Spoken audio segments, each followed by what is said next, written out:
In the vastness of the human realm, amidst the heavens and the earth, there lies a world adorned with beauty, where the joys of cultivation abound. When Chu Liang opened his eyes to discover that he had become a disciple of the Shu Mountain Sect, possessing an extraordinary treasure tower, he embarked on an unforeseen journey. As the morning mist rose over the 36 peaks, the distant sound of dragons being vanquished echoed 8,000 miles away. Please, young sir, vanquish the demons. Chapter 1. Chu Liang. Greetings, I am Chu Liang. That a young man, elegantly attired, sat gracefully before a table, his slender frame and shoulder-length hair framing a fair complexion. His bright eyes and youthful visage, adorned with a charming smile, radiated warmth as he introduced himself in a gentle voice. Greetings, young master. I am known as Yin Hong. Opposite him sat a delicate maiden, her hair adorned with golden hairpins, her face as radiant as a peach blossom. With a gentle laugh, she coyly concealed her face behind her sleeve, revealing a pair of captivating eyes. Between them lay a feast, rich in color and aroma. They occupied a tastefully decorated loft, illuminated by the soft glow of candles, with painted screens depicting serene landscapes and red silk drapes gently cascading. Your name sounds quite elegant, my lady, Chu Liang remarked with a smile. Is this your first visit to such a place, young master? Yin Hong inquired softly, observing him closely. Indeed, Chu Liang nodded. My elders have always forbidden me from coming, deeming me too young. How old are you, young master? She asked with curiosity. 17, Chu Liang replied. That is not too young. It is high time you explored this realm on your own. Yin Hong chuckled lightly. Once you have tried, you shall no longer be a child. Well, I have ventured out before, albeit only near my home and to smaller establishments. Chu Liang admitted with a shy smile. Encountering someone of your stature is indeed a first for me. He. The young woman's gaze lingered, her voice playful. Ah, the youthful ignorance of not knowing my worth. Chu Liang replied earnestly, if I falter my inexperience, I hope you will be forgiving and cooperative. I thank you in advance. Do not fret, there is no need for such formality, Yin Hong said, gracefully lifting her delicate hand to pour a cup of wine, which she slid toward Chu Liang. I assure you, I will provide an experience that elevates you to UM. Chu Liang blinked. That should be my promise to you. I shall ensure you ascend. Humph. Yin Hong's eyes sparkled mischievously. Such bravado for one so young. Are you truly confident in your skills? My skills may not yet be fully refined, but I shall endeavor to compensate with some tools. Chu Liang stated ditto. Tools, you say? Yin Hong raised an eyebrow, intrigued. I did not expect such seriousness from you. What do you have? Show me. Very well. Let us commence without delay. Chu Liang nodded, then reached to his waist and retrieved an object, placing it with a clatter upon the table. To his astonishment, it was a half-brick of glimmering gold, radiating an ethereal glow that suggested it was no ordinary object. The young woman's expression shifted. I truly have no idea how to utilize this. If you intend to engage in something peculiar, I shall not partake. Well, Chu Liang pondered momentarily before suddenly pointing behind. Yin Hong, what is that? What? Yin Hong turned to look. The gentle youth across the table suddenly erupted with fury, seizing a brick from the surface and striking the woman on the back of her head. Thud.as the brick fell. A ripple of golden light spread outward, and to everyone's astonishment, a dark mist erupted from the spot where the woman had been struck. The woman, now in agony, clutched her head and cried out, You deceived me. As she cried out, she staggered back a couple of steps, the dark mist gushing from her head like a fountain, exuding a sinister aura. In an instant, her form transformed into a giant spider nearly 10 feet long. The abdomen of the spider bore a human face, none other than the visage of the woman from moments before. However, the beauty that once graced her features was now replaced by a visage of rage and malice. This seemingly harmless young man had revealed a dark side, and the fury of the spider demon was palpable. In a single blow, the true nature was unveiled. At this moment, Chu Liang had already stowed the brick away, calmly facing the terrifying creature before him, and with a smile declared, I did not deceive you. This is indeed my first time confronting a demon alone. The giant spider screeched, Who dares to challenge me? I shall tear you to shreds. I am a disciple of the Shu Mountain Sect. A report reached us of a demon causing chaos in this brothel and endangering lives. I have come from my mountain to eradicate this evil, Chu Liang proclaimed with conviction. Disciple of Shu Mountain? The spider demon's demeanor shifted, fear flickering in its eyes. The Shu Mountain Sect, one of the 9 celestial gates of the present age, though somewhat diminished in recent years, still commanded enough respect to instill terror in ordinary demons. With a furious hiss, it exhaled a burst of red light, which transformed midair into a large net, aimed at ensnaring Chu Liang. Meanwhile, it turned its body, its 8 legs propelling it toward the door in an attempt to flee. Alas, its plan to thwart him was futile. Chu Liang deftly leapt aside to evade the web, raising his left hand in a sword gesture and shouted, "Sword technique, go!" A flash of brilliance emanated from his wrist, where a bracelet transformed into a shimmering sword, slicing through the air. With a single strike, the enormous form of the spider demon could not evade the sword's radiant path, and it was pierced clean through. Ah! The giant spider let out a wretched cry, crashing to the ground below with a thunderous thud, collapsing the floor and revealing a ghastly array of bones beneath the wooden planks. The scene bore witness to the countless lives lost here before it. In the distance, a golden light, imperceptible to ordinary eyes, drifted from the demon's corpse, merging into Chu Liang's being. Content, he sheathed his sword, which reverted back to the bracelet on his wrist. As the dust settled, he exhaled deeply. Indeed, this was his first time undertaking a solo mission to vanquish a demon. Though he had maintained a calm facade, he had felt a twinge of anxiety within. Despite the spider demon's relatively low cultivation, its prowess and illusion made it challenging to discern its true form. Had it not been for the precise intelligence he received and the unique artifact in his possession, Chu Liang might have struggled to subdue it. After the battle concluded, Chu Liang did not hasten to depart instead. He seated himself once more, closing his eyes in meditation. As his consciousness delved deeper, he found himself enveloped in a vast darkness. In this desolate expanse stood a towering white tower, looming before him. The 90-yard hexagonal tower stood majestically, its surface adorned with intricate and esoteric inscriptions and illustrations, exuding an ancient solemnity. As Chu Liang entered the white tower, he was met with an interior filled with iron cages, each featuring upright black railings, resembling a prison. Countless chambers stretched before him, all seemingly empty, save for one solitary cage housing an entity within. Inside that iron cell resided a golden, ethereal figure, which appeared to be a large spider. The cage lacked a door, presenting only a wall inscribed with a red character denoting refine. Chu Liang approached and gently pressed against it. In an instant, a resounding boom echoed, and the golden phantom vanished in a flash of crimson light. Subsequently, a sphere of white radiance floated forth from the cage. Indeed, for each demon he vanquished, a phantom would materialize within this tower. By refining this apparition, he could obtain treasures, akin to rewards for his demon-slaying endeavors. Chu Liang reached out to catch the sphere of white light, witnessing its brilliance dissipate, leaving behind a bundle of red cords in his hand, accompanied by a profound sense of awareness. Demon Binding Rope. When activated with true energy in combat, the demon binding rope will automatically ensnare the adversary with a formidable tortoiseshell binding.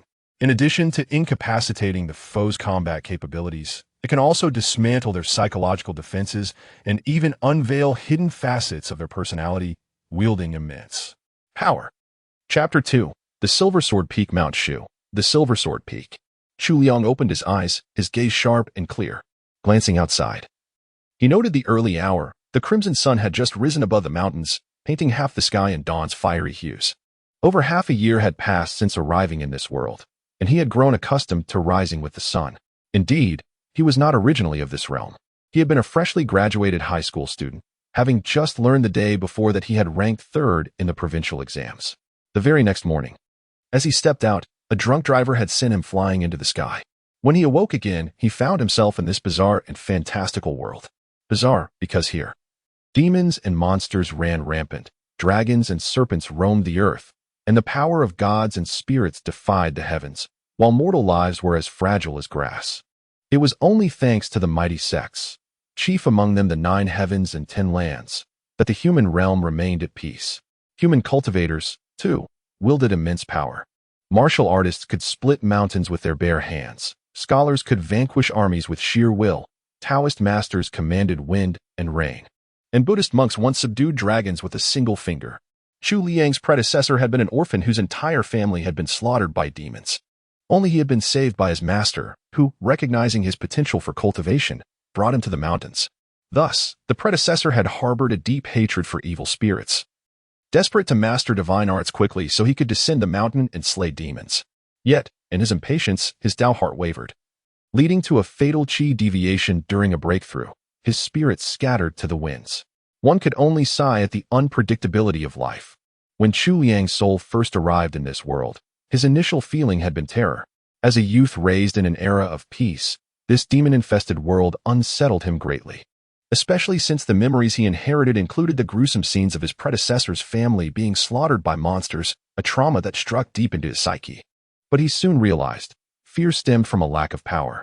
The weak were doomed to live in perpetual fear. The only way to escape this dread was to grow stronger. And he was fortunate. Not only did he possess the aptitude for cultivation, but he had also landed within the prestigious Mount Shu sect, an elite immortal sect. A rather promising start.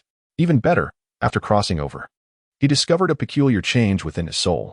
The appearance of that tower. Whenever he meditated, a colossal white tower materialized in his mind. Moreover, after slaying demons, it would reward him with treasures, something absent from his predecessor's memories. It seemed to have arrived with him. Perhaps this was the legendary Golden Finger? In the beginning, Chu Liang dared not seek out formidable demons, instead prowling the villages and towns surrounding Mount Shu, haunting desolate burial grounds and forgotten cemeteries to slay lantern specters. These malevolent spirits were born from the lingering resentment of the deceased, clinging to paper lanterns before transforming into will-o'-the-wisps that drifted through the night, colliding with the living. A single impact would dissipate the specter into smoke, while its victim might suffer nothing worse than a brief illness. To cultivators, they posed no threat whatsoever, so pitifully weak they almost inspired affection. The reward for refining a single lantern specter was a chi-gathering pill to aid cultivation. Though individually unremarkable, their sheer abundance allowed his progress to flourish. Once, by chance, he encountered a hulking, heavily armored stone golem wreaking havoc. After an arduous and protracted battle, Chu Liang succeeded in wearing the creature down to its demise. For the first time, the White Tower bestowed a magical artifact as a reward, the golden brick that revealed the true form of the spider demon. Demon-revealing golden brick. When struck upon the head of a person, if they are a demon in disguise, their original form will be immediately exposed. If not, the target will experience pain and may suffer dizziness to a certain degree, distinguishing truth from illusion in an instant. Chu Liang found this treasure exceptionally practical. Elixirs, magical artifacts, divine techniques, these were all exceedingly rare treasures in the cultivation world. Even disciples of the Shu Mountain Sect had to complete tasks for their sect to exchange for resources and treasures. Yet, Chu Liang could obtain them simply by slaying demons. Moreover, as the strength of the demons he vanquished increased, so too would the quality of the rewards, further enhancing his combat prowess. Thus, Chu Liang now found himself trapped in a paradoxical cycle, fearing demons, yet slaying them. In a way, this inadvertently fulfilled part of his predecessor's wishes. He dressed leisurely, tied up his hair, fetched water to wash his face, and finally rose properly for the day. Pushing open the door, he stepped out of the small wooden hut. The sky stretched vast and clear, the season late spring in the 4th month, the wind carrying the fragrance of grass and trees. Following a path adorned with birdsong and floral scents, he routed half the mountainside and arrived before a pavilion at the peak. He had come to seek his master. The pavilion's grand doors stood wide open. Upon entering, his gaze fell upon a carelessly sprawled, alluring figure reclining before the sacred altar. A woman with long, disheveled hair, half her face veiled by silken strands, the visible half as smooth and radiant as jade. Her features were delicately outlined like ink brush strokes, tinged with a faint blush, her neckline as refined as fine porcelain. Clad in a black robe with a crossed collar, even in repose, the fullness of her bosom was unmistakable, like twin full moons rising and falling with each steady breath. A jade pendant glowing with crimson light nestled between them, impossible to overlook. Her waist was cinched tightly by a satin sash, her hips flaring gently, while two long, creamy thighs stretched out, supple and voluptuous. Beside her hand dangled an enormous gourd of wine. as Chu Liang stepped inside. The faint sound of her snoring reached his ears, utterly devoid of decorum. Though deeply asleep, the moment his footsteps echoed, the woman stirred with instinctive alertness, her eyes snapping open. "Master," Chu Liang called softly from the doorway. Indeed, this woman was none other than his master, the Peak Master of Silver Sword Peak. One of the 36 peaks of Shu Mountain, Dian Feng. "Ah, the sky is already bright," Dian Feng murmured, rolling upright. Her robes were in disarray. One shoulder bared, the scene bordering on scandalous. She made no move to adjust her clothing, instead scratching her head lazily before fixing Chu Liang with a drowsy gaze. "What brings you here?" Still somewhat dazed. Chu Liang raised his eyes and said, "It was Master's paper crane message that instructed me to come find you upon my return. Was there such a matter?" The inebriated woman scratched her head and suddenly exclaimed with realization, "Oh, now I remember." She tugged at her garments twice before rising to her feet. While reclining, her stature hadn't seemed particularly remarkable, but upon standing, her tall, willowy figure with astonishing curves became strikingly apparent. "Didn't the sect leader convene a meeting of the Peak Masters yesterday?" she inquired. "They discussed preparations for the decade-long Shu Mountain Summit. You're aware of this, correct? It pertains to the selection process where disciples from various peaks participate in choosing the chief disciple. The disciple is aware. Once again, I found myself embroiled in a heated dispute with that old codger Wang Xianling. His arrogant demeanor was utterly intolerable. How dare he boast that the position of chief disciple would inevitably fall into the lap of his Jade Sword Peak faction? Preposterous. The Imperial Princess Feng still felt her chest heave with anger at the mere mention of it. Naturally, I exchanged heated words with him. And after a few rounds of argument, we made a wager. If a disciple from the Jade Sword Peak claimed the top position, I would hand over the Phoenix Spirit Blood Jade to him. But if a disciple from my Silver Sword Peak secured the championship, he would relinquish his position as the leader of the peaks to me. With a sidelong glance at Chu Liang, the Imperial Princess Feng continued, "I summoned you here to ask, who do you think we should select from Silver Sword Peak to represent us at the Shu Mountain Summit?" After a brief moment of speechlessness, Chu Liang lowered his voice and said, "Master, on our Silver Sword Peak, am I not the only disciple? Very well." The Imperial Princess Phoenix clapped her hands gracefully. "For you to volunteer so willingly brings this master great joy." Chapter 3. The Sword Exchange Pavilion. A delicate question mark slowly surfaced upon Chu Liang's forehead as he spoke hesitantly. "Master, the Jade Sword Peak boasts the greatest influence among all the peaks, with nearly 100 disciples, several of whom have already achieved renowned golden core cultivation. Their likelihood of securing the chief disciple position is indeed the highest. As for your humble disciple, I merely broke through to the divine intent realm a few days ago. The chief disciple serves as the face of each generation of Mount Shu, and the competition for such a prestigious role is naturally fierce. Meanwhile, the Peak Masters represent the most esteemed and formidable among the 36 mountain lords. Given that the 4 guardian elders are ineligible to assume the role of sect leader, the Peak Masters stand as the foremost candidates for the next generation's leadership. And then there was Dian Feng, infamous as the scourge of Mount Shu. Her reputation for drunken brawls, formidable combat prowess, and explosive temper spanned the martial world. Through sheer, overwhelming strength, she had once fought her way into securing a lordship over one of the peaks. Yet the sect leader had long hesitated to assign her any disciples, fearing she would lead them astray. It was only during one of her chivalrous escapades beyond the mountain that she happened upon Chu Liang, a youth with genuine cultivation potential, and took him in as her sole disciple. With no grounds for objection, others could only acquiesce. Perhaps after experiencing the tedium of mentorship, she never bothered with another pupil. Now suddenly, she desired this lone seedling of hers to contend for the position of chief disciple, and even vie for the Peak Master's seat. Even Chu Liang himself was taken aback. How could she possibly entertain such an absurd notion? Then the Imperial Princess Phoenix approached, gently patting his shoulder. "You needn't bear excessive pressure," she said. "There's still at least half a year remaining, ample time for thorough preparation. Should you truly attain the position of chief disciple, rest assured your mentor shall not be remiss in rewarding you. Name your desire, and it shall be granted." Chu Liang, upon hearing this, cast a fleeting glance toward the Imperial Princess Phoenix's bosom. The Imperial Princess Phoenix's gaze abruptly turned perilous as she pointed an accusatory finger at him. "What precisely are you envisioning?" she demanded, her voice laced with warning. "Master, please don't misunderstand," Chu Liang said earnestly. "What I meant was, since you've staked such a priceless treasure as the Phoenix Blood Jade, I shall naturally spare no effort in preparation. However, this matter does present considerable difficulty." Should I fail when the time comes, I hope Master won't hold it against me. Oh, looking at the jade? Dian Feng chuckled as she absent-mindedly fingered the jade pendant at her chest.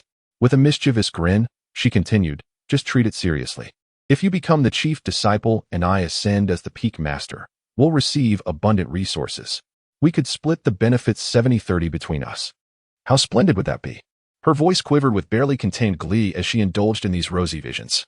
Emerging from the pavilion, Chu Liang took a moment to compose himself before setting off toward his next destination, Tongtian Peak, the principal summit of Mount Shu.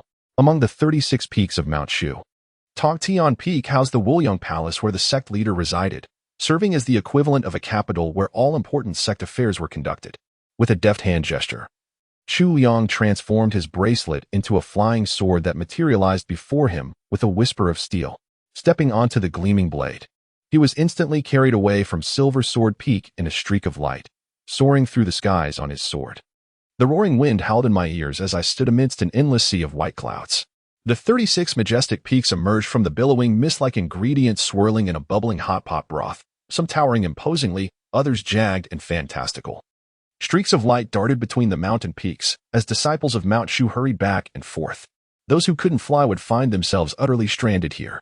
Occasionally, a few divine beasts or spiritual birds would soar past, forcing the sword-riding disciples to scatter and make way. Only peak masters, elders, or those with extraordinary backgrounds could afford to keep such magnificent creatures as mounts, certainly not worth risking a collision with. Within the Mount Shu sect, disciples needed to complete missions for the mountain gate to earn the resources required for daily life and cultivation. The place to receive these tasks was the Sword Exchange Pavilion. In the world of immortal cultivation, gold and jewels held little meaning for most practitioners. Instead, the commonly circulated currencies were spirit stones for forging and smelting, elixirs to aid cultivation, versatile talismans, and other universal equivalents. Among these, spirit stones were the most widely accepted. Thus, within Mount Shu, coins minted from spirit stones served as the sect's currency. In the earliest days, the craftsmanship was crude, simply grinding spirit stones into round shapes and splitting them in half, earning them the nickname steamed bun coins due to their appearance. However, these bun coins were too easily replicated, and soon disciples began counterfeiting inferior versions, causing disruptions. The sect then refined the process, carving the spirit stones into intricate butterfly shapes, known as butterfly coins. Yet the butterfly coins posed their own problem. Their craftsmanship was too complex, making mass production difficult. As the sect grew, supply couldn't keep up. Eventually, the then leader of Mount Shu devised a solution, shaping spirit stones into simple miniature swords and infusing them with a unique sword aura. This method was both simple to produce and impossible to counterfeit. For thousands of years thereafter, Mount Shu used these sword coins, hence the name Sword Exchange Pavilion. Second floor of the Sword Exchange Pavilion. Though the Grand Pavilion had only 3 levels, its vast area and towering dome gave it an imposing presence. Most affairs were handled by appointed disciple stewards, but a few elder stewards remained stationed upstairs daily to resolve more challenging matters. Chu Liang entered the quiet chamber of one such elder. Elder Shen, I apologize for disturbing you again, he greeted with a smile as he stepped inside. Ah, young Chu. The elder inside, draped in loose robes, had a portly figure, a balding head, and an ethereal yet amiable demeanor. No need for apologies. You've returned so soon. Does this mean your last mission went smoothly? By your grace, things have gone smoothly. I'm here today to deliver the results, Chu Liang replied. Very well. No need to rush just yet. Let's have a game first. With a sweep of his sleeve, old Shun conjured a chessboard upon the table before them, along with 2 pots of stones, black and white, clearly divided. Last time, I won by sheer luck. It seems you're still unconvinced, Chu Liang remarked without hesitation, taking his seat with a smile. Naturally, I've spent much time pondering it and have now found a way to dismantle your strategy, old Shun declared, placing the first stone. Then, as per our usual agreement, if you lose, you must share some inside information with me, Chu Liang said with an innocent grin. Half an hour later, the sunlight had shifted slightly. The young man, hands tucked into his sleeves, watched the elderly man across from him, who was now frowning in deep contemplation over the board. Old Shun, it truly is checkmate. Hiss. Old man Shun scratched his smooth bald head, glanced a few more times before finally withdrawing his gaze. Shaking his head, he remarked, you lad.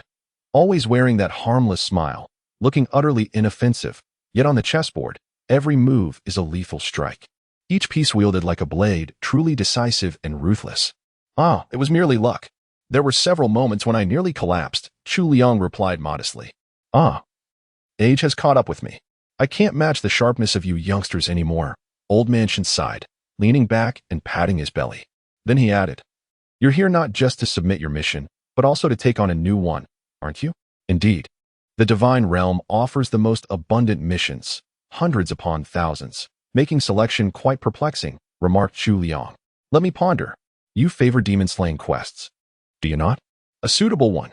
Elder Shin paused briefly in contemplation before raising his hand.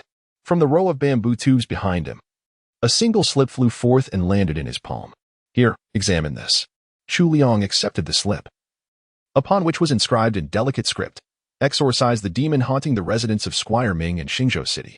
Chapter 4. The manner of the wealthy patron in the realm of cultivation. Practitioners traverse 3 great barriers and 9 distinct realms. The first barrier, the human barrier, refines the self, comprising body forging, chi condensation, and divine intent. The second, the earth barrier, cultivates external mastery, golden core, 5 elements, and dharma body. The final, the heaven barrier, seeks the great Tao, path inquiry, celestial origin, and profound mystery. Though the systems vary, be they the 3 teachings, martial artists, demons, or unorthodox sects, their essence remains largely the same. The Shu Mountain Sect demands labor in exchange for resources, a seemingly harsh policy, yet one designed to temper its disciples. In truth, the sect safeguards its own. Disciples of the first and second realms are forbidden from venturing beyond the mountain, restricted instead to menial duties, tending spirit plants, rearing mystical beasts, or serving as sect attendants. Only upon reaching divine intent may one stride the martial world as a true expert. Yet within Shu Mountain, this merely grants the right to descend and slay demons. Even demon-slaying missions differ greatly. The most coveted are the strange cases of wealthy households. First, within the walls of a city, unlike the untamed wilds, great demons seldom lurk. Danger is minimal. Second, the bustle and splendor allow for leisure amidst duty. Lastly, the affluent spare no expense, beyond the sect's commission. Generous rewards await the slayer, ensuring a tidy personal profit. Thus, Elder Shin selected precisely such a task for Chu Liang. Greetings, young hero Chu. The esteemed Lord Ming is well. Young hero Chu, you have toiled diligently, serving the people. Chu Liang arrived outside Xingzhou City by sword flight, then proceeded to the residence of Squire Ming within the city. Upon stating his identity, he was warmly received. Squire Ming was a slender, middle-aged man with refined manners, a short beard gracing his chin, leaving a rather favorable impression. However, his sunken eyes and weary expression revealed the heavy toll this ordeal had taken on him. Now that a young hero from the Mount Shu sect has arrived, our household may finally find peace, Squire Ming remarked as he led Chu Liang to the hall. Seating him and ordering servants to serve tea, he sighed deeply before continuing. Perhaps you could first elaborate on the specifics of the situation, Chu Liang suggested with a composed smile. Squire Ming exhaled heavily. Our Ming family has always upheld virtuous deeds for generations. I cannot fathom why such a sinister misfortune has befallen us. 3 days ago, eerie cat cries began echoing outside our estate, piercing, mournful, and utterly chilling. 2 days ago, those cries moved into our front courtyard. One of our servants even witnessed the creature with his own eyes, its entire form wreathed in a terrifying aura of blood. Yesterday, the sound of the cat had already reached my backyard. My wife was deeply disturbed. Young hero. He gazed at Chu Liang with earnestness. If we do not stop it now, I fear it will break into my home and kill someone tonight. Squire Ming acted with remarkable swiftness, venturing to the Taoist temple outside the city walls the very next day to seek assistance. Typically, these thriving temples and monasteries either housed resident practitioners or maintained connections with certain immortal sects, without which they could scarcely flourish. The temple beyond Xang's walls enjoyed close ties with the Shu Mountain Sect, hence the request for aid swiftly reached the sword exchange pavilion of Shu Mountain.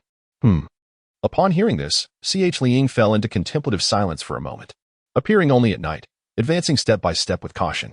This bears little resemblance to a demon, but rather suggests a spirit, what one might call a ghost. After all, if a demonic creature attains sufficient cultivation, its intelligence would be on par with humans, and its actions wouldn't be so inscrutable. Only lower-level spirits, having perished once and thus lacking full intellect, might be driven by lingering resentment to commit peculiar acts. Take this cat demon for instance. It could very well be the spirit of a deceased feline. Pondering this, Chu Liang inquired, "Has your household, in recent days, by any chance killed a cat?" "Certainly not." Master Ming shook his head and said, "My wife is exceedingly compassionate and has always treated animals with kindness.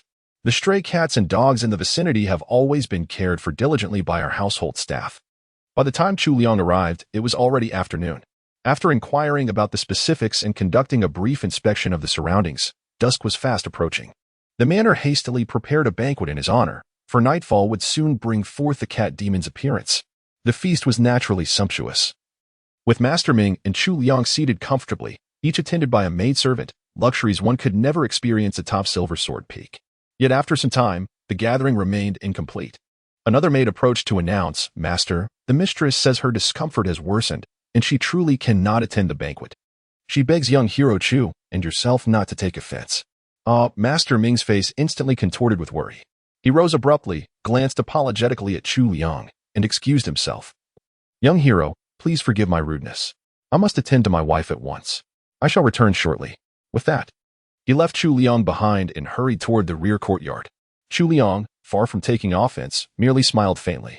Master Ming and his wife share a most admirable bond. Indeed, one of the maidservants sighed with unmistakable envy.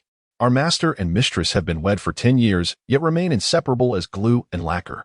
In earlier years, when the mistress fell ill and could not bear children, she even urged the master to take a concubine. Yet to this day, he refuses. Another maid added wistfully, "Only a woman as virtuous and beautiful as our mistress could inspire such unwavering devotion from the master." Shortly thereafter, Master Ming returned in haste. "Is the mistress unwell?" Chu Liang inquired, "Is everything all right?" Ming Yuanwei replied, "No matter, it's just that these past few days, malevolent spirits have been causing disturbances. My wife has been somewhat unsettled and unwell.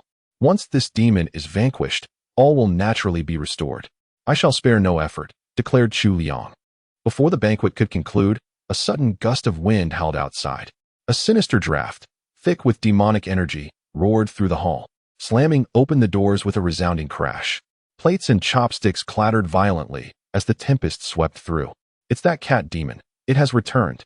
Squire Ming let out a startled exclamation. Chu Liang swiftly darted forward, arriving at the doorway, carefully sensing the ominous aura. The yin energy was dense, undoubtedly the presence of a ghost. Yet it was mingled with an overwhelming demonic wind. Could it be? Something is amiss.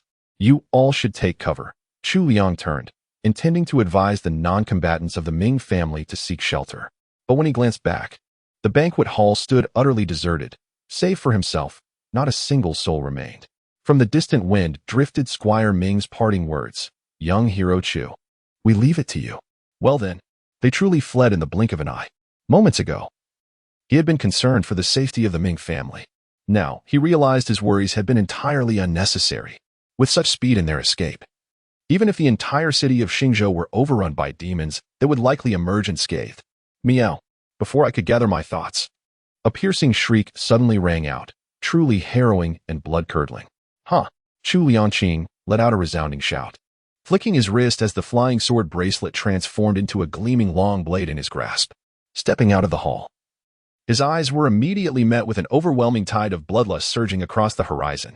Perched upon the mansion's courtyard wall crouched a feline-faced monstrosity, its mismatched eyes gleaming with an eerie pallor. Its visage was matted with grimy black fur, drenched in coagulated blood, appearing unervingly juvenile. Strangest of all, though bearing the head of a felid, its body resembled that of a human infant, blood-smeared yet hairless. A truly grotesque and horrifying spectacle. Chu Liang's heart clenched at the sight. This entity was a vengeful spirit, a ghostly manifestation born from overwhelming resentment. Once more, the specter of an unborn child emerges, its resentment surpassing that of ordinary spirits tenfold. Or perhaps it is a demonic entity, the lingering ghost of a fallen monster. No wonder it appears so eerie. Vengeful spirits, infant ghosts, demonic entities. Each individually could be considered rather peculiar among supernatural beings. Yet the one before us is essentially an amalgamation of them all. Chapter 5. Lady Ming the spectral feline let out an eerie yowl, its ghastly mismatched eyes scanning the surroundings as if searching for something.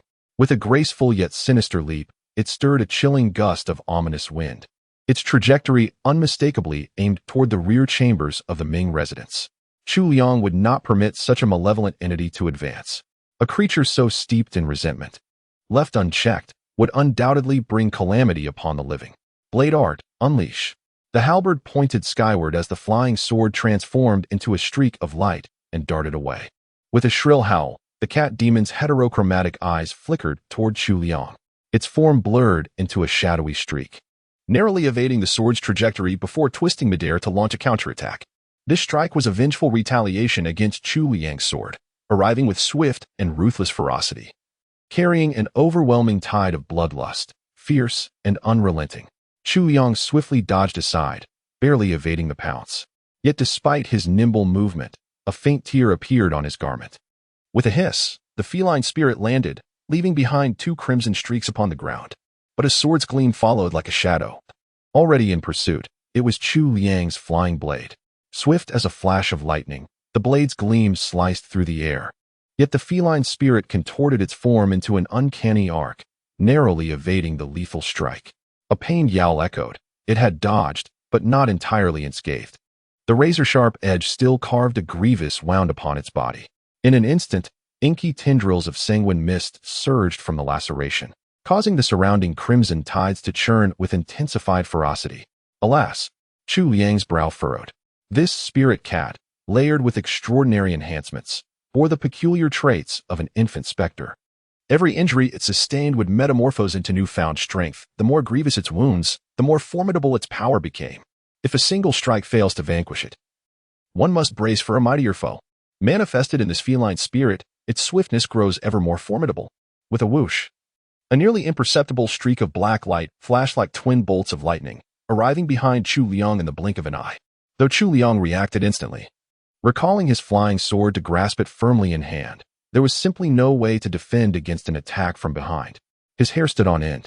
Though silent as death, he knew the spectral feline's razor-sharp claws were poised to strike. At this critical juncture, Chu Liang suddenly relaxed his right hand and bellowed, "Now?"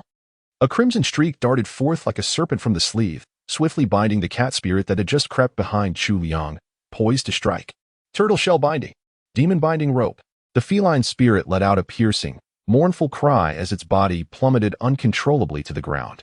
When dealing with exceptionally agile adversaries, what proves most effective? Control. And in Chu Liang's hand, he happened to possess the binding rope he had just acquired the previous day. Yet even with such a magical artifact, success was not guaranteed. It was precisely to deploy the binding rope at a closer range that he took this perilous gamble, allowing the feline spirit to approach. Had he unleashed the binding rope even a fraction slower, the outcome of this battle could have been reversed. Had he lacked composure and acted prematurely at an insufficient distance, the artifact might have been evaded by the agile cat spirit. Regardless, he emerged victorious. With a swift turn of his wrist, his blade rose and fell in a single fluid motion. SSSSHHH. A single strike to vanquish the demon. Ethereal beings leave no trace once slain. Only a shimmering golden afterimage drifted down and settled upon Chu Liang's form. The dust had settled. The brief yet perilous battle proved far more challenging than the previous encounter with the spider demon, as this peculiar feline spirit possessed an array of extraordinary abilities. Exhaling deeply, before he could even report the outcome, the sound of hurried footsteps approached. A group of the Ming family servants emerged in disarray, led by the Ming patriarch. "Ah, how valiantly young hero Chu has fought. I always believed young Master Chu would prevail. His martial prowess is truly extraordinary, with but a few elegant strokes. He vanquished that malevolent entity." A cacophony of flattering voices arose. Chu Liang observed this celebratory procession, astonished by how effortlessly they could vanish and reappear. The following dawn, after a night's rest, Chu Liang awoke refreshed and invigorated, having completed his morning ablutions. A maidservant arrived to inform him that Master Ming had prepared a banquet in honor of the young hero's triumph. "I shall join shortly," Chu Liang replied gently. Then, he wandered through the rear courtyard, meandering past the winding corridors until he arrived before an ornate door, the bedchamber of Master Ming and his lady. Knock, knock, knock. His knuckles rapped against the wood. "Who is it?" came the inquiry from within. A soft, gentle woman's voice came from within. "This is Chu Liang. I heard that Madam is unwell and have come to pay a visit," he replied. There was a brief silence before the voice responded, "Ah, young hero Chu from Mount Shu Sect. I'm afraid it's inconvenient for me to receive guests at the moment. I appreciate your kindness, but please take your leave." Unlike the warm and hospitable Master Ming, Madame Ming's tone carried a distinct chill. I possess secret techniques from Mount Shu that may aid in your recovery. I can wait here until it is more convenient for you, he offered. After a pause, the sound of footsteps approached, followed by the creak of a door opening. Madame Ming appeared weary, her face free of cosmetics, dressed in a simple yet elegant robe. Despite her fatigue, her fair complexion and delicate features revealed her natural beauty. She led Chu Liang to sit before a folding screen inside the dimly lit room. Lighting a red candle, she poured 2 cups of tea before speaking again. It was merely a fright. Since you eliminated that creature last night, I've already begun to recover. There is no need for further concern. That is good to hear. Chu Liang nodded. However, regarding the cat spirit from last night, there are some matters I wish to discuss with you. Oh, Madame Ming frowned slightly. What is young Master Chu trying to convey? It was merely some speculation. Chu Liang spoke slowly, because last night, that spectral cat was rather peculiar. It was a vengeful spirit, a demon spirit, and even an infant spirit, which piqued my curiosity. So I wondered, what brought it to your Ming residence?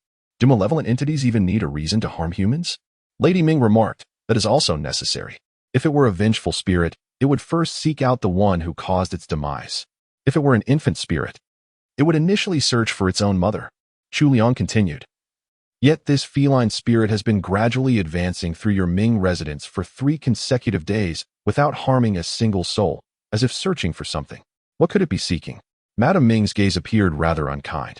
I was also pondering. Master Ming mentioned your family has always been virtuous and never harmed animals. Then, could it be searching for its own mother? Yet it is a spirit of the supernatural realm. Could its mother also be of the same ethereal essence? Since the spectral cat appeared, the only one in the mansion who has been avoiding exposure seems to be you, madam. Chu Liang's gaze was gentle as it rested upon Lady Ming's eyes. Lady Ming let out a derisive chuckle. Young hero Chu, surely you don't mean to imply that I am the demon? To be or not to be, a single test shall reveal the truth, declared Chu Liang. Do you possess the demon-revealing mirror? Madame Ming raised her delicate brows, seemingly unconvinced.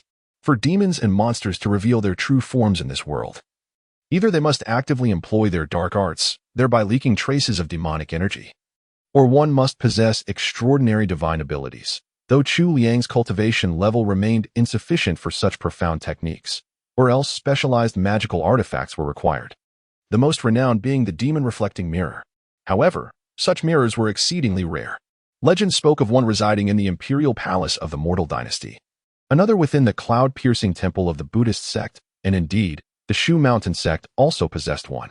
Yet whether they would entrust such a precious artifact to a mere junior disciple venturing down the mountain was highly questionable. No, Chu Liang shook his head gently. But close enough. Chapter 6. What are you doing with my mistress? The atmosphere seemed to grow still and silent. After a brief pause, suddenly, a chorus of voices rang out in unison from the room. What do you suppose that is? Chu Liang and Madame Ming simultaneously pointed their left hands behind each other, while their right hands remained concealed behind their backs. Neither turned to look. Their moves mirrored one another. The atmosphere grew awkward. Madame Ming chuckled lightly. Very well. Since it has come to this, I shall waste no more words. Ever since you entered this room, the candles I lit have been laced with the illusion heart poison. If you desire the antidote, leave quietly and meddle no further. Chu Liang replied calmly. Since I dared to enter, I naturally took precautions. In truth, the moment you lit those incense candles, I ceased my breath and sealed my meridians to avoid contamination. Madame Ming's smile faded. Only then did she realize, though she prided herself on cunning, this seemingly young man before her possessed even greater shrewdness. I have harmed no one all these years, she said quietly. All I sought was a peaceful life with my husband. Since you have accomplished your task, can you not simply leave as if nothing happened? Her tone took on a pleading quality. Chu Liang responded, yet this remains highly improper. In the next instant, the situation shifted dramatically. The seemingly frail woman suddenly sprang up, her right hand flicking out as a long, dark whip coiled towards Chu Liang like a venomous serpent striking, poised to ensnare him in an instant. Chu Liang flicked his left wrist with a resonant clang, transforming his bracelet into a gleaming sword to parry Madame Ming's whip, with several deft twists. He sought to sever the lash, yet the whip's enigmatic material proved impervious even to the legendary Shu Mountain flying blade. A resounding thud echoed as both adversaries strained against each other in a fierce tug-of-war. The confined bedchamber trembled under their surging chi, its furnishings shattering amidst the cacophony of explosive impacts. Breaking the deadlock, Madame Ming's left hand morphed into razor-sharp talons, unleashing 3 lethal arcs of obsidian energy. Chu Liang nimbly evaded, countering with a crimson beam from his own left arm, though the madam dodged with serpentine grace. The vermilion light possessed an eerie sentience, curving mid-flight with a piercing whistle to envelop her form. Tortoiseshell bind. Demon restraining ropes. At such close proximity, the binding demon rope's control was truly inescapable. In terms of cultivation, Lady Ming should have been significantly superior to last night's cat spirit. Yet she was captured in a single strike. Bang! Madame Ming, tightly bound in an intricate tortoiseshell tie with layers of crimson ropes, immediately lost her balance and collapsed to the ground, the black whip slipping from her grasp. Yet she defiantly lifted her head, gritting her teeth as she glared at Chu Liang. You. Just as the battle reached its conclusion, a voice called from beyond the door. My lady? What was that commotion just now? Are you unharmed? While shouting, Squire Ming strode into the bedroom. Then, he beheld the scene before him. The chamber was in utter disarray. His wife lay bound upon the floor in a bizarre and conspicuous posture. Everywhere his gaze fell, crimson ropes, leather whips, scarlet candles. Squire Ming staggered back 2 paces, pressing a hand to his forehead with dazed bewilderment before murmuring aloud, Have I perchance arrived at an inopportune moment? Chu Liang swiftly intercepted Minister Ming, explaining that his arrival was most timely. He invited him to sit and compose himself first, then assisted in helping the graceful Madame Ming rise from the floor. After such intricate binding, Madame Ming's curvaceous figure appeared rather alluring. Chu Liang dared not extend a hand to assist directly. Young hero Chu, Minister Ming inquired, Do you not intend to first untie my wife? Lord Ming inquired, This. Chu Liang replied, I'm afraid that won't be possible. Then, he proceeded to reveal the truth, that Lady Ming was, in fact, a demonic entity. What? Came the startled response. The esteemed Master Ming was utterly astonished upon hearing this. My wife is a demon? How could that be? You. How dare you slander her with such baseless accusations? Chu Liang declared, If Master Ming harbors any doubts, I possess the means to reveal your wife's true form. Unnecessary. Ever since Master Ming entered the room, the silent Lady Ming suddenly let out a sharp exclamation, causing Chu Liang to retract the half-brick he had already pulled out. My lord, the truth is, I've long hesitated to confess to you, Lady Ming declared solemnly, her voice heavy with emotion. I am, indeed, a demon.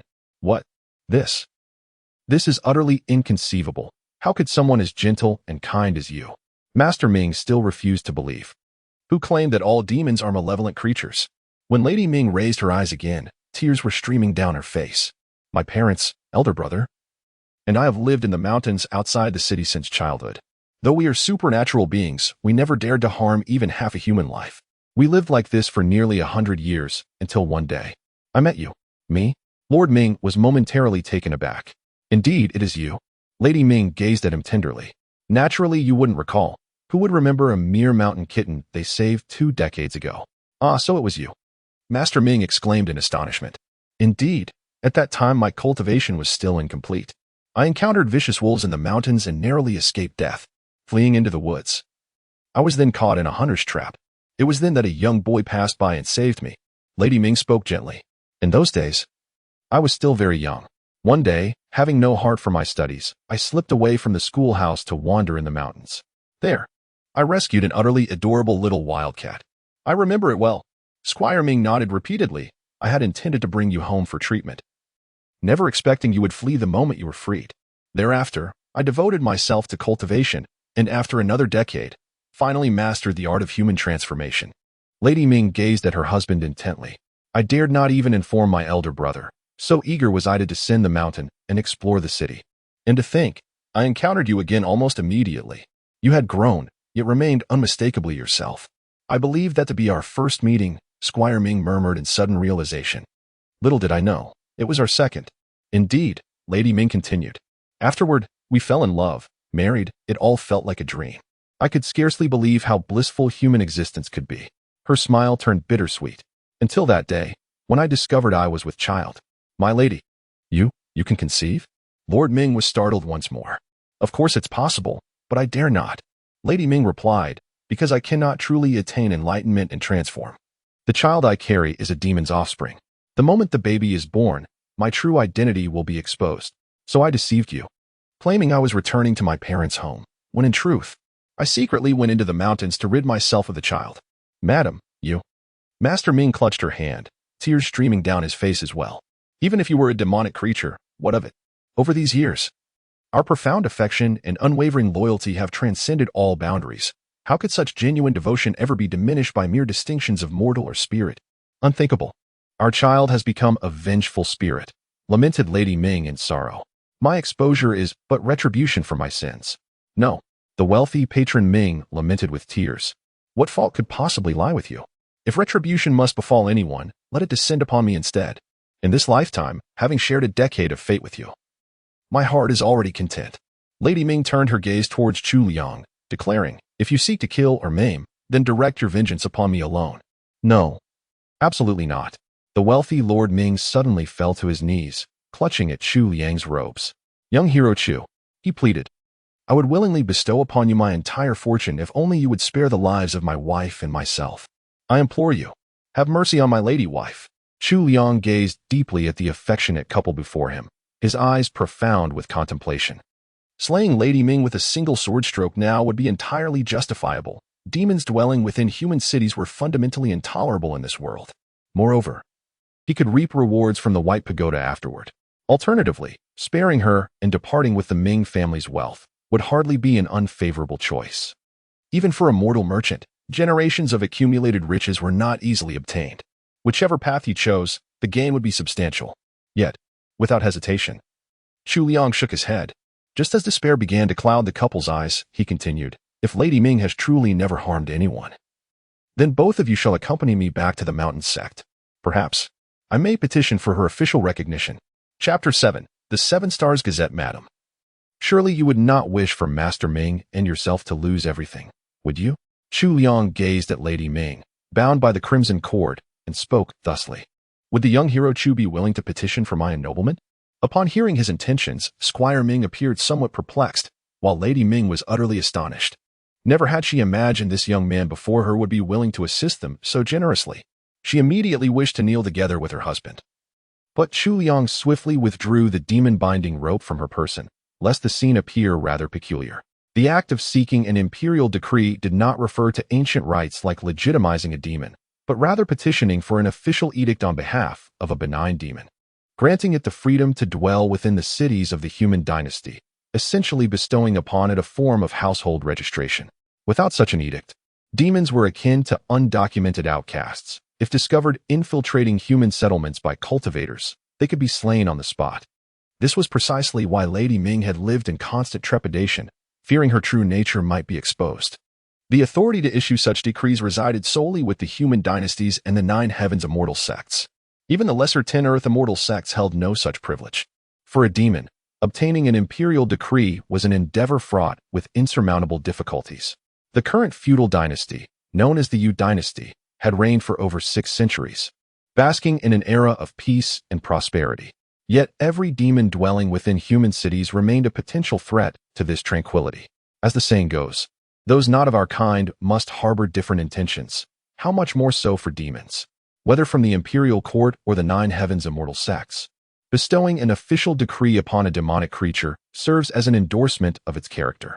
Should the creature later wreak havoc, the institution that issued the decree would bear responsibility.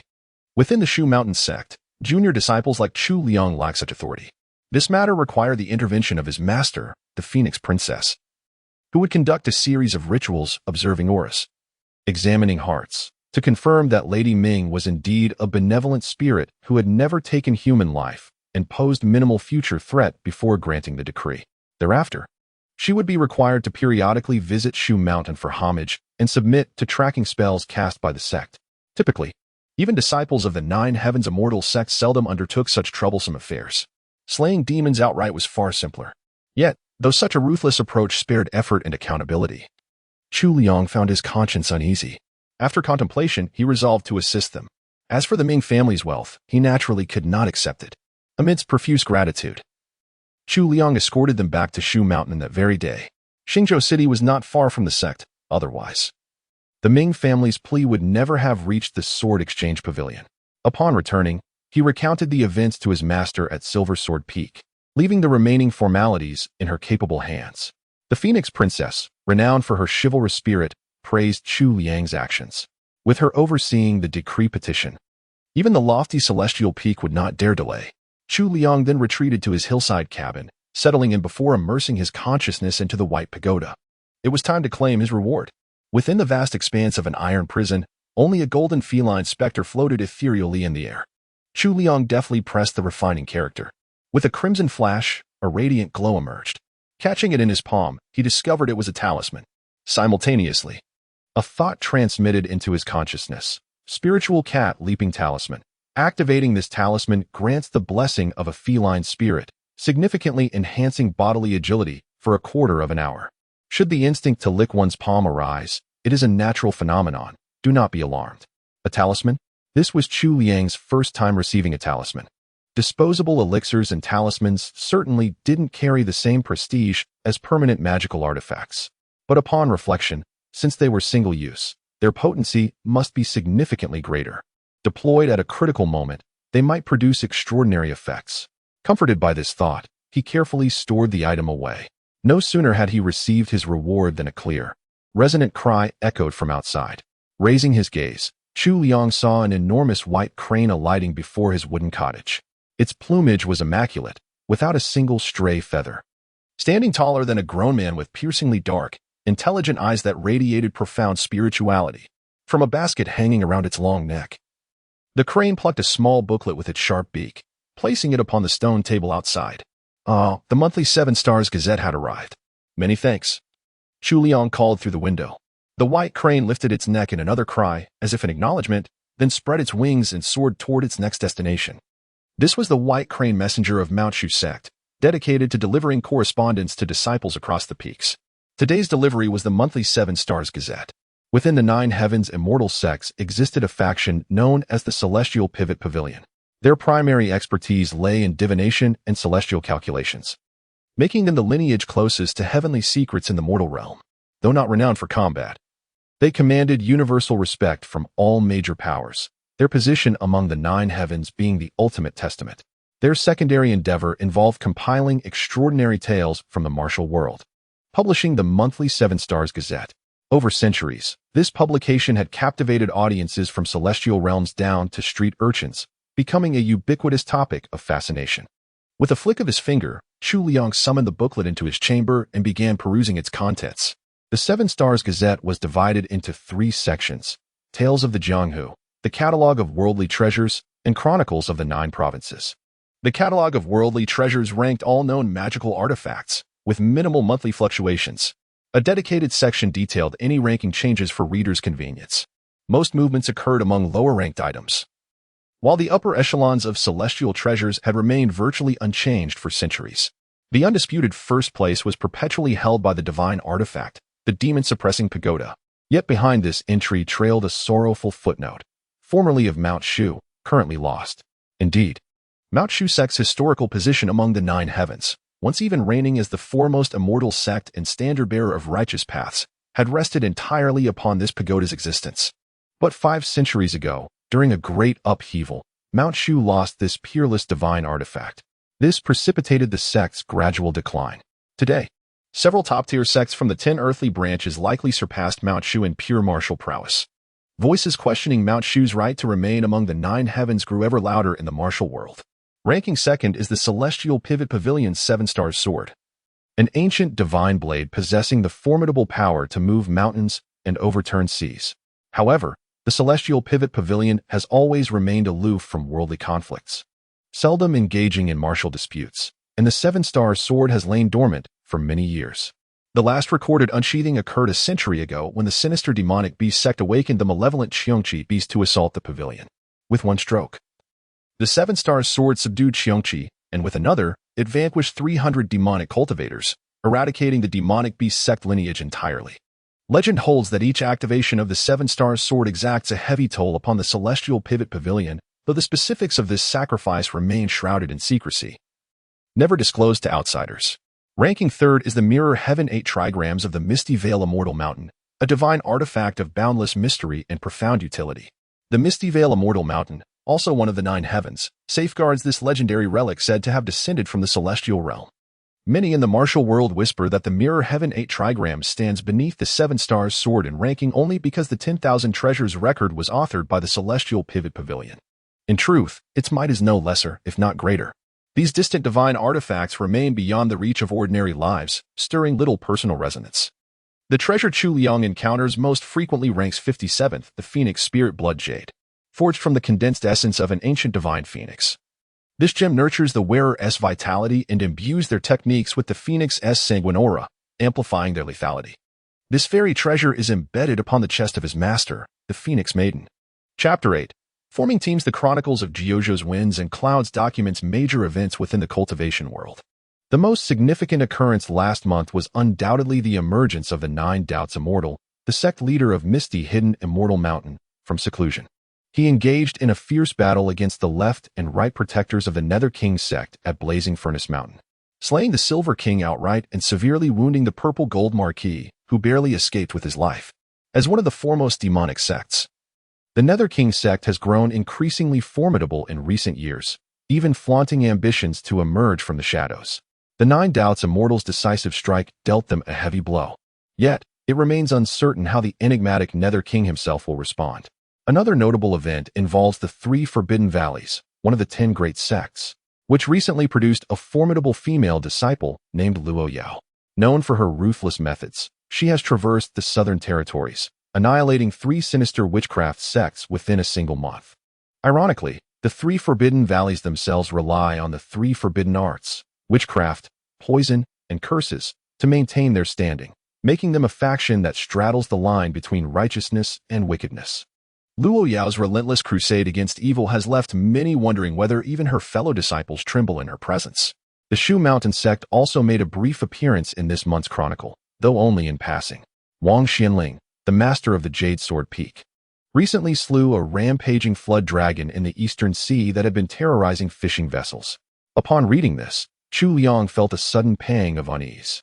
His own master had long held a grudge against Wang Xianling, and knowing her temperament, she would hardly sit idle while her rival basked in glory. His concern, however, was not for his master's safety, but rather for the ecological balance of the Eastern Sea. As if fate itself had sensed his thoughts, a streak of blazing light suddenly shot into the sky toward the southeast. A faint voice carried on the wind, "I'll be away for a few days. Take care of yourself." Chu Liang fell silent for a moment. His proud and unyielding master. Finally, the most beloved section among the masses, the Tales of Jianghu. Compared to the solemn and serious chronicles of the 9 provinces, the Tales of Jianghu leaned more toward entertainment, often brimming with gossip and scandalous tidbits. For instance, the first piece of news recounted how the emperor of the Yu dynasty, during his inspection of the Shenlong Academy, attempted to arrange a marriage between his youngest daughter, Princess Jing'ang, and the academy's top disciple, Zhang Qin. To everyone's astonishment, Zhang Qin refused. His reason? Romantic entanglements would interfere with his studies. The Shenlong Academy, the foremost institution of Confucianism and backed by the imperial court, ranked among the top sects within the 10 territories. As its chief disciple, Zhang Qin was destined for greatness, whether he chose to dedicate himself to cultivation or pursue an official career. Yet with this refusal, his future suddenly became uncertain. The emperor was not the only father vexed by his daughter's marital prospects. The lord of Thunderbolt Fortress, one of the 10 territory sects, announced an offer of 10 rare treasures as dowry to recruit a worthy son-in-law for his only daughter, Huang Linger. Surprisingly, none of the 9 provinces' heroes dared to accept. Of course, there was a hidden reason. To become the son-in-law of Thunderbolt Fortress, even as a live-in groom, would never lack for talented and virtuous young men vying for the position. The true deterrent was Huang Linger's own fierce proclamation: anyone wishing to marry her had better possess cultivation surpassing hers, or else they would become food for her dragon-tusked mammoth on the very first day. Amidst these anecdotes, Mount Shu still only had one piece of news make the list. It was none other than the renowned Fairy Jiang of Mount Shu, Jiang Yuebai, who was spotted dining intimately with Feng Xiaoyang of the Heavenly King sect at the Drunken Moon Pavilion in Jiangnan, sparking rumors of a romantic entanglement. Of course, the Celestial Pivot Pavilion would never engage in baseless speculation. Until the nature of their relationship is confirmed, they would only describe it as alleged. Yet one can easily imagine how this mere whisper of news would shatter the hearts of countless devotees of the ethereal Fairy Jiang. Impossible. Utterly inconceivable. My beloved Jiang would never be lured away by those scoundrels from the Heavenly King sect. O divine maiden Jiang, I beseech thee, let love remain within the Shu Mountain Sect. Upon the vast white plaza before the Infinite Palace, desperate howls could occasionally be heard. At times, the voices of female disciples would rise in protest. If you admire Immortal Jiang, must you disparage Feng Zhaoang as well? He is the epitome of diligence and kindness, a true ideal among mortals. Indeed, at the tender age of 19, he has already emerged as the most formidable contender for the position of Heavenly Sovereign Sect's chief disciple. When will you envious souls ever attain even half his accomplishments? The joys and sorrows of men are not shared. Chu Liang merely found their clamor grating. With serene composure, he traversed through the crowd, crossing the entire plaza. The four major halls of Mount Shu stood at the edges of the square. Apart from the Hall of Discipline, which oversaw the sect's penal codes, the Hall of Blades managed magical artifacts and weapons, the Hall of Guardians specialized in divine techniques and spells, while the Hall of Alchemy handled elixirs and talismans. These three halls displayed numerous listed items available for purchase by Mount Shu disciples using sword coins. Having completed several missions, Chu Liang had accumulated 20 sword coins, insufficient for acquiring treasures or ancient tomes, but enough to procure some cultivation-aiding elixirs. He entered the Hall of Alchemy and purchased 4 spirit convergence pills for the divine intent realm. With these pills to assist his cultivation, he believed he would soon break through to the mid-stage of the divine intent realm. Compared to other disciples, he could save all his sword coins to exchange for elixirs. A considerable advantage indeed. Emerging from the Hall of Alchemy, he proceeded to the Sword Exchange Pavilion. His demon-slaying missions could not be paused with the White Pagoda in his possession. He had to utilize it fully. It wouldn't do to always seek Elder Shen's help in selecting missions. This time, he resolved to choose one himself. In the Grand Hall of the Sword Exchange Pavilion, several jade boards hung high, their mission slips rapidly shifting. The section for Divine Intent Realm missions was particularly overwhelming, teeming with countless tasks that dazzled the eyes. Before he could peruse them for long, a shout arose nearby, gathering the jade essence blossoms of human visage. The reward is generous, only one more Divine Realm cultivator needed, departing immediately. Led by a senior Golden Core Realm expert, guaranteed safety. Gathering the jade essence flower with a human face. The one calling out was a young disciple clad in black brocade robes, with thick eyebrows, large eyes, and a piercing gaze that radiated vigorous young energy. Behind him stood 3 other male and female disciples, indicating the 4 of them were a team. The jade essence flower with a human face. Chu Liang pondered briefly. He wasn't entirely certain where to find such a thing. However, he knew that tasks requiring multiple participants usually implied greater difficulty or the need to confront numerous demonic creatures, and tasks teeming with demons were always the best kind. He approached them with a warm smile and said, "Hello, may I join you?" Though he didn't know these individuals as fellow disciples of Mount Shu, they were like family. There would naturally be no barriers between them. Hearing this, the young man in black was visibly delighted. With a bright smile, he immediately pulled Chu Liang closer and said, "That's wonderful. Come, let's quickly accept the mission first. My name is Lin Bei, and you are?" "Chu Liang, Brother Chu. Let me tell you, this mission is highly sought after." Once the team was assembled, Lin Bei, with practiced familiarity, stepped forward to collect the mission assignments for the group before returning to distribute them. As he handed one to Chu Liang, he inquired warmly, "Brother Chu, we're from the Jade Sword Peak. Which peak do you belong to?" Chu Liang replied, "I hail from the Silver Sword Peak." Chapter 9. No rotation needed. Changing swords. Your Excellency, the atmosphere isn't exactly harmonious. After Chu Liang uttered these words, an awkward silence abruptly descended upon the surroundings. The disciples of Mount Shu were as close as family, with the exception of Silver Sword Peak and Jade Sword Peak. Originally, these 2 peaks belonged to the 5 sword peaks of Mount Shu, united in spirit since ancient times. Yet, by sheer coincidence, the current generation's 2 peak masters were at odds. Wang Xinling, master of Jade Sword Peak and chief among the peaks, wielded overwhelming authority with an unyielding and rigid temperament. Meanwhile, the young and fiery master of Silver Sword Peak, Phoenix Maiden, refused to tolerate anyone lording over her. Thus, every encounter between the two inevitably led to conflict. With their masters openly at odds, the disciples naturally followed suit. Particularly recently, as Wang Xuanling's wager with Phoenix Maiden had spread throughout Mount Shu, Silver Sword Peak was inevitably viewed as an enemy by the disciples of Jade Sword Peak. However, they likely had little opportunity to encounter the lone seedling of Silver Sword Peak in daily life, and thus did not recognize Chu Liang. Chu Liang remained unfazed, his face still adorned with a faint smile. In moments like these, as long as one remained unbothered, the discomfort belonged to others. The expressions of the Jade Sword Peak disciples stiffened. After a prolonged pause, it was Lin Bei who finally broke the silence with a hearty laugh. Ha ha ha. He wrapped his arm around Chu Liang's shoulder and said, I heard the Silver Sword Peak only has one disciple. What a coincidence to run into you today. Yes, quite a coincidence, Chu Liang replied with a faint smile.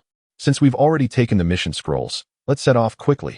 Lin Bei called out to the Jade Sword Peak disciples, his tone seemingly urging haste. But beneath his words lay an unspoken implication, since the mission scrolls had been claimed. There was no turning back, so they might as well proceed. At his words, the other 3 Jade Sword Peak disciples nodded stiffly and turned to leave, their expressions uneasy, barely sparing Chu Liang a glance. The indifference was palpable. Chu Liang, however, paid it no mind, walking alongside Lin Bei at the rear. To him, it didn't matter who his companions were, as long as they could slay monsters, that was enough. Lin Bei, with his thick brows and bright eyes, was surprisingly warm, eagerly introducing the other 3 Jade Sword Peak disciples to Chu Liang as they walked. At the front strode a tall, broad-shouldered young man with a stern expression, a massive sword strapped to his back, Fong Ting. He was the leader of this mission, a Golden Core realm cultivator, currently at the early stage of the realm. Chu Liang nodded in understanding. Ordinary disciples of Mount Shu wore the standard sect-issued flying sword bracelets, which could shift forms and be worn on the wrist. Those who carried their own swords, however, usually wielded more formidable blades, and were often more formidable themselves. The Golden Core realm might seem only a single major realm above the divine intent realm, but in truth, it represented the chasm between the human barrier and the earth barrier, an obstacle many could never overcome in their lifetime. The gap was immense. Beside him walked a female disciple dressed in a soft yellow short jacket and a plain white inner robe, with flowing trousers adorned with delicate tassels. Petite and delicate, she had a round, youthful face, fair and tender, with gentle eyes that exuded a timid sweetness, the kind of girl who effortlessly stirred protective instincts in others. This junior sister is Su Ziqing, Lin Bei explained. We're mostly here to accompany her. This is her first mission outside the mountain. Lin Bei chuckled. Her elder brother is Su Ziang, the senior disciple of our Jade Sword Peak. Since senior brother Su has been in seclusion recently, we were tasked with escorting her down the mountain. At the mention of Su Ziang's name, Chu Liang immediately recognized it. The Shu Mountain Sect had declined over the years, and compared to the other 9 Heaven's Immortal sects, the number of outstanding young disciples was far fewer. Among the few who had gained fame in this generation were Jiang Yuebai and Su Ziang. Su Ziqing, like Lin Bei, had only recently broken through to the early stage of the divine intent realm. In truth, disciples who had just attained this level would typically participate in group missions on their first ascent, seeking guidance from senior disciples. Someone like Chu Liang, who ventured out alone immediately after his breakthrough, was a rare exception. As for the last male disciple, he was at the mid-stage of the divine intent realm, a plain-looking youth named Lu Ren. The group stepped out of the sword exchange pavilion and arrived at the edge of sky-reaching peak. Su Ziqing raised her hand, forming a seal, and uttered a clear incantation. Brilliant specks of light shimmered at her fingertips, as if pulling an invisible thread. A resonant cry echoed from the distant sky, and moments later, a colossal white bird, several zhang in length, emerged from the sea of clouds. Frost and mist clung to its feathers, dissipating as it landed with a mighty flap of its wings.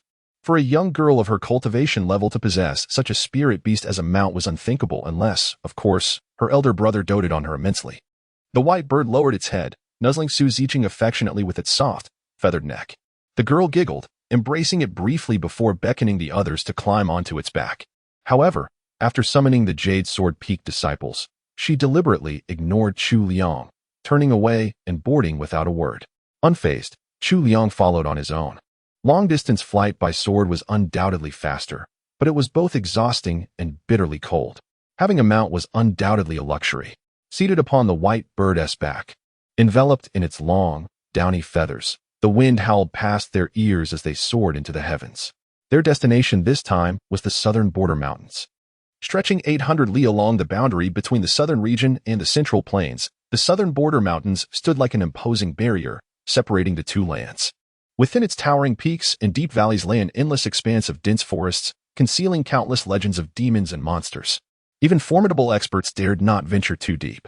Fortunately, their mission only took them to the outskirts, a small, relatively safe woodland on the fringes. With a Golden Core disciple overseeing the task, the difficulty should be manageable. On the bird's back, Fong Ting, Su Ziqing, and Lu Rin sat at the front, while Chu Liang and Lin Bei remained at the rear, separated by a considerable distance. This twin-faced jade essence blossom, it's said to be a rare twin-flowered specimen. One of our Shu Mountain seniors stumbled upon it. But since it wasn't ripe for harvest at the time, the task was entrusted to the Sword Exchange Pavilion. Now that its blooming season approaches, it falls to us to complete the mission. Lin Bei chattered incessantly, briefing Chu Liang on the details. However, Chu Liang soon realized that his fellow disciple was particularly warm-hearted. He was simply a compulsive talker. From the moment they met, Lin Bei's words had flowed ceaselessly. As if afflicted by some strange malady that rendered silence unbearable, Chu Liang even suspected that the three individuals seated so far ahead might not be isolating him, but rather Lin Bei. Boom! After roughly half an hour, the white bird descended at the foot of the Southern Domain Mountains. A gust of wind rippling outward as the group landed smoothly. The Southern Domain Mountains teem with demons and savage beasts. We can no longer fly. From here, we proceed on foot. Fong Ting, the leader, finally spoke. This forest is dense with plant spirits, and even in daylight, it is thick with miasma. We must suppress our breath and move cautiously. Our spiritual energy won't replenish easily, so conserve your strength when striking. I must preserve my own cultivation. So the task of clearing the path will fall to Lu Rin, Lin Bei, and Chu Liang in rotation. Any objections? He issued commands with an inscrutable expression. Though the forest was filled with noxious miasma, cultivators who had reached a certain realm possessed unimpeded meridians and could hold their breath for extended periods without issue. However, the inability to replenish air meant they couldn't restore their primordial energy, rendering each individual's vital chi finite and exceedingly precious. Yet if they encountered any flora or fauna spirits blocking their path along the way, someone would inevitably have to step forward to clear the way. Fong Ting, being the most formidable among them, needed to conserve his strength for potential unforeseen circumstances and couldn't afford to squander his primordial energy on trivial matters like clearing paths. Su Ziqing, the weakest in cultivation and on her first descent from the mountain, was placed in the center of the group for protection. The remaining three took turns shouldering the responsibility. This arrangement could undeniably be considered fair and reasonable. But I have a minor objection. Chu Liang, who had been standing at the rear of the group the entire time, suddenly spoke up. Fong Ting frowned as he looked at him. The gazes of the crowd also fell upon his smiling face, carrying a faint hint of hostility. No one knew what kind of mischief this visitor from Silver Sword Peak was up to. Then, they heard Chu Liang speak. The task of clearing the path and eliminating the demons can be handled by me alone. There's no need for rotation. Chapter 10. The Scattering of 100 Flowers. What? Chu Liang's words left everyone astonished. In a jungle teeming with demons where spiritual energy couldn't be replenished, danger could strike at any moment. Preserving one's cultivation was undoubtedly the key to survival. Naturally, none wished to squander their chi on clearing the path, which was why Fong Ting proposed the fair rotation system.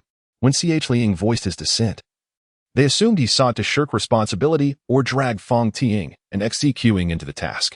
Yet never could they have imagined this gentle, smiling youth would volunteer to shoulder the burden alone. A mere early-stage divine intent cultivator, his unexpected sense of duty left them speechless. Brother this is no jest. LNB, I was the first to protest. This path may take hours to traverse. If you exhaust your chi, it will hinder our mission to gather the jade-faced blossom. Let us take turns. Liang smiled faintly. Worry not. I have confidence. Should my reserves wane, I shall yield my place. My cultivation is humble. Allow me to contribute where I can. His sincerity moved them all. If you insist, Ting turned away. Then added after a pause, remember, retreat when half spent. To wait until depletion would be folly. I understand. Liang nodded. The young maiden XCQing watched him, lips pursed. In truth, her spirit beast White Crane was a gift not from her brother, but her master. Wing Su Ing had doted on her since childhood. And thus her loyalty ran deep, as did her prejudice against Silver Sword Peak, his sworn enemy. Upon learning Liang was D.N.F. Ng's disciple, she had secretly scorned him. Allowing him upon her crane had chafed. She deliberately sat apart to slight him. Yet how tender a maiden's heart. Seeing him selflessly bear the team's burden, clearly striving to bridge their rift, she suddenly felt ashamed of her pettiness. And this senior brother so serene, so comely, with such a radiant smile, surely a man of virtue. Tugging her sleeve, she scurried forward and proffered a small vial. Senior brother take these 3 chi-gathering pills. Though primarily for cultivation, the pills could restore chi rapidly, precious in their plight, yet somewhat wasteful without follow-up meditation. Junior Sister X. I couldn't. He began to decline, but her shimmering, remorseful gaze stayed his words. She seemed on the verge of tears if he refused, leaving him utterly bewildered. Reluctantly, he accepted with a polite, very well, thank you kindly. Don't mention it. I have plenty more, Su Ziqing replied sweetly, her smile blooming only after he took it. Chu Liang stepped forward, his flying sword materializing in his grasp. He had no time to dwell on the inner turmoil of the Jade Sword Peak disciples. His reason for taking the lead was simple: the one who clears the path gets to slay the demons. Amidst the vast, untamed mountains, ancient trees towered several zhang high, their dense canopies and tangled vines blotting out the sun, leaving not a single ray to pierce through. Fangting carried a lantern-like artifact, its soft glow enveloping the group while illuminating the path ahead. At the forefront, Chu Liang extended his spiritual senses several zhang ahead, treading cautiously with every step. The moment his senses brushed against a trace of demonic aura, an eerie sound split the air. From the massive vines coiled around a gnarled ancient tree, one suddenly lashed out, like a monstrous, emerald-scaled serpent. At the very tip of the vine, there bloomed a crimson flower bud the size of a clenched fist, its hue so bewitchingly vibrant, a floral demon. As the vines lunged forward, the crimson bud abruptly unfurled with a hiss, revealing a gaping maw lined with razor-sharp fangs. Within these exquisite petals, a carnivorous maw lies concealed. Be cautious, Chu Liang warned in a low voice. Simultaneously, he stepped forward, thrusting his long sword forward with a 3-foot blade aura, piercing fiercely into the flower's core.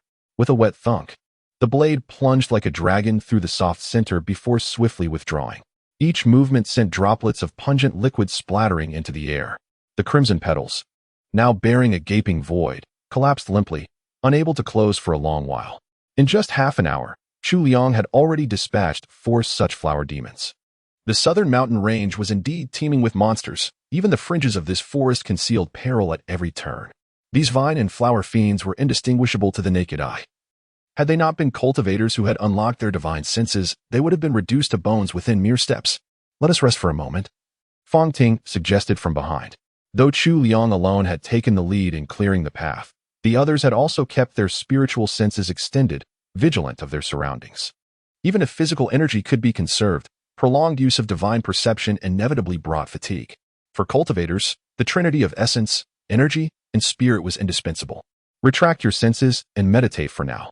I will keep watch, Fangting declared, demonstrating the responsibility of a golden core cultivator as he stood guard alone while the others settled into seated meditation. Lin Bei approached and inquired, Brother Chu, are you well? My condition is quite satisfactory. Chu Liang nodded in response. He spoke the truth, for with the aid of Su Ziqing's chi-gathering pills, his vital energy remained at full capacity. As for these precious pills, he harbored not the slightest intention of frugality. After all, a single lantern monster's bounty would suffice to replenish his stock. So long as the White Tower's rewards remained forthcoming, his demon hunting endeavors would forever yield profitable returns. With this thought in mind, he closed his eyes once more and turned his gaze inward, entering the White Tower with a glimmer of anticipation within its iron-barred confines. For chambers each imprisoned a golden, flower-like phantom. Chu Liang stepped forward and pressed the character for refinement. A crimson flash erupted, boom, and he reached out to catch the shimmering light that drifted down. In his palm lay a small parcel wrapped in oiled paper, seemingly containing medicinal powder. Then, a sudden realization dawned upon him. 100 flowers powder, a detoxifying elixir refined from the essence of 100 blossoms, have to be ingested. Have to be applied externally, capable of neutralizing countless poisons. Its use leaves behind an intoxicating floral fragrance that lingers upon the bearer, opening with the delicate scent of jasmine, deepening into the rich aroma of roses, and finally settling into the earthy sweetness of hawthorn. The perfume is potent and enduring, refusing to fade. Chapter 11. Chu Liang. This man is impressive. Su Ziqing, perhaps finding the ground too soiled to sit upon, remained standing aside. The young maiden had been walking in the center of the group, sheltered by the others, thus feeling neither fatigued nor in need of rest. As the companions settled into meditation, she found herself somewhat listless. Her lively eyes darted about, surveying the dense forest scenery around them. Suddenly, the leaves ahead trembled faintly, as if something indistinct had stirred. Intrigued, she fixed her gaze upon the movement. Then came a faint rustling, swift as a whisper, before a palm-sized, emerald-green toad sprang forth from beneath the foliage. With bulging, hideous eyes, grotesque and menacing. This creature was no demonic entity, thus escaping Fong Ting's spiritual detection as it stealthily encroached upon the perimeter where the group stood. Yet even without imminent peril, the grotesque visage inflicted profound trauma upon the young maiden's psyche. She recoiled with such violent trepidation that she stumbled backward several paces. This retreat carried her beyond the lantern's protective halo of illumination. A single step, just as the gathered crowd turned their gaze toward the commotion. A sinuous vine at the periphery uncoiled with viperous speed, bearing its fanged maw. With a sinister hiss, the young maiden found herself caught off guard as the floral demon sank its fangs into her delicate calf. Junior sister Ziching. Fong Ting let out a thunderous shout as his long sword flashed from its sheath behind him. With a crackling roar like a golden dragon in flight, a surging sword aura imbued with lightning erupted forth, instantly engulfing the flower demon's form. The devastating energy carved a deep trench over Tianzhong long, obliterating not just the creature but also the vines, giant trees, and vast swathes of dense forest in its wake. Chu Liang had previously heard from Lin Bei about Fong Ting's treasured sword, the Thunderbolt Blade, and how his golden core cultivation specialized in lightning-infused sword energy through the Divine Sky 5 Thunder Golden Core technique. Witnessing the single strike's terrifying power firsthand left no doubt about its fearsome reputation. What was even more astonishing was how this overwhelmingly powerful sword strike had grazed past Su Ziching's body without so much as touching her garments, a testament to Fong Ting's extraordinary control. The chasm between Golden Core Realm cultivators and Divine Intent Realm practitioners was indeed vast. Yet no matter how devastating Fong Ting's subsequent retaliation might be, it couldn't change the fact that Su Ziching had already been bitten by the flower demon. The young girl stumbled and collapsed to the ground. Though quick to circulate her chi to staunch the bleeding, her panicked cry soon followed. The demon's venomous.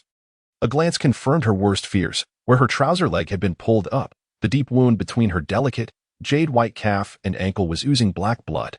The surrounding skin showed ominous traces of darkening corruption. These forest vine blossom demons are normally harmless, Fong Ting observed grimly. That one must have been a mutated wisteria blossom demon.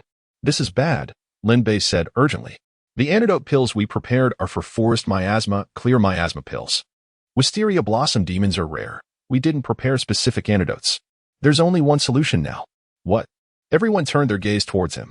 Lin Bei wore an expression of heroic sacrifice as he declared resolutely, Junior sister Ziching, you must seal your chi and blood circulation to slow the poison spread. I shall now channel my inner energy to extract the venom from your bloodstream. With a mischievous grin, he bared his teeth and stretched his lips, as if already limbering up for some tomfoolery. Nonsense. Fong Ting frowned and reprimanded sternly, your cultivation level is nearly on par with Junior sister Ziching. If you attempt to extract the poisoned blood, what if you become infected as well? My cultivation is advanced, I shall absorb it. At this moment, the usually reticent Lu Ren finally spoke up. Senior brother Fong bears great responsibility and should not take unnecessary risks. Junior brother Lin's cultivation is still weak. Do not act recklessly. Let me absorb it instead. With that, he too licked his lips. The young girl cradled her delicate little foot, her voice trembling with the threat of tears. Clearly, this was a situation she had never anticipated. As the three of them argued, Chu Liang, who had been silent until now, interjected. Everyone, Lin Bei glanced at him sharply. What? You want to taste too? No, Chu Liang shook his head. What I meant was, I happen to possess a certain antidote that might counteract the floral demon's poison afflicting junior sister Su. What? Su Ziching's eyes instantly lit up with hope as she gazed at Chu Liang, as if clutching at a life-saving straw. Senior brother Chu, do you truly possess an antidote? She inquired with desperate anticipation. Good. Although not specifically for the poison of flower demons, it should have some effect. Chu Liang took out the baiwa powder and said, since it's not a specialized antidote, there is still some risk involved. Lin Bei seemed somewhat reluctant, turning to Su Ziching. Junior sister Ziching, it's up to you. At this moment, there are only two choices. Either suck the venom out with your mouth, or take the medicine. I'll take the medicine. Su Ziching replied without hesitation. Chu Liang handed over the baiwa powder and instructed, take half orally and apply the other half externally. Understood. Many thanks, senior brother Chu, Su Ziching expressed with deep gratitude. Lin Bei sighed heavily, his face etched with remorse. I feel utterly useless, unable to assist in any way. My conscience weighs heavily upon me. If I cannot help draw out the poisoned blood, at least allow me to apply the medicine for you." His words earned nothing but a withering glare from Su Ziqing. Following Chu Liang's guidance, she divided the baiwa powder into 2 portions, one applied to the wound, the other swallowed with water. Then, she regulated her breathing and focused her energy for a brief period of meditation. To her astonishment, within mere moments, the ominous dark aura around her wound had completely dissipated. Even the gaping wound was visibly healing at a remarkable pace. While the cultivator's vigorous vitality certainly played a role, the miraculous efficacy of the 100 Flowers powder undoubtedly contributed significantly. "Senior Brother Chu, your medicine is truly extraordinary." Su Ziqing looked at Chu Liang with pleasant surprise. "It works." Chu Liang merely responded with a faint smile. For cultivators, as long as there was no demonic poison, ordinary flesh wounds held little consequence. After applying more of the medicinal ointment, Su Ziqing immediately stood up, lively and energetic as if nothing had happened. Perhaps it was an illusion. But she felt that after using the medicine Chu Liang provided, her body began to emit a fragrance, one that seemed to shift and evolve. At first, it was the delicate scent of jasmine, then transformed into the rich aroma of roses, before finally turning into, well, a peculiar and intensely potent odor she had never encountered before. Perhaps it was some kind of floral essence? After the operation was completed, she gracefully approached Chu Liang and whispered softly, "Brother Chu, how can I ever thank you enough?" "It's nothing," Chu Liang replied with a smile. "You gave me the chi-gathering pills, and I gave you the 100 Flower powder. A fair exchange, isn't it?" "But," the young girl tilted her head slightly, "the chi-gathering pills and your 100 Flower powder, how can they compare?" Chu Liang waved his hand dismissively. "We're fellow disciples and friends besides. Why bother calculating so precisely?" "Are we friends?" Su Ziqing paused for a moment, then suddenly broke into a radiant smile. "All right." At that moment, Lin Bei, standing nearby, chimed in. "But Brother Chu, weren't you directly pulled away from the sword exchange pavilion by us? Do you always carry antidotes with you?" "Better safe than sorry," Chu Liang replied nonchalantly. Before long, Fang Ting signaled for the group to resume their journey. Without hesitation, Chu Liang strode to the front once more, resuming his duty as the vanguard. This time, the gazes of the Jade Sword Peak disciples following his silhouette carried a newfound warmth. In their hearts, they had come to realize this disciple from the Silver Sword Peak was dependable. When faced with demons, he fought without hesitation. When medicine was needed, he shared without reservation.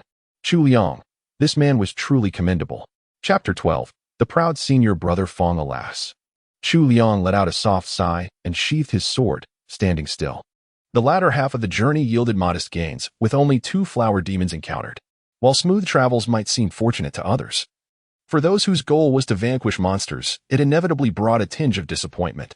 Yet, this faint regret was swiftly dispelled by the sight before them. As the group emerged one by one from the narrow, oppressive forest path, their first impression was sheer awe. They remained within the bounds of the dense woods, but here, the towering canopies of ancient trees stretched dozens of feet high, resembling the lofty vaulted ceilings of a grand palace. The oppressive weight above them momentarily lifted. Ahead lay the entrance to a valley. Jagged cliffs hung precariously, draped with vines and foliage clinging to dark stone, while eerie blossoms carpeted the ground. Faint, ghostly luminescence flickered in the air, casting shifting light and shadow. It was a primeval and profound realm, untouched and otherworldly. "This." Lin Bei opened his mouth, stammering incoherently, as if struggling to voice his thoughts. But the moment his words escaped, they echoed through the vast valley, causing him to swallow them back. There was an unspoken reverence, as though speaking too loudly might disturb the celestial beings above. Fang Ting's voice was grave as he warned, according to the guidance. The human-faced jade blossom lies not far ahead in this valley. Though there are no more flower demons here, the danger is far greater. Stay vigilant. Understood. Everyone nodded in agreement. The reasoning was simple. In a land teeming with demons, if a pure sanctuary suddenly appeared, it could only mean this was the territory of an even greater fiend. The human form seemed insignificant traversing this vast, untamed wilderness. As they ventured into the jagged black valley, it wasn't long before they spotted a cluster of enormous blossoms growing in a clearing at the valley's edge. Twin flowers sprouted from a single stem, each bud as large as a human head, their petals tightly clasped over the heart of the bloom. Pure white in hue. Surrounded by long, straight leaves, they stood out starkly, pristine and incongruous amidst the rugged terrain. So this is the human-faced jade essence flower. Just as depicted in the manual, Lin Bei murmured. Fong Ting lifted his gaze to the narrow strip of sky visible between the towering cliffs above. By now, night should have just fallen outside. When the moonlight finally touches these blossoms, that will be the moment they bloom. Until then, do not touch them. Chu Liang had already familiarized himself with the procedure for harvesting the flower during their journey. This plant was extraordinary. Plucked at any other time, it would lose its spiritual essence.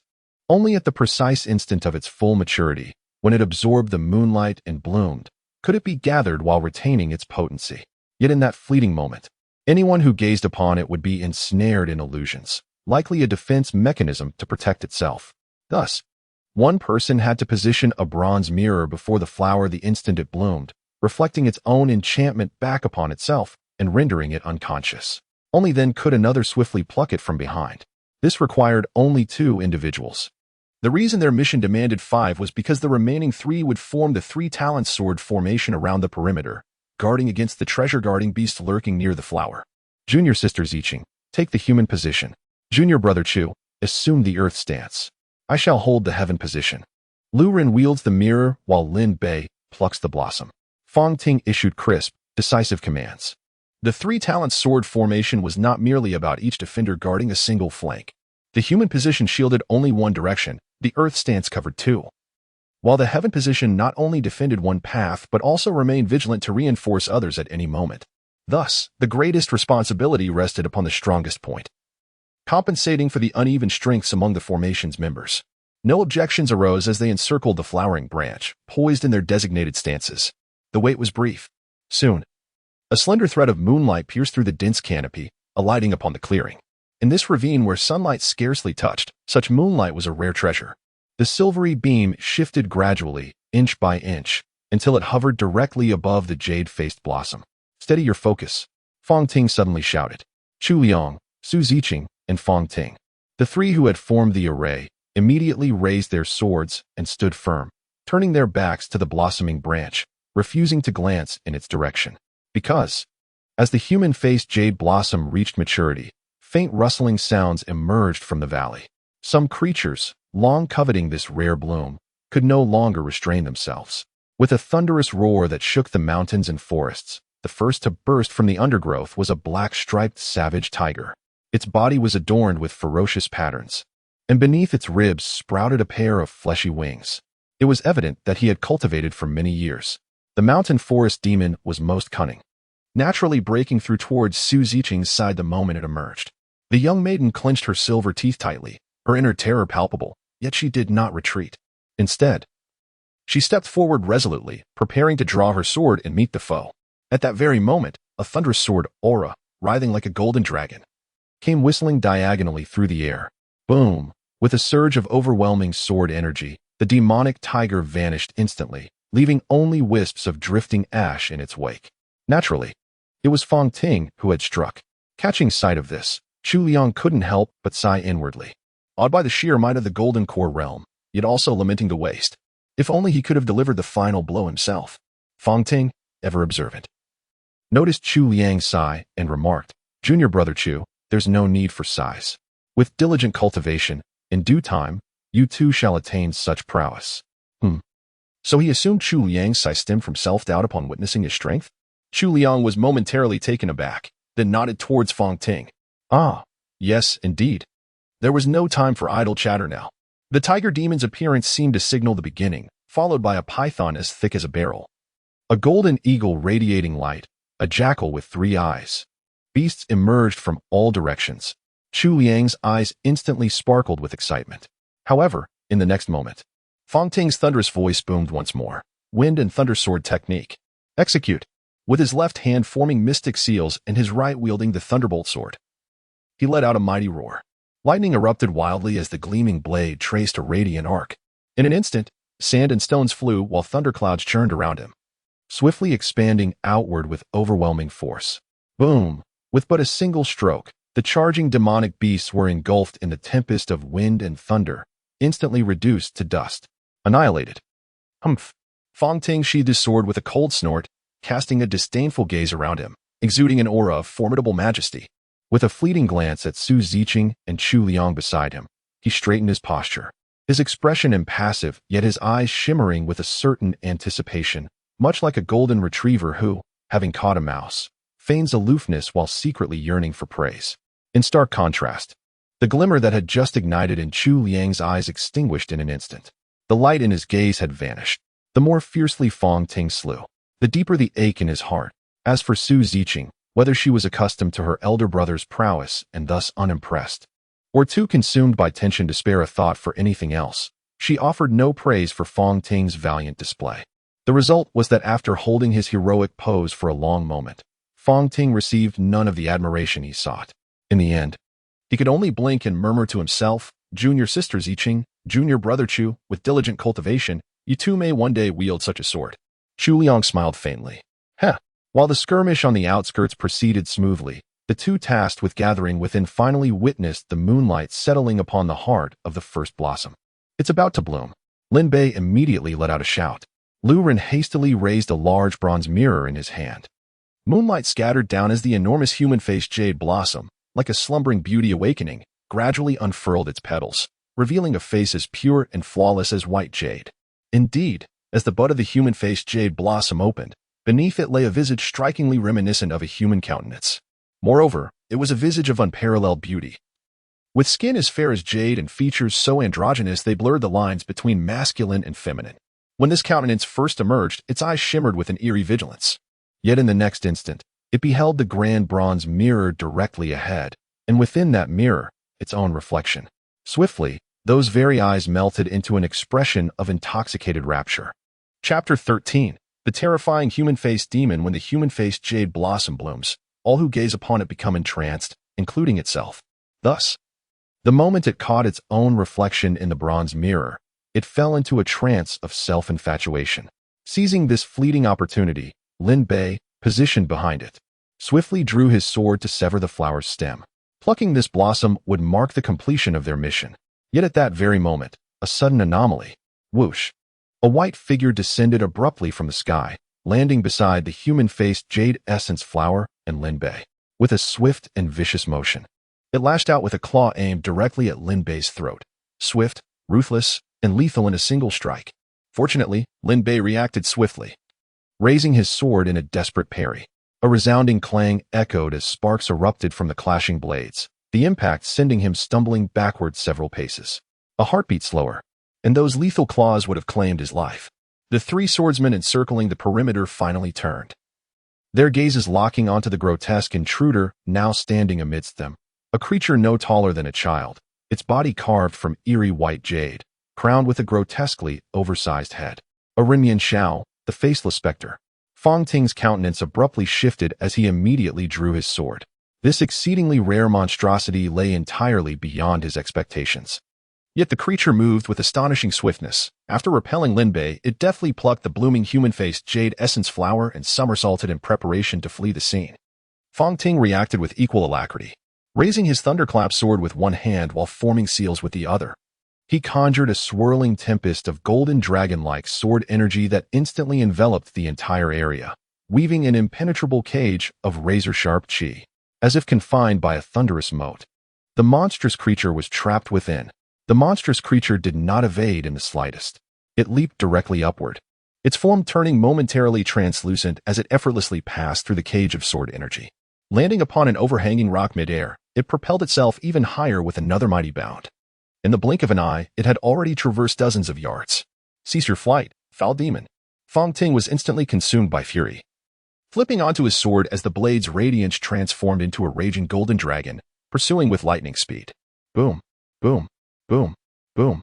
Yet within this valley, jagged rocks hung inverted in a crisscrossed labyrinth, while that pale figure moved with uncanny agility, deliberately choosing the most treacherous paths ahead. Though sword flight granted remarkable speed, it excelled in straight-line distance rather than nimble maneuvering. Before long, the careening blade had shattered multiple massive boulders along its path.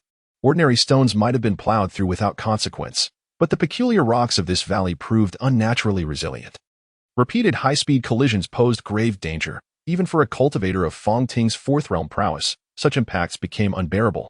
Within moments, he shifted tactics, abandoning sword flight to propel himself forward through sheer wind manipulation.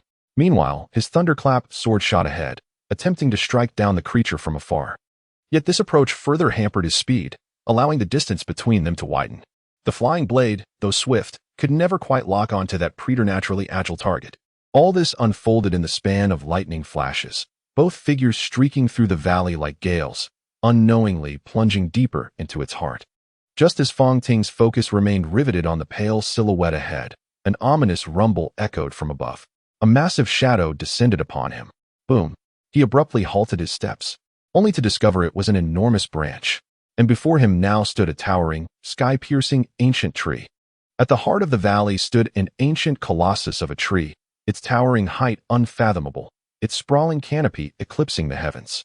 The entire valley's vegetation seemed to spring from this primordial titan. Around its massive trunk coiled countless gnarled branches, lashing out violently at any living creature that dared approach. Clearly, this arboreal behemoth reigned as the undisputed demon sovereign of the valley. Fong Ting narrowly evaded the first strike, yet failed to dodge the second one coming straight at him. With a thunderous impact, the blow sent his figure flying over 30 meters away. After tumbling to the ground, Fong Ting looked up again at the white silhouette of the monstrous creature. It dodged and leaped amidst the relentless whipping of the giant tree branches. Yet not a single leaf managed to touch its form. How extraordinarily agile it was. Fong Ting's thunderbolt sword chi had always been renowned for its swiftness. Yet it leaned more towards grand, sweeping motions, direct and unyielding. On open, level terrain, he was confident he could capture the human-faced ghoul in mere moments. However, within this rugged and labyrinthine valley, he found himself utterly powerless against the creature. Moreover, the presence of the colossal tree deterred him from giving further chase. Helplessly, he watched as the monster's silhouette leapt farther and farther into the distance with each bound. How infuriating! Fong Ting cursed under his breath in frustration. Leading a Golden Core realm team, yet failing the mission. How would his revered master perceive him upon their return? What would senior brother Xiang think? And junior sister Ziqing? In the midst of his frustration, an almost imperceptible black shadow swiftly darted past him, racing with astonishing speed and agility toward the monstrous entity. It appeared even swifter and more nimble than before. The colossal tree's branches didn't even attempt to strike at the fleeting shadow, for he had already passed by before they could react. Whoosh, whoosh, whoosh, whoosh. The faceless specter is an exceedingly rare mountain demon. It manifests when a ghostly jade blossom reaches full maturity and is devoured by a malevolent spirit, granting the specter a new corporeal form. These creatures are renowned for their extraordinary swiftness and agility. The particular specter haunting this valley had lain in ambush for an extended period. Naturally, it harbored murderous intent toward any human daring to touch its precious blossom. However, confronted with cultivators of formidable power, it could only seize the ghostly jade blossom and flee. Once returned to its cavern and the blossom refined, its cultivation would double in potency. Ha ha ha. The specter emitted a sinister chuckle at the prospect of its augmented power. As for the relentless human cultivator in pursuit, the specter felt nothing but contempt.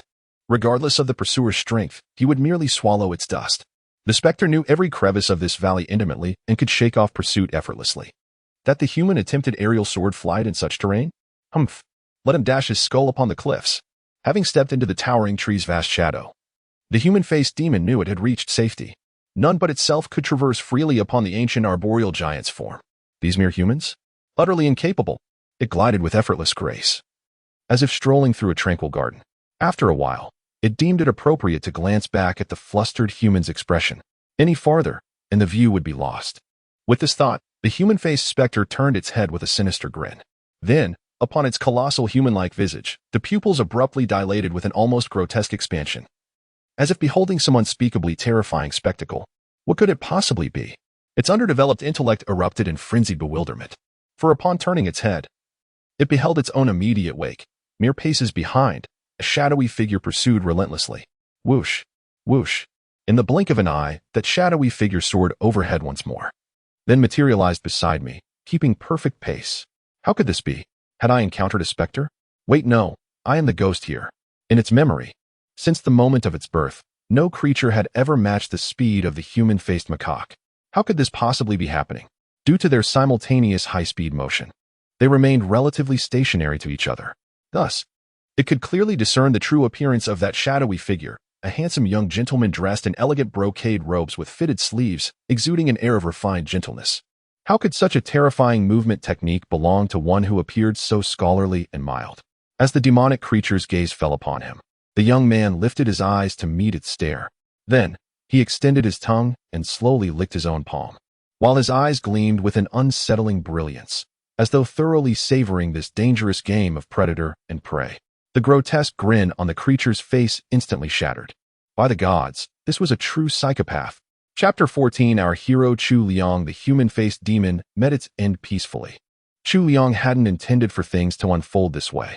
They had all been following behind Fong Ting, maintaining a considerable distance. When they witnessed Fong Ting being struck down by the massive tree branches, Lin Bei let out a mournful cry. Alas, it seems even senior brother Fong cannot catch up with that demonic creature. Our mission is on the verge of failure.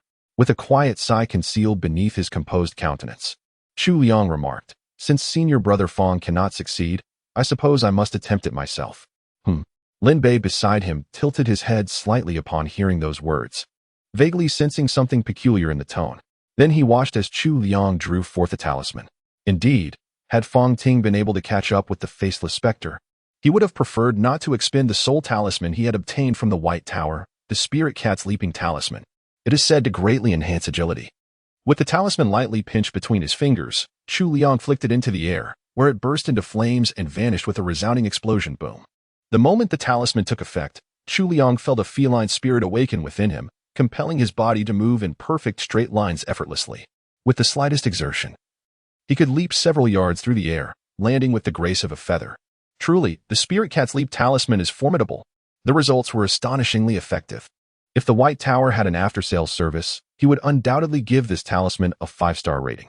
After swiftly adapting to this surge of power, he began to fully unleash his agility in pursuit of the human-faced demon. From a bird's-eye view, one could witness a black shadow and a white streak maintaining breathtaking speeds, the distance between them rapidly closing. Gradually, as he closed in behind the demon, Chu Liang even felt a thrill of excitement. He could sense the feline spirit within him growing exhilarated by the predatory rush. Thankfully, the talisman's effect lasted only a quarter of an hour any longer, and he might have succumbed to some undesirable influence. But the moment the human-faced demon turned its head and saw him, its grotesque face twisting in terror, Chu Liang couldn't suppress his exhilaration, instinctively licking his palm. He would never know the profound psychological damage that innocent little lick inflicted upon the young demon's fragile psyche. Realizing this pursuer was utterly unnatural, the demon spun around, as if wishing for an extra pair of legs, and desperately lunged forward. But could it truly escape? It's quite challenging indeed. Suppressing the urge to continue teasing it, Chu Liang swiftly charged forward, wielding his sword with 3 feet of radiant blade lights sweeping out. The human-faced specter seemed to sense the danger and instantly dissolved into transparency, narrowly evading the close-range sword thrust. This creature was exceedingly nimble, yet its combat prowess was not particularly formidable. Its sole innate ability was this fleeting moment of ethereal transformation, which it had just employed to slip through Fong Ting's cage of sword energy. Alas, this ephemeral state could only be sustained for the briefest instant. Against foes capable of matching its speed, it held little significance. By the time its form solidified once more, Chu Liang had already raised his left hand. A crimson streak shot forth from his sleeve with a sharp whoosh. The binding rope of subjugation. Too close to evade. The human-faced demon's anthropomorphic form was instantly ensnared in the tortoise-shell bindings. In that fleeting moment, its heart seemed to gallop with 1,000 steeds as a voice within roared. Damn it, I knew this person was a pervert, just as I suspected, living in the demon-infested mountains of the southern borderlands. Every monster is prepared to face death at any moment. However, while it can accept demise, it struggles to embrace such a humiliating posture in death. Yet such is the nature of existence. Many things we find unbearable still relentlessly transpire, like autumn winds withering 100 blossoms, or mighty rivers flowing eastward carrying away the departed. Against the vast heavens, one can only sigh in futility. Before the final curtain fell, all that filled its vision was the glint of swordlight. A swift execution followed. SSSSHHK. As Chu Liang returned before the group, the human-faced jade essence flower in his grasp, the rest of the team stood momentarily speechless in disbelief. No one could have anticipated that, at the brink of mission failure, it would be him who stepped forth to turn the tide. Fong Ting frowned and inquired, Junior Brother Chu, how did you accomplish this? Su Ziqing exclaimed with delight, Senior Brother Chu, you're truly remarkable. Why didn't you mention your prowess before? Lin Bei inquired with admiration. Brother Chu, your technique is remarkably professional. Might you impart your wisdom to me? Su Ziqing cast a puzzled glance his way and responded, What technique are you referring to? The young maiden could not yet fully comprehend the peculiarities of the demon-binding rope. Ah, footwork. Lin Bei hastily corrected himself. It's nothing. Chu Liang smiled faintly. Truth be told, I merely employed a rather potent talisman. Once used, it is gone, and my heart aches for the loss. Ah, I see. The others nodded in understanding. Indeed. Their assumptions aligned with this explanation. Given Chu Liang's cultivation at the early divine intent realm, it was highly improbable for him to possess such extraordinary movement techniques. Had he concealed such an ability before, there would have been no reason to do so. Most likely, he had resorted to some treasured elixir or talisman from his reserves. As for the origin of the talisman, no one dared to inquire further. In the realm of immortal cultivation, it was considered taboo to pry into another's artifacts, talismans, elixirs, or divine abilities. The reasoning was simple. While one's cultivation level was often discernible, unless the disparity was too vast to conceal, these hidden tools could bridge the gap in power at critical moments. Every cultivator harbored their own secrets, some even life-saving measures, and naturally, they loathed having them exposed. Sometimes, the slightest discrepancy in knowledge could mean the difference between life and death. In reputable sects like Mount Shu, the origins of treasures might be slightly less scrutinized. However, among the rogue and unorthodox cultivators roaming the Jianghu, many bore treasures tainted by dubious means. Regardless of the setting, recklessly probing into such matters was a mark of poor judgment. Moreover, as the sole disciple of Silver Sword Peak, Chu Liang enjoyed the undivided resources of his master. It was hardly surprising that he possessed some protective treasures. What truly occupied their thoughts was this: a talisman capable of amplifying Chu Liang's speed, far surpassing even Fong Ting's. A cultivator of the fourth realm must have been of extraordinary value. Perhaps it had even been his last resort, a safeguard against mortal peril. The mission's reward in sword coins would undoubtedly fall short of compensating for such a talisman. Yet, he had willingly sacrificed this precious treasure for the sake of the team's success. Without hesitation, without regret. After this brief journey, the group who initially harbored some hostility towards him due to his origins from Silver Sword Peak now held a vastly transformed impression of Chu Liang. Such is the power of personal charisma. If the Shu Mountain Sect were to elect a model disciple now, they would undoubtedly cast their votes for Chu Liang without hesitation. The considerate young lady, Su Ziqing, smiled gently and said, Senior Brother Chu, since you've used such a precious talisman, I'll give you my share of the reward for this mission to help compensate for your loss. Truthfully, she didn't care much about the reward at all. With her master and elder brother watching over her, the true purpose of taking on missions was more for experience and growth. Hearing this, Chu Liang replied with a faint smile, that wouldn't be appropriate. Fong Ting, upon hearing their exchange, chimed in, Indeed. You sacrificed so much for the success of our mission. At the very least, we shouldn't let you suffer too great a loss. My share is yours as well. His primary reason for joining this mission was to accompany Su Ziqing, so the reward mattered little to him. Moreover, when the human-faced demon had stolen the jade essence blossom earlier, he had nearly resigned himself to utter humiliation. It was Chu Liang's decisive actions that turned the tide, saving them all, a debt of gratitude he could scarcely put into words. Just as Chu Liang was about to politely decline, Lin Bei interjected loudly from the side, Brother Chu, don't even think of refusing. Everyone can clearly see the immense effort you've dedicated. You are our hero. How could we ever let you feel disheartened? I shall also give you Lu Ren's share. If you refuse to accept it, you would be treating us as outsiders.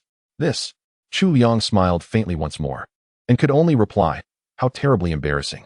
Lu Ren parted his lips, intending to say something as well, yet after a few incoherent murmurs, he suddenly sensed something peculiar. As if words were no longer necessary. Chapter 15. Celestial puppet. The golden sun cast its radiant glow upon the earth, while blossoms swayed in gentle delight.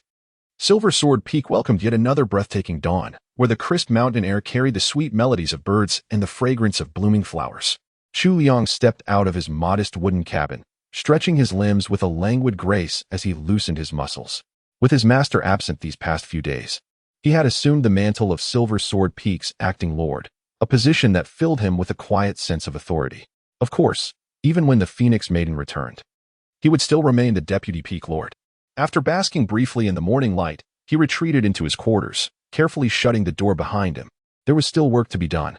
Having returned late the previous night from the southern domain mountains, he had bid farewell to the disciples of Jade Sword Peak and retired directly to his abode. Now, it was time to reward himself.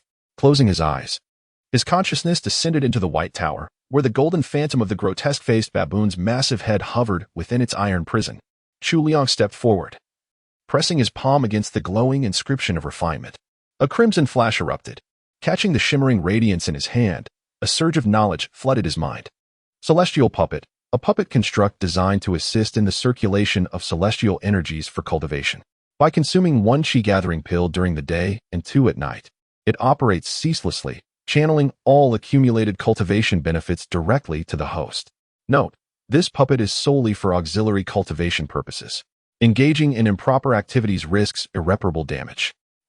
Chu Liang held the large-headed doll, about 3 feet tall, in his hands and suddenly felt a surge of delight. Its appearance bore a striking resemblance to the human-faced demon. With a petite body as white as jade and a featureless, oversized head, perhaps due to its lack of expression, it even appeared somewhat endearing. However, Chu Liang's joy certainly wasn't due to its cuteness. Rather, a cultivation assistant that worked tirelessly day and night, where every bit of progress it achieved in cultivation would be credited to him. Didn't this mean his own cultivation speed could potentially double? No, not merely doubled. Within the 3 passes and 9 realms, the 3 great realms of the heavenly pass rely on sudden enlightenment. A single moment of realization can surpass decades of arduous cultivation. The 3 realms of the earthly pass depend primarily on resources, with personal cultivation being secondary. Yet within the initial 3 realms of the human pass, one's own diligent practice remains paramount. The body-forging realm tempers the physical form, the chi condensation realm expands the Dantian sea of energy, and the divine intent realm refines spiritual consciousness. Progress in these stages is achieved through seated meditation, contemplation, and the circulation of chi, what is known as completing the heavenly cycles. However, each cultivator's time is finite. After accounting for daily necessities like eating, drinking, and other mundane activities, at most one can cultivate for 8 hours a day. Yet cultivation cannot focus solely on refining chi. Time must also be allotted for mastering divine abilities. Disciples of Mount Shu, for instance, must also undertake missions to exchange for magical treasures and elixirs. Thus, under normal circumstances, a cultivator who consistently devotes 4 to 5 hours daily to energy circulation is already considered exceptionally diligent. Someone like Chu Liang, frequently occupied with missions, might average only 2 to 3 hours per day. Bear in mind, cultivation time must be genuine. Sitting idly or slacking off earns no credit. But with this oversized doll, one could gain 12 additional hours of cultivation each day. The speed of one's cultivation progress might accelerate 4 or 5-fold. This signifies that he could devote more time and energy to vanquishing demons and monsters, perfectly aligning with his current needs. Contemplating this, Chu Liang eagerly placed the large-headed doll on the ground, sitting cross-legged before it, and fed it a chi-gathering pill. Then, he pressed his palm against its oversized cranium and began circulating his spiritual energy. The cultivation technique Chu Liang practiced was the most orthodox of the Shu Mountain Sect, the 9 Heavens Profound Heart Sutra, Divine Intent Chapter. Shu Mountain's techniques were renowned in the cultivation world for being unremarkable, yet exceptionally stable and solid. As long as one diligently cultivated to the same realm, disciples of Shu Mountain often surpassed their peers in overall strength. As Chu Liang circulated his spiritual energy, the doll's body turned translucent, revealing intricate white lines tracing luminous paths along complex meridians. When Chu Liang withdrew his palm after completing the cycle, the doll's face, its features, had astonishingly transformed to resemble his own. A radiant glow still flickered upon his body, clearly indicating he had entered a meditative state. Chu Liang understood. This doll had now been completely molded into his desired form from the inside out. 3 chi gathering pills per day, though not an insignificant expenditure. It was hardly excessive. Compared to the output of full-day cultivation, it was undoubtedly a tremendous bargain. Chu Liang silently resolved that he absolutely must not allow the big-headed doll to stop. If need be, I'll hunt lantern monsters to sustain you. Yet, something was peculiar. This Zhou Sky puppet had no intelligence, merely an emotionless cultivation machine, yet its consumption of chi gathering pills varied between day and night. 1 pill during the day, 2 at night, as if demanding double wages for overtime. Ah, truly lawless. With this thought, he suddenly wished the big-headed doll were truly human. Then, he could assign it an impossible performance target, say, reaching the golden core realm within 3 days, or else forfeit chi-gathering pills. If it failed, it would have no choice but to work overtime of its own volition. That way, all its extra labor would be self-motivated, absolving him of responsibility. Not only would he avoid paying double, he wouldn't even need to pay the standard rate. A single pill could compel it to toil for 12 full hours. And if it still missed the deadline, simply dock its wages further. In the end, after slaving away for so long, it might even owe him pills. Chu Liang did not retrieve the doll, leaving it within the White Pagoda S space to labor for him. The thing looked rather bizarre, better to keep it hidden than risk exposure. The White Pagoda S dimension was profoundly mysterious, and Chu Liang had yet to fully decipher its workings. So far, he knew it functioned somewhat like a storage artifact, but only items obtained from the pagoda could enter or exit. Afterward, he set off once more for Tongtian Peak. Having completed the Southern Domain Mountain mission, his fellow disciples from Jade Sword Peak assumed he had suffered a loss, when in truth, he had profited immensely. Though the expended spirit cat leaping talismans were precious, they had cost him nothing. In exchange, he had gained multiple doses of the all-purpose antidote, 100 flowers powder, and this immensely practical Zhou Sky puppet. An absolute windfall. In addition, he received a payment of 50 sword coins. Normally, the reward for completing a single mission would only be around 10 sword coins. Had the others not given their shares to him, he wouldn't have obtained such a substantial amount. Chu Liang had never held so much wealth in his hands before. A pauper suddenly enriched naturally indulges in some spending. First, he visited the Hall of Alchemy, purchasing a gourd of chi-gathering pills, enough to sustain the giant-headed doll for a while. Then, turning left upon exiting, he arrived at the Hall of Sword Transmission. This hall oversaw the sacred artifacts and flying swords of Mount Shu. Stepping inside, Chu Liang made his way directly to the designated area where blades were traded. Chapter 16. The Sword Hall Ethereal Edge, forged primarily from wind-eroded adamantine, inscribed with 12 mystical runes, renowned for its ethereal lightness and swiftness. Crafted in the city of Gluttony, priced at 300 sword coins. Mountain Sunderer, primarily forged from earthmither steel, bearing 14 mystical inscriptions, celebrated for its indomitable weight and resilience. The masterpiece of swordsmith Xian Qingzi, valued at 500 sword coins. Shadow Frost Blade, tempered from millennia-old frost iron, engraved with 36 arcane sigils, infamous for its bone-chilling edge and lethal sharpness. Origin unknown, priced at 800 sword coins. A gust of autumn wind, carrying withered leaves, swept through the hall, chilling one's very soul. Chu Liang stood motionless before the sword-selling counter of the sword hall, lost in contemplation. Having never visited this sanctum before, it was only after witnessing Fong Ting's thunderclap blade that the desire to acquire such a weapon had ignited within him. He had fancied himself the sudden recipient of modest fortune, yet when confronted with the exorbitant prices of these legendary blades, his windfall seemed pitifully insignificant. After perusing these valuations, an unexpected thought arose. Perhaps the standard Shu Mountain flying sword bracelet wasn't so inadequate after all. It would serve him well for years to come. Typically, even the most diligent divine intent realm disciples undertaking frequent missions would struggle to earn a mere 100 sword coins monthly, and that before accounting for expenditures on talismans, elixirs, arcane techniques, and other mystical implements. How many lifetimes must one toil to afford such a blade? As he turned to leave, the attendant disciple at the counter noticed him and warmly approached. She was a tall female disciple with a beaming smile who grasped Chu Liang's arm, saying, "Younger martial brother, are you looking to purchase a flying sword of your very own?" "Yes." Chu Liang nodded slightly. "Which one has caught your eye?" The attendant disciple inquired. "I was merely browsing. I cannot afford anything." Chu Liang replied without a trace of embarrassment, his tone composed. "Not necessarily." The attendant disciple smiled. "Tell me your budget, and I shall advise you accordingly." "I only possess 50 sword coins," Chu Liang admitted. "Yet the cheapest item here costs 300. The attendant disciple's expression flickered with hesitation for a brief moment before easing into a warm smile. "No matter. How fortuitous. Our sword hall has just introduced a new installment payment plan." "Installment payment?" Chu Liang blinked his eyes in astonishment. "Good heavens," he murmured. "Since when does Mount Shu possess such wonders? You can make an initial payment of 50 sword coins, with the remaining balance to be paid in monthly installments of 10 sword coins over 50 months. How considerate is that?" The attendant disciple explained. "An initial payment of 50, leaving a balance of 250 sword coins, Paying 10 sword coins monthly for 50 months would total 500 sword coins. Chu Liang quickly calculated in his mind. In other words, this is a 4-year loan with interest doubling the principal. Quite the predatory deal. It sounds tempting. But I'll pass for now. Chu Liang smiled faintly. I'll come back another time to reconsider.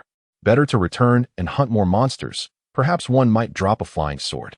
Oh, don't dismiss it as too expensive. This could be your very first personal flying sword, a milestone worth the price. The attendant disciple was still attempting to dissuade him.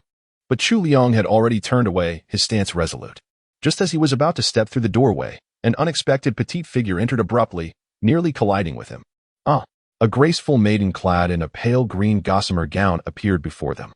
Upon recognizing Chu Liang, her delicate features immediately brightened with delight as she exclaimed, "Senior brother Chu?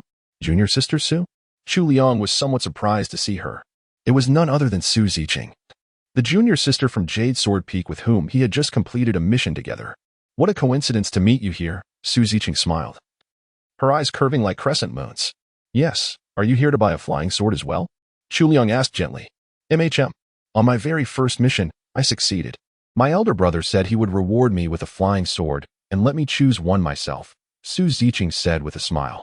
Upon hearing this, Chu Liang thought to himself, the rewards from White Tower require painstaking effort to slay monsters. Yet her brother's gifts come so effortlessly and directly. "Truly wonderful," he remarked sincerely. "Ah, senior brother Chu, what kind of sword did you purchase?" Su Ziqing inquired once more. "I haven't made the purchase yet. The flying swords here are far too expensive, and I don't possess sufficient sword coins at present," Chu Liang replied truthfully. The little girl tilted her head slightly and suddenly said, "Then which one do you like? I'll give it to you." "How could this be?" Chu Liang immediately waved his hand in refusal. "A flying sword is far too precious. How could I possibly accept it? Good heavens, this young lady is truly generous." There was once a Lu ancestor from Mount Shu who famously said, "Women will only slow down the speed at which I draw my sword, but a wealthy benefactor can buy me a better blade." The ancients never lied. "What does it matter? We're good friends," the little heiress insisted, tugging at his sleeve. "No, I cannot accept such a lavish gift without merit." Liang firmly shook his head. Small items like chi-gathering pills were one thing, but something as valuable as a flying sword? Absolutely unthinkable. "Fine," Su Ziqing pouted, her expression tinged with disappointment. "Well, junior sister Su, take your time browsing. I'll head back first." Liang bid farewell. "You still call me junior sister Su? You said we're friends, just call me Ziqing, like everyone else," the young girl persisted. "Understood, junior sister Su," Liang replied briskly. As the two conversed, another figure descended from upstairs. Spotting Su Ziqing, they immediately called out, "Junior sister Ziqing."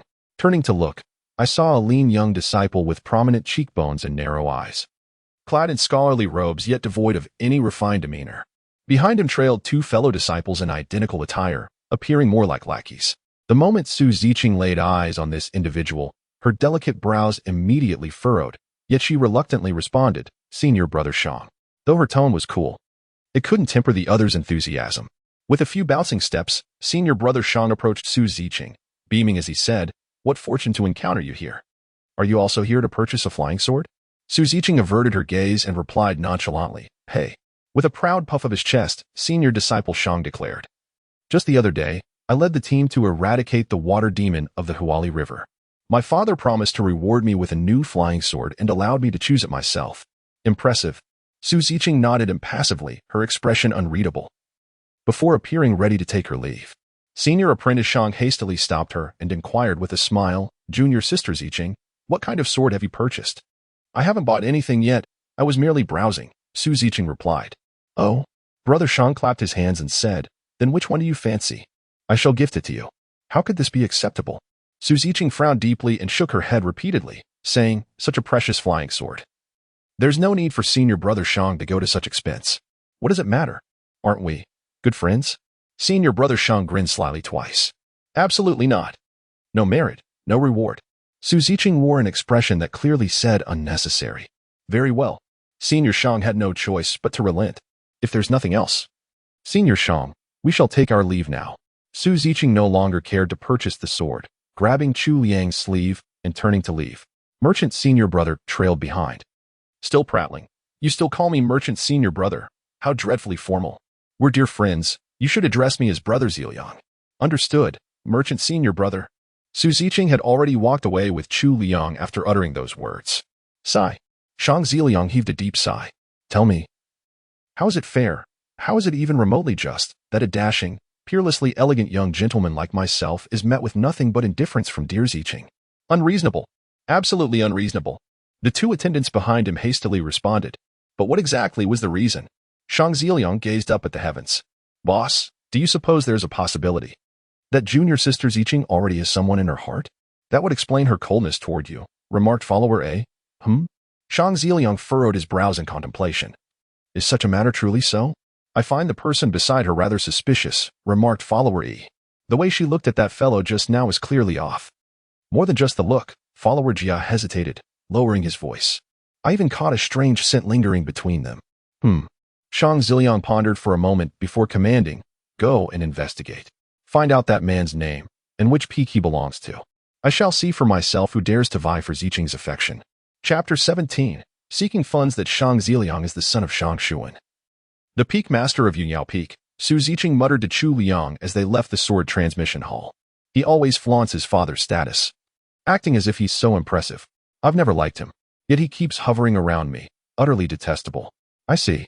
Shang Xuan, the master of Yunyao Peak, was a Confucian cultivator of Mount Shu, once renowned throughout the martial world for his scholarly achievements at the Jiang and Hall of Noble Scholars.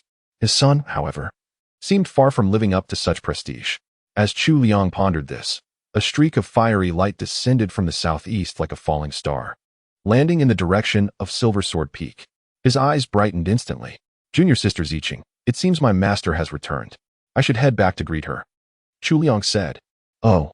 The young girl nodded, watching his retreating figure with reluctant eyes, soaring back to Silver Sword Peak on his sword. Chu Liang indeed found the Peak Master's pavilion occupied by the imposing figure of Dian Feng, clad in a dark robe with crimson lapels. She sat with domineering posture, her chest heaving visibly, clearly in a rage. The phoenix spirit blood jade at her chest flickered ominously with her anger. Master, Chu Liang approached and bowed.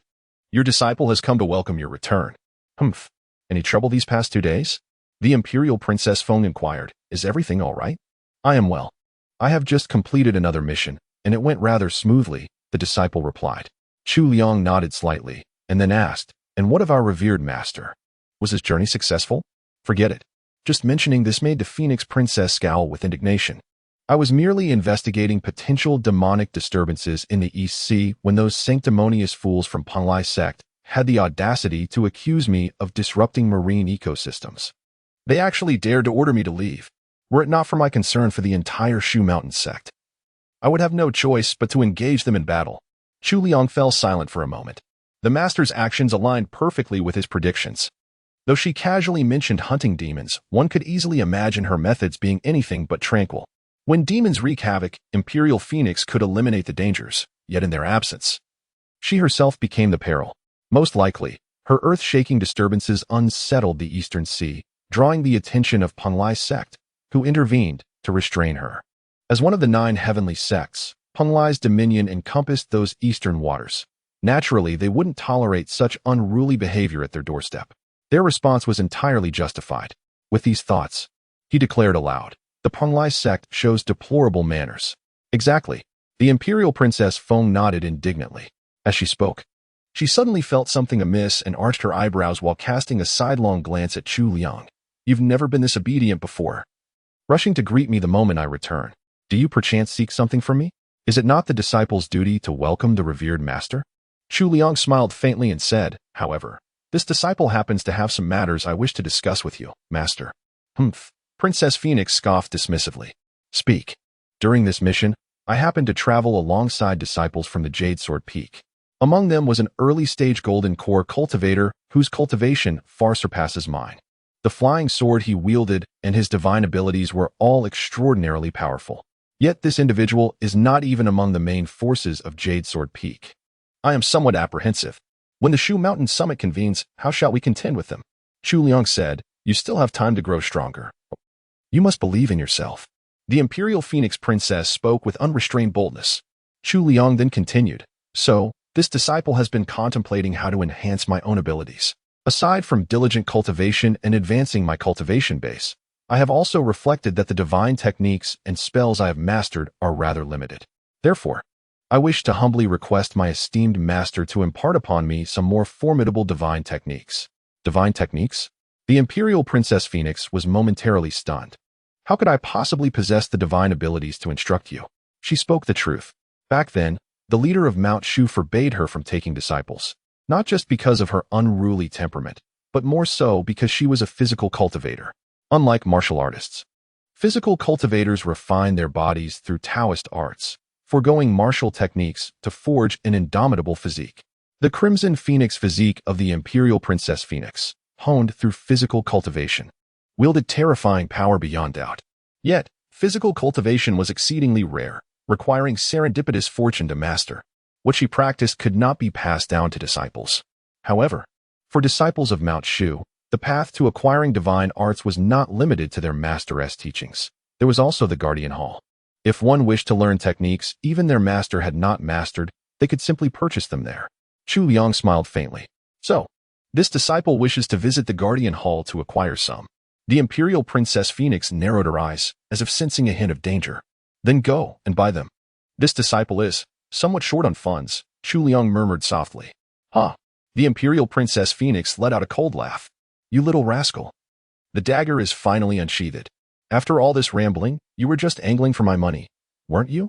All of this is for the grand cause of our revered master, Chu Liang earnestly declared, always embodying the artistry of speech. Dian Feng rested her chin on her hand, her sleeve slipping slightly to reveal a delicate, pale wrist. If you need divine abilities or magical artifacts, I can certainly help you find a way. But if it's money you seek, I truly have none to spare. Master, your monthly stipend from Mount Shu isn't meager, is it? Moreover, isn't it said that the Peak Master receives additional funding? Chu Liang cautiously inquired. In truth, he had long been perplexed. Silver Sword Peak had always appeared impoverished, and growing up accustomed to this, it never struck him as unusual. Yet upon maturing and witnessing the affluence of other peaks, he couldn't help but find it peculiar, especially since Silver Sword Peak had only him as its sole disciple. Eliminating any resource distribution issues. Had his master merely allotted him a modest monthly allowance, accumulated savings might well have sufficed for a flying sword by now. Alas! With a sigh, Phoenix Maiden lamented, what could such meager funds possibly accomplish? Not only is your master utterly penniless at present, but also burdened with substantial debts. And why might that be? Chu Liang was puzzled. The Imperial Princess Feng patted the gourd of wine at her waist and said, Do you really think a brew capable of inebriating someone of my cultivation level is so easily obtained? This intoxicating celestial brew costs 500 sword coins per gourd. What? This wine that the Phoenix Maiden has been drinking since childhood actually costs as much as a flying sword per gourd? Astonishing. This isn't mere alcoholism, it's outright burning money. To be perfectly candid with you, my disciple, at present this master of yours possesses nothing but debts. Over the years of roaming the world, apart from this Phoenix Spirit Bloodjade, I've never owned any magical artifacts or weapons, relying solely on my physical form. The Imperial Princess Phoenix spread her hands, adopting an expression of shameless resignation. Even if you're truly desperate for money, your master has nothing left to sell. If we must resort to selling something, the only remaining asset would be this very body of mine. Chu Liang's eyebrows twitched slightly. Would that be appropriate? Chu Liang returned to his humble wooden cabin in dejection. His grand plan to secure funds had failed miserably, compounded by the devastating news that Dian Feng had no intention of quitting alcohol for the next century. It seemed he would have to rely entirely on his own efforts from now on. If he wanted flying swords, magical artifacts, elixirs, betrothal gifts, or talismans, he would have to painstakingly accumulate them himself, or simply wait for monsters to drop them. As he rounded the hillside, an unexpected figure came into view, thick eyebrows, bright eyes, clad in splendid robes, with an aura of vitality radiating from his face. It was none other than Lin Bei, the disciple from the Jade Sword Peak. Well. Upon seeing Chu Liang, Lin Bei let out a hearty laugh and greeted, Brother Chu, you've finally returned. Brother Lin, what brings you here to wait for me? Is there something you need? Chu Liang inquired, of course. Lin Bei beamed with a radiant smile. I currently have knowledge of a highly lucrative mission that requires 2 exceptionally skilled, quick-witted, and dashing disciples who have attained the divine intent realm. After careful consideration, I realized that within the entire Mount Shu sect, none are more suited for this task than you and me. Chu Liang paid no heed to his flattery and inquired, "Where are we headed?" "To the outskirts of Yin, the Southern Mountain Academy." Chapter 18. The eerie case at the academy. The night was dark and the wind howled ominously. The Southern Mountain Academy, nestled against the southern hills outside the city of Yinjiao, derived its name from its scenic location. Behind the academy lay a secluded little lake, tranquil and remote, where young men and women once gathered on summer nights. Yet recently, no one dared venture near, for death had visited this place not long ago. Tonight, however, two scholars made their way toward the lake.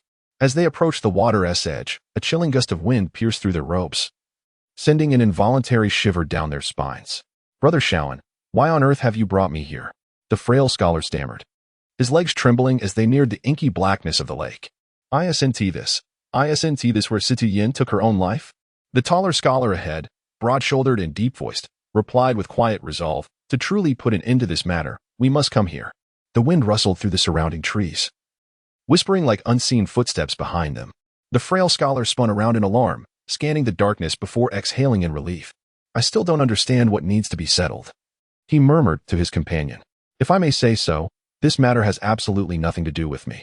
Back when you were bullying Situ Yan, I barely participated at all. At most, I called her an ugly wretch a couple of times. Now that she's dead, what more can be done?" The frail scholar kept chattering incessantly, as if trying to alleviate his inner fear through this ceaseless monologue. "Indeed, you've done nothing wrong." The towering scholar's voice dripped with sinister implications. "Oh, stop speaking in riddles," the frail scholar anxiously exclaimed then. The tall scholar turned his face slightly, his profile under the moonlight appearing exceptionally stern and cold. "Do you still recognize me?" "Wu Shaoan." The frail scholar appeared startled by his tone, visibly indignant as he demanded, "What exactly do you intend to accomplish? If there's nothing important, I refuse to linger in this godforsaken place with you any longer. We shall simply relocate our entire household from Yinjiao City tomorrow, sparing ourselves this torment of fear." "Zhang Kong, do you truly not recognize me?" The tall scholar inquired once more, then abruptly turned around, revealing his entire face.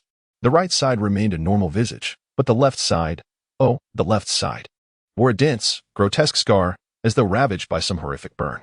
Even the eye socket had contorted into something unspeakably dreadful. And yet, there was something eerily feminine about it. "Ah!"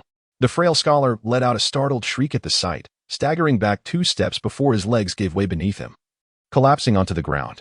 Immediately, the skin on the intact half of the tall scholar's face began peeling away like cracked plaster, revealing beneath it the ghastly pale, bloodless visage of a woman. "Su Tongyin, spare me, have mercy," the feeble scholar muttered as he scrambled backward, before turning to flee desperately toward the forest's edge. While fleeing, he kept screaming, "Help! There's a ghost!" It wasn't until he dashed out of the grove that he felt utterly breathless and finally came to a staggering halt, turning back to gaze at the shadowy woods. It seemed no one was pursuing. Just as he was about to exhale in relief, suddenly, his own hands seized his throat violently, his pupils beginning to bulge unnaturally. The left side of his face started withering and peeling away, revealing dense burn scars beneath. "Spare me. I beg you, spare me," he pleaded desperately, voice cracking with terror. "Why did Nanshan Academy summon us here, haunted as it is?" On the bustling streets of Yinjiao City, Chu Liang turned to Lin Bei with a question. Earlier, Lin Bei had hurriedly led him down the mountain to sign up for a mission, claiming the rewards were exceptionally high. Without further inquiry, Chu Liang had followed along, only now beginning to grasp the specifics of the situation. Not far from Mount Shu, disciples of the Shu Mountain Sect were generally familiar with Yinjiao City. When strange cases arose, it was typically the Shu Mountain disciples who handled them. However, there were always exceptions. For instance, if trouble brewed within a temple, it fell under the jurisdiction of Buddhist cultivators. If disturbances occurred in an academy, it was the Confucian scholars' duty to intervene, unless under extraordinary circumstances. Cultivators of the 3 teachings did not cross boundaries. Doing so would invite unnecessary trouble and be seen as provocation. "Haha," Lin Bei chuckled. "Matters within the academy naturally belong to the Confucian cultivators. Our responsibility is simply to protect the student." As he spoke, he pointed toward a grand mansion guarded by stone lions, its entrance adorned with a plaque bearing the characters Li Residence. Master Li is a prominent figure in Yinjiao City. His only son, Li Ju, studies at Nanshan Academy. Recently, the academy has been plagued by ghosts, and 2 students have already perished. Fearing for his son's safety, Master Li has requested the Shu Mountain Sect to provide protection until the case is resolved. Once the matter is settled, our mission is complete. Payment is calculated by the day. At the mention of the last sentence, Chu Liang felt reassured. Master Li paid the Shu Mountain Sect in silver, which the sect then converted into sword coins. Chu Liang happened to be saving up for a flying sword, making this high-reward mission perfectly timed, like a pillow arriving just as one dozes off. Ah, young heroes of the Shu Mountain Sect, you've finally arrived. Master Li emerged with his entire household to greet them, offering a grand welcome. Such was one of the privileges of being a cultivator. Even the wealthiest and most influential mortals would treat them with reverence. No need for such formalities. We are merely junior disciples of Shu Mountain, Lin Bei replied warmly. I am Lin Bei, and this is my fellow disciple, Chu Liang. Since you appear a few years younger than my father, I'll take the liberty of calling you Uncle Li. As for your son, we can consider ourselves brothers. Turning to Chu Liang, he added, no need to be too reserved. Treat this place like home. Chu Liang smiled faintly. With someone of such terrifying social skills around, he could spare himself the trouble of navigating interactions. His gaze drifted to the silent, downcast youth standing behind Master Li, dressed in plain household attire. The boy appeared to be around 16 or 17, fair-skinned but with dark circles under his eyes, his demeanor weary and burdened. This must be Li Ju, Master Li's only son. He seemed to carry the weight of many unspoken worries. By the time they reached the inner hall of the two-courtyard mansion, Lin Bei was already slinging an arm around Master Li's shoulders. Uncle Li, rest assured, with me watching over your son, his safety is guaranteed. From this day forth, we shall remain by his side without fail, guarding him every moment. From the peaks of Shu Mountain to its valleys, ask anyone about Lin Bei. Nephew. Truth be told, there's one more request. Old Master Li chuckled, his mustache quivering slightly. While I've asked you to protect my son, Li Chu, might you keep this matter discreet? Keep it from others' knowledge? What do you mean by keep it from others? Lin Bei and Chu Liang were both somewhat puzzled. Tomorrow, I will arrange for your enrollment into Nanshan Academy so you can attend classes as well. From then on, keep a close eye on Li Ju. After school, return to my house, that's all. But during this time, make sure no one realizes you're specifically protecting him. Understood? Master Li rubbed his hands together pleadingly. Uncle Li, we shall naturally comply with your request, but might I inquire, why? Lin Bei inquired. This matter is rather difficult to articulate. Old Master Li chuckled, his expression inscrutable and enigmatic. To have someone protect him, yet not wish for outsiders to discover it? Chu Liang cast a glance at the taciturn Li Ju and the fidgeting old Master Li beside him. What guilt could possibly be weighing upon their consciences? Chapter 19. New arrival at Southern Mountain Academy. Compared to the prosperous northern and southeastern regions, the southwestern territory where Mount Shu is located remains somewhat desolate, with Confucianism and Taoism not particularly flourishing. Across the vast southwestern lands, only a handful of renowned academies exist, among which the Southern Mountain Academy stands as one. Historically, though it has never produced a top scholar or a second-place laureate, it has claimed the title of third place in imperial examinations. Unfortunately, that very third-place scholar later ended up imprisoned, stripping the academy of a portion of its prestige. Nevertheless, it remains the preferred choice for the children of nobility and officials in Yinjiao City. Today, the Southern Mountain Academy welcomed a new student. Esteemed classmates, let us welcome Chu Liang to our Gengzi class, the elderly scholar announced from the lectern, raising his hand.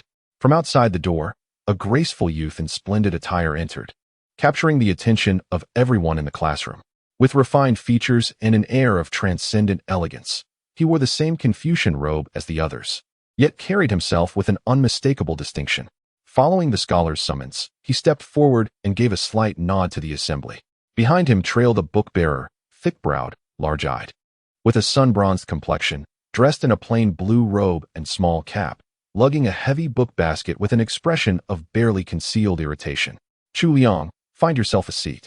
We shall commence today's lesson shortly, the scholar instructed after allowing him a moment to be seen. As you wish. Chu Liang bowed respectfully before proceeding forward. The class consisted of roughly 20 young men and 10 young women, each seated at individual desks. After surveying the room, he settled into an empty seat toward the back, with the absent-mindedly Ju to his right. Just as he was about to sit, the elderly scholar reprimanded sharply, book-bearers are not to enter further. Wait outside. If you possess a scholarly inclination, observe quietly by the window. Do not disrupt the lesson with noise. Oh! The book-bearer behind Chu Liang halted, set down the basket, and shuffled out of the classroom in dejection. This book-bearer was none other than Lin Bei. Standing outside by the window, he peered inside, locking eyes with Chu Liang. His expression still simmering with discontent. Why is it that when we both came to the academy, you get to be the student, and I'm stuck as the book-bearer? He silently conveyed his indignation through his gaze. Perhaps it was a matter of temperament. After all, no role is inherently superior or inferior. Chu Liang responded with an equally meaningful look. I don't understand, Lin Bei muttered, still unconvinced. Enough. A servant's identity makes gathering information far more convenient. Why not mingle within your own circles? You might uncover some leads regarding this strange case, Chu Liang replied. Only then did Lin Bei relent, turning away to blend back into the company of fellow attendants. The students of Nanshan Academy were primarily the sons of wealthy local families or high-ranking officials, each accompanied by their own servants. Naturally, such a crowd could not all be permitted inside the lecture halls. The courtyard had designated outer chambers for their rest, and if they wished to study, they were allowed to listen quietly by the windows. So long as they refrained from loud disturbances, they were generally left unbothered. A single session at Nanshan Academy was notably lengthy. By the end of the first lecture, the surrounding students appeared weary, yet Chu Liang remained invigorated. He had once been a top scholar himself, and the familiar atmosphere of the classroom filled him with nostalgia. His former teacher had often remarked that his only flaw was a lack of focus. If he could focus his mind solely on his studies, no one would surpass him, and his achievements would be limitless. Unfortunately, his interests were too broad back then, whether it was various sports, all kinds of board games, or different types of video games. He devoted his energy to excelling in each. That's why he only ranked third in the provincial exams. Beside him, Li Ju, likely due to poor rest the night before, had already dozed off in class early on. Chu Liang didn't need to worry about him, so he glanced around, wondering if he could strike up a conversation with someone. Just then, the girl with faint freckles sitting to his left turned her gaze toward him, her eyes sparkling with curiosity as she asked, Chu Liang, where are you from? People inevitably grow curious about attractive transfer students. I came from Xingzhou City, Chu Liang stated, sharing the information he had prepared in advance. Xingzhou City? Why then have you come to the Southern Mountain Academy? Due to family circumstances, the entire household relocated. So I had no choice but to come here as well, Chu Liang said with a faint smile. Hee. Nanshan Academy is quite splendid. It ranks among the finest in the southwestern region, the young girl chimed in, mirroring his grin. That was my impression before arriving as well, that Nanshan Academy might be a fine place, Chu Liang remarked, though a trace of unease lingered in his voice. Yet now that I'm here, I find myself unexpectedly troubled. Troubled by what? The young girl hastily inquired. I've heard rumors that this academy has recently been haunted by spirits. Chu Liang whispered softly. Ah. The young girl's expression immediately turned grave. She glanced around cautiously before lowering her voice as well. There is such a matter, but you need not fear, only those few villains would. Li Chuanxia. A sudden sharp rebuke erupted beside me. Must you always be so insolent with your words? The young girl speaking to Chu Liang shuddered and quickly shook her head, not daring to utter another word. It turned out that a brawny, muscular youth had risen from his seat not far ahead, casting a menacing glare in their direction. Evidently, he was highly sensitive to their whispered conversation, having overheard it despite the rows of seats separating them. The strapping lad then pointed at Chu Liang and growled, New kid. If you want to stay in this school without trouble, keep your nose out of other people's business. Got it? Faced with this fierce warning, Chu Liang responded with a composed smile and a silent nod, appearing utterly unperturbed. At that moment, a gentle voice chimed in from behind, Yin Xiaohu. What are you being so aggressive about again? Mr. Song. The robust young man named Yin Xiaohu immediately quieted down upon hearing the voice, turning obediently to sit properly.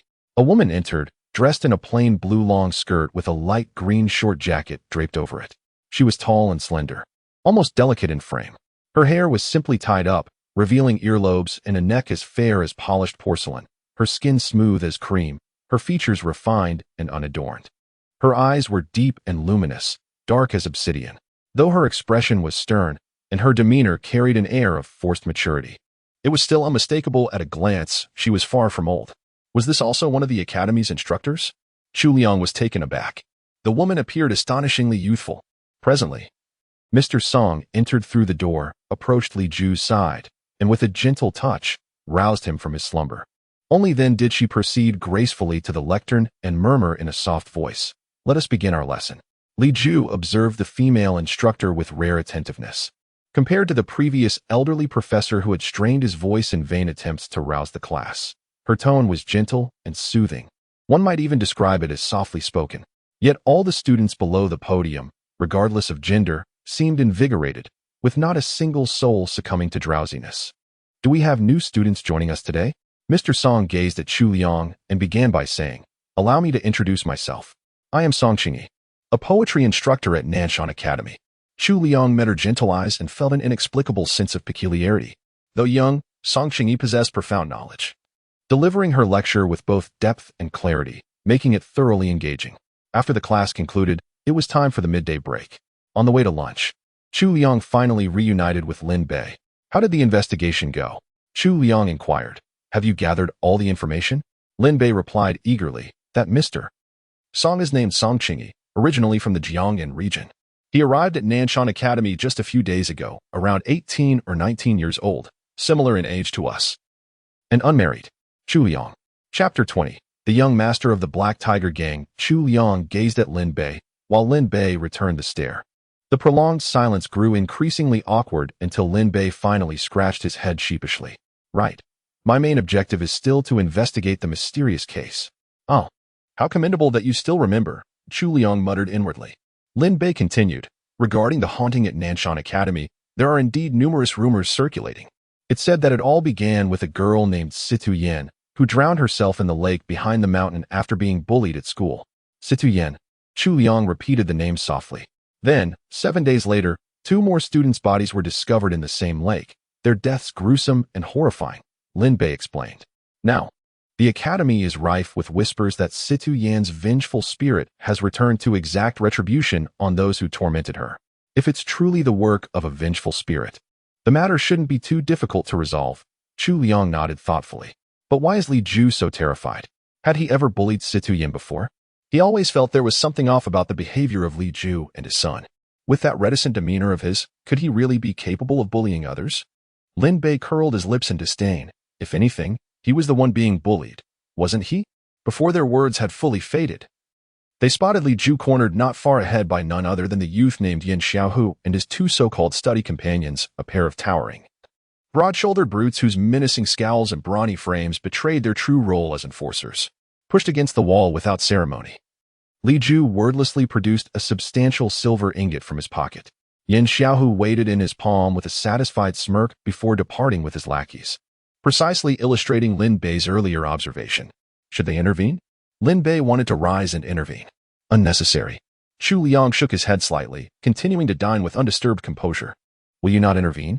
Lin Bei muttered angrily. Judging by how deftly Li Ju took out his money, this clearly wasn't his first time being bullied. Chu Liang responded, "If we intervene rashly now, we might inadvertently expose our connection to him. Moreover, we don't know much about the Yin Xiaohu yet. Let's not complicate matters and risk delaying our main objective." "Fine." Lin Bei turned away, grumbling. "But if these people dare provoke me..." Thwack. Before he could finish, a heavy slap struck the back of his head, and several shadowy figures closed in around them.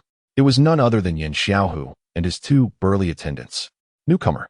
The brawny youth clapped Chu Liang on the shoulder, his tone mocking. "First day here, and you're already ignorant of Nanshan Academy's rules?" "What rules?" Chu Liang inquired. "To ensure peace and safety here, one must pay a monthly tribute of 5 taels of silver. Our young master will guarantee your protection," declared the burly man standing behind him. 5 taels of silver? Lin Bei raised his head defiantly and retorted, "You might as well rob me outright."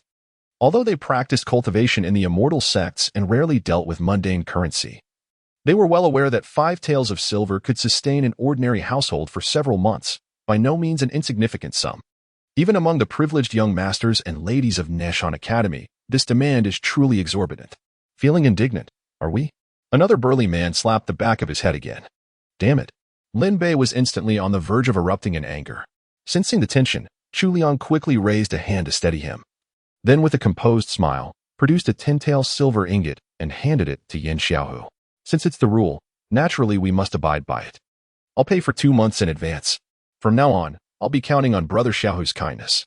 Well, you certainly know how to play the game." Yin Xiaohu chuckled darkly as he pocketed the silver, his tone suddenly amiable. "Don't worry, from today onward, you're my sworn brother within Nanshan Academy.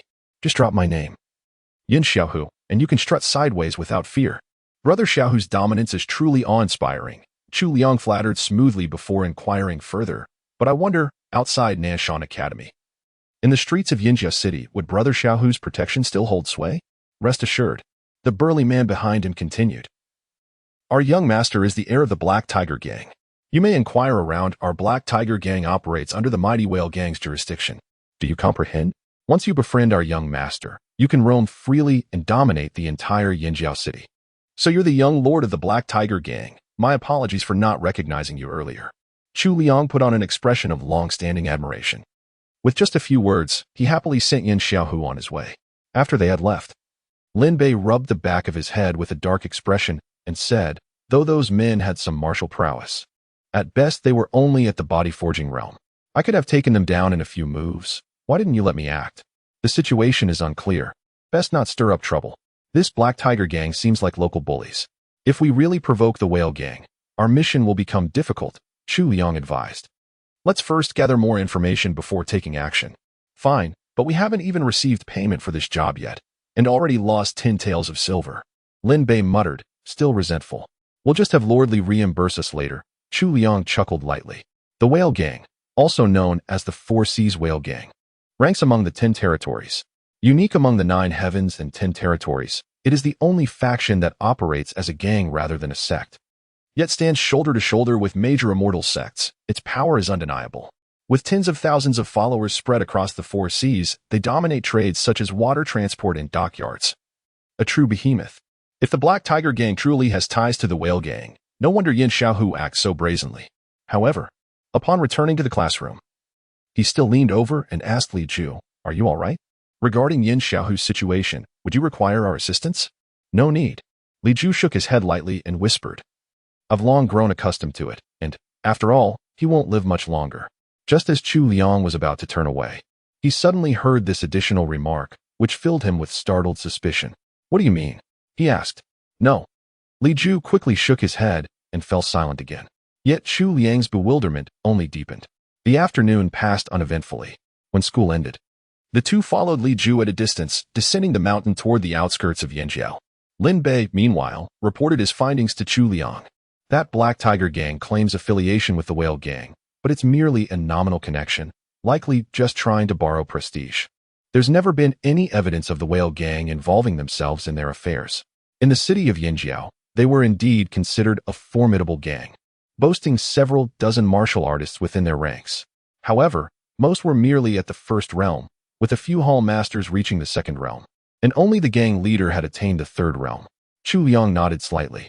In a place like Yinjiao, such influence was more than enough to dominate. After all, an entrenched faction was different from hired thugs.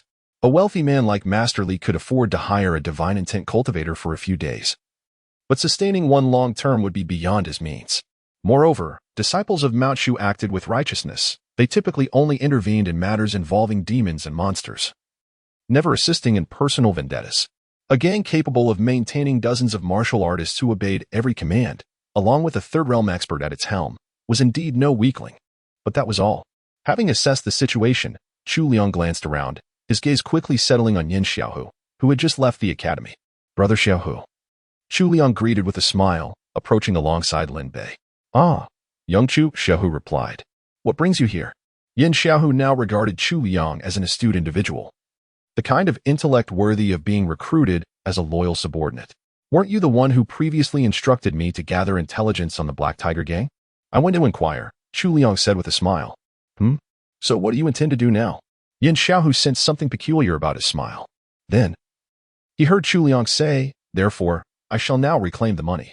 Chapter 21. The brawl as Song Qingyi passed by the academy's main gate. She faintly discerned clamorous noises from outside. The elegant female instructor gracefully stepped out, only to witness a throng of students gathered not far from the entrance, encircling some commotion. Within the crowd, the sounds of scuffling and anguished cries could be heard. Her expression tensing with urgency, Song Qingyi hastened forward, parting the students as she inquired, "Who is fighting? What has happened?" The crowd was densely packed in multiple layers, making her progress painfully slow as she squeezed through. "Mr. Song." The students on the periphery turned and saw her, immediately stepping aside respectfully. Someone answered, "It's Yin Xiaohu and an unfamiliar new student." Upon hearing the name Yin Xiaohu, Song Qingyi immediately called out, Yin Xiaohu, stop this at once. You are not to bully or assault your fellow classmates. Yet the sounds of beating and agonized cries continued unabated, growing even more harrowing as she drew nearer. Hearing the sickening thuds and cracks, Song Qingyi's brow furrowed deeply. This is my final warning, Yin Xiaohu, she declared sternly. If you don't cease this instant, I shall have the dean expel you. Her piercing cry made the students ahead recognize her voice instantly, swiftly parting to clear a path for her. Then, Song Qingyi beheld the pitiful sight of Yin Xiaohu lying wretchedly on the ground, his face smeared with blood. His eyes could barely open halfway, the crimson streaks indistinguishable between blood and tears, as he whimpered miserably through trembling lips. Professor Song, I stopped long ago. I didn't dare fight back even once. I've been beaten to this state, and you still want to fire me. Song Qingyi was momentarily stunned, her expression one of utter bewilderment. In her recollection, Yin Xiaohu had always been the notorious bully of Nanshan Academy, constantly tormenting his fellow students. Thus, upon hearing of his involvement in a brawl, her immediate assumption was that he had been the aggressor. Yet, given his inherited martial prowess and the perpetual presence of two gang-affiliated enforcers by his side, who could possibly have inflicted such injuries upon him? Wait, those two enforcers, are they the burly men kneeling with bowed heads, clutching their ears? Where did the one who struck go? She lifted her gaze and scanned the surroundings, noticing only a crowd of onlooking students with no one else in sight. Song Qingyi then declared, Who was it that struck just now? Step forward. No one stepped forward. However, all the onlooking students tacitly retreated a step back, leaving only two figures conspicuously standing their ground. One was a handsome youth with a gentle smile, apparently the new student named Chu Liang. The other was his thick-browed, big-eyed attendant. The pair were pointing and pretending to be mere spectators. Song Qingyi frowned at Chu Liang. Did you do this? Alas, Chu Liang shook his head, never expecting such tacit understanding among the students of Nanshan Academy. He could only bow his head immediately in apology. Professor Song, I sincerely apologize. Today marks my first day here. Young Master Yin Xiaohu merely demanded 10 taels of silver as protection money, yet I found myself compelled to resist, thus violating the Academy's rules. I humbly submit myself to Master Song's discipline. Song Qingyi fell silent for a moment. Strangely, the reprimands he had prepared seemed to dissolve before they could be uttered. No matter what, one must never resort to violence. After a brief pause, she murmured softly. Chu Liang continued, I had initially intended to settle this matter amicably by paying compensation, but my young attendant was overcome with righteous indignation, leading to the altercation with those 3 individuals. Rest assured, I shall mete out severe punishment upon our return. As he spoke, his gaze shifted toward Lin Bei. Lin Bei, quick to grasp the implication, immediately let out a pained wail. Ah, young master. His face struck my hand with such force, it hurts terribly. I fear the bones may be fractured. I must seek medical attention at once. Is it truly that grave? Chu Liang appeared somewhat tense as he turned to Song Qingyi and said, Master Song, I must hasten to take my page for medical treatment. If we delay, very well, all of you should seek treatment immediately, Song Qingyi replied with evident displeasure. Casting a stern glance at him before addressing Yin Xiaohu and his 2 companions sprawled on the ground. Tomorrow, when you return to the academy, I shall ensure the headmaster disciplines you. Without further delay, Li Chu escorted the injured Lin Bei away, while the 2 enforcers from the Black Tiger gang carried the barely conscious Yin Xiaohu, each group setting off toward their respective destinations for medical aid. However, scarcely had the 2 gang members taken a few steps with Yin Xiaohu when a sharp command rang out from behind them. Halt. The 2 turned their heads and saw, to their dismay, those same little troublemakers from before. How dare you take another step? Immediately, Yin Xiaohu was thrown to the ground. His ears seized as he knelt in place. There's no need to be so tense. Chu Liang smiled at them. What I mean to say is, while today's incident was entirely your fault, we are not unreasonable people. With that, he extended his hand toward Lin Bei. Give me a sword coin. Bewildered, Lin Bei fished out a sword coin from his pocket and handed it to Chu Liang. Chu Liang passed it to one of the thugs. Take this back to your gang leader and tell him it's compensation for his son's injuries. Remember, you must deliver it to him personally. Yes, yes, yes. The 2 thugs nodded frantically like pecking chicks before scrambling away in haste. Hey, you left the young master behind, Lin Bei shouted. Thank you, thank you. The 2 enforcers replied before turning back to hoist Yin Xiaohu onto their shoulders and taking off once more. Only after watching their figures disappear into the distance did Lin Bei finally ask, why did you give them sword coins? To avoid any future troubles, Chu Liang explained. If we deal with the young one, inevitably the old ones will come. Once Yin Xiaohu's father sees the sword coins, he probably won't come looking for trouble with us again. But why give the sword coins to me? Lin Bei inquired once more. Is my money of any use? Chu Liang responded with utmost seriousness. It is. Lin Bei? Night fell. Chu Liang entered Li Ju's chamber and found him sitting there in a daze, lost in unfathomable thoughts. From the whispers of the day, it was said Li Ju had once been a diligent scholar, yet recently he seemed haunted by some unseen specter. Only when Chu Liang stepped inside did Li Ju rouse from his reverie, murmuring, "What brings you here?" Chu Liang placed 5 taels of silver on the table, saying, "This is the money I retrieved for you from Yin Xiaohu. You don't need to pay today, and probably won't need to in the future either." Li Ju remained silent for a brief moment before responding, "I saw you teaching him a lesson today. Thank you. It is only natural for those who walk the path of cultivation to uphold justice," Chu Liang replied with a light smile. Li Ju seemed lost in thought, her gaze distant. Suddenly, Chu Liang inquired, "Why did you say he wouldn't live much longer?" Li Ju was startled by his question, his gaze flickering but offering no reply. Could it be because of Situ Yen? Chu Liang pressed further. "I don't know." Li Ju shook his head. "You do know, don't you? Is it because they once bullied Situ Yen? That's how you know?" Chu Liang inquired once more. Li Ju appeared somewhat irritable as he turned his gaze towards Chu Liang and snapped, "Cease your questioning immediately. Your father paid a hefty sum to the Shu Mountain Sect to secure our protection for you. Each additional day we remain here costs your family more. Resolving this matter swiftly would undoubtedly be to your advantage." Chu Liang's voice was calm, yet commanding as he posed the question. "Tell me, is the vengeful spirit responsible for these murders none other than Situ Yen?" Li Ju furrowed his brows in deep contemplation for a long while before finally raising his head and saying, "It must be her." "Then, is your fear stemming from the fact that you also bullied her?" Chu Liang pressed further. "I did not." Li Ju shook his head resolutely. "I never have." "Then, who were those people?" Chu Liang inquired.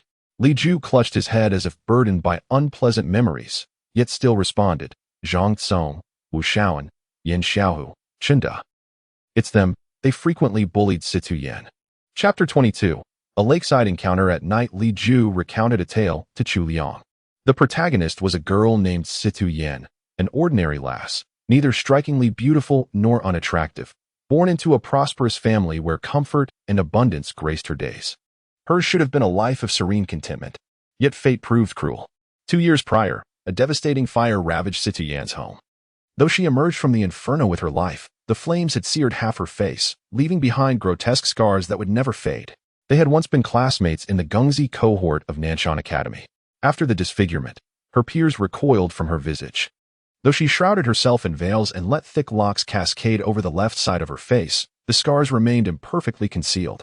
A handful of malicious students began tormenting her, seeking to drive her from the academy. Zhang Tsong would bellow ugly freak at her daily.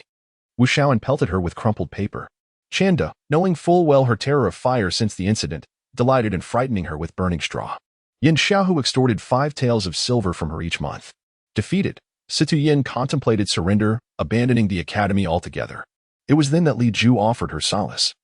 Indeed, while others either tormented her or averted their gaze, Li Ju alone treated her with genuine kindness. The habitually reticent Li Ju and the increasingly withdrawn Situ Yen, scarred by tragedy, found an unspoken kinship between kindred spirits. He encouraged her to return to the academy with courage, tutored her in neglected studies, and fearlessly spoke in her defense when bullies struck, though such interventions often made him their next target. Before the fire, their acquaintance had been fleeting. After, they became inseparable friends. Li Ju believed his steadfastness might gradually restore her spirit. Yet he never anticipated the day they read together by the lakeside, when drowsiness stole over him, only to awaken bound by Situ Yan's restraints. Situ Yen bound Li Ju's hands and drew out a small knife, her eyes gleaming with a terrifying radiance. She confessed that she had fallen for Li Ju.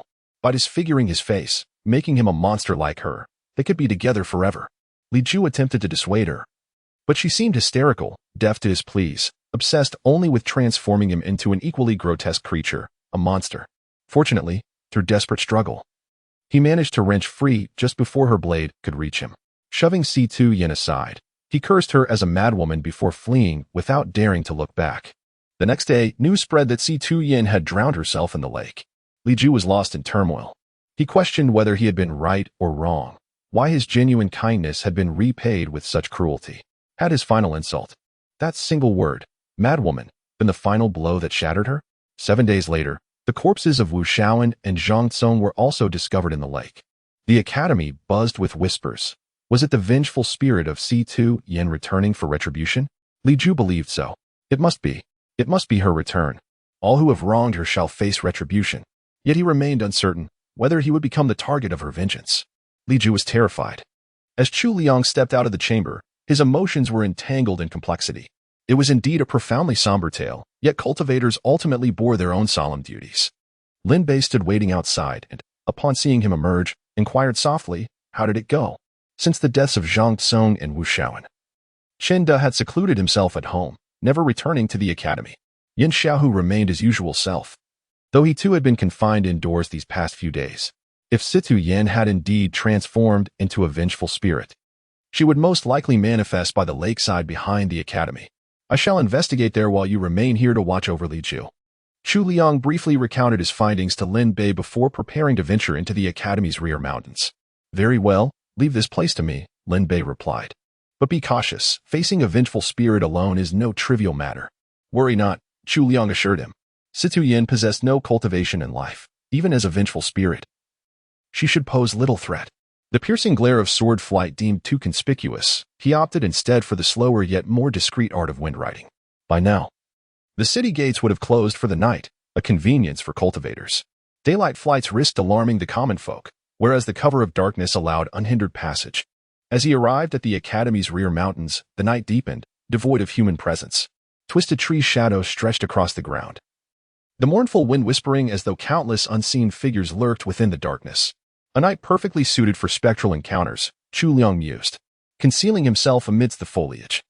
He suppressed his aura to avoid alerting his quarry, biding his time until midnight. Yet before long, a sudden rustling of wind caught his attention. Someone approaches? Chu Liang extended his spiritual senses, catching only a fleeting shadow in the distance, a silhouette that seemed to belong to a woman. She arrived early. With practiced caution, he suppressed his aura and darted forward, sword at the ready. Yet upon reaching the spot where her figure had flickered moments before, not a trace remained. Even a specter cannot vanish without reason. There wasn't the slightest trace of energy in the surroundings. Just as I was pondering this mystery, the moment my foot touched the ground, a sharp whistling sound pierced through the air above. With a hiss, an emerald streak descended from the heavens like a sword's gleam or perhaps a surge of yang energy. Who dares? Chu Liang raised his sword to meet the attack. With a resounding clang, their auras clashed and fierce winds surged, instantly shredding all fallen leaves within a radius of several zhang. Only then did he clearly see that the weapon attacking him was not a longsword, but a jade ruler. The quality of this jade ruler was undoubtedly far superior to his own flying sword. Despite their cultivation levels being nearly equal, his sword trembled violently upon impact. With just one strike, the wielder of the jade ruler somersaulted midair and landed several meters away. Chu Liang did not pursue, for the person's aura was vast and righteous. Clearly not a ghostly entity. It turned out to be a tall, slender woman, clad in form-fitting black attire that accentuated her graceful figure with a particularly striking bust. Her skin was fair and smooth as jade, reflecting the moonlight. Professor Song? Chu Liang? Both individuals emitted startled exclamations of disbelief. It turned out that the one who had just struck unexpectedly was none other than the female instructor from earlier in the day, Song Qingyi. However, during daylight hours, Song Qingyi's chest had not seemed quite so generously proportioned. For it to swell so dramatically in merely half a night was truly peculiar. After exchanging glances, both spoke simultaneously with the same question. So you're also a cultivator? After a brief pause, he simultaneously uttered, "What brings you here?" Song Qingyi's cheeks flushed crimson before she composed herself into sternness, admonishing, "Cease this mimicry at once." Chu Liang could only offer a faint smile, raising his hand in a gesture of invitation. "I sensed something amiss about you earlier. From which sect do you hail, cultivator?" Song Qingyi inquired. "I am a disciple of the Mount Shu sect, here at the Southern Mountain Academy. Actually, I was invited to protect one of the students within the academy." Chu Liang answered truthfully. "And what about you, Instructor Song?" "I hail from the Hall of Noble Scholars in the Southern Lands." Song Qingyi also remarked, "With the emergence of this eerie case at the Southern Mountain Academy, it naturally falls upon us Confucian scholars to resolve it. My only concern was startling the culprit prematurely, hence the inconvenience of overt action. That is why I assumed the guise of an instructor to enroll here." "Ah, I see. No wonder the instructor appears so youthful." Chu Liang responded.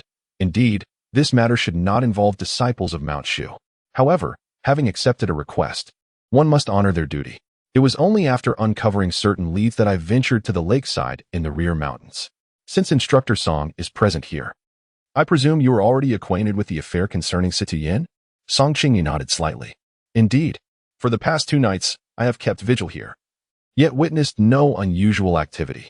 Until today, when I spotted a shadowy figure lurking furtively. That is why I confronted you. I hope you will not take offense. Not at all. Chu Liang shook his head gently before continuing. Since our shared objective is to unravel this mystery, might we exchange the information we have gathered? He pondered that Song Qingyi, as a figure from the academy, might possess insider information unknown even to students like Li Ju.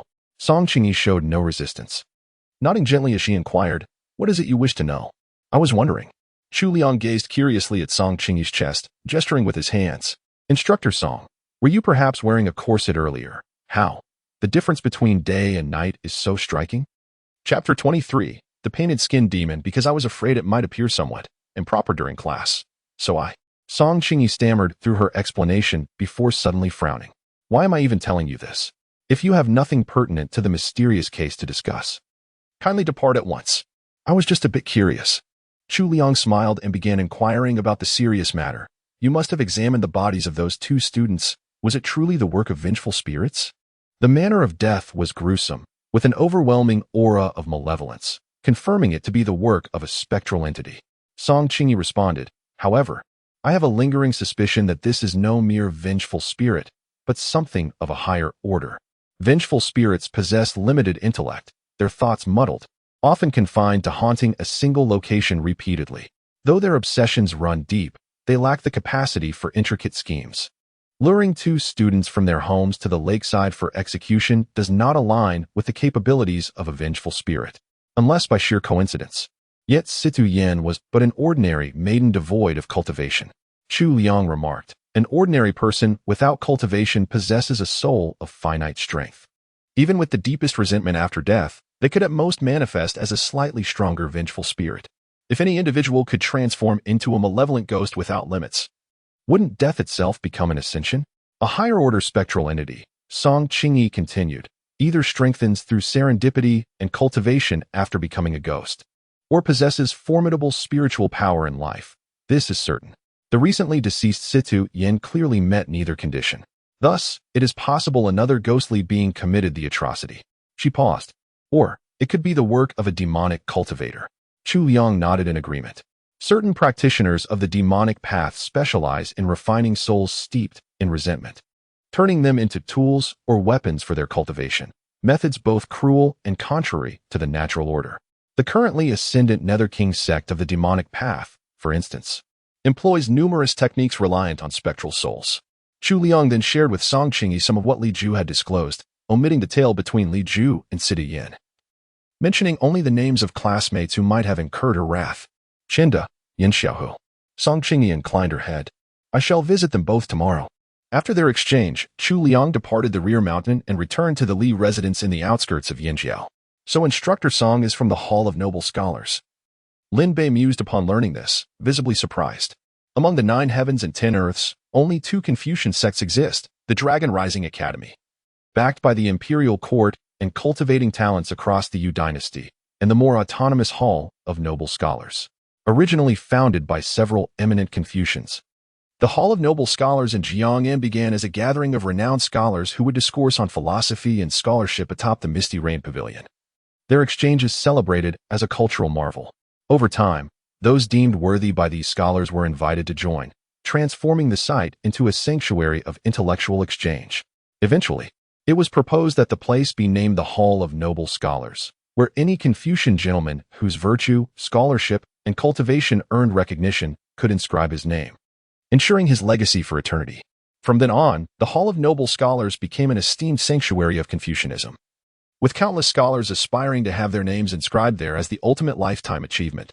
Gradually, the Jiang'an Hall of Noble Scholars developed its own lineage and traditions, evolving into one of the 10 great sects.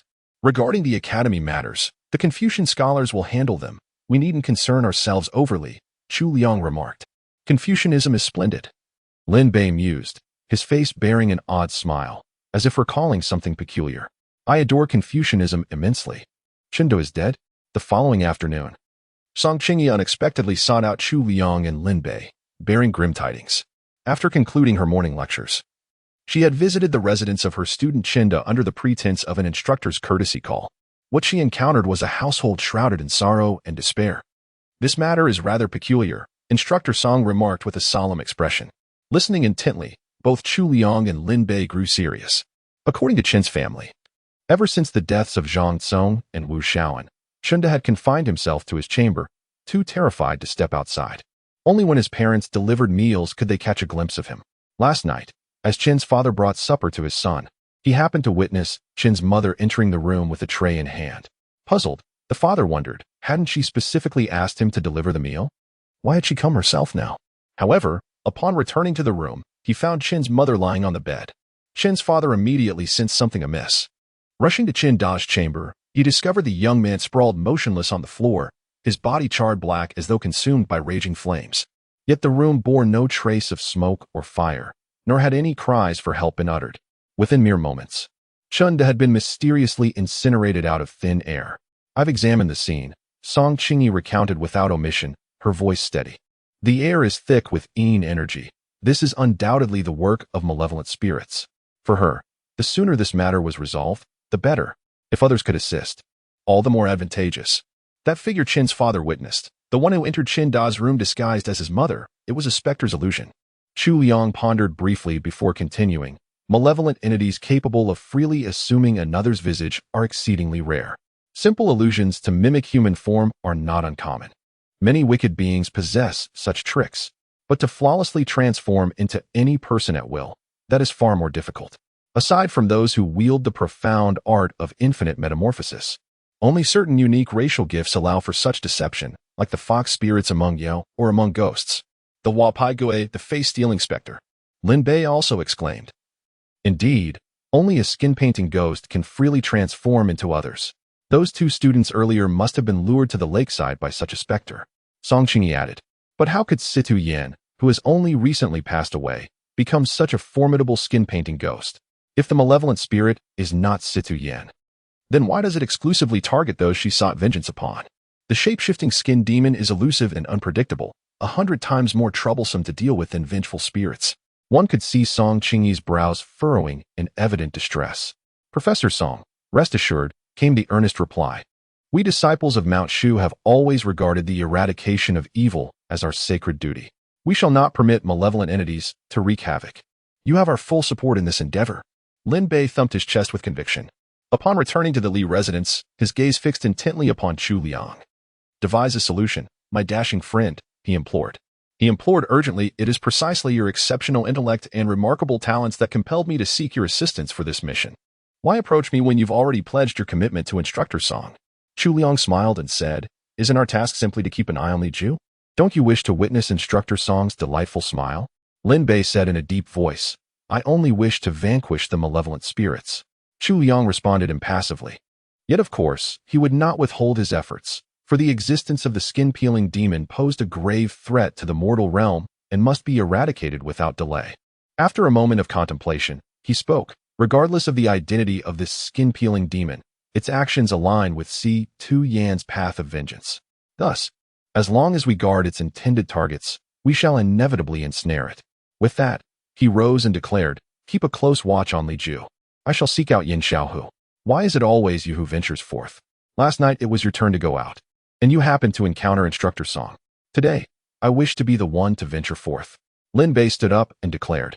Chu Liang responded. Then I possess the means to distinguish the painted skin demon. Do you? Lin Bei sat down gently once more, then added. Bring me some late-night snacks on your way back. Chu Liang made his way to Yin Xiaohu's residence, claiming to be a close friend who had come to inquire about his injuries. However, the family servant informed him that the young master had already gone out to enjoy himself. Just yesterday, he had been beaten so severely, one would have assumed he'd be recuperating at home instead of attending school. Yet here he was, already out and about. It seemed the lad's physical resilience was rather impressive. Curious, Chu Liang pressed further. Might I ask where Yin Xiaohu has gone for his amusement? The servant chuckled in response. You must not be very familiar with our young master. Naturally, he has gone to the Moonlight Pavilion. Chapter 24. You are in danger. The Moonlit Pavilion. Yinjiao City's most renowned pleasure house, a favored gathering place for the city's literati and refined gentlemen. In this world, there exists a distinction between elegant pleasure houses and common brothels.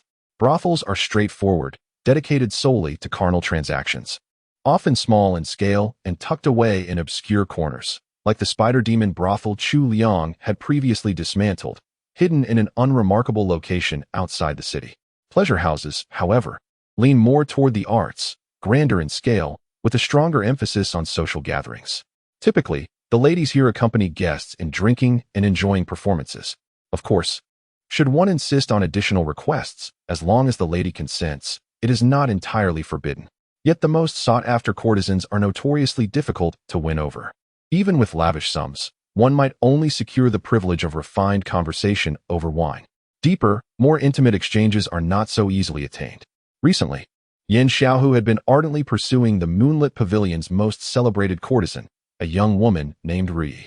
This information was relayed to Chu Liang by the Yin family's gatekeeper, an amiable elder who, upon Chu Liang's polite inquiries, eagerly shared all he knew. As for the 2 taels of silver Chu Liang had discreetly offered beforehand, well, that need not be dwelled upon. Night had just fallen when Chu Liang arrived at the Moonlit Pavilion.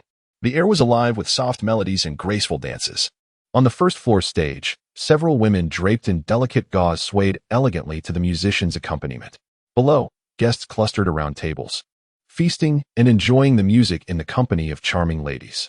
The second floor held private booths, separated by beaded curtains, while the third floor housed exclusive chambers, reserved for those either exceedingly generous or utterly shameless.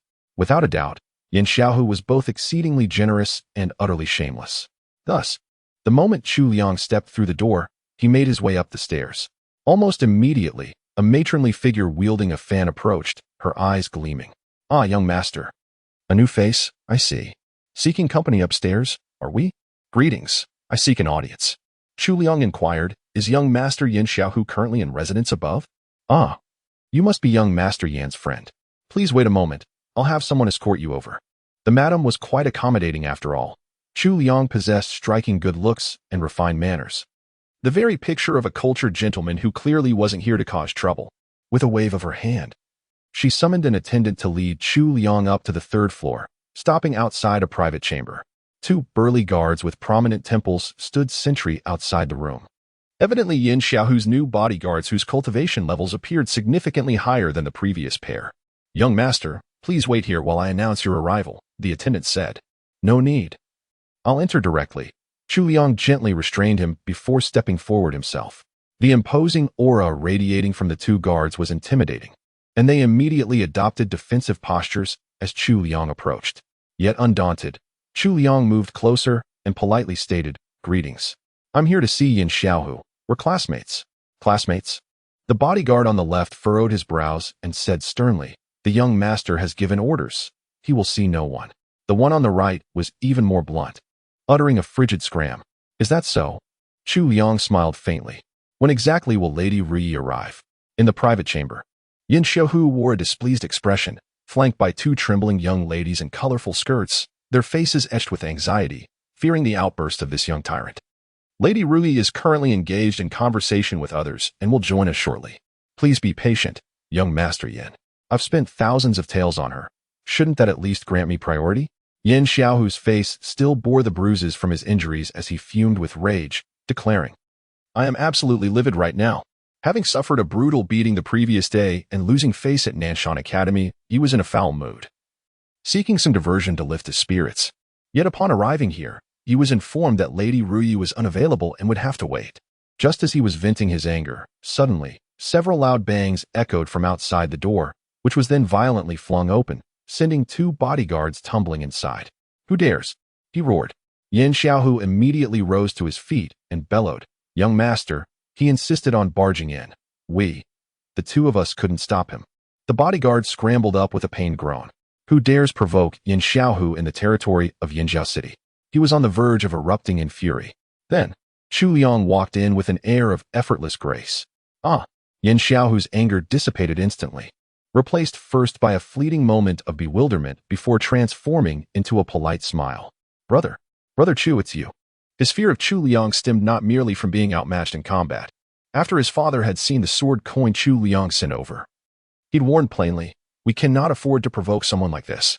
Abandon any thought of revenge." It was profoundly frustrating to be surpassed not only in strength but also in influence. "I came to visit you," Chu Liang remarked impassively. "They told me to leave. How utterly uncivilized of them." Yin Xiaohu frowned and barked, "Both of you. Get out of my sight immediately." The two bodyguards were inexplicably scolded again and had no choice but to slink away, closing the door behind them. "Hiki, Brother Chu. Please have a seat," Yin Xiaohu said with an ingratiating grin. "Thank you," Chu Liang replied as he approached, then turned his gaze toward the two young ladies nearby. Neither of the girls was very old, and in their minds, Yin Xiaohu was already the most fearsome bully in Yinjiao City. Yet this handsome young man seemed to terrify even him. Thus, their fear deepened. But when Chu Liang offered them a gentle smile, their apprehension quickly melted away. A youth with such a kind and radiant smile. Surely he couldn't be a bad person, could he? What is that behind the two maidens? The handsome youth extended a finger, pointing behind them with a puzzled expression. What? The two young ladies turned their heads to look back. Thud, thud. Two dull thuds sounded as the fair maidens collapsed limply one after another. Behind them stood Chu Liang, holding half a shimmering golden brick, his face etched with disappointment. "Oh." Yin Xiaohu, who had witnessed the entire scene, gaped wordlessly, utterly bewildered. The Yin family had long been steeped in the vices of gambling and debauchery. And from a tender age, Xiaohu had accompanied his elders through the pleasure quarters, familiar with every manner of instrument employed in such establishments. Yet a brick, this was his first encounter. What manner of peculiar predilection was this? Chu Liang weighed the gold brick in his hand, then tucked it away and said, "Rest assured, they're unharmed, merely succumbed to a momentary bout of dizziness. But you are perilous, do you realize? I'm dangerous?" Yin Xiaohu froze momentarily before nodding in agreement. "Indeed. With you here, I'm undoubtedly in grave peril. Chinda perished last night, and among those who bullied Situ Yin, you're the sole survivor remaining," Chu Liang stated bluntly. Situ Yin may have transformed into a skin-painting specter, possessing the ability to shapeshift into others. Anyone who approaches you could very well be her in disguise. What? Yin Xiaohu was utterly astonished. He had previously heard tales of Situ Yin transforming into a vengeful spirit seeking retribution, but had dismissed them as mere superstition. After all, he was different from those ordinary men. He practiced martial arts and had elite bodyguards protecting him. Common vengeful spirits couldn't possibly harm anyone within the Black Tiger gang. Yet, if this were the legendary skin-shedding demon from folklore, then killing a mere first-level martial artist like him would be effortless. No matter how dangerous Chu Liang might be. At worst, he'd only give him a beating. But if it were a malevolent entity, it would be a matter of life and death. Instantly grasping the severity of the situation, he realized Chu Liang must have come specifically for him. With urgency lacing his voice, he pleaded, "Brother Chu, can you help me? I have come to your rescue," said Chu Liang. "I suspect you've been targeted by a skin-painting demon, which is why I'm here to watch over you. I possess the means to identify such creatures. Tonight, anyone who approaches you must be examined." All right. Yin Xiaohu nodded eagerly, then pointed at the two young ladies on the ground. "Brother Chu, quickly examine them." Chu Liang paused before replying, "They have already been examined." Chapter 25, You Shall Be Doorman. Knock, knock, knock. "Enter," called Yin Xiaohu, his voice slightly strained. "Young Master Yan." The madam swayed in like a willow in the wind, her hips undulating with practiced grace as she stepped into the room. "Oh dear, our Ri happens to be occupied at the moment. A distinguished official just requested her company. She had barely stepped inside when you arrived. We run an establishment open to all patrons, after all, and it wouldn't do to turn anyone away. So I must trouble you to wait a little longer. Ri will attend to you the moment she's finished there." As she spoke, the madam drifted closer to Yin Xiaohu, yet he seemed deaf to her words. His gaze fixed warily on her approaching steps, as if dreading her proximity. Just as she was about to settle beside him, Yin Xiaohu swiftly shifted away, putting distance between them. He pointed to a seat facing away from the screen and commanded, "Sit there. Don't come near me." Very well. The madam chuckled. "After all these years of acquaintance, you still keep me at arm's length. But I assure you, Miss Ri holds you dearly in her heart. Just the other day, when you didn't visit, she whispered to me about you." "Ri whispered about me?" Upon hearing this, Yin Xiaohu perked up slightly. The madam glanced around, puzzled. "Where did those two young maidservants I summoned earlier to attend to you disappear to? How utterly improper. You shall see them shortly." murmured Yin Xiaohu timidly. Hmm? The madam was just beginning to wonder when she felt a sharp pain at the back of her head. Her vision darkened, and her gaudily adorned body went limp. Behind her, Chu Liang put away the brick and shook his head. This one isn't it either. Yin Xiaohu stood up on his own initiative and dragged the unconscious madam behind the screen, neatly arranging her alongside the other two good girls in a tidy row. As he pulled her along, he asked, "Brother Chu, why are we hunting for the skin-painting ghost in this brothel? I shall return home directly and summon all my men to safeguard me. Would that not suffice as well?" "Very well. As long as you never leave your home again in the future," Chu Liang remarked. "There are those who perpetrate misdeeds for 1,000 days, but none who remain vigilant for 1,000. Unless we apprehend the skin-wearing demon promptly, you shall forever remain in peril. Is this truly your desire? Forget it then." Yin Xiaohu finally gave up. As he was stalling, sudden sounds of scuffling erupted from outside. In the blink of an eye, the door was violently flung open again as two bodyguards tumbled in head over heels. "Io, young master," she insisted on coming in. "We couldn't stop her." The bodyguard staggered to his feet, letting out a pained groan. Yin Xiaohu was about to erupt in anger when he glanced up at the intruder and suddenly froze. "Instructor Song?" Song Qingyi also furrowed her brows, visibly displeased. "Are you not aware of how perilous this situation is? You still come to such places to fool around, you." Her voice trailed off as she suddenly froze. Raising her gaze, she saw Yin Xiaohu crouching over, dragging a limp body, with two other girls lying motionless on the ground. And standing beside Yin Xiaohu was Chu Liang. "What unspeakable evil are you two committing here?" She immediately raised her voice in accusation, exclaiming, "It was all Brother Chu who made me do it." Yin Xiaohu hastily let go and shouted loudly, "All right then, quick to shift the blame, aren't you?" Chu Liang was momentarily speechless before turning to explain to Song Qingyi. "I only came to protect him because I suspected the skin-stealing ghost might approach." Yin Xiaohu. Song Qingyi's gaze flickered toward the three unconscious women before lifting again to Chu Liang, her expression still one of utter disdain, as if regarding a pervert. These were merely tests to confirm whether they were skin-stealing ghosts. "Just minor side effects," Chu Liang quickly defended. "Enough. Both of you, get out." Yin Xiaohu first dismissed the two bodyguards once more before speaking. "Instructor Song, what brings you here?" "I am also here to protect you." Song Qingyi still seemed somewhat puzzled and turned to ask Chu Liang, "The way you verify whether they are skin-painting ghosts, is it by first beating them to see if they fight back?" Chu Liang's gaze was filled with melancholy. After a brief moment, the sound of knocking echoed once more. "Enter." Yin Xiaohu immediately tensed up again. "Young Master Yin." This time, the one who entered was a graceful and enchanting young woman, draped in an elegant gauze gown, her delicate features exuding tenderness with every glance. "Ro-yi, you finally arrived." At the sight of her, Yin Xiaohu's eyes brightened, and the tension in his expression eased considerably. "I was delayed for quite some time. You won't be angry with me, will you?" Ru-yi gracefully stepped forward and asked in a delicate, coquettish manner. "How could that be? The moment I see you, my anger just melts away," Yin Xiaohu replied with a sheepish grin, scratching his head. "You always know, only you truly love me and treat me well, unlike those wretched men." Ru-yi pouted, sitting in the seat facing away from the door.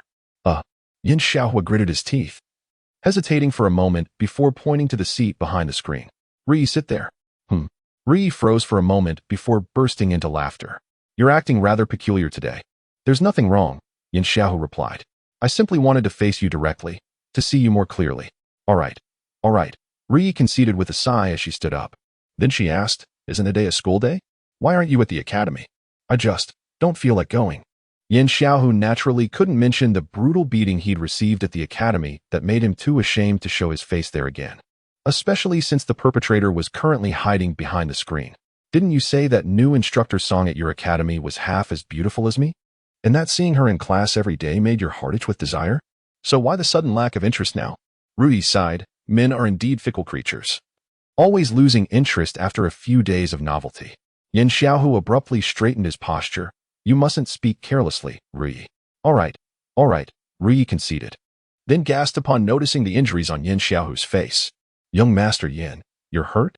What happened? Did you get into a fight with someone?" "Well, I suppose so," Yin Xiaohu stammered hesitantly. "After all, it's quite difficult to define the line between a fight and an assault." "How utterly heartbreaking," Ru-yi pouted tenderly. "I've never seen you injured before." With a sigh, she added indignantly, "Whoever hurt you is absolutely despicable. I shall curse him for you." No, please don't." Yin Xiaohu was on the verge of covering Rui's mouth in haste, urgently saying, "Don't speak of such things." "Humph, it's entirely unnecessary," Rui replied. "Surely that person must be in a dreadful state by now. Didn't you say your father declared that anyone who dared lay a finger on you would either kneel in apology or face the annihilation of their entire family? Otherwise, he would never relent. Just thinking about it terrifies me. But none of that is true." Yin Xiaohu frantically waved his hands. "For 6 generations, my ancestors have been law-abiding and virtuous citizens." Rui was momentarily dazed. Yin Xiaohu seemed somewhat impatient as he addressed her directly. "This might sting a little later, so bear with it." Annoying. Rui's cheeks flushed crimson, just about to pout in protest. Thud. Another muffled impact. The beauty collapsed unconscious, revealing Chu Liang and Song Qingyi standing shoulder to shoulder behind her, their cold smiles silently directed at Yin Xiaohu. Yin Xiaohu wore an expression of utter innocence. At this awkward moment, the clamor of combat erupted once more outside. Thud. Thwack. Before the 2 bodyguards, now well practiced in their theatrics, tumbled inside yet again. Scrambling to their feet, they wailed, "Young master, he insisted on barging in. We couldn't stop him. Unstoppable, simply unstoppable." Yin Xiaohu erupted in fury, spewing venomous words. "Why don't you just pack up and get lost? Forget about being bodyguards tomorrow. Go find work as doorman at some restaurant instead. Guaranteed, you'll bring them booming business." Chapter 26. The Revelation. Chu Liang. Something terrible has happened. The intruder was none other than Lin Bei. He rushed in frantically, only to freeze momentarily upon surveying the scene. Instructor Song is here too. My, what a lively gathering. Those standing, those fallen, enough to assemble a mahjong table. "What brings you here? Where is Li Ju?" Chu Liang inquired. "Li Ju is missing," Lin Bei urgently responded. From the outer chamber. I observed that there was not the slightest movement within for quite some time. Finding this peculiar, I knocked upon the door only to discover the window ajar. With Li Ju nowhere to be found, vanished without a trace, Lin Bei said, "I shall hasten to your side presently. Did you not perceive any unusual disturbance?" Chu Liang inquired. "Nothing." Lin Bei shook his head. "No unusual aura or sound at all. I suspect he might have slipped away on his own. But I can't fathom why he would do such a thing. He may still be keeping secrets from us. Li Ju could also be one of Si Tuyan's targets." Chu Liang's thoughts raced like lightning, his brows knitting together in contemplation. "He's vanished without a trace. What should we do now?" I can give it a try," Song Qingyi suddenly spoke up. "Do you have a way to find Li Ju?" Lin Bei and Chu Liang both turned their gaze towards her. Song Qingyi gave a slight nod, then raised her hand to retrieve a half-page of aged golden parchment, blank yet shimmering with an ethereal glow. With her right hand poised like a brush, she traced delicate strokes upon the paper, igniting a vermilion radiance that formed characters beneath her fingertips. Li Ju. Once the name was inscribed, Song Qingyi cast the parchment into the air. It spun thrice before descending in a luminous arc, guided by an unseen force, slipping through the window and darting forward. "Follow it," she commanded. Leaping gracefully after the radiant trail, the half-page leading the way. "Someone must stay and watch him," Chu Liang remarked, gesturing towards Yin Xiaohu. "I'll remain." Lin Bei volunteered unexpectedly. With a nod, Chu Liang vaulted after Song Qingyi, leaving only Yin Xiaohu and Lin Bei standing in silence. After a brief pause, Yin Xiaohu ventured timidly, "So, what should we do now?" Lin Bei pondered for a moment before remarking, "Let us peruse the menu first, shall we?" "Pardon?" Yin Xiaohu was momentarily stunned. He saw Lin Bei casually sprawled in a chair, rousing the others with a boisterous declaration. Let the music play on, and the dance continue. Was this truly appropriate? Yin Xiaohu scratched his head, pondering. "Haven't I been relieved from danger yet? With me watching over you, you can rest assured." Lin Bei patted his shoulder. "Although the last person I watched over just had an accident. But that was purely a coincidence, wasn't it? I too hope to succeed once." Meanwhile, on another front, Chu Liang followed Song Qingyi and that half-page of golden paper, riding the wind out of the city. Along the way, he couldn't help but praise, "Instructor Song, your magical artifact is incredibly convenient. As long as you know the name. Is there anyone in this world you couldn't find?" "Not quite. My cultivation isn't sufficient. I can only track within the vicinity of Yinjiao City," Song Qingyi replied. "That's still quite impressive," Chu Liang remarked. Song Qingyi continued. "This half-page of golden scripture was bestowed upon me by my master as a protective talisman for this journey. It possesses numerous wondrous applications, though I have yet to fully master its mysteries. Chu Liang fell into a brief silence. Her master is truly kind. Why does this inexplicable sorrow stir within me? However, he was well aware that this was not solely the fault of Princess Phoenix. Within the Shu Mountains, unless one was an exceptionally outstanding disciple or had rendered significant meritorious service, receiving magical artifacts as rewards from one's master was an exceedingly rare occurrence. Even beyond the impoverished Silver Sword Peak, the situation remained unchanged. Yet in other immortal sects, such practices were commonplace. Ultimately, it stemmed from differences in sect philosophies. Particularly among the three teachings, Confucian cultivators differed slightly from the other two schools. Beyond mastering divine abilities and cultivation, Confucianism placed greater emphasis on scholarship and moral character, a principle especially pronounced within the Hall of Gentlemen. With Song Qingyi's level of cultivation, she might not have garnered such attention in other immortal sections. However, within the Hall of Gentlemen, her excellence in scholarship and virtue could earn her the favor of senior mentors. The golden page drifted leisurely through the air, taking its time before arriving at a familiar location, the small lakeside behind the academy. Li Ju was there. Wait, let's observe first, Song Qingyi murmured. After confirming their position from a distance, she withdrew the magical artifact, allowing the night sky to return to silence. The two advanced slowly until they spotted a slender figure by the lake. What? The figure was murmuring something to the water, his voice, his form, unmistakably Li Ju's. Why did you have to kill so many people? Li Ju's voice was thick with anguish. It was my fault you died. Why not just come for me instead? Why must you continue to take lives? Chu Liang, who had been observing in the shadows, felt a glimmer of realization. Indeed, Li Ju had been concealing something. That day, when you tied me up and threatened to scar my face, I was utterly terrified. In my frantic struggle, I accidentally pushed you into the lake. I was so horrified, so overwhelmed, that I could think of nothing else. I just ran all the way home. Only much later did it occur to me whether you might have been in danger in the water. But when I rushed back to check, I heard the news that someone had drowned in the lake. I never meant for it to happen, but it was me who caused her death. All these days, I've been so afraid, running from the truth. But now, I don't want to run anymore. Si-Tu Yin, if you've truly become a vengeful spirit, then come for me. Stop harming others. His fragmented words drifted on the wind, reaching the ears of Ch Li Ying and S Ing Qingyi. So it was Li Ju who had directly caused Si-Tu Yin's drowning, not a suicide, as believed. No wonder he had been so consumed by fear.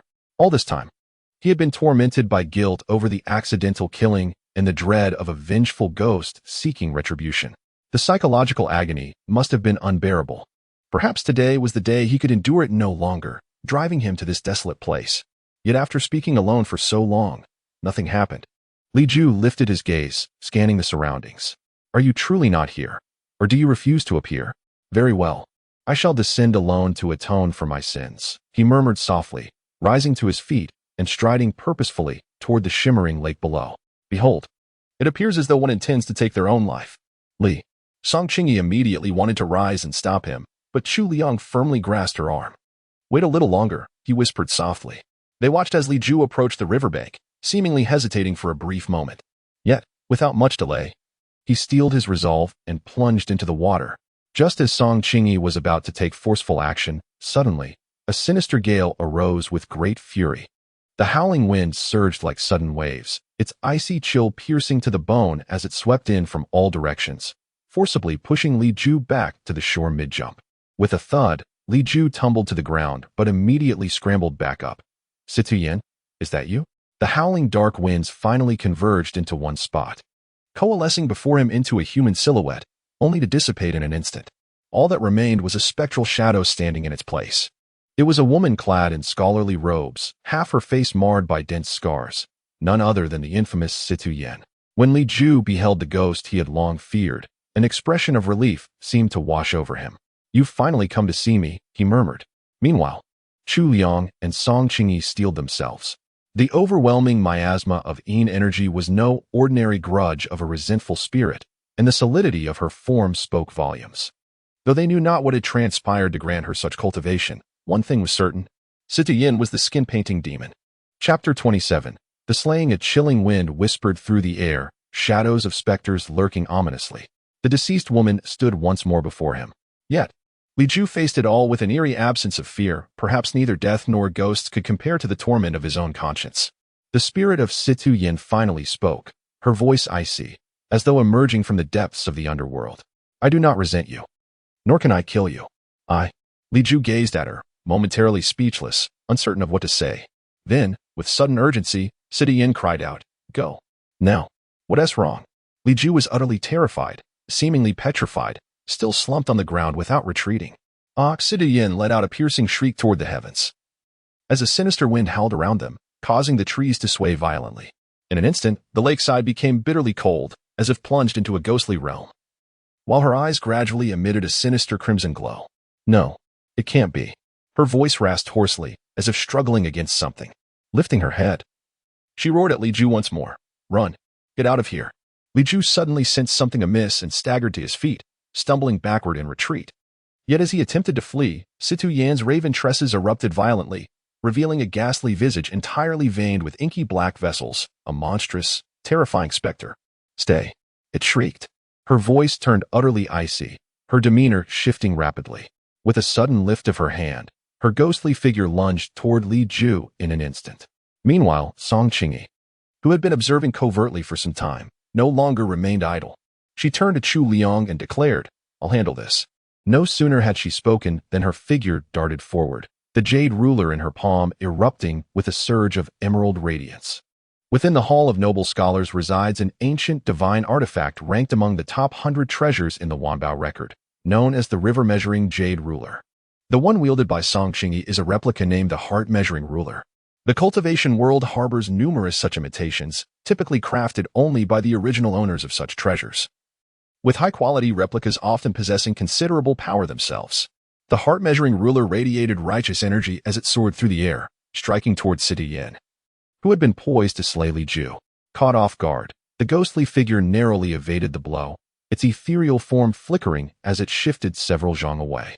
Yet Song Qingyi pressed her assault without pause. With a flick of her wrist, she hurled the jade ruler once more, landing a solid strike against Situ Yin's waist with a dull thud.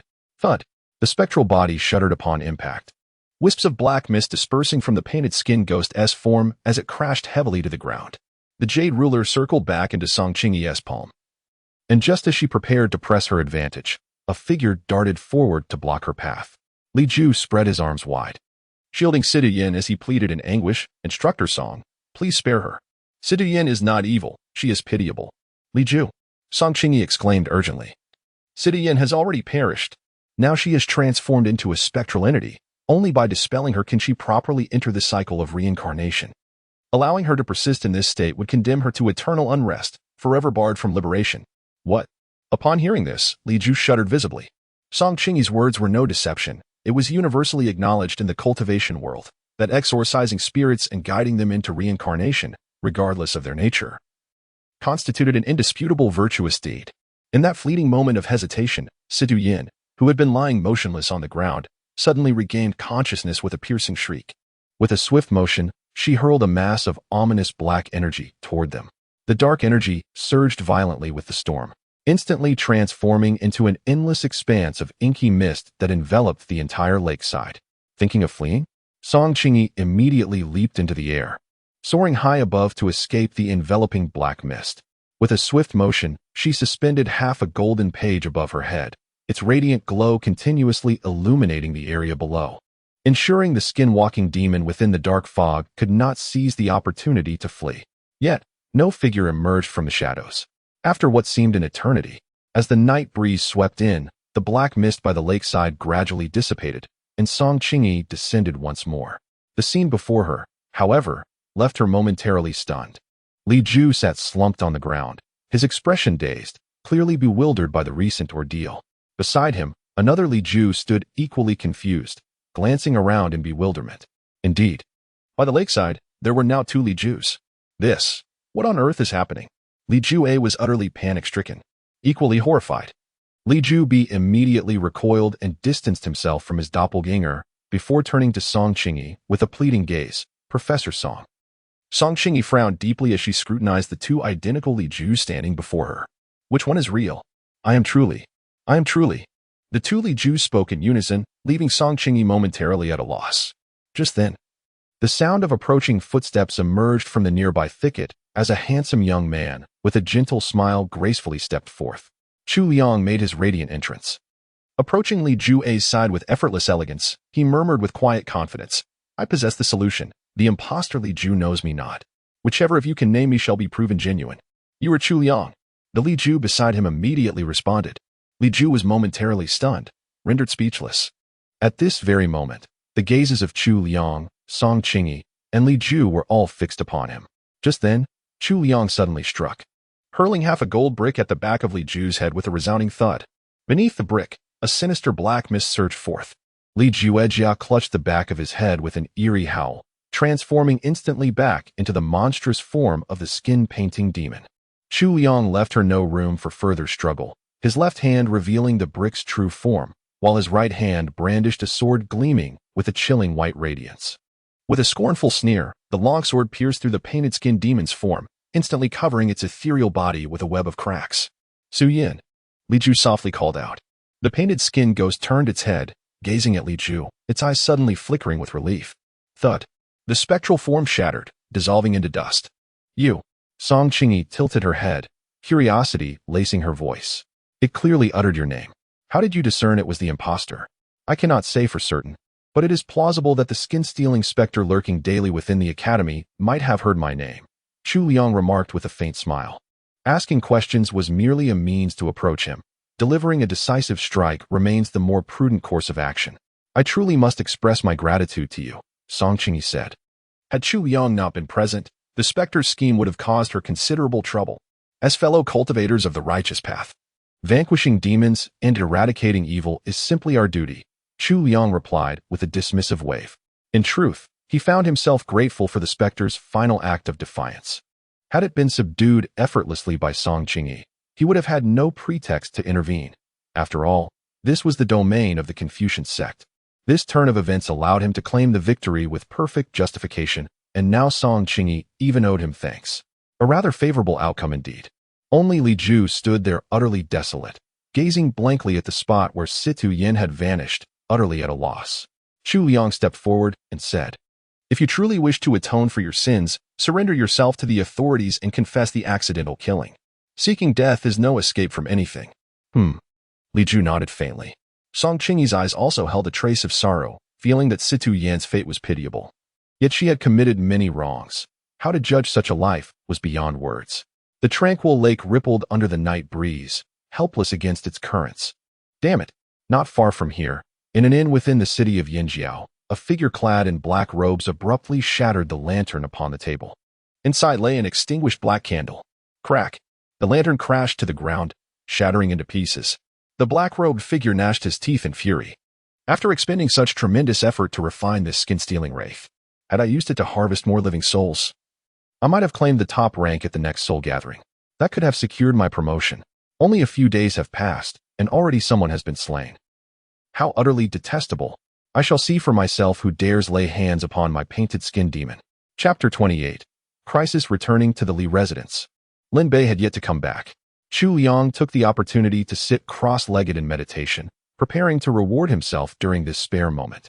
Entering the white pagoda, he saw a faint golden ghostly figure imprisoned within a cell. Previously, Chu Liang had wondered whether this white pagoda was some sinister magical artifact that refined souls in exchange for treasures. Later, he realized it likely wasn't. The pagoda did not interfere with the dissipation or reincarnation of souls. Instead, the golden phantom it extracted seemed more like a mark, merely serving as proof that he had indeed slain such an evil entity. The most direct evidence was the skin-changing ghost before him, as well as the cat spirit from earlier. Both were manifestations of spectral beings, inherently formless souls. If the pagoda extracted and refined their souls, their forms inside the pagoda should have been identical to their appearances outside. Yet this was not the case. Inside the pagoda, there was only a mindless golden phantom. Thus, this was simply a righteous white pagoda that encouraged him to vanquish demons and uphold justice. With this thought, he casually pressed the refined character. Boom, after the radiance faded. He caught the treasure in his hand, a translucent white jade talisman. Soul transference curse allows for a brief exchange of souls between you and another body, lasting 3 breaths. It is recommended to use this on the same species, as entering a different species would not be a pleasant experience. 3 breaths may be short, but sometimes it is enough. Chu Liang curled his lip in disappointment. This reward was rather underwhelming. Strictly speaking, this jade talisman wasn't a true talisman, it was merely a pre-stored spell. Cultivators could preserve certain divine abilities or techniques through complex methods and store them within such jade talismans. The higher the grade of the jade, the better the preservation effect. A white jade talisman like this could retain at least 80% of its original power. Occasionally, such talismans could have miraculous effects, for instance, allowing complex spells to be cast instantly or enabling elders to store protective spells for their juniors. However, this method came with many limitations, and the cost involved was substantial, making it relatively uncommon. As for the soul transference curse stored in this jade talisman, Chu Liang couldn't see much use for it. He would have preferred an empty white jade talisman. Such rare materials could fetch a considerable amount of sword coins if sold to the sword transmission hall. But a white jade talisman containing a useless spell like this? Far less valuable. Just as the reward concluded, Lin Bei returned from outside. How did it go?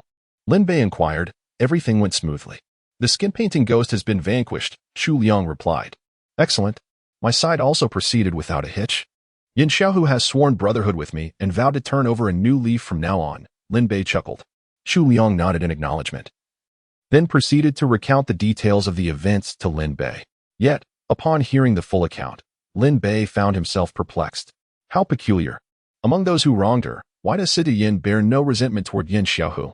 He endured prolonged trepidation, only to discover his name absent from the roster of vengeance.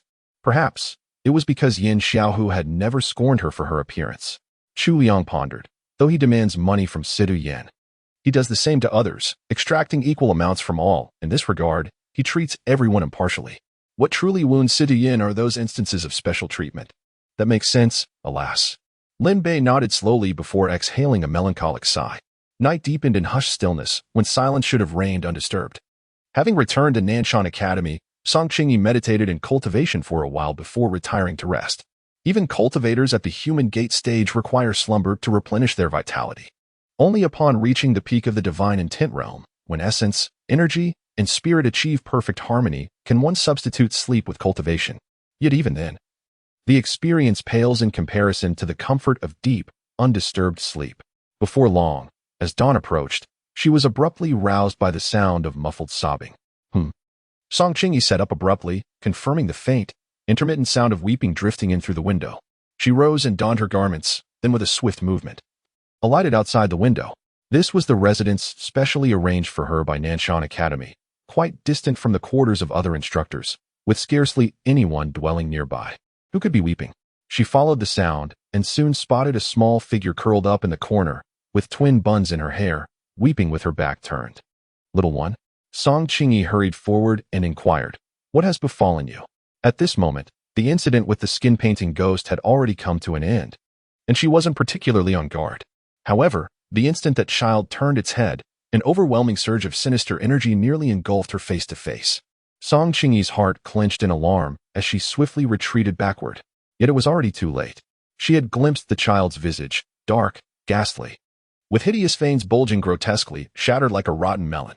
A deafening clang reverberated through her consciousness, as though a sledgehammer had struck the depths of her soul. Though her reflexes were swift, she couldn't evade this psychic assault, freezing momentarily in place. At that precise instant, with muffled popping sounds, 7 or 8 skeletal hands with blackened talons erupted from the earth, seizing her ankles in unison. Song Qingyi bit her tongue hard to regain clarity. Swiftly drawing the inch-heart ruler with a flip of her hand, poised to sever those ghostly appendages. Yet another wave of bone-chilling cold pierced through from behind. She could only feel an unbearable chill, her body rigid and immobile. Yet, from an outsider's perspective, one would witness a ghostly figure clad in white, her face obscured by long, flowing tresses, who had silently pressed against her back, skeletal hands gripping her shoulder blades with a vice-like hold. Who was the spectral presence? Song Qingyi found herself restrained, yet remained composed as she calmly inquired. The simultaneous appearance of so many spectral entities could not possibly be coincidental.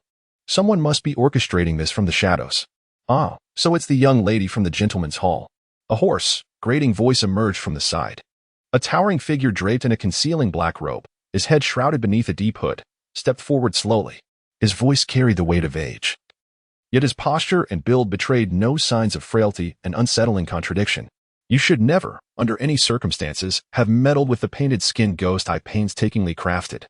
The robed figure spoke, resentment still lacing his tone. I promised her she could slay 3 enemies here before devoting herself to collecting souls for me. Who could have known? When it was already over, when she was ready to depart with me, you chose this very moment to take her life.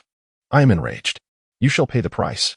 The eerie voice of the black-robed figure sent chills through the pre-dawn darkness. Without another word, Song Qingyi swiftly raised her left hand in a mystic gesture, summoning a golden radiance into the air. It was the half-page golden scripture. As the scripture ascended, it cast a luminous glow, and in an instant, the ghostly hands that had ensnared her erupted in wisps of dark smoke. The eerie, crackling sounds continued incessantly, accompanied by sudden shrieks and wails. The ghostly hands and the spectral woman in white swiftly retreated, freeing Song Qingyi instantly. She refrained from launching an attack against the black-robed figure, for the previous skirmish had already demonstrated his cultivation far surpassed hers, at least a golden core realm practitioner, and a sinister demonic cultivator at that. Escaping was now her paramount concern. With a swift motion, she flipped backward and darted away. Yet the black-robed man made no move to pursue her, merely offering an eerie smirk before producing an enormous black iron slingshot. His right hand grasped it in midair, drawing it taut, and with a soft command, "Go," he released. A streak of lightning tore through the endless night. With a sharp hiss, Song Qingyi's figure trembled midair as though pierced by some unseen blade, yet no visible wound appeared. Her body simply stiffened abruptly before plummeting heavily to the ground with a thunderous crash. After her fall, she felt an icy chill permeating her entire body, her limbs stiff and immobile, even the slightest movement of a finger proving excruciatingly difficult. A name suddenly flashed through her mind, the soul-piercing spike. A sinister artifact of the underworld king sect, formless and shadowless, designed to pierce the human spirit. A single strike could immobilize both soul and body. The sound of approaching footsteps grew louder behind her as the black-robed figure slowly advanced. With a mere flick of his finger, as though guided by invisible threads, Song Qingyi's body involuntarily straightened and rose. "Come with me." The black-robed man let out a grotesque chuckle and strode forward. Song Qingyi, her movements rigid and unnatural, followed behind, seemingly beyond the possibility of escape. Yet, in an unnoticed corner, the half-page of golden scripture that had shielded her moments before had quietly vanished. Chapter 29. Have you ever seen Yinzhou City at the hour of Yin? Tonight, Lin Bei had a wondrous dream. He envisioned himself still within the resplendent moonlight pavilion, where a tender maiden gently assisted him onto the crimson silk-draped bed, slowly removing his garments one by one. 1 piece, 2 pieces, 3. Then she gradually mounted him, only to abruptly begin, slapping his face. With unrestrained force, she delivered blow after resounding blow upon his cheeks. Slap, slap, slap. Huh, what? What on earth is happening? Lin Bei flailed his arms wildly in a desperate struggle, only managing to pry his eyes open after what felt like an eternity. Then he realized with dawning horror, this was no mere nightmare. But something was truly lashing him. It was half a sheet of golden parchment, seemingly thin and fragile, yet possessing an inexplicable force that struck Lin Bei's face with a searing, stinging pain. What could this be? Lin Bei called out twice, then firmly grasped the half-page golden manuscript. Upon it shimmered a faint glow, revealing a crookedly scrawled name, Lin Bei. Chu Liang was startled and pushed open the door from the next room. Upon entering, he saw Lin Bei holding half a page of golden scripture in his hand. He remarked, "Isn't this Instructor Song's magical artifact?" Lin Bei had also witnessed Song Qingyi wielding this object the previous night, and it suddenly came back to him. He sat up abruptly, perplexed, and muttered, "Why on earth would Instructor Song send this thing to find me?" Chu Liang exchanged a glance with him, and a spark of sharp insight flashed simultaneously in both their eyes as they spoke in unison with raised voices. "She's in danger. She has a crush on me." Silence. After a pause, Lin Bei spoke awkwardly, "How can you be certain she's in danger? Just think about it. This is a protective treasure bestowed upon her by the noble hall. How could it possibly be given away so casually?" Chu Liang remarked, "She must have encountered some peril from which she could not extricate herself, hence resorting to this method to seek aid. Given that we are the only cultivators she knows in the vicinity of Yinzhou City, it's no surprise she reached out to us." Lin Bei's lips stiffened slightly. "Even if she's in danger, why did she write my name and not yours? Surely there's a place for me in her heart. Could it possibly be," Chu Liang pondered, "that your name has fewer strokes?" observing the shaky and uneven characters of Lin Bei. It was evident that Song Qingyi had not written them under normal circumstances. One could only imagine the urgency of the situation. What should we do now? Lin Bei swiftly changed the subject, no longer dwelling on the matter. Chu Liang's mind raced with thoughts as he solemnly remarked, Song Qingyi, being a true disciple of the Hall of Gentlemen and equipped with magical artifacts, yet unable to escape from peril, this suggests the adversary may possess strength of the fourth realm. Our best course of action now is to divide our forces. You return to Mount Shu to summon reinforcements, while I shall first locate Instructor Song to assess the situation. You go? Lin Bei frowned and said, but according to your reasoning, if the enemy possesses the strength of the fourth realm, what purpose would your solitary venture serve? Just to confirm the situation, if there's any imminent danger, at least buy us some time, Chu Liang said. Head straight back to the mountain, don't go anywhere else, and find my master at Silver Sword Peak. Among all the elders of Mount Shu, none are as idle as her. If you seek anyone else, you might miss them and waste precious time. Only she would still be asleep at this hour. His tone brimmed with unwavering conviction and self-assurance. Lin Bei pondered for a moment. If one were to return to the mountains while the other went ahead to find Song Qingyi, undoubtedly the one assessing the situation would face greater peril. Thus he proposed, since we're seeking your esteemed master, perhaps you should return to summon reinforcements while I investigate the circumstances. Chu Liang shook his head and countered, my cultivation surpasses yours. It should be me. Lin Bei was taken aback. Aren't we both at the early stage of divine intent realm? Chu Liang didn't elaborate further. With a simple lift of his hand, he unleashed a surge of energy, clearly far more potent than before. You've already reached the mid-stage of divine intent realm? Lin Bei was astonished. When he first met Chu Liang, the latter had just recently broken through to the divine intent realm, and his cultivation was even slightly inferior to Lin Bei's own. Yet now, after merely a few days, while Lin Bei was still some distance away from the mid-stage of the divine intent realm, Chu Liang had already advanced. If Chu Liang were some kind of secluded ascetic, that would be one thing. But these past days, he had clearly been with me on missions, sharing the same meal times, the same sleeping hours, the same school schedule. Where on earth did he find the time to cultivate? Chu Liang naturally couldn't reveal that he had a big head doll doing the laborious work for him, accomplishing in one day what would normally take several, allowing him to break through to a minor realm just last night. So he could only respond with profound solemnity. Have you ever witnessed Yin suburb in the pre-dawn hours of Yin time? Enough talk. Let's depart at once. Chu Liang urged with a wave of his hand. In a dimly lit, thatched cottage on the outskirts of Yinjiao, Song Qingyi stood trembling in a corner, her beautiful eyes brimming with terror and despair, yet unable to utter a sound. At the center of the room, a figure draped in black robes was meticulously painting with ink tainted by blood, then proceeded to light one black candle after another. The eerie glow of the flames cast a sinister and unsettling aura. Nearby, at the doorway, lay several freshly slain black chickens, their blood still warm. Heh. Don't be impatient. The black-robed figure chuckled grotesquely as he worked. A soul at the divine intent realm is a rare find. If I can seal you within the netherworld tome, it will more than compensate for my losses as a skin-painting ghost. No, in fact, it would be a tremendous gain. If I were to resort to crude methods, killing you first and then extracting your living soul, I could retain at most 80% of your spiritual essence. But if you exercise a little patience, allow me to complete the yin-yang soul-snaring array, and then draw you into the netherworld tome, I can preserve your soul in its entirety. Song Qingyi's breath nearly stilled. She knew the netherworld tome was the most malevolent artifact of the underworld king sect, designed to plunder living souls to augment the wielder's cultivation. With each soul seized, the tome would gain another page, and the holder's power would grow. But those souls trapped within the tome could never enter the cycle of reincarnation, condemned to suffer endlessly within its cursed pages. And you, a Confucian cultivator. I've never encountered one before, the black-robed figure mused. They say the souls of Confucian practitioners are the purest and most luminous. If refined into a ghost, they could even walk under daylight. You are so exquisitely beautiful. I could refine you into a bewitching Mara Demonis. No, with your scholarly aura. Perhaps a painting ghost would be more fitting, elusive, and unpredictable. Or perhaps, and no, please. Song Qingyi forced out the words weakly, struggling in vain. Yet she had been pierced by the soul-piercing nail, and even with her utmost effort could barely twitch a finger. How could she possibly escape the clutches of this demonic grasp? With despair in her eyes, she gazed outwards. Her final struggle had been to send a message using half a page of golden scripture. Yet, She remained uncertain whether those two disciples from Mount Shu would decipher her intent or possess the means to rescue her. Now, however, a terrifying shadow had already enveloped her. Fleshbound, the netherworld eternal. The black-robed figure raised his hand, fingers lightly pinching the air as the last black candle flickered to life. The formation was complete. Slowly, he lifted a tome of obsidian jade. My treasure, come forth and embrace your rebirth. His eyes gleamed with eerie light, cold and maniacal.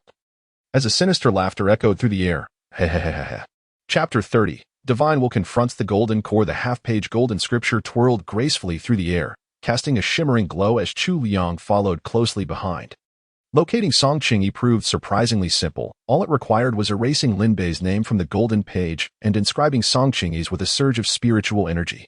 Yet, upon wielding this mystical artifact, Chu Liang realized that seeking someone demanded more than just their name. One must also conjure their visage within the mind's eye to establish that ethereal connection. Indeed, it made perfect sense. Otherwise, the multitudes sharing identical names would render the task impossible. The golden scripture led him beyond the city walls, where the dim light of dawn painted the surroundings in eerie shadows. As they approached a thatched hut by the riverbank, Chu Liang abruptly halted. Crouching low, he fixed his gaze upon the tightly shuttered dwelling, an unsettling aura emanating from within. A faint metallic tang of blood lingered in the wind. Something was terribly amiss. Exercising caution, he edged closer, extending his divine sense like an invisible tendril to probe the hut's interior without detection. For those who had attained the divine will realm, their spiritual perception surpassed mere sight, rendering even the subtlest details with crystalline clarity. Having recently advanced to mid-stage divine will, his awareness had expanded significantly. Yet the moment his senses breached the hut's threshold, the scene unfolded before him. A sinister array, a shadowy figure draped in black robes, and Song Qingyi, ensnared in their grasp. Simultaneously, a faint ripple of baleful energy brushed against his consciousness. Danger! His instincts screamed. The enemy had anticipated this very intrusion. But it was too late. Within the hut, the robed figure snapped its head toward him, eyes gleaming like shards of ice. Whoosh! Chu Liang twisted away, already in motion to flee. Yet with a thunderous crash, the hut's door burst open. A spectral figure streaked forth, flickering through the air like a wraith, closing the distance in mere heartbeats. The frigid gust at his nape sent alarms blazing through his mind. Escape was impossible. In one fluid motion, his sword flashed into his grip as he whirled to meet the pursuer, steel lancing toward the darkness behind him. With a disdainful snort, the radiant white sword aura surged violently, its power surpassing all previous displays. Yet the black-robed figure seemed utterly indifferent. With a mere extension of his left hand's 2 fingers, he effortlessly pierced through the formidable sword energy without sustaining the slightest injury, firmly clamping down on Chu Liang's blade. Snap! The dazzling sword glow extinguished instantly, rendered completely immobile. Chu Liang let out a clear shout. Behold my finger technique! With his left hand forming an arcane seal. A glimmer of cold starlight flickered at his fingertips as he thrust towards the black-robed figure. Yet just as the dark-cloaked adversary raised his arm to counter, a sudden crimson streak shot forth from Chu Liang's sleeve, the binding demon rope. It turned out that the so-called distraction was merely to capture his attention. Chu Liang was well aware that his opponent was at least at the early stage of the Golden Core realm, making a direct confrontation utterly futile. Hence, he resorted to a covert scheme to subdue the adversary. Alas, in the face of absolute power, such petty tricks were utterly insignificant. With a mere flick of his wrist, the black-robed man seized the binding demon rope in his grasp. Simultaneously, a skeletal, ghastly hand emerged from his chest, clamping mercilessly around Chu Liang's throat. Then, a second ghostly hand emerged, clutching a sinisterly long nail in its grasp. With a forceful thrust, it drove the nail into Chu Liang's chest, the soul-piercing spike. Ugh! With a single strike, Chu Liang felt his entire body plunge into an icy abyss, every limb and joint stiffening instantly. In the blink of an eye, escape was impossible. Resistance futile, utterly subdued without a chance to retaliate. A divine will clashing against the golden core ended in crushing defeat. At this moment, he truly grasped the vast, insurmountable chasm between the 3rd and 4th realms. The notion of challenging those beyond one's level? A mere delusion, utterly divorced from reality. The black-robed figure let out a sinister chuckle before turning back toward the thatched hut, carelessly tossing Chu Liang onto the ground. Did you come here to save her? He cast a glance at Chu Liang, then at Song Qingyi. inwardly marveling at this unexpected bounty. Two souls of divine intent realm, truly a fruitful endeavor. Chu Liang. Song Qingyi's voice trembled as she witnessed his capture, tears welling in her eyes. Her plea for help had unwittingly dragged another into peril, sealing his fate. Yet Chu Liang remained eerily composed, sprawled on the ground, straining with every fiber of his being to break free from the soul-piercing nails. His efforts, though desperate, yielded little. His body barely managed to twist halfway. Resign yourself. Escape is impossible, the black-robed figure sneered, watching his futile struggle with cold amusement. Once I inscribe her into the nether tome, you shall follow. At least your pages will lie side by side, company in eternity. With that, he glanced at the darkening sky, his expression hardening as he prepared to activate the ritual array. Those who tread the demonic path survive by caution and cunning, ever wary of the light. The detection array he had laid, triggered by the slightest spiritual probe, was but one of many necessary precautions. Though these two divine intent cultivators were easily subdued, he knew their capture would draw others. Time was fleeting. The soul-sealing rite must be completed swiftly before retreating into the shadows. Without further delay, his fingers wove a series of arcane seals. In an instant, the black candles erupted with spectral flames, coalescing midair into a sinister, towering gateway. Come, my darling. With a gaze both icy and frenzied, he turned toward Song Qingyi, slowly raising his hand. Hermaphrodite. At that very moment, Chu Liang from the side suddenly erupted in curses. His current cultivation level surpassed Song Qingyi's, and though equally unable to fully break free from the soul-piercing nails, he could speak far more fluently than her. The black-robed figure stiffened, casting a glance at Chu Liang before disregarding him and continuing to raise his hand towards Song Qingyi. Filthy bastard. Chu Liang let out another curse. The black-robed figure glared at him once more, furrowing his brow, yet still chose to ignore him. After all, it would soon be his turn. Why bother arguing with a dead man? Your mother is deceased. I am your father. You wretched, damned creature. Abandoned in the wilderness where not a soul resides for 40 miles. Were your parents perhaps closely related? In my past life, I must have committed unspeakable sins to be cursed with an offspring like you, a wretched, short-lived creature doomed to end your bloodline. Chu Liang's expression remained serene, his gaze indifferent, yet his words flowed like an unending stream of venomous curses directed at the robed figure. With the most composed demeanor, he uttered the most uncivilized insults. At first, the black-robed man had ignored him completely, but now he was trembling with rage. With a shaking finger pointed at Chu Liang, he stammered, Why you? You? Whose disciple are you?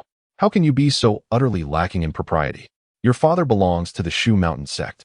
Chu Liang replied with an air of nonchalance. Excellent, simply excellent. The black-robed man sneered through gritted teeth, his laughter laced with venom. Surely you don't believe death will spare you from suffering? I shall now extract your very soul in its entirety, sealing it within the netherworld tome before subjecting it to 49 days of unrelenting torment, alternating between ghostly flames and spectral blades. Let's see if you can still be so stubborn. With that, he raised his hand towards Chu Liang. Don't. Song Qingyi let out a piercing scream with all her might, tears streaming down her face. Chu Liang, facing death, appeared remarkably calm. Snap. With a flick of the black-robed figure's fingers, the obsidian tome before him suddenly emitted a beam of dark light, instantly enveloping Chu Liang's body.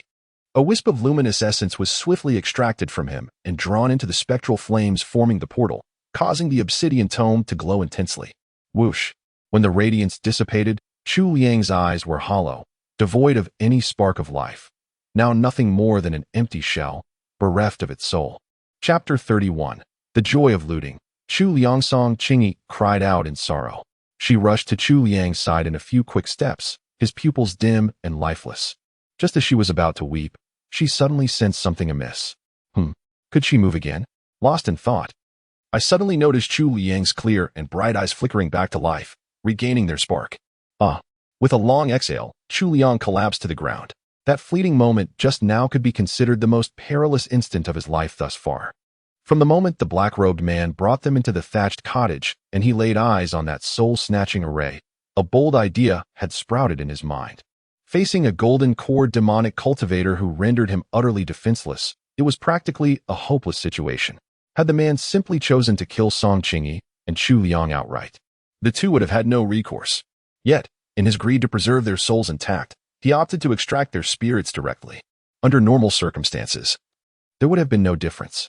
But at that very moment, Chu Liang suddenly recalled that once disappointing reward, the soul transference curse. If there remained even the slightest chance to turn the tides, perhaps it would depend on this.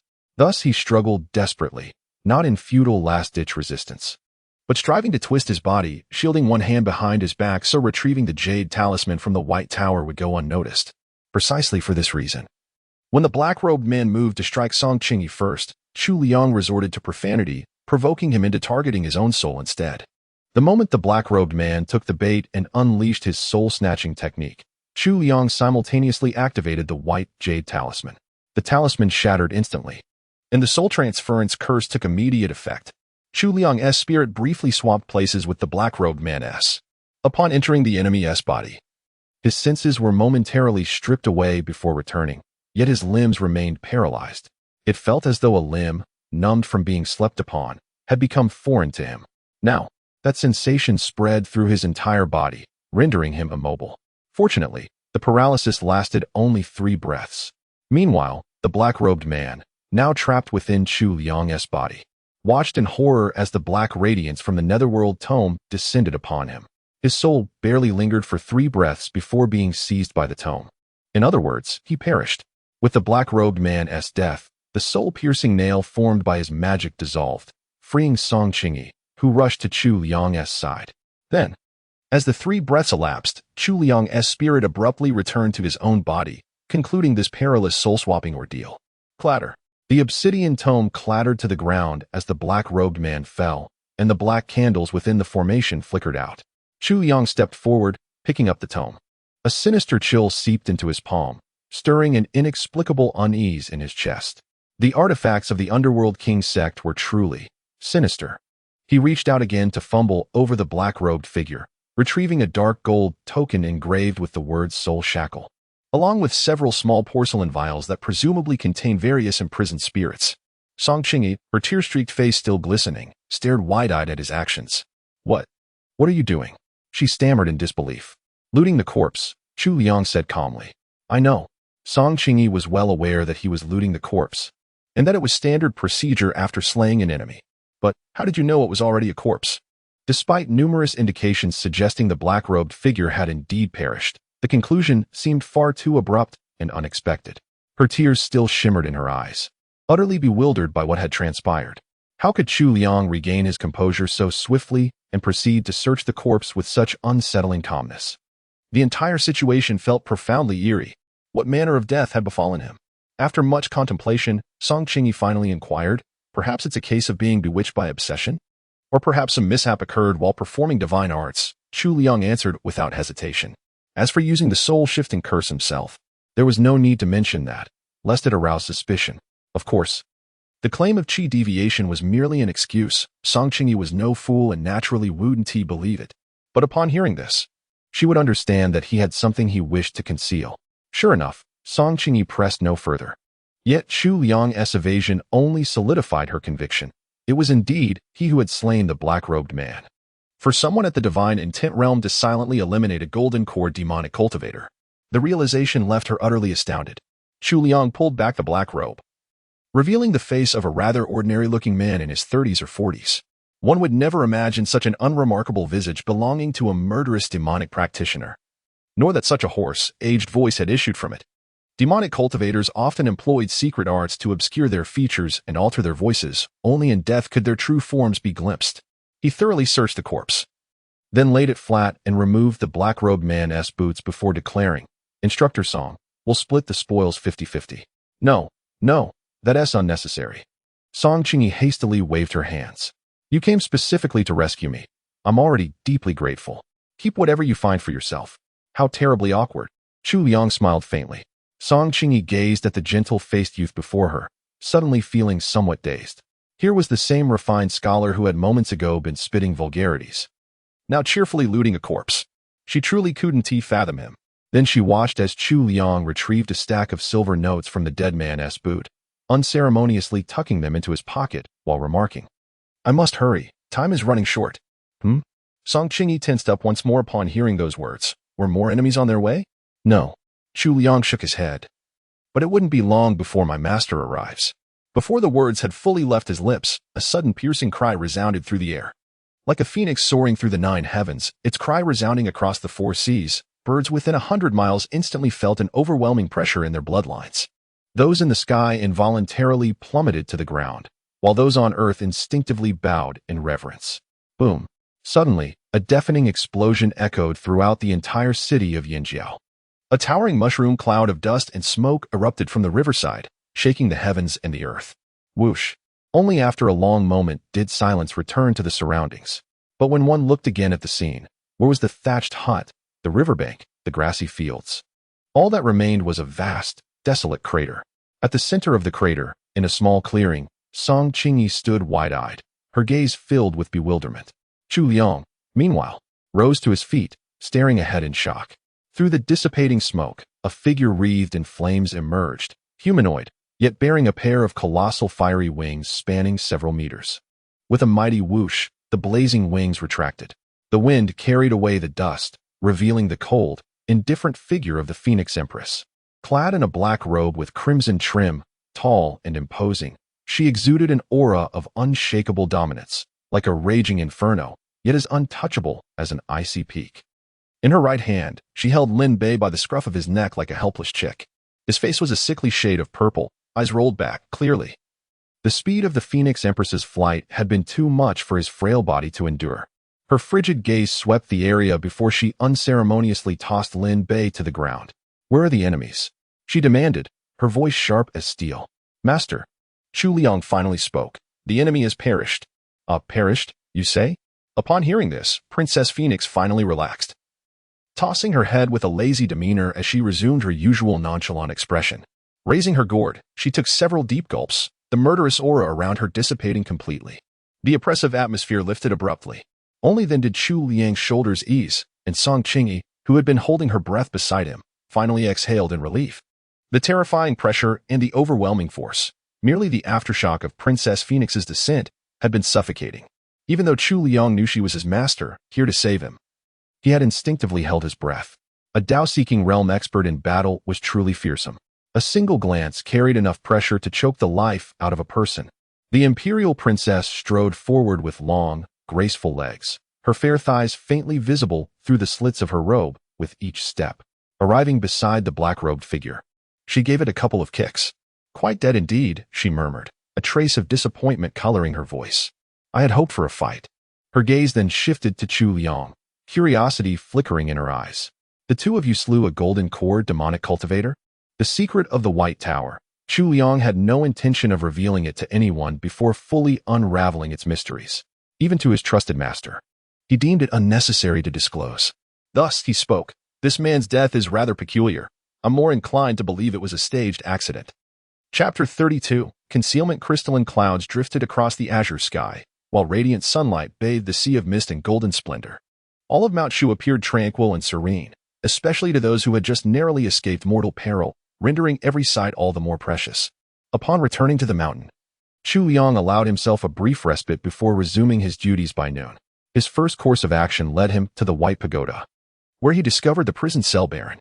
Two possibilities arose. Either the act of slaying a human yielded no reward, as previous boons had been granted solely for vanquishing malevolent spirits, or, despite his deployment of the soul transference curse, the black-robed man had technically taken his own life, thus denying Chu Liang the mark. The truth of the matter would require further investigation. Nevertheless, the endeavor was not entirely fruitless. The assortment of trinkets scavenged from the dark cultivator's remains was considerable, each demanding meticulous examination. Though no reward had been granted for the kill, the spoils might yet surpass expectations, for unlike spectral fiends, every practitioner was, in essence, a trove of hidden treasures. Admittedly, most of the artifacts borne by demonic cultivators were vile and insidious, leaving few suitable for his use. Yet the Mount Shu sect rewarded disciples handsomely in sword coins for surrendering such forbidden implements, ensuring nothing would go to waste. His attention first turned to the small porcelain vials housing captive wraiths. The most unpredictable weapons wielded by disciples of the Nether King sect were the tortured spirits they forged. Though incapable of commanding these tormented entities himself, Chu Liang envisioned a different purpose. Each spirit liberated with a single stroke of his blade would not only grant them passage into the cycle of rebirth, but also secure bountiful rewards within the White Pagoda. A most profitable endeavor indeed. However, when he opened those porcelain bottles, disappointment washed over him. Presumably, the black-robed man had cast some curse during the refinement of those spectral entities to prevent their betrayal, for upon his demise, all the spirits had dissipated into nothingness. What a pity! Chu Liang exhaled a silent sigh. The emptiness of those tiny porcelain vessels left a sudden void within his heart as well. Among the remaining items were materials for cultivating demonic arts, unfamiliar to Chu Liang and likely of no use to him, destined to be surrendered to the Hall of Inherited Swords. Then there was that accursed tome, the Netherworld Scripture, which promised cultivation gains through murder. A sinister artifact indeed. Its very surface seemed to resonate with the anguished wails of tormented souls. Needless to say, it was utterly unusable. Most meticulously preserved among the black-robed men as possessions was an embroidered pouch. Upon opening it, Chu Liang discovered 3 hollowed dark bronze spheres, each the size of a walnut. Clutched in his palm, they radiated an icy chill, exuding an aura of dread. Undoubtedly another malevolent artifact. He resolved to consult his master about their nature later. Lastly, there was the dull gold token engraved with the characters Ju Hun, Soul Seizure, seemingly another magical implement. Though uncertain of its purpose, Chu Liang reasoned that with its original owner dead, it likely posed little danger. Tentatively, he channeled a wisp of his spiritual sense into it to investigate. Whoosh! His consciousness plunged into the token, revealing a dim, shadowy expanse, a murky void devoid of substance, save for a few drifting golden characters. Evidently, this was a device meant to convey messages. Evil aura, I have ascended to the 3rd tier of the 5 elements realm. My subsequent cultivation requires the profound nether true water or various abyssal sea creatures. As you traverse the world, you must remain vigilant for these. 59. Congratulations. Venerable evil aura, we shall spare no effort in seeking these treasures for you. 60. Congratulations, venerable one. This subordinate pledges unwavering devotion to the task. Evil aura, why has there been no news for 58 days? Could there possibly be some unforeseen issue? Another hour has passed. Could something have happened to 58? 58. Respond if you receive this. Chu Liang studied these messages, recalling rumors of such a magical artifact, a soul domain. A space where a select few could transmit messages across distances through spiritual connection.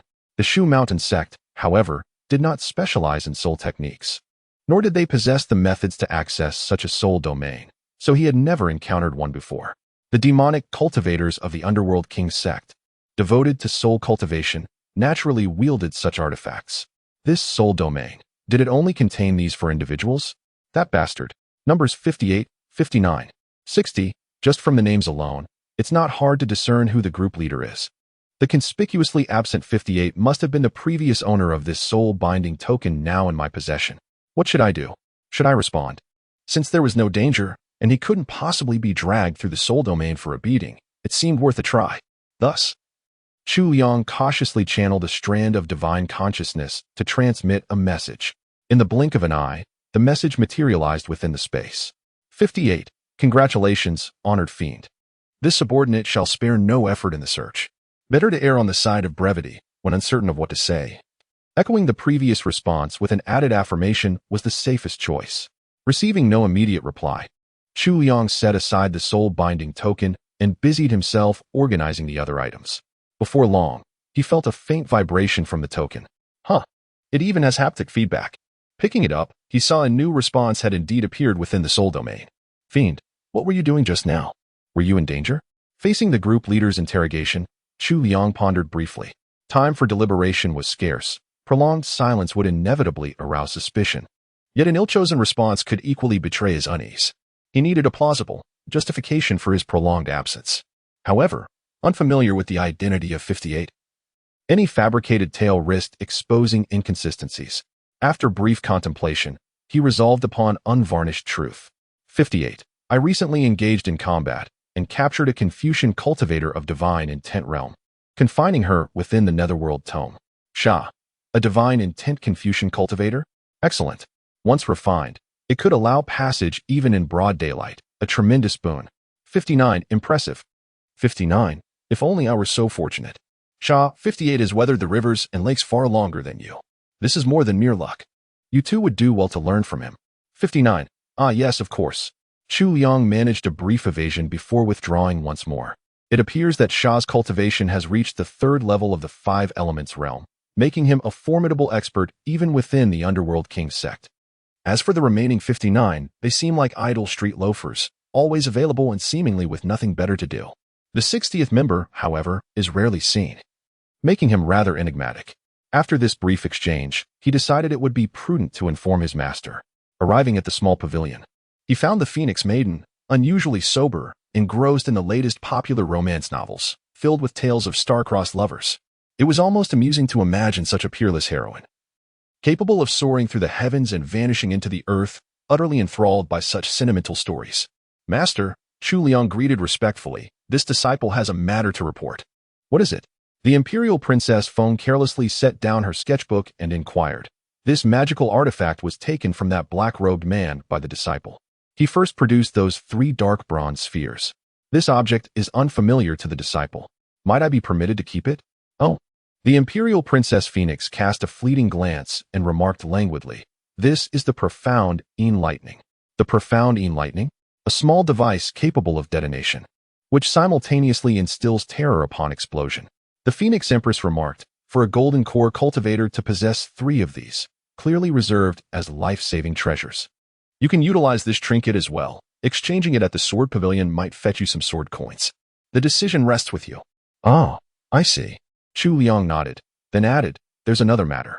He proceeded to briefly recount his recent experience within the soul domain to the Phoenix Empress. "Oh."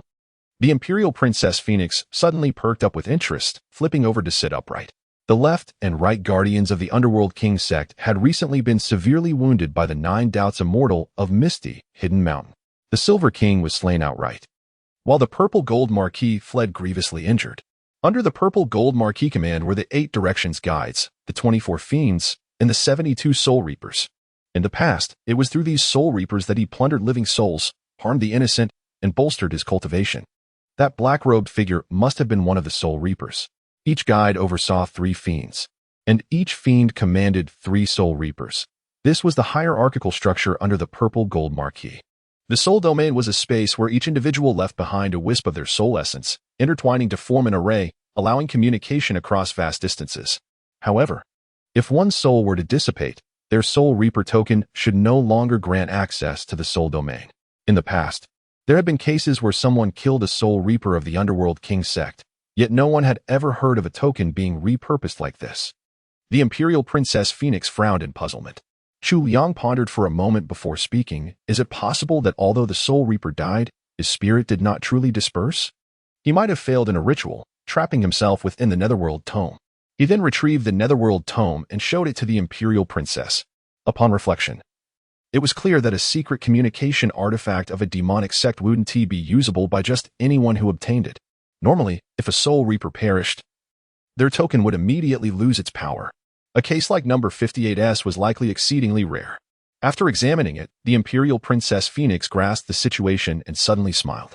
"Very well. This Netherworld scripture shall be handed over to the disciples of the Sword Transmission Hall. Release and disperse all the innocent trapped souls within, preserving only the soul of that soul-capturing envoy. You shall remain concealed within that spectral domain, taking utmost care not to reveal any flaws." Currently, the severely wounded Marquis of Purple Gold hides in shadows. Not only is he pursued by righteous cultivators, but the demonic path itself is embroiled in brutal internal strife. He dares not return to the Underworld King sect and undoubtedly lurks somewhere, secretly recuperating, by infiltrating the ranks of his direct subordinates should an opportunity arise. We may uncover his hiding place. When this master single-handedly vanquishes the Marquis of Purple Gold, what a magnificent display of prowess that shall be. How could that old fool Wang Xianling ever hope to compare then? Envisioning a splendid future, the Imperial Princess's smile grew increasingly unrestrained. Meanwhile, Chu Liang felt the weight of responsibility settling upon his shoulders. "Comrade Chu Liang, your mission is to go undercover. If the esteemed master were to slay the right protector of the Nether King sect, the sect's rewards would undoubtedly be substantial, would they not?" He tentatively inquired. "Rest assured, any benefits we reap shall be divided between master and disciple in a 3-to-7 split. Your share will never be lacking." The Imperial Princess Phoenix trembled with laughter, her mirth gradually twisting into something sinister. Ha ha ha ha. Chapter 33. The 3 Scourges of Mount Shu within the Mount Shu sect. There exists a notorious legend of the 3 Scourges, three things that the disciples of Mount Shu most desire to indulge in. These are mahjong, hot pot, and the Phoenix Maiden. The southwestern lands have long held a fondness for mahjong, and Mount Shu is no exception. Once upon a time, the sect's obsession with the game was renowned throughout the 9 heavens and 10 earths. During Mount Shu's golden age, when it reigned supreme among cultivation sects, some even speculated whether mahjong might somehow aid in spiritual cultivation, an absurd notion, to say the least. Only when the sect began its decline did it attempt to suppress this pastime, which so easily distracted from proper cultivation. Yet, the prohibition was never truly effective. To this day, mahjong remains one of the most beloved diversions among Mount Shu's disciples, though it is now confined within reasonable limits. At the once-in-a-decade Mount Shu Summit, alongside formal events like the inter-peak martial competitions, there are also recreational contests, mahjong tournaments, flying sword races, and spirit beast battles, among others. Of these, the mahjong championship has always been the most fiercely contested. As for hot pot, it too is a regional favorite of the Southwest, and Mount Shu could hardly resist its allure. But why, one might ask, would something as simple as hot pot be counted among the scourges? This culinary practice was so all-encompassing that a saying spread across Mount Shu: everything under heaven can go into hot pot. At one point, Shu Mountain's hot pot culture developed two defining characteristics: an obsession with spice and an embrace of the bizarre. If you could imagine it, it could be tossed into the pot. Birds, beasts, demons, and monsters. At the peak of this craze, a vicious competition emerged among Shu Mountain disciples, each vying to capture rare and exotic creatures for a taste of novelty in their hot pots. It became a game of one-upmanship. Today you drop dragon liver. Tomorrow I'd add phoenix marrow. Within that modest cauldron, the competition grew fierce. This relentless escalation led to countless mythical creatures finding their way into the bubbling broth. In those years, rumors swirled through the martial world. The people of Shu Mountain will eat anything, while other sects debated whether to trade or slay these creatures. Shu Mountain disciples pondered only whether to cook them in spicy red oil or clear broth. Ultimately, the current sect leader had to personally decree an end to this unsavory practice before the trend could be curbed. The first two vices had long histories, but the third, Princess Phoenix, was a more recent addition. In her youth, Princess Phoenix was truly the tyrant of Shu Mountain, bullying her way through the sect with impunity. What made matters worse was her unparalleled combat prowess. Few among her peers escaped her torment unscathed. When the time came to select new peak masters, none supported her. Yet her cultivation had reached the Tao-seeking realm, leaving others powerless to oppose her. Among Shu Mountain's 36 peak masters, most remained at the 6th realm, the law-body realm. Only about 10 had attained the Tao-seeking realm.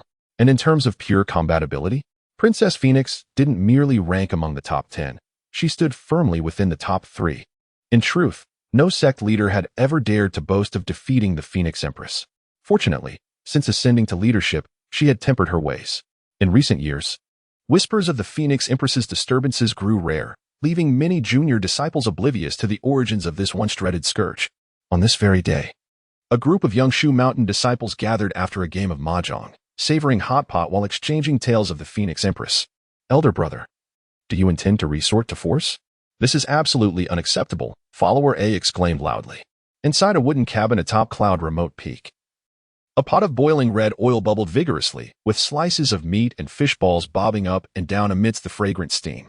The attendant swiftly scooped up a piece of tripe with his chopsticks, dipping it up and down rapidly before placing it into his bowl.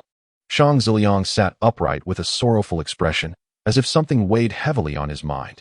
Haven't you already investigated thoroughly? That Chu Liang is merely at the initial stage of divine intent realm cultivation. I have already reached the pinnacle of divine intent realm and am currently forging my golden core, on the verge of breakthrough at any moment. If I confront him directly, isn't it practically a foregone conclusion?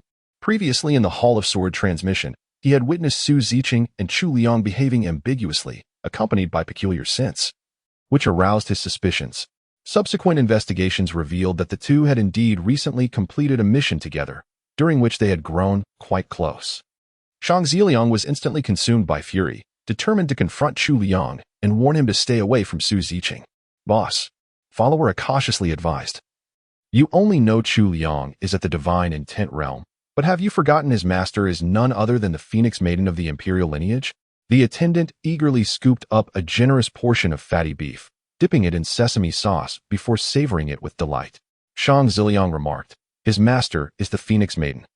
And my father is also a peak lord. Why should we fear her? The attendant fell silent for a moment, yet the unspoken meaning in his gaze was unmistakable, undoubtedly laced with trepidation. Amongst the various mountain lords, Lord Shang Shuwen of Cloudy Distant Peak was not renowned for his cultivation prowess, but rather for his scholarly refinement and gentle demeanor. He stood in stark contrast to the Phoenix Princess, veritable anonyms in disposition. Were it any other peak lord, they might have spared you out of deference to your father's standing, turning a blind eye to your transgressions. But that Phoenix Princess, she had never spared anyone's dignity before.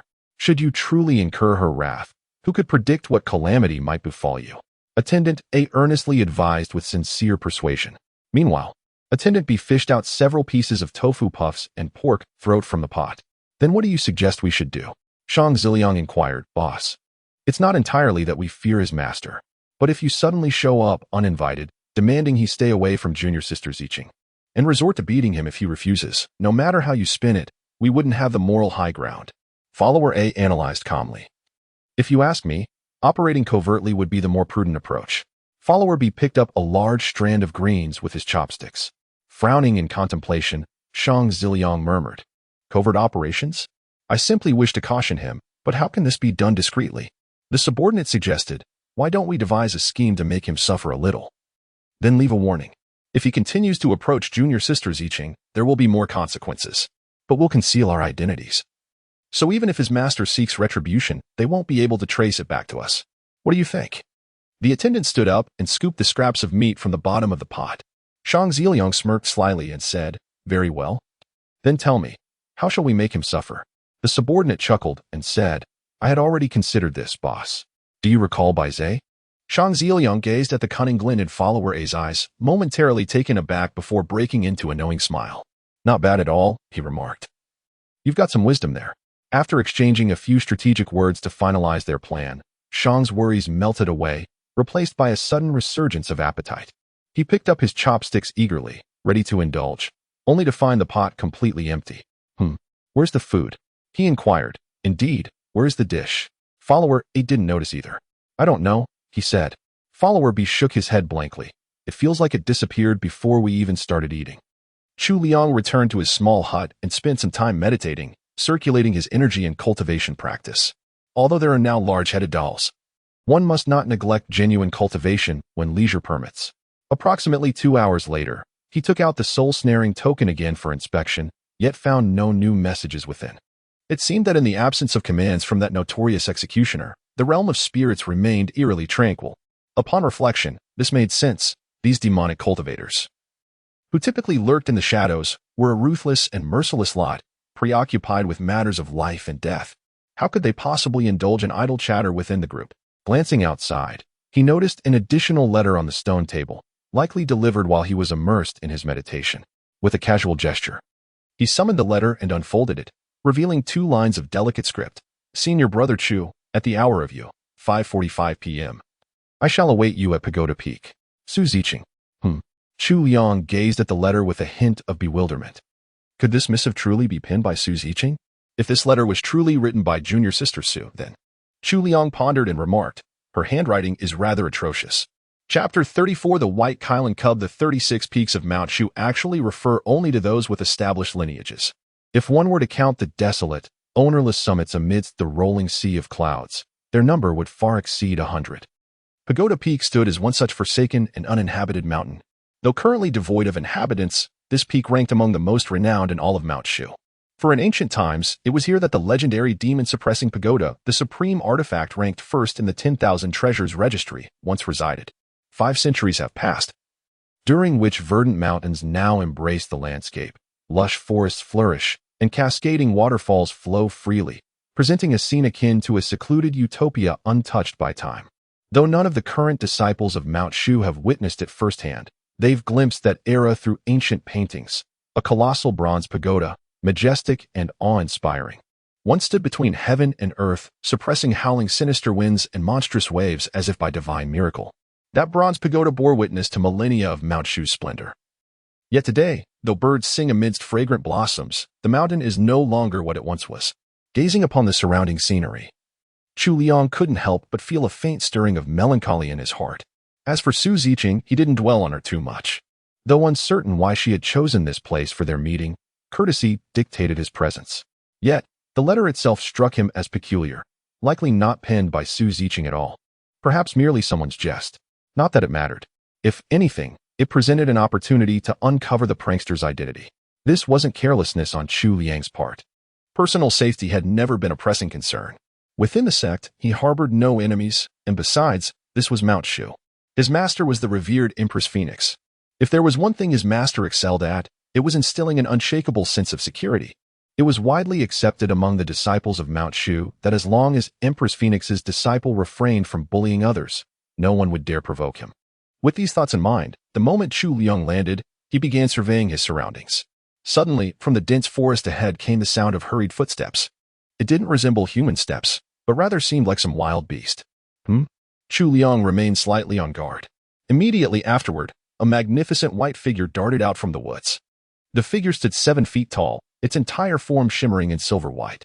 Its head resembled that of a dragon, adorned with antlers akin to a deer's, while its neck and head were draped in a mane of purest white.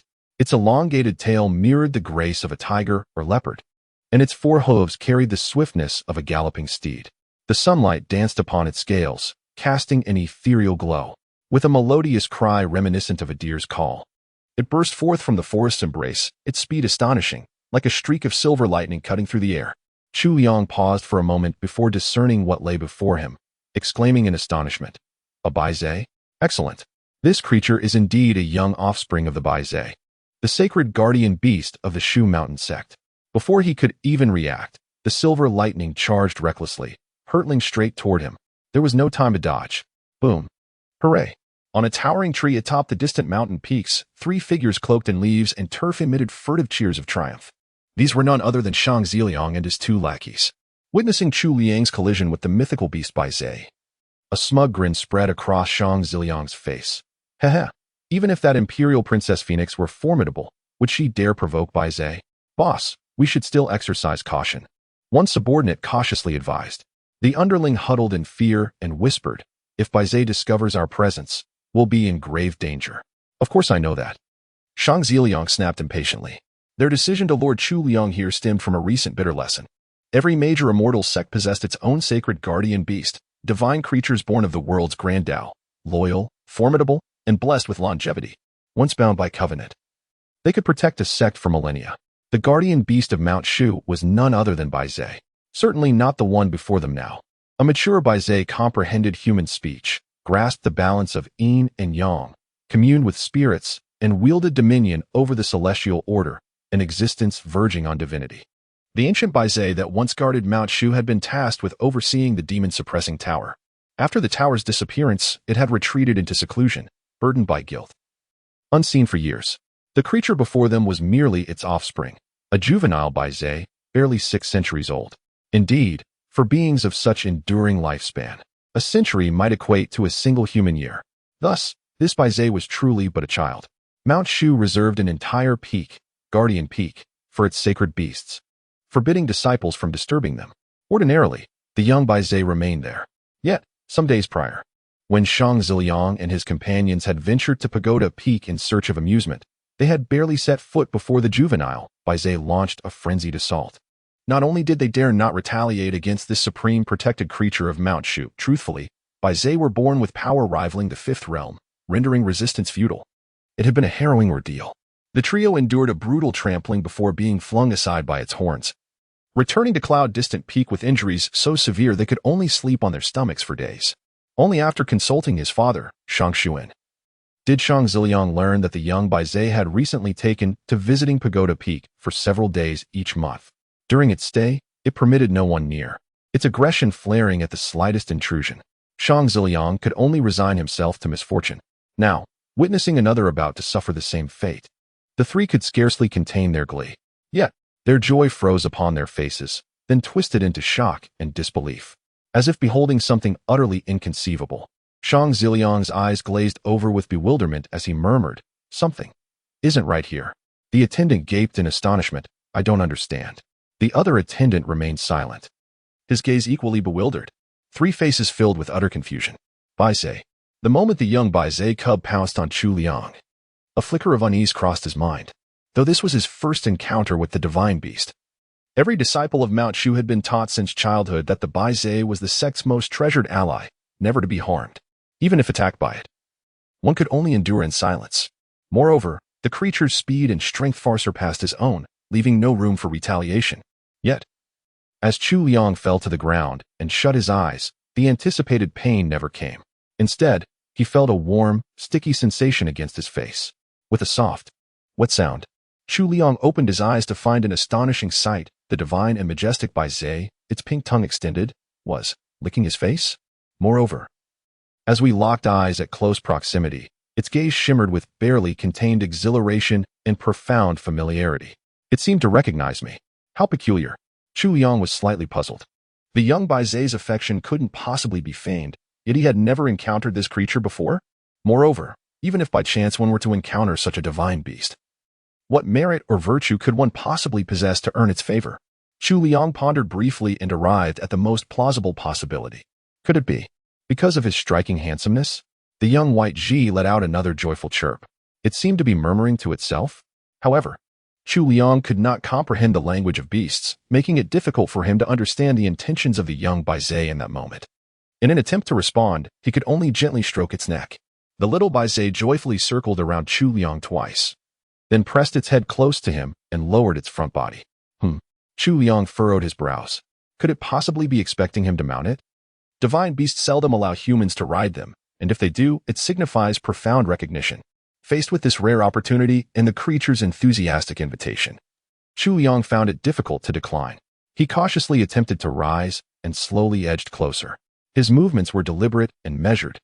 Fearing he might have misinterpreted the young Bai Zhe's intentions, should it suddenly turn hostile, he could swiftly retreat and explain himself. Just testing the waters, not actually mounting. Fortunately, his understanding proved correct. Only after he had settled securely upon the Bai Zhe cub's back did it let out a cheerful, resonant cry, straightening its posture before suddenly breaking into a gallop, streaking forward with exhilarating speed. Huff! Suddenly, with the swiftness of lightning, this speed surpassed Chu Liang's full-powered sword flight by several folds. In the blink of an eye, they dashed into the vast wilderness ahead. The surrounding trees blurred past in a dizzying rush, their forms indistinguishable to Chu Liang's naked eye. Then, with a sudden leap, a magnificent silver waterfall materialized before his very eyes. This is the magnificent waterfall atop the pagoda peak. Legend has it that after the demon-suppressing tower departed, it left behind an enormous chasm which later filled with water to form a vast lake. The waterfall cascades vertically into this lake with a thunderous roar. As they approached the lake's surface, the juvenile Bai Zhe showed no signs of slowing down. In the blink of an eye, it leaped forward and dashed straight toward the waterfall ahead. Hey! Chu Liang couldn't help but exclaim in a low voice. With a muffled thud by his ears, the young Bai's creature carried him straight into the waterfall. Passing through the watery curtain, they encountered not a mountain wall, but a hollowed-out cavern. So there existed a hidden paradise beyond. The legendary water curtain cave? Through the dense jungle, delving into the waterfall cave. Yet the journey seems far from over. Does it intend to venture all the way to the very end? The cavern ahead yawned dark and fathomless as the juvenile Bai Zhe raced onward with Chu Liang in tow, traversing untold miles in mere moments. Suddenly another precipice loomed before them, prompting the mythical beast to leap once more into the void. Chu Liang finally caught sight of the end of this watery cavern. There stood a grotto, and within its depths, a maiden. Chapter 35. The soaring youth and the noodle-slurping maiden gurgle. Within the small bronze pot, crimson oil bubbled and churned, sending forth aromatic steam that filled the cavern with its rich fragrance. A woman with loosely tied long hair sat beside the pot, holding a large bowl as she enthusiastically slurped thin noodles. At that very moment, a streak of silver lightning darted in from outside. The maiden lifted her large, startled eyes to look. Shock! This was the scene that greeted Chu Liang as he entered. The cavern was modest in size, hidden behind a waterfall, yet surprisingly dry. Luminous jade stones embedded in the walls, along with numerous ventilation openings, bathed the space in a soft, ethereal glow. The interior was sparsely furnished, only a table stood to one side, adorned with a bronze hot pot and small wine cups, exuding an air of leisurely comfort. Beside it lay a white stone bed, draped with plush cushions. The breathtakingly beautiful woman had one foot resting on the ground, the other curled beneath her on the bed. Her left arm encircled her knee, cradling the bowl against her chest, while her right hand held chopsticks. mid-slurp of a mouthful of noodles. As Chu Liang entered, her movements froze in surprise, the noodles suspended mid-air, like the waterfall outside. Her hair, simply tied back, had a few stray strands framing her delicate ears. Her profile as flawless as an ink painting. Her features were exquisitely balanced, her skin glowing as if kissed by soft light. Perhaps from the spice. A faint blush dusted her cheeks. Judging by the length of her outstretched leg, she was tall, yet her figure was perfectly proportioned, clad in plain white casual robes that revealed not a trace of excess. Her silhouette flowed like the undulating curves of distant mountains. A woman of transcendent beauty. Even in her careless posture, noodles dangling from her lips, gaze slightly dazed, she remained utterly mesmerizing. By the time Chu Liang took in the scene, he was still mid-air, carried by the young Bai Zhe and its exuberant lead. The soaring youth and the noodle-slurping maiden locked eyes for the first time. Then thud, the Bai Zhe cub landed, clearly overjoyed, prancing around the woman with Chu Liang still atop it. Snapping out of her daze, the woman hastily slurped up the dangling noodles, slurp. After wiping her lips, she turned back to face him. In that time, Chu Liang had already patted the Bai Ze's neck to calm it, then dismounted and straightened his posture. Their eyes met again, mutual awkwardness lingering between them. Only the Bai Ze cub, blissfully oblivious to human discomfort, continued circling them cheerfully. My apologies. Chu Liang spoke first. This Bai Ze suddenly insisted I ride it. I've no idea why it brought me here uninvited, disturbing you. And disturbed she was, no young maiden would wish to be seen mid-forceful noodle slurp. It's fine. Flustered, the woman found his politeness disarming. Yet when her gaze shifted to the Bai Ze cub, visible irritation and indignation flashed in her eyes. The frolicking cub stiffened under her glare, its expression turning rigid. Its eyes darted about, as if frantically pondering what misdeed it had committed. Chu Liang gazed at the woman and suddenly inquired, Senior sister, are you perhaps Jiang? Throughout the Shu Mountains, when speaking of unparalleled beauty, the first name that came to mind was naturally that of Jiang Yuebai, revered as the fairy Jiang. Chu Liang had once glimpsed Jiang Yuebai from afar atop the celestial peak. Her figure and features were unmistakably identical to the woman before him now. Yet, the Jiang Yuebai he remembered carried an ethereal, frost-like elegance, drifting like an immortal, a stark contrast to the noodle-slurping maiden before him. It took him several lingering glances before recognition dawned. No, the woman immediately raised her eyebrows and loudly denied it. Chu Liang blinked his eyes. But I haven't even mentioned who it is yet. That shouldn't be the case, should it? Why is this happening? This doesn't make any sense. Amidst the dense thicket, Shang Ziliang huddled with his so-called sleeping dragon and phoenix chicks, their faces etched with bewilderment. Though many days had passed, the memory of that day's brutal encounter with the juvenile, Bai Zhe still haunted them. Merely taking a few steps upon the pagoda peak, they'd been ambushed by a silver lightning bolt that sent them sprawling. What followed was an unrelenting assault, stomped, trampled, mercilessly pounded, until their pitiful wails and cries for mercy filled the air. Only then did the mythical creature, with a flick of its horn for each, launch all three soaring through the heavens, ejecting them from the sacred mountain. Yet no resentment lingered in their hearts, for this was no ordinary beast, but the legendary guardian deity of the mountains, a direct descendant of Shu Mountain's divine protector, and it shall grow into a guardian of the Shu Mountain Sect in the future. Yet, striking us is one thing, but targeting only us, that is truly excessive. With great difficulty, I lured Chu Liang here, only to look at your disgraceful demeanor. Do you still resemble the majestic and formidable guardian beast of the mountain? Upon witnessing the young Bai Zhe pounce upon Chu Liang, the trio's hearts swelled with eager anticipation. Yet to their astonishment, the divine creature proceeded to nuzzle and lick him affectionately. With each tender caress of its tongue upon Chu Liang, Shang Ziliang felt as though his own dignity was being trampled beneath its paws. But the ultimate indignity came when the sacred beast willingly allowed Chu Liang to mount it. This was no ordinary creature, but a legendary divine beast. The significance of a divine beast allowing one to ride it is entirely different from that of an ordinary mount. On a grander scale, it could even be interpreted as bearing the fortune of Mount Shu. Of course, a mere young Bai Zhe cub wouldn't quite reach such profound implications. Yet, it remains difficult to accept. Shang Ziliang let out a long sigh. What exactly is it? After a prolonged contemplation, the subordinate spoke slowly. Boss, do you think it's possible that it's because he's handsome? After much deliberation, he could only conceive of this single possibility. Slap Shang Ziliang delivered a resounding backhand across his face. Are you implying I lack his handsome countenance? Certainly not. It's just. The lackey covered his face and explained, It's just possible that Baizé isn't fond of your type. Shang Ziliang turned his head with displeasure and looked at the other lackey. What do you think? The attendant rubbed his head and said, I am famished. Go to hell. Shang Ziliang raised his foot and kicked the attendant to the ground. Just as the three of them were utterly perplexed, they suddenly sensed a shadow looming overhead, a massive dark cloud enveloping the sky above. Shang Ziliang raised his head and beheld a sinister expanse of dark, scaly clouds descending ominously upon him. It appears that a colossal demonic beast is descending. The pagoda peak bears the lingering aura of the demon-suppressing tower, a place where no demonic creature has ever dared to tread. How could this be happening? Shang Ziliang was momentarily perplexed. Boss, perhaps we should set this matter aside for now? Said the subordinate, gazing upward at the ominously approaching dark clouds. Then what should we do? Shang Ziliang inquired. Shouldn't we take cover? What if we get hit? The attendant retorted. Humph, do you really think it would dare?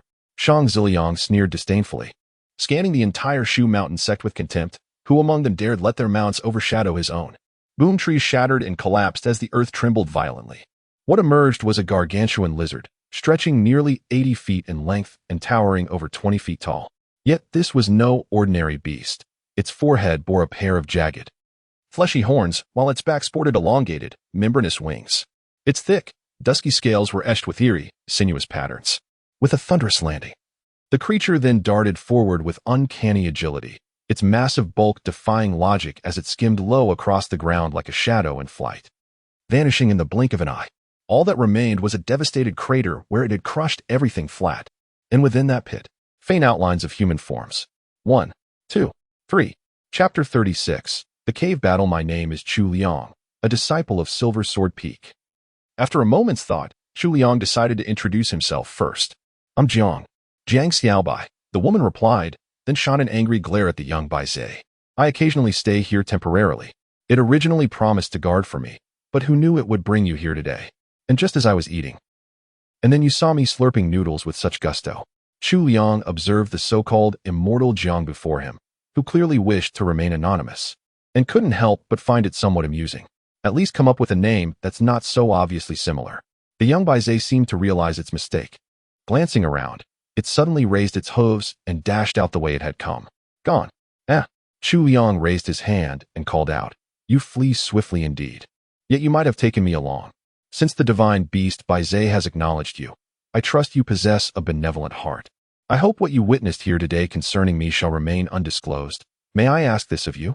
Jiang Xiaobai made another request. Of course, Chu Liang promptly agreed. If word got out that one could encounter the celestial maiden Jiang here, her devoted followers would undoubtedly flood the water curtain cave in an instant. Finding his countenance amiable and his demeanor courteous, Jiang Xiaobai regarded him with a favorable impression, offering a faint smile. Then I shall thank you, she said. Just as Chu Liang was about to exchange polite farewells, a sudden explosive roar echoed from outside. Boom. Jiang Xiaobai's gaze slanted abruptly, sharp as a blade's edge. Hide yourself. Stay safe, she commanded, her voice still lingering in the air as she soared upwards, her robes fluttering like unfurled banners. In that instant, she resembled a sword unsheathed, her aura so piercing it could rend the heavens. The explosive surge of her spiritual energy neared the pinnacle of the Golden Core realm. Her true cultivation unfathomable. Yet Chu Liang could surmise that soul shackle envoy, who had once caused him considerable grief, would likely fall within 3 strokes of her blade. Chu Liang gazed at her retreating figure and suddenly felt that this woman gave him an inexplicable sense of security. Boom. The deafening roar reached the cave entrance in an instant. An explosion erupted, sending debris flying and dust swirling through the air. Amid the chaos, the silver silhouette of the young Baizé was flung backward, crashing heavily to the ground. Thud! It flipped over and sprang up, its face contorted with fury. The divine beast's wrath manifested in radiant streams of light swirling around its body, its cries transforming into deep, rumbling growls, utterly different from its previous cooing sounds of affection.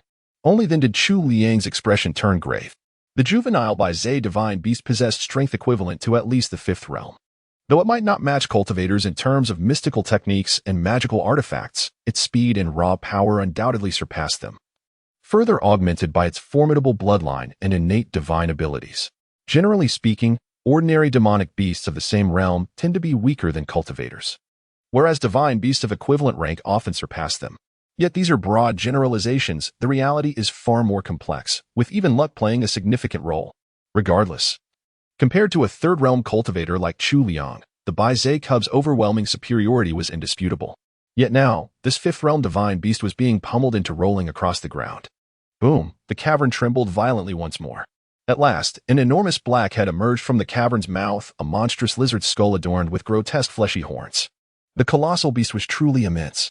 Upon entering the water curtain cave, it barreled through recklessly, forcibly widening the entrance by nearly half before finally reaching the depths. Now inside the cavern, where space abruptly expanded, it unleashed its savage nature without restraint. Especially upon spotting Jiang Sibai suspended in the air ahead, the giant lizard's eyes ignited with crimson gold flames, its enormous pupils brimming with greed and madness. The colossal lizard unleashed a thunderous roar, accompanied by billowing black flames spewing from its maw. The cavern was instantly engulfed in towering obsidian fire, surging toward Jiang Sibai like a tidal wave. The young Baizhe beast sprang into action, transforming into a streak of white radiance as it charged headlong at the behemoth. Yet the creature's armored scales proved impenetrable. The lightning-fast collision resulted only in a dull, resounding thud. Jiang Sibai let out a sharp cry, his fingers forming intricate seals as a brilliant radiance suddenly erupted around him. Countless sword shadows materialized in a dazzling display, coalescing into a lotus-shaped barrier that repelled the surrounding black flames, the metallic resonance of clashing blades ringing incessantly. Chu Liang observed from a secluded corner, unnoticed by the colossal lizard which seemed oblivious to his presence, never targeting him as prey. Judging by the current circumstances, this behemoth appeared to be a mature, demonic beast approaching the sixth realm of cultivation. The fifth realm juvenile divine beast seemed rather inexperienced in comparison. Though Jiang Xiaobai, at the late fourth realm, hadn't fully revealed his capabilities, it was evident he might struggle against this formidable opponent.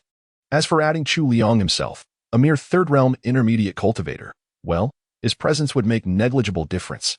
The situation grew increasingly perilous. Chu Liang's eyes darted about, seeking any possible avenue of escape. Such demonic beast attacks were exceedingly rare upon Mount Shu. Normally, any senior sect member could effortlessly resolve this predicament. Yet fate had conspired to trap them in this cavern with only one entrance, now thoroughly blocked by the monstrous lizard, making it nearly impossible to seek reinforcements. Roar! The dark flames billowed, causing the temperature within the cavern to soar to unbearable heights. The crackling sound of shattering stones echoed as the colossal lizard unleashed another thunderous roar. In an instant, its massive form surged forward with astonishing agility, moving with a speed that defied its size. The seemingly cumbersome physique was merely a deception to mislead enemies. With a sudden lunge through the air, the massive lizard gaped its enormous maw, exuding an aura of ravenous impatience to devour Jiang Sibai in one gulp. Yet the levitating maiden showed no fear. With a swift change of hand seals, countless sword shadows around her suddenly converged into a single radiant beam of sword energy that pierced the heavens. With a flick of her finger, the luminous blade shot straight into the giant lizard's maw. SSSSHHH, just as the beast swallowed the sword light and was about to consume Jiang Xiaobai's form, she abruptly vanished, reappearing without warning 10 zhong away in the air behind it, an instantaneous retreat. Shrinking the earth to an inch, Chu Liang recognized immediately a celestial art of divine movement. The most supreme among divine abilities are the legendary immortal arts descended from the celestial realms. These techniques are exceedingly difficult to master, yet their power is unparalleled. For immortal sects, the number of celestial techniques one possesses often signifies the magnitude of their strength. The art of shrinking the earth to an inch is one such immortal technique preserved by the Shu Mountain Sect. While many sects possess immortal arts, those who can cultivate these techniques at the Golden Core realm are truly rare. One can only say that the lady before me is not merely peerless in beauty, but indeed a truly dazzling and extraordinary genius in cultivation.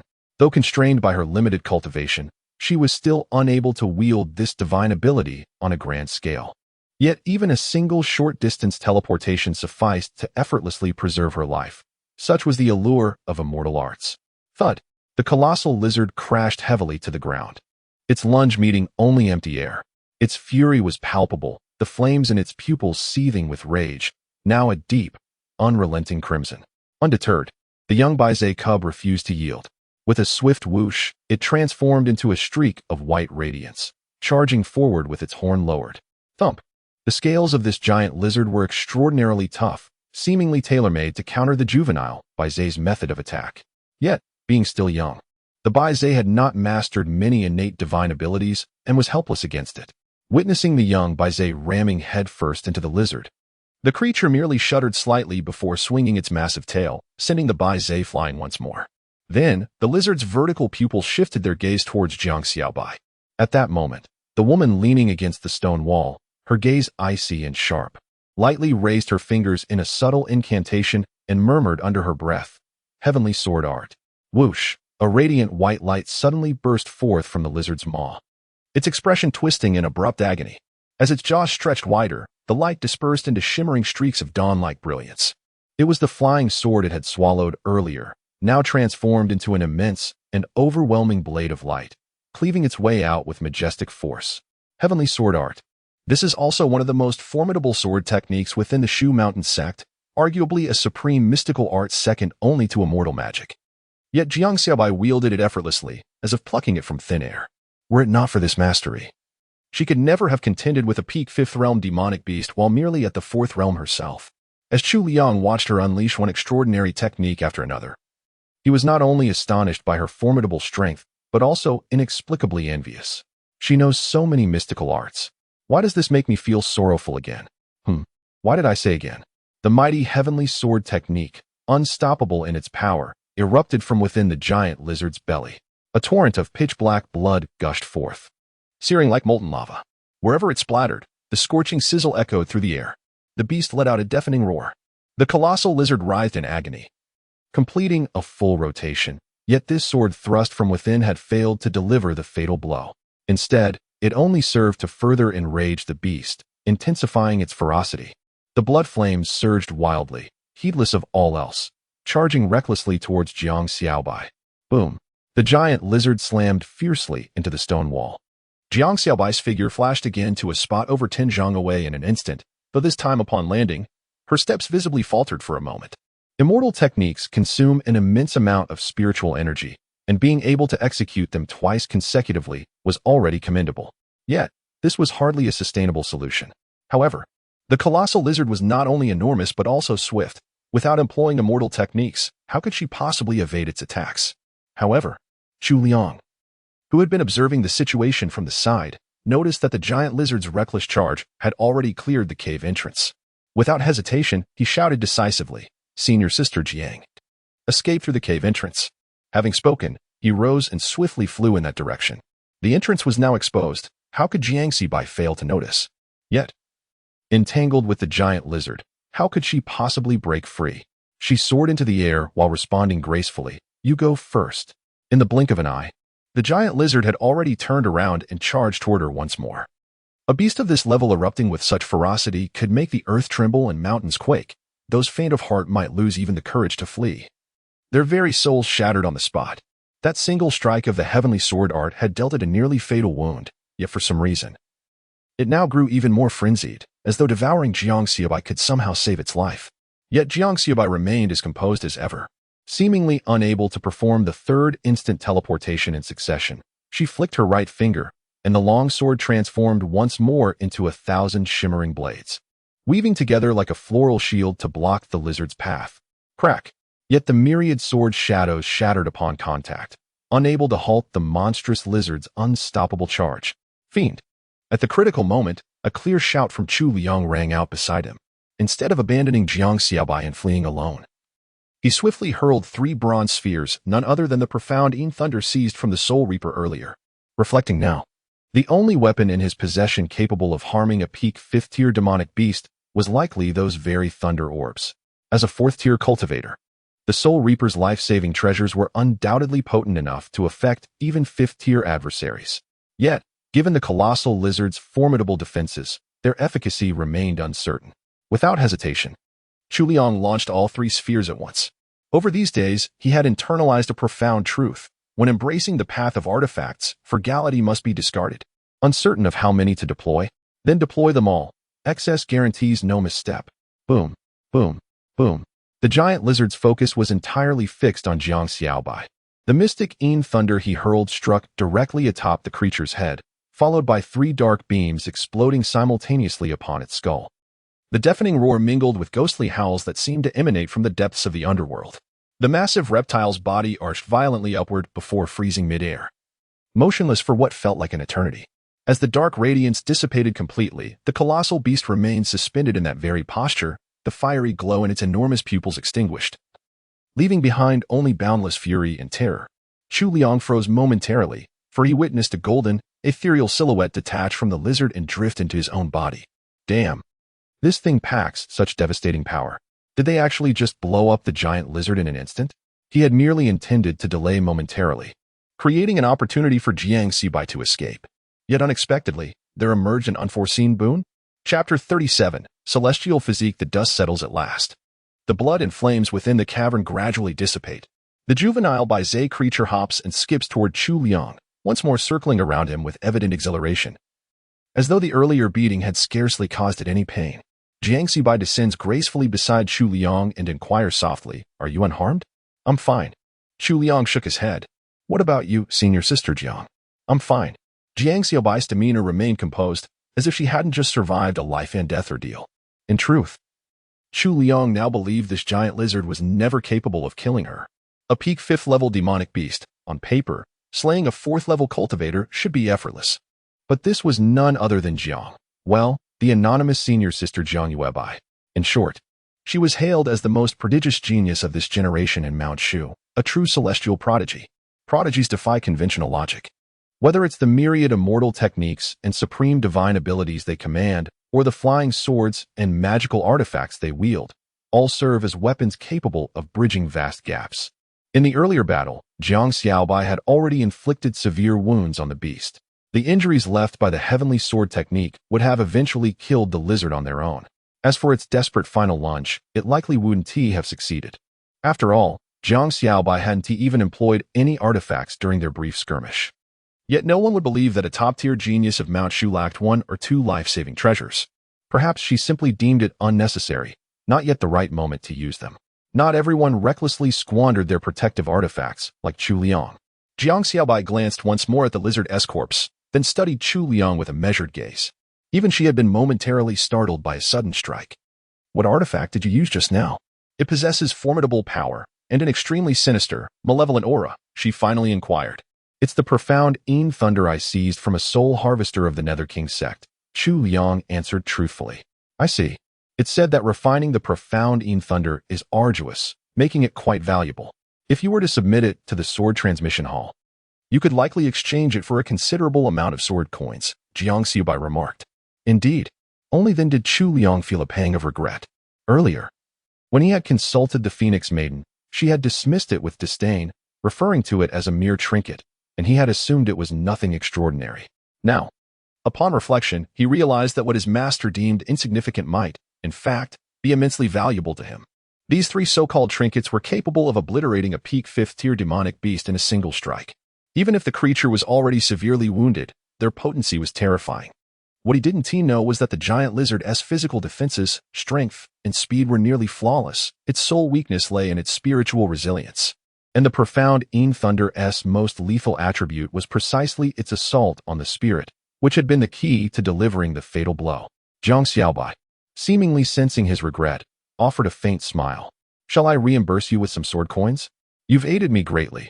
I cannot let you suffer such a loss for nothing." "No need." Chu Liang shook his head and said, "We are all fellow disciples of Mount Shu. There's no need." Jiang Xiaobai seemed to see through his fragile facade of strength and replied bluntly, "Gratitude is still necessary." "How about?"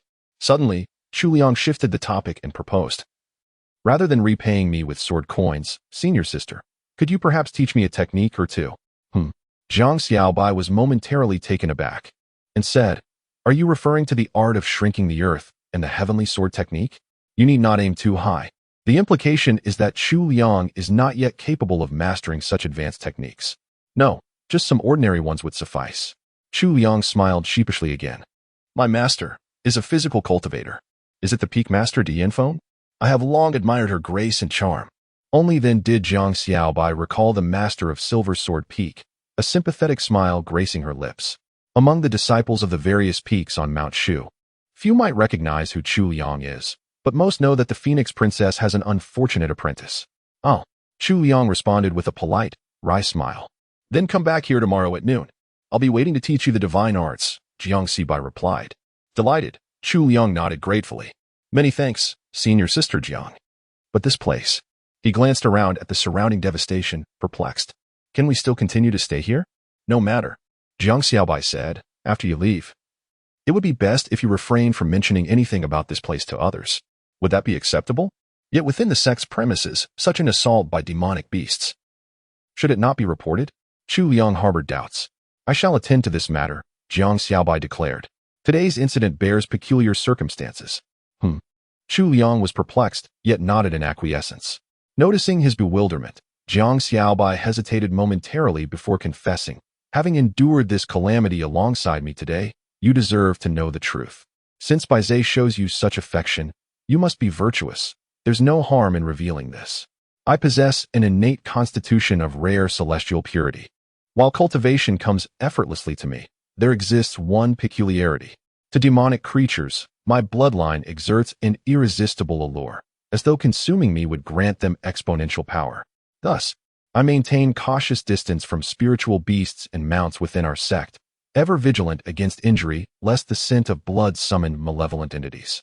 At this revelation, a flicker of intrigue stirred within Chu Liang, a physique that attracts demons.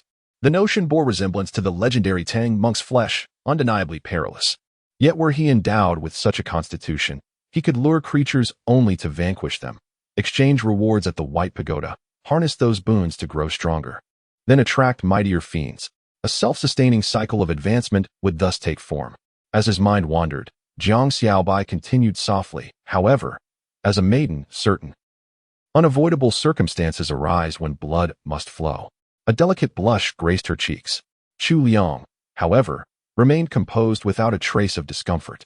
To him, this was merely nature's course, unworthy of prudish avoidance. Residing on Mount Shu while evading demons is no simple feat, she added. The sect harbors countless spiritual creatures and steeds. It would be unreasonable to abolish them all on my account alone. Yet those once docile and tamed demonic beasts would instantly turn ferocious and berserk upon catching the scent of her blood, which posed quite a conundrum. Seeing his composed demeanor, Jiang Xiaobai continued, later, I began retreating to this pagoda peak every month for a few days. Due to the presence of the sect's divine artifact, the demon-suppressing pagoda. Even after 5 centuries, no demonic beast dares set foot here. It remains a sanctuary of purity, with the little Baizhe warding off outsiders from me. I could always find temporary solace here in peace. Until today, when it suddenly brought you back. Chu Liang glanced at the young Baizhe circling around them and couldn't help but think this divine beast didn't he seem particularly bright. So its eccentric behavior wasn't he entirely surprising. Moreover, the appearance of that giant lizard was suspicious. Why would it suddenly emerge on Pagoda Peak, where no demonic beast had ever dared tread, and how did it pinpoint this very cave with such precision? Jiang Xiaobai lightly furrowed her brows, her delicate frown like mist veiling a tranquil lake. Chu Liang instantly grasped her implication. Though her identity as the legendary celestial spirit physique was supposedly a secret, the fact that she had revealed it to him so readily suggested it wasn't an airtight one. Within the Shu Mountain Sect, those who knew were likely not few. For this demonic beast to appear so strangely and strike with such precision, it was possible that someone within Shu Mountain had orchestrated it, perhaps even someone close to her. The thought inevitably weighed heavily on the heart. After only a brief pause, Jiang Xiaobai asked again, "That's all there is to it. So I asked you to keep quiet for now. I must first report this to my master, and then deliberate carefully." "I understand," Chu Liang nodded. "Then, is there anything else you wish to ask?" Jiang Xiaobai finally spoke again. "I wanted to ask." Chu Liang pondered for a moment before raising his gaze to inquire. "Previously, the Seven Stars Gazette wrote about you having an ambiguous relationship with Feng Xiaoyang of the Heavenly King sect. Was it true?" Chapter 38. Slaying the Infamous. False. All fabricated nonsense. Jiang Xiaobai furrowed her brows, her usually gentle eyes now flickering with indignation. Even when narrowly escaping the sudden ambush of a giant lizard earlier, she hadn't been this infuriated. These disciples from the Celestial Pivot Pavilion were like stubborn burrs, impossible to shake off. They even bribed spies within Mount Shu's Blade Exchange Pavilion to obtain information about her mission itineraries, then tailed her and fabricated their own narratives. At the time, she had been on a mission to Jiang'an. Naturally, with Drunken Moon Tower being so renowned, she had to experience it for herself. Who could have anticipated running into that Feng Xiaoyang along the way? She had already reserved the entire place, yet he insisted on entering. bound by sect decorum. She couldn't forcibly eject him, so she simply had the host set up a separate table for him, her treat. Having someone watching her eat from the sidelines was utterly unbearable. Ugh! Jiang Xiaobai was seething with rage, her nose twitching in fury. Chu Liang smiled faintly, discerning that 3/10 of her anger stemmed from the scandalous rumors, while the remaining 7/10 arose from having a perfectly good meal ruined. Indeed, even while on a mission, she couldn't resist visiting famous local eateries. This immortal maiden Jiang clearly had a gourmand's disposition. Yet, her table manners left much to be desired. Being observed must have made her uncomfortable. After a pause, he inquired leisurely, "But this news concerns Jiang Yuebai. Senior sister, aren't you Jiang Xiaobai?" Jiang Xiaobai fell silent for a moment before immediately hardening her expression. "I have no idea what you're talking about. If you have nothing important, you may leave now. I still have work to attend to." Chu Liang dared not tease her further, especially since he still needed her to impart divine techniques to him. With that, he took his leave. As he departed, the young baize creature seemed reluctant to part, accompanying him all the way down from the pagoda peak. Upon returning to Silver Sword Peak, Chu Liang retreated to his small dwelling and mentally reviewed the battle he had witnessed earlier. A shiver ran down his spine. The confrontation between Jiang Yuebai at the peak of the 4th realm and that 5th realm monstrous beast had lasted only a few exchanges. Yet each strike contained enough power to obliterate someone like him instantly. He realized how pathetically weak he still was. Today's events made him understand that even remaining secluded on Mount Shu didn't guarantee absolute safety. The probability of being attacked by demonic beasts on the mountain might be small, but it certainly wasn't zero. True security could only come from genuine strength. One needed only observe his carefree master, though she topped Mount Shu in recklessness. She never needed to fear danger. Those who should worry were the people who encountered her. However, gaining strength wasn't an overnight achievement. With the existence of the White Pagoda, as long as he remained diligent and steady in his cultivation, he believed he wouldn't fall behind others. Yet, there remained the pressing reality of the upcoming Mount Shu Summit Conference. Silver Sword Peak lacked senior disciples, leaving Chu Liang with limited understanding of Golden Core cultivators. Previously, Fong Ting had seemed formidable enough. Then the black-robed man appeared even more invincible. And today, witnessing Jiang Yuebai's prowess, would he truly have to compete against such individuals? This couldn't be happening, could it? The most formidable contenders for the position of chief disciple in this generation of Mount Shu undoubtedly hail from Bailuo Peak's Jiang Yuebai and Yujian Peak's Su Xiang. While Jiang Yuebai enjoys greater renown beyond these sacred peaks, her celestial beauty and prodigious cultivation talents having elevated her to the pinnacle of public admiration. Within the hallowed halls of Mount Shu, both disciples stand as equals in prestige. Any disparity in their prowess would be marginal at best. Master, though your long-standing feud with the Yujian Peak Lord persists, must you truly drag your disciples into this ceaseless cycle of retribution? When shall this vendetta find its end? After brief contemplation, Chu Liang set aside these weighty thoughts. Regardless of such matters, a most delightful task presently awaited his attention. Having unexpectedly seized the final blow against the giant lizard from Jiang Yuebai's grasp, he now stood ready to indulge in his well-earned reward. The rewards have been arriving with increasing frequency lately, filling me with an overwhelming sense of happiness and contentment. Moreover, based on his previous experience with rewards, the attributes of the treasures obtained are weakly correlated with the types of evil spirits slain. But the value of the treasures is strongly correlated with the strength of the vanquished foes. In other words, the more formidable the evil spirit defeated, the more powerful the treasure acquired. This was undoubtedly the first time he had slain a beast of such caliber. The potential rewards it might yield filled him with eager anticipation. Gazing out the window, Chu Liang suddenly felt a trace of nervousness. Perhaps he should consider raising a koi fish on Silver Sword Peak in the future? Before claiming the reward, it's worth paying respects. Perhaps it will bring unexpected fortune.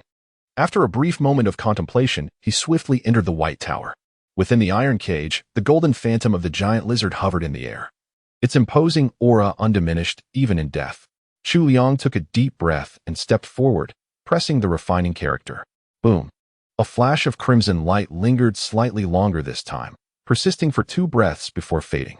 When the radiance reappeared, it materialized right before Chu Liang. He reached out and grasped it, revealing an ancient, weighty longsword in his hand. A sword? Chu Liang was overjoyed, for this was precisely what he had been yearning for. Immediately, a mystical perception arose in his mind. The sword of slaying the wicked. This is a blade of righteousness. when facing enemies steeped in wickedness and drenched in blood. It grants immense power. Against ordinary foes, it remains no different from a common iron sword.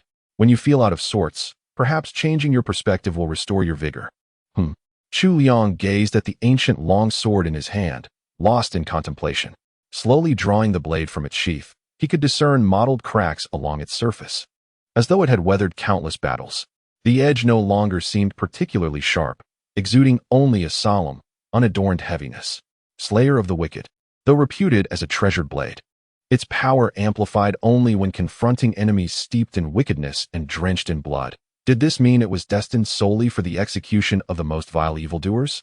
Chu Liang had a general understanding of the so-called blood qi entanglement. All living beings between heaven and earth possess their own qi, not just demonic qi, yin qi, or human qi. Even daily actions can influence one's qi. Those who slaughter indiscriminately would find themselves shrouded in resentment and blood qi. However, eliminating evildoers does not accumulate malice. Instead, it fosters righteous qi. Though the concept may seem intricate, it ultimately boils down to a simple principle. Qi reflects the person. A cultivator proficient in the art of qi observation could discern one's virtue or vice through their aura. To attain the state of being enveloped in a sanguine aura is no simple feat achieved merely by taking a few lives. It requires the slaughter of numerous innocent beings. The conditions for the sword's awakening are indeed far from easily met. Among the adversaries Chu Liang has encountered, only the Soul Reaper might possibly fulfill such criteria. In other words, most of the time, it remains nothing more than an ordinary iron blade, returning from the White Tower with neither sorrow nor joy. His expression serene, Chu Liang was neither particularly thrilled nor overly disappointed by the Sword of Justice. After all, having experienced the unexpected salvation from the seemingly worthless jade talisman before, he no longer hastily judged treasures based on his own assumptions. However, he glanced out the window. It really would be quite suitable for placing a fish tank. Chapter 39. The 100 Swords Technique. The next morning dawned bright and radiant. As was his custom, Chu Liang rose leisurely, washed, and combed his hair into a refined style before donning a dashing martial attire. He was to meet senior sister Jiang at noon. Making his way to Pagoda Peak, he followed yesterday's path to the water curtain cave. Strangely, the young bays did not appear along the journey, leaving Chu Liang somewhat puzzled. No sooner had he reached the cavern entrance than he overheard Jiang Xiaobai's scolding voice from within. I just replaced this mattress yesterday, and you've already gnawed it to ruin. Bite it again, and next time I won't hesitate to discipline you. The young white Qilin whimpered softly.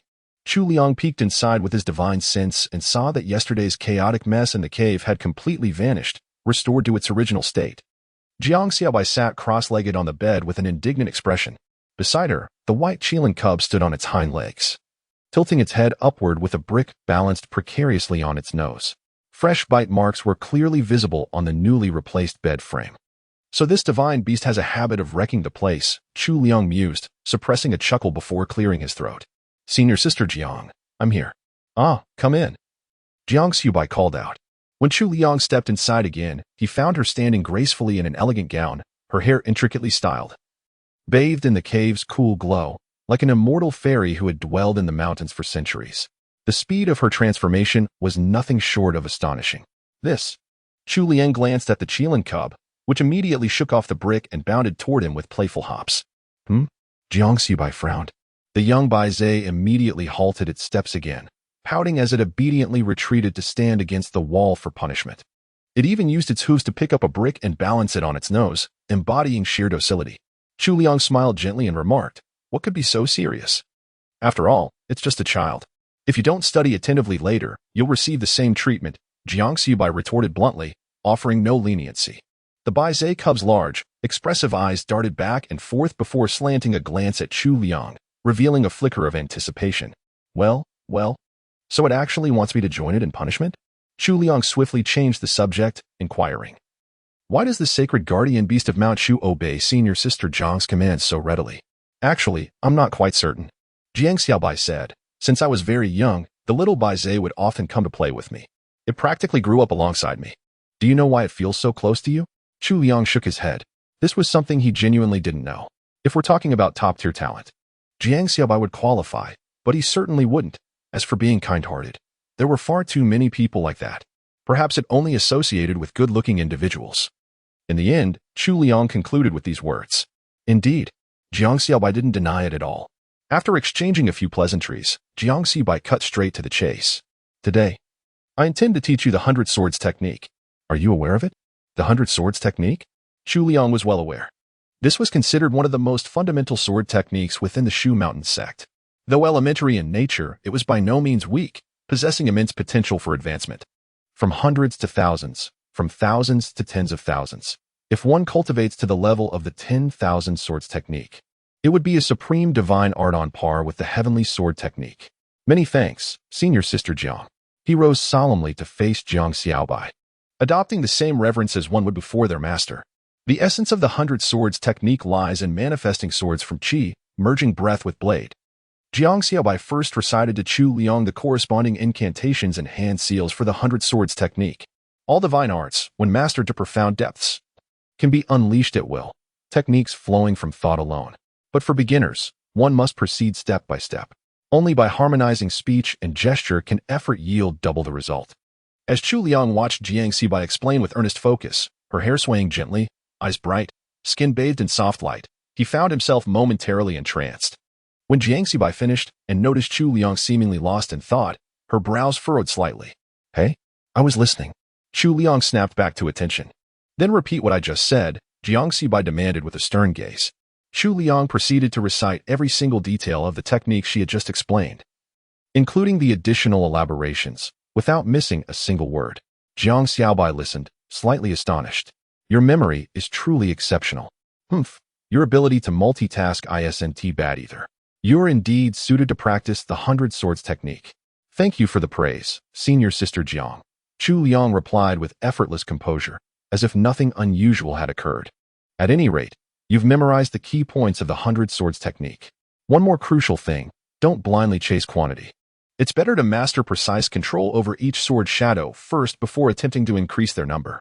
A 100 Swords technique executed with fluid mastery is far stronger than a chaotic 1,000 Swords technique, Jiang Xiaobai added. I'll remember that, Chu Liang nodded. Most disciples of Mount Shu master the 100 Swords technique in about 7 days. Since I'm personally instructing you, my expectations are naturally higher. I'll give you 3 days. Jiang Xiaobai continued. If you succeed within that time, I'll teach you another technique next time. If you fail, there won't be a next time. Excellent. Chu Liang responded, pleased by the prospect. He had assumed this would be a one-time lesson, but now there was a chance for ongoing instruction. Naturally, he was delighted. Following Jiang Xiaobai's guidance, he began his first attempt, summoning the flying sword bracelet, forming the hand seal, and channeling his qi. Divide the light. Command the shadows. Move as the heart wills. Swiftly, with a sharp hissing sound, 100 sword shadows instantly split from the flying sword, dazzling the eyes. Chu Liang closed his eyes and focused his mind. Clatter. The flying swords in the air fell to the ground one after another, their illusory forms vanishing in an instant. No, before Jiang Xiaobai could offer guidance, Chu Liang himself sensed the flaw in his technique. I cannot possibly divide my divine consciousness among every single sword. No one possesses 100 wills. Instead, each sword should have its own will. I need only command them. They are not lifeless blades, but a living army. Split the light. Seize the shadows, move as the heart desires. Swiftly, with a sharp hissing sound. 100 sword lights once again swirled around Chu Liang in an orderly formation, as if arrayed in precise ranks. Go. Chu Liang flicked his fingers with a flourish, and the flying sword soared into the sky like a steed unleashed, its blade slicing through the air with a continuous, piercing whistle. With the slightest movement of his fingertips, the blades aligned now in a straight formation, now in a V-shaped pattern. Jiang Xiaobai observed Chu Liang's already mastered 100 Swords technique, her pupils dilating slightly in unmistakable astonishment. Ordinary disciples of Mount Shu typically progressed step by step, transforming one sword into 2, then 10, then 100, gradually grasping the essentials through trial and error. There were certain pivotal nuances she had intended to reveal only after Chu Liang had failed a few times and gained some insight, believing this to be the most efficient approach. Yet, to her surprise, he had come close to success from the very first attempt. Stumbling only once before comprehending the technique in its entirety, she had initially considered the 3-day deadline she set for Chu Liang to be exceedingly stringent. Though she herself had mastered the foundational 100 Swords technique in a single day, she was, after all, the legendary celestial spirit physique. her brilliance beyond comparison with ordinary talents. Her reasoning had been simple. If he could achieve it within 3 days, it would prove him a promising disciple, albeit one shackled by an unfortunate choice of master. In such a case, offering guidance to a fellow disciple of potential would be only natural. If not, Mount Shu had no shortage of mediocrity, and she saw no reason to squander her time. But what in the world was this performance from Chu Liang? If ordinary disciples trained for 7 days, core disciples for 3 days, and prodigious disciples for just 1 day, then how long did he train? Twice. This is simply too exaggerated. If not for his previous demeanor that truly didn't seem feigned, Jiang Xiaobai would almost suspect he had mastered this divine technique all along and was merely deceiving her here.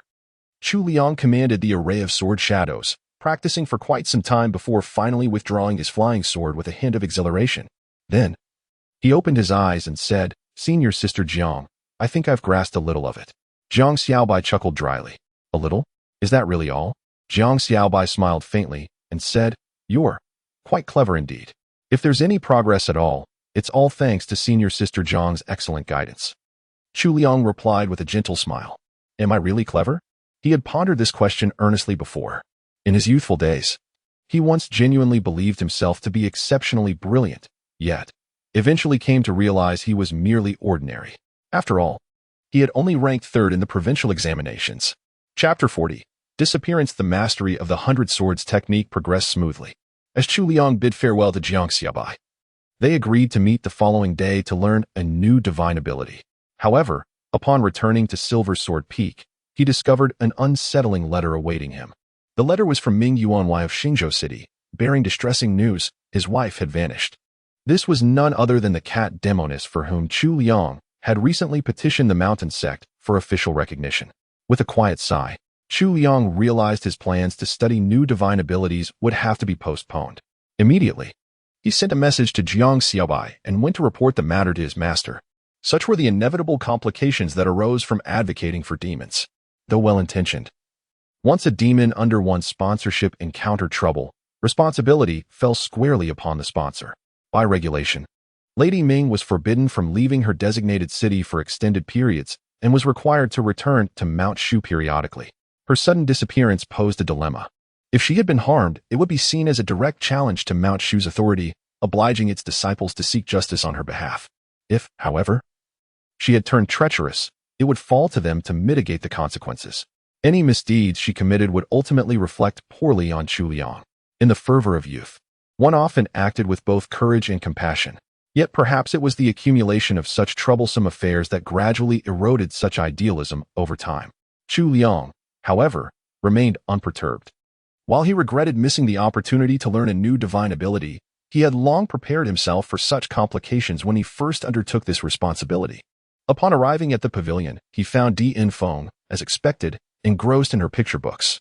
Not once since becoming her disciple had Chu Liang witnessed her engaged in cultivation. It remained a mystery how she had attained such formidable prowess. Though the 7th realm was known as the path of enlightenment, emphasizing sudden realizations over arduous training, one had to wonder, what profound truths could possibly be gleaned from flipping through comic books? The path of comics? Chu Liang was perplexed. "Master." He approached Di Infeng and reported, "There seems to be an issue with the Ming family of Xingzhou City that we previously petitioned to confer titles upon." The Phoenix Princess sat up once more. Chu Liang proceeded to recount the matter of the letter from the distinguished guest Ming. "That little cat demon, I've seen her before. She doesn't seem like a bad sort, probably not involved in anything sinister. If she's gone missing, it's likely due to some unforeseen mishap," mused the Phoenix Princess, stroking her chin. "I share the same thought." Chu Liang nodded in agreement. "Here, take this." The Phoenix Princess flicked her wrist, tossing an object toward him. Chu Liang caught it. A jade talisman inscribed with the tracking spell. That cat demon left behind the tracking spell. "With this jade talisman, you can locate her," the Phoenix Princess explained. "This is precisely why we require demons to leave such spells during their registration, so that in case of emergencies, we needn't expend excessive effort to track them down. Also, keep this talisman with you. Should you encounter any danger, simply shatter it, and I will sense it immediately, coming to your aid without delay." The Phoenix Princess smiled faintly. "Earlier, you mentioned lacking divine artifacts or enchanted tools. Upon reflection, I realized this oversight. Consider this a compensatory safeguard, a life-preserving charm, if you will. Well, a life-saving divine ability, the great summoning technique. Holding the jade talisman in his hand, Chu Liang instantly felt its weight grow heavier. To be able to summon a seventh realm powerhouse at any moment, this far surpassed the value of most magical artifacts. In the world of cultivation, few masters would bestow such an item upon their disciples. One reason was that most masters had their own pressing matters to attend to. None could guarantee they would arrive in time to save their disciple's life, rendering the talisman meaningless. For instance, if a disciple faced mortal peril while their master was engaged in battle elsewhere, the talisman would be useless. Or imagine the inconvenience of being interrupted during daily necessities, constantly on standby, ready to fly away at a moment's notice. Another reason was that if disciples could rely on their elders to resolve every crisis, they would inevitably develop a dependency, undermining the true purpose of training. A master might protect you for a time, but not for a lifetime. Yet such principles mattered little to the great educator, Princess Phoenix. But could the master truly arrive at any moment? Chu Liang still felt uneasy and asked, "I will definitely rush over immediately." "Well, unless I happen to be drunk at the time," added Princess Phoenix. Chu Liang fell silent for a moment. Indeed, one couldn't expect a habitual drinker to always be reliable. After obtaining the jade talisman of the Follow Me spell from his master, Chu Liang hurried urgently to Xingzhou City, arriving once again at dusk. Squire Ming came out with his entire family to greet him. "Young hero Chu, greetings." "Squire Ming, greetings." "Young hero Chu, you've worked hard." At this critical juncture, let us dispense with formalities and proceed directly to the matter at hand, Chu Liang urged. "Very well." Counselor Ming responded with a bitter chuckle, having already escorted Chu Liang back to the main hall before commencing his account. "Previously, thanks to young hero Chu's assistance in securing official recognition for my wife, we believed we could finally live in peace. Indeed, these past few days have been filled with joy. However, just 2 nights ago, my wife suddenly began weeping in the night. When I inquired as to the reason, she confessed that she had dreamed of her parents and was overwhelmed with sorrow, realizing that for the past decade, she had dared not return to the mountains to see her family for fear of revealing her true nature. Now that we could finally live without fear, she longed to reunite with them. If humans cherish familial bonds, how could spirits be any different? After some consideration, I agreed to her journey and even offered to accompany her. Yet she, concerned for my unease, declined. Who could have foreseen that once she departed, she would not return? Counselor Ming implored earnestly, "Young hero Chu, my wife would never abandon me. She must have met with some misfortune. I beg of you, you must save her." "Rest assured, Counselor Ming, I shall spare no effort in this matter," Chu Liang affirmed with a nod before inquiring further. "Might I ask where precisely your wife journeyed to visit her kin?" "Outside the city of Xingzhou, on the eastern mountain. Her family of wildcats once cultivated their spiritual practice amidst these very peaks.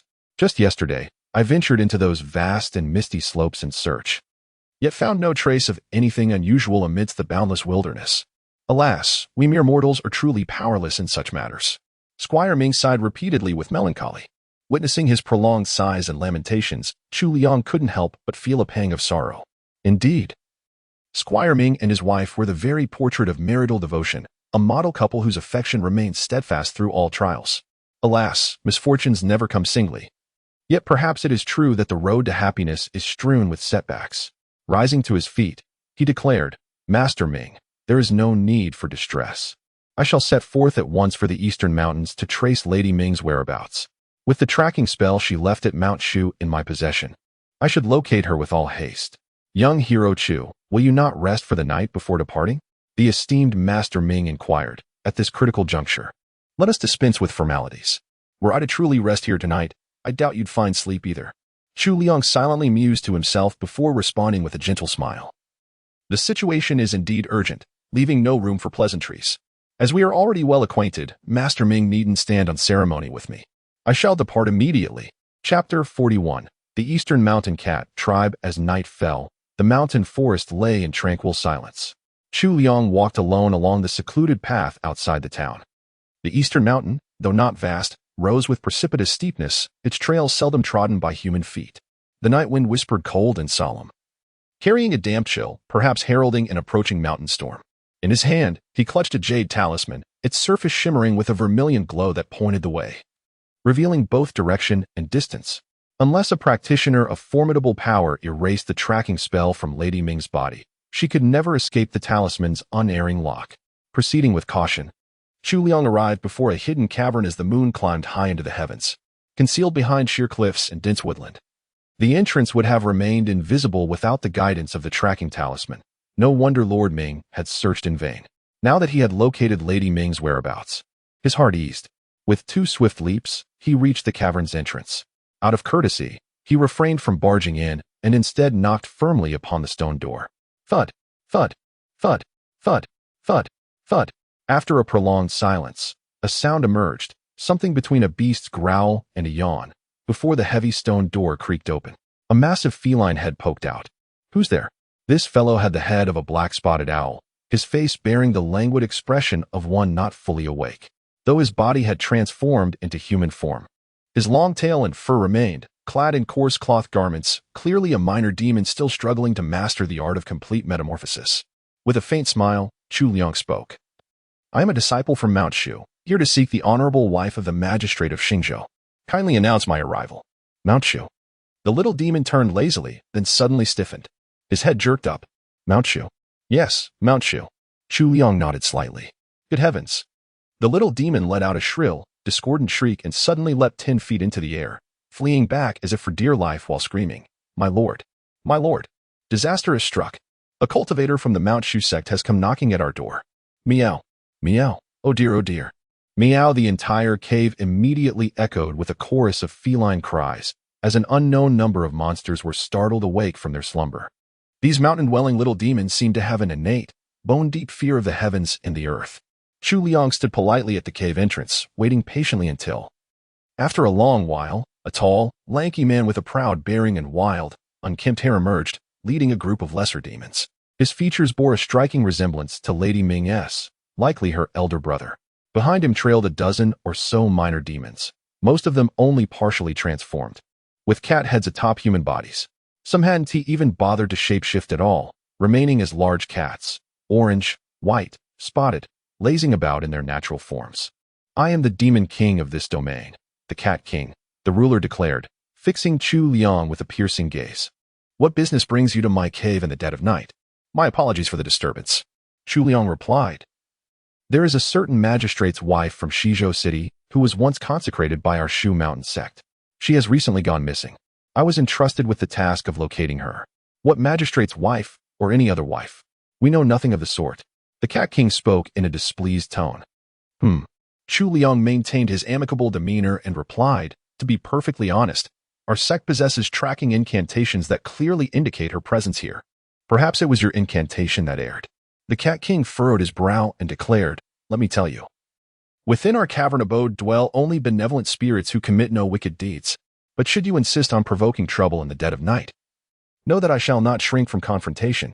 My intention is not to cause trouble, but if it's convenient, might I be permitted to conduct a search? Chu Liang inquired politely. Inconvenient. The Cat King mercilessly refused. Chu Liang smiled faintly. Is that so? Help. Save me. No. Spare my life. Young hero. After a brief moment, the Cat King, tightly bound by the demon-binding rope in the classic tortoiseshell restraint upon the ground, emitted a cry of utter despair. As a heroic demon raised amidst the wild mountains, he deemed neither capture nor death fearsome. To expect even half a plea for mercy from him was but a futile dream. But being bound in such a humiliating position before his dozen subordinates, he was utterly terrified. If even a whisper of today's events were to spread, the Cat King would lose all credibility in the surrounding villages and beyond. May I still inquire if it would be possible for me to locate Madame Ming? Chu Liang inquired with undiminished courtesy. Escort the young master to see my younger sister immediately. The Cat King roared ferociously. The trembling lesser demons surrounding them immediately escorted Chu Liang into the cavernous lair, winding their way to an inner stone chamber. Even while entering, Chu Liang maintained his firm grip on the feline sovereign. Upon pushing open the door, they beheld Lady Ming similarly bound with ropes, though the crude restraints paled in comparison to the professional demon-binding cords, serving merely as rudimentary movement restrictions. Young hero Chu? Lady Ming's eyes sparkled with delight upon seeing Chu Liang. Alas, the Cat King heaved a deep sigh. I heard from Squire Ming that you returned home to visit your parents and elder brother. What exactly happened? Chu Liang instructed the little demon to release Madame Ming's restraints while inquiring, this matter. Madame Ming cast a despondent glance at the Cat King before speaking slowly. Our family were originally small mountain cats living peacefully on these eastern hills, never engaging in conflicts with humans nor causing harm, leading a carefree existence. But when I returned recently, I discovered our parents had passed away, while my elder brother established himself as the mountain overlord. Upon my return, I encountered the Demon King from another peak visiting as a guest. When that Tiger King saw me, he insisted on taking me as his wife. I refused unto death, so my own brother bound me here. Ah. Chu Liang turned his gaze toward the Cat King. So this is the kind of elder brother you are. I'm not. The Cat King roared in fury, you understand nothing at all. He turned his gaze towards Lady Ming and declared, have I not already told you how my parents perished? In recent years, the influx of foreign monsters has been increasing relentlessly. The Eastern Mountain can only accommodate so much, forcing us to battle for territory and sustenance. Yet we dare not encroach upon the human cities, leaving us no choice but to fight amongst ourselves in this endless cycle of conflict. They perished in battles against other demonic creatures. Do you truly believe I desired to reign as the mountain overlord? I took in all the stray felines of the Eastern Mountains and established this sanctuary, solely to provide our catkind with a foothold to call our own. Speaking of sorrow and indignation, the Cat King wept bitterly as he reminisced when my cave dwelling first opened. There were merely a dozen or so demons and 7 or 8 weapons. Through years of painstaking effort, I've barely managed to survive here. Until recently, I befriended the Tiger King of Hidden Forest Mountain, whose cultivation and influence far surpassed mine, and who was willing to ally with our kind. I thought that by forging a friendship with him, we cats of East Mountain would no longer need to fear other demons seizing our territory. Thus, I went to great lengths to befriend him and invited him to feast in my cave. Who could have known? Who could have known that my younger sister would return at this very moment? That Tiger King is most lecherous. He took one look at her beauty and was instantly smitten. He immediately declared that if I would give my sister to him in marriage, he would forever protect our East Mountain cat clan. But if I refused, then he would likely attack us. The Cat King sighed helplessly. But didn't you mention your younger sister already has a husband? Chu Liang inquired. Naturally. I made that clear. The feline monarch nodded emphatically. What about him? Chu Liang inquired further. The Cat King responded. He grew even more exhilarated. Chapter 42. The Hidden Forest Mountain. Question mark slowly surfaced on Chu Liang's forehead. Good heavens, I've encountered the Chow Chow of the demon realm. Helpless. As the Hidden Forest Mountain's influence is vast, I could only yield. The Cat King said. I too have no wish to coerce the young maiden, but before departing, the Tiger King declared he would prepare the wedding upon his return. In 3 days he shall come to claim her. Should she be absent when he arrives, his wrath shall be unleashed. Chu Liang glanced once more at Lady Ming and inquired, did you not mention having received a royal decree from Mount Shu? My little sister mentioned seeking help from Mount Shu, but I dare not. The Cat King shook his head, saying, we lowly mountain spirits fear cultivators like you the most. Normally, we wouldn't dream of harming humans. Whenever we encounter lost, injured, or drowning travelers in the mountains, we rush to save them. All because we fear that if someone dies here, your kind might suspect us demons and launch unwarranted purges. Chu Liang could somewhat empathize with his plight. The prevailing sentiment among humans remains one of hostility toward demons and monsters. Many would eagerly eradicate any supernatural beings they encounter. Worse still, certain unscrupulous cultivators exploit spirits as ingredients for elixirs or soul refinement, slaughtering them without cause. After all, killing humans is a crime, but no law protects demons. Each of these injustices deepens the terror these minor spirits feel toward cultivators. Yet, has humanity's dread of demons not also festered since time immemorial? The misdeeds within any group are invariably committed by its malevolent members, yet the consequences often fall upon the entire collective to bear.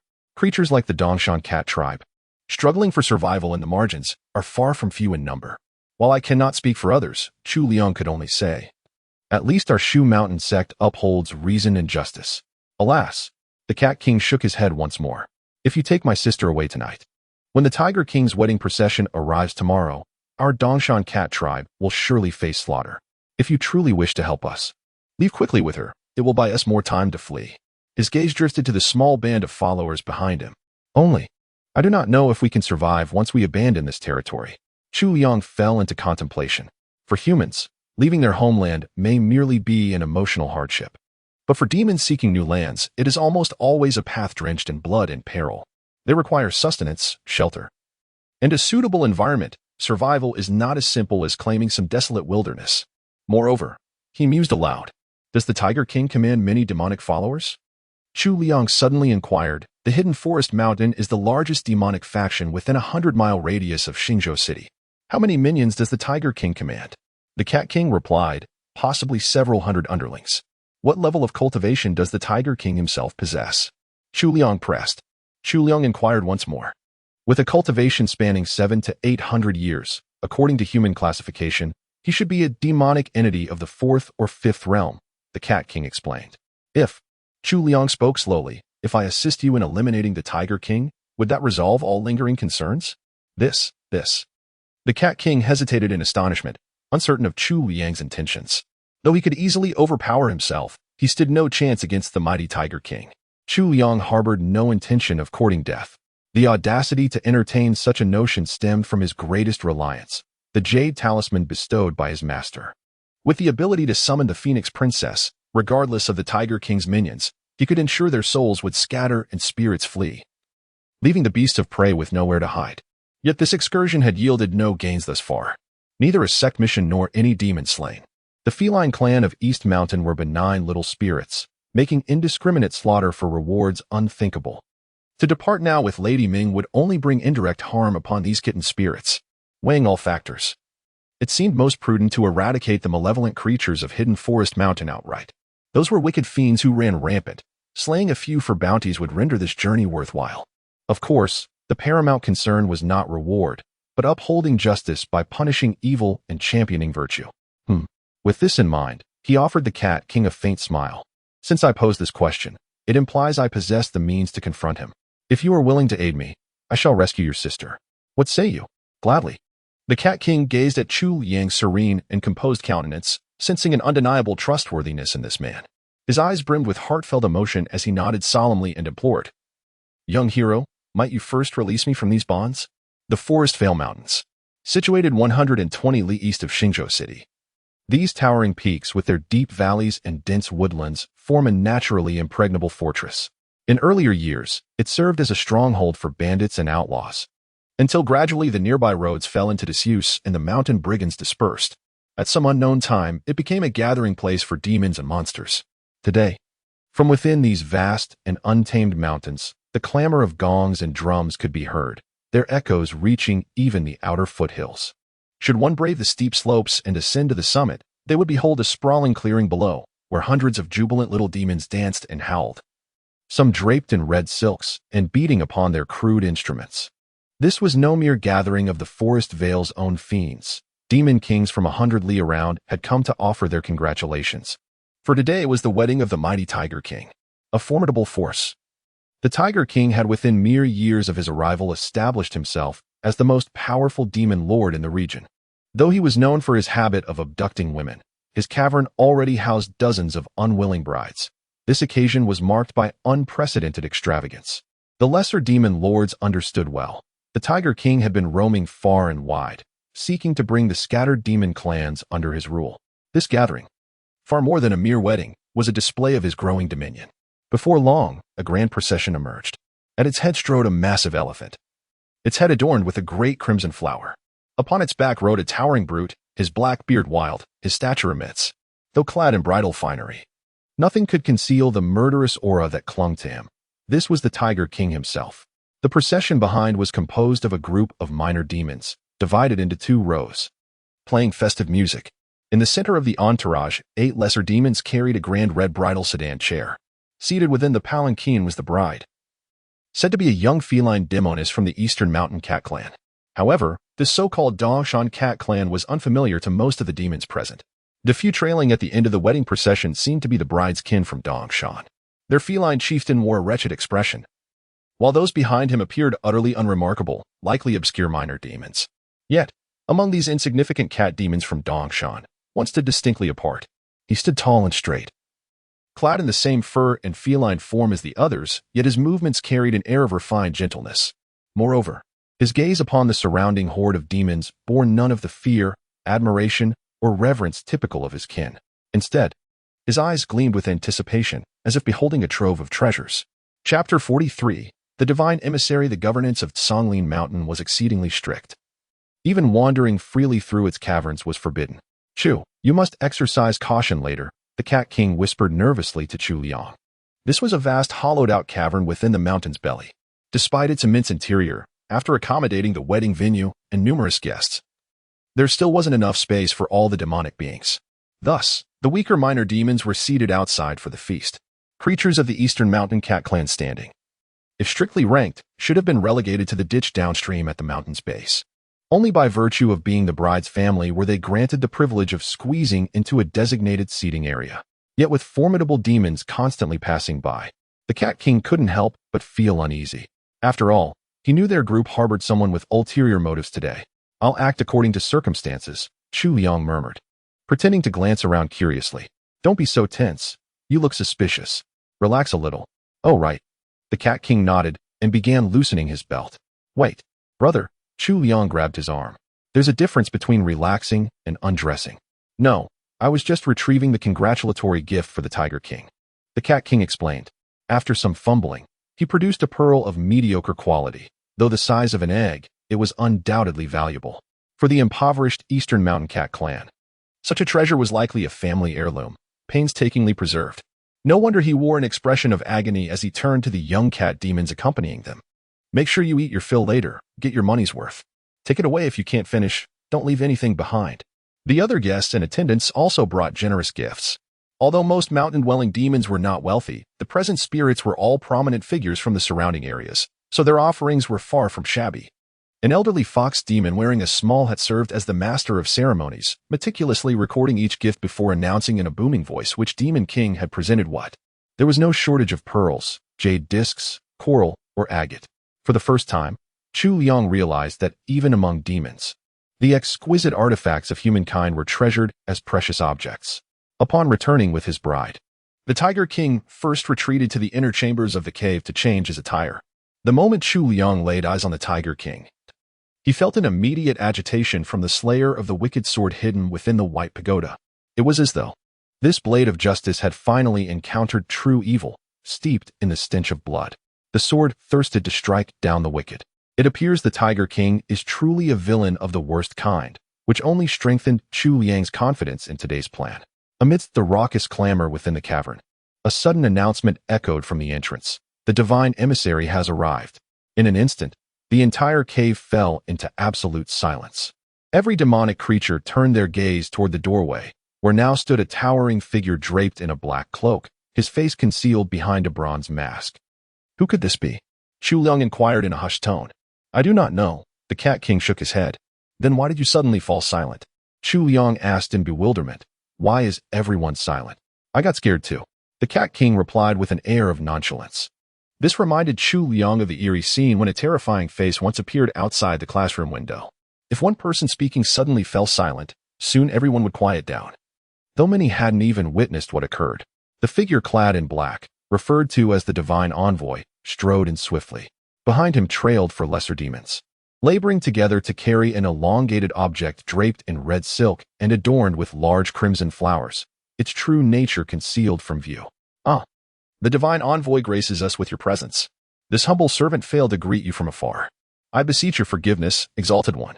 The Tiger King immediately emerged from behind, his demeanor incomparably reverent, devoid of any trace of his previous arrogance and domineering.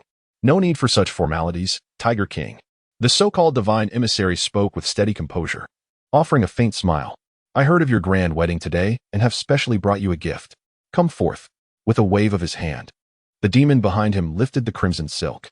A resounding clatter revealed beneath the fabric a massive halberd, its surface flowing with a dark golden luster, ancient yet weighty, razor-sharp and chillingly cold, exuding an indescribable divine aura. A collective gasp arose among the demon horde. Even those with the slightest discernment could perceive the sheer might of this weapon. Undoubtedly, it was a relic of the primordial gods. The Tiger King's eyes instantly gleamed with radiance, for this was truly a divine weapon. Indeed, this artifact is named the Mountain-Quelling Halberd. Ranked 140th among the ancient divine armaments in the human race treasured artifacts record, the Divine Envoy said with a smile. "Tiger King, as a hero of our era, you are most deserving of wielding such a divine weapon to establish your dominance over the world." The Mountain-Quelling Halberd? Chu Liang suddenly realized. No wonder it had seemed familiar at first glance. It was indeed recorded in the compendium of 10,000 treasures of the mortal realm. However, He distinctly remembered that the compendium listed this artifact as belonging to the Tiangang sect, one of the 9 heavens.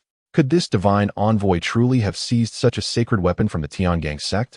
I wonder what its origins are. Such a divine weapon. How did the holy envoy obtain it? The Tiger King was well aware of the immense power an ancient divine weapon could bestow. As he caressed the halberd's shaft with admiration, he couldn't bear to part with it. Haha, what a fortunate coincidence, the divine emissary remarked. On my way here, I encountered a human prodigy, quite skilled in combat, though not the brightest mind. With a simple stratagem, I relieved him of his weapon. Upon inspection, this treasure seemed most fitting as a tribute to the Tiger King. Excellent, excellent. My deepest gratitude, divine emissary, the Tiger King exclaimed. With a mighty exertion, the Tiger King grasped the legendary mountain-shattering halberd in one arm and swung it twice through the air. The atmosphere trembled with thunderous reverberations, sending chills down the spines of all demons who sensed its deadly gleam. Boom! The Tiger King, thoroughly satisfied, withdrew his hand and planted the great halberd firmly upon the ground. Even this simple motion carried the force of thunder and wind. Such was the might of this ancient divine weapon. Now seems an opportune moment, he mused. Shall we proceed with announcing that long-awaited news? The Tiger King gazed at the divine emissary and inquired. Indeed, I have come for this very purpose as well. The divine emissary nodded in agreement. Excellent. The Tiger King ascended the high platform and proclaimed in a thunderous voice, esteemed members of the demon clan gathered here today. I have summoned you all not merely for my matrimonial celebration, but to announce momentous tidings of great import. In these passing days, I have wandered amidst the mountains, conversed with many demon kings, and sought your allegiance under the banner of my hidden forest peak. The Tiger King swept his piercing gaze across the assembly, his majestic presence so overwhelming that none of the gathered demons dared meet his eyes.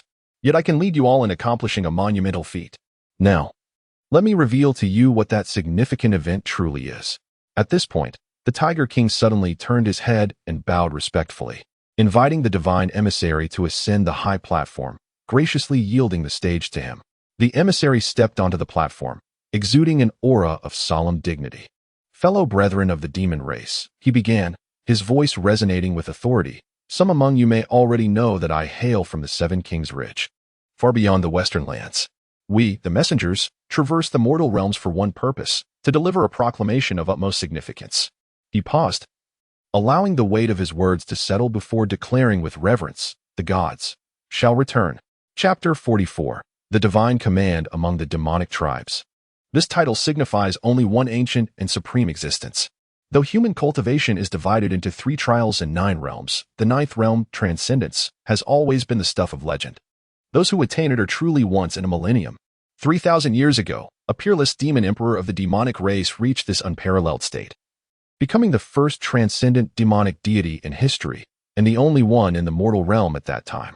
Thus, humanity faced an unprecedented calamity.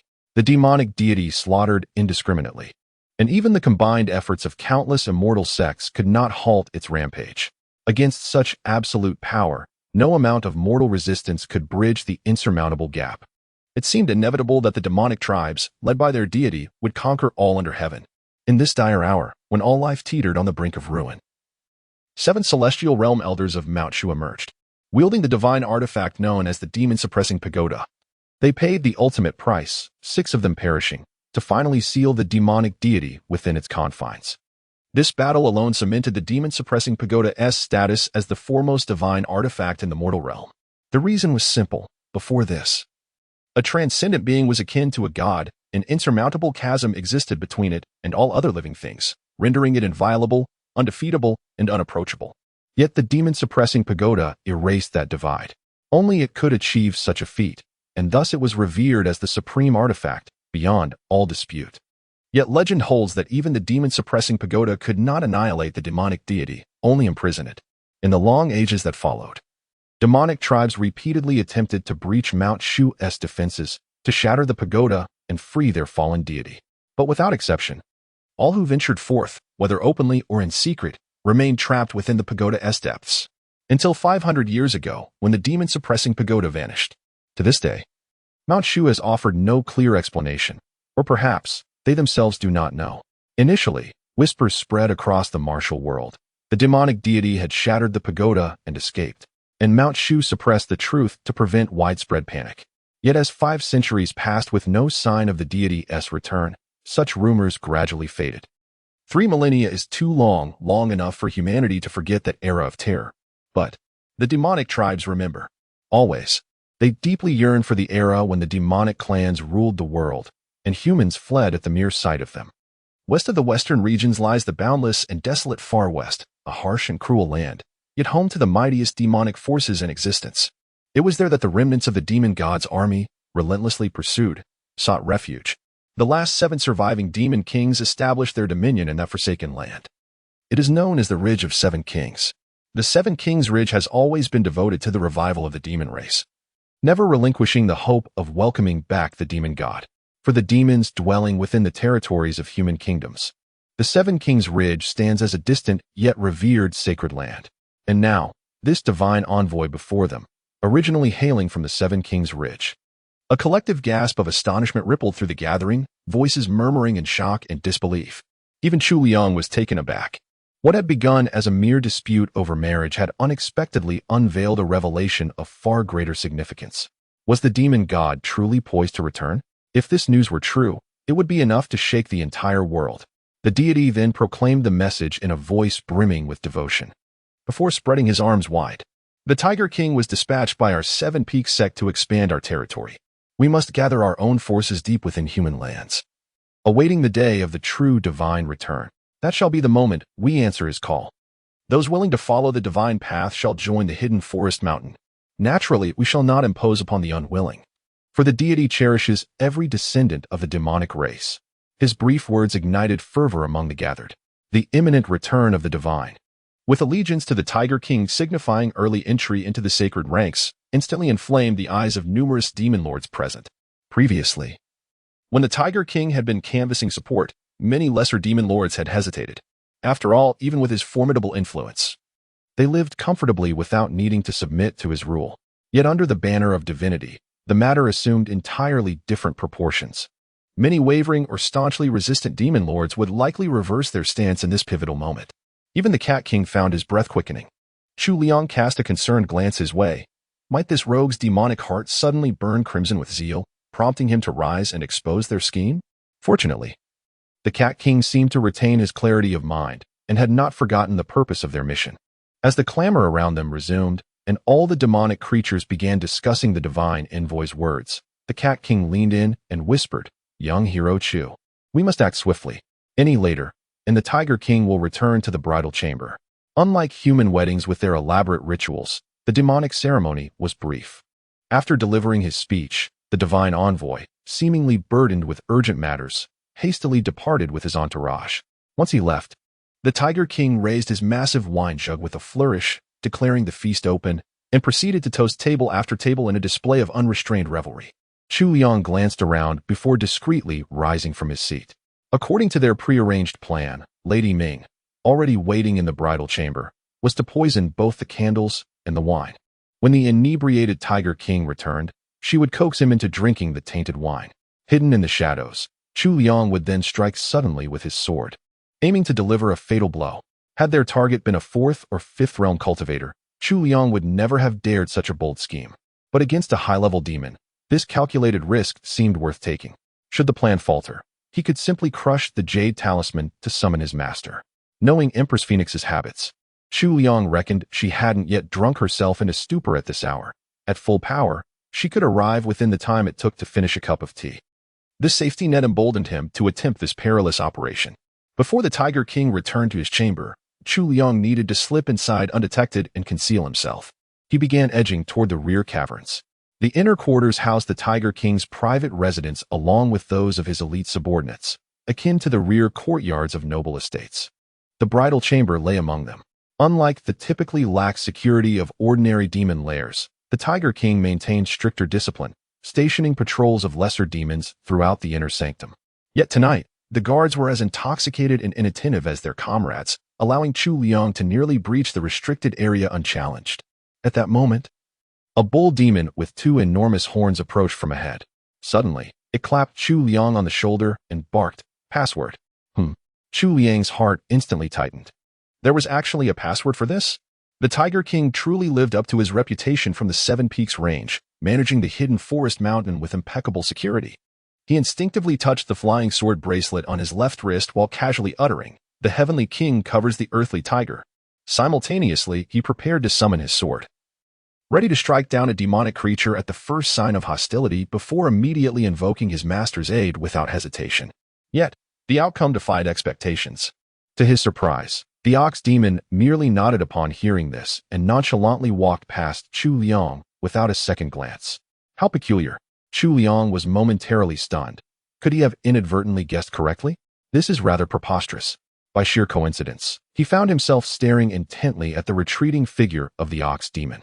He observed the creature swaggering unabashedly toward the rear hall, where it encountered two patrolling minor demons along the way. One of the lesser fiends barked a challenge. "Password."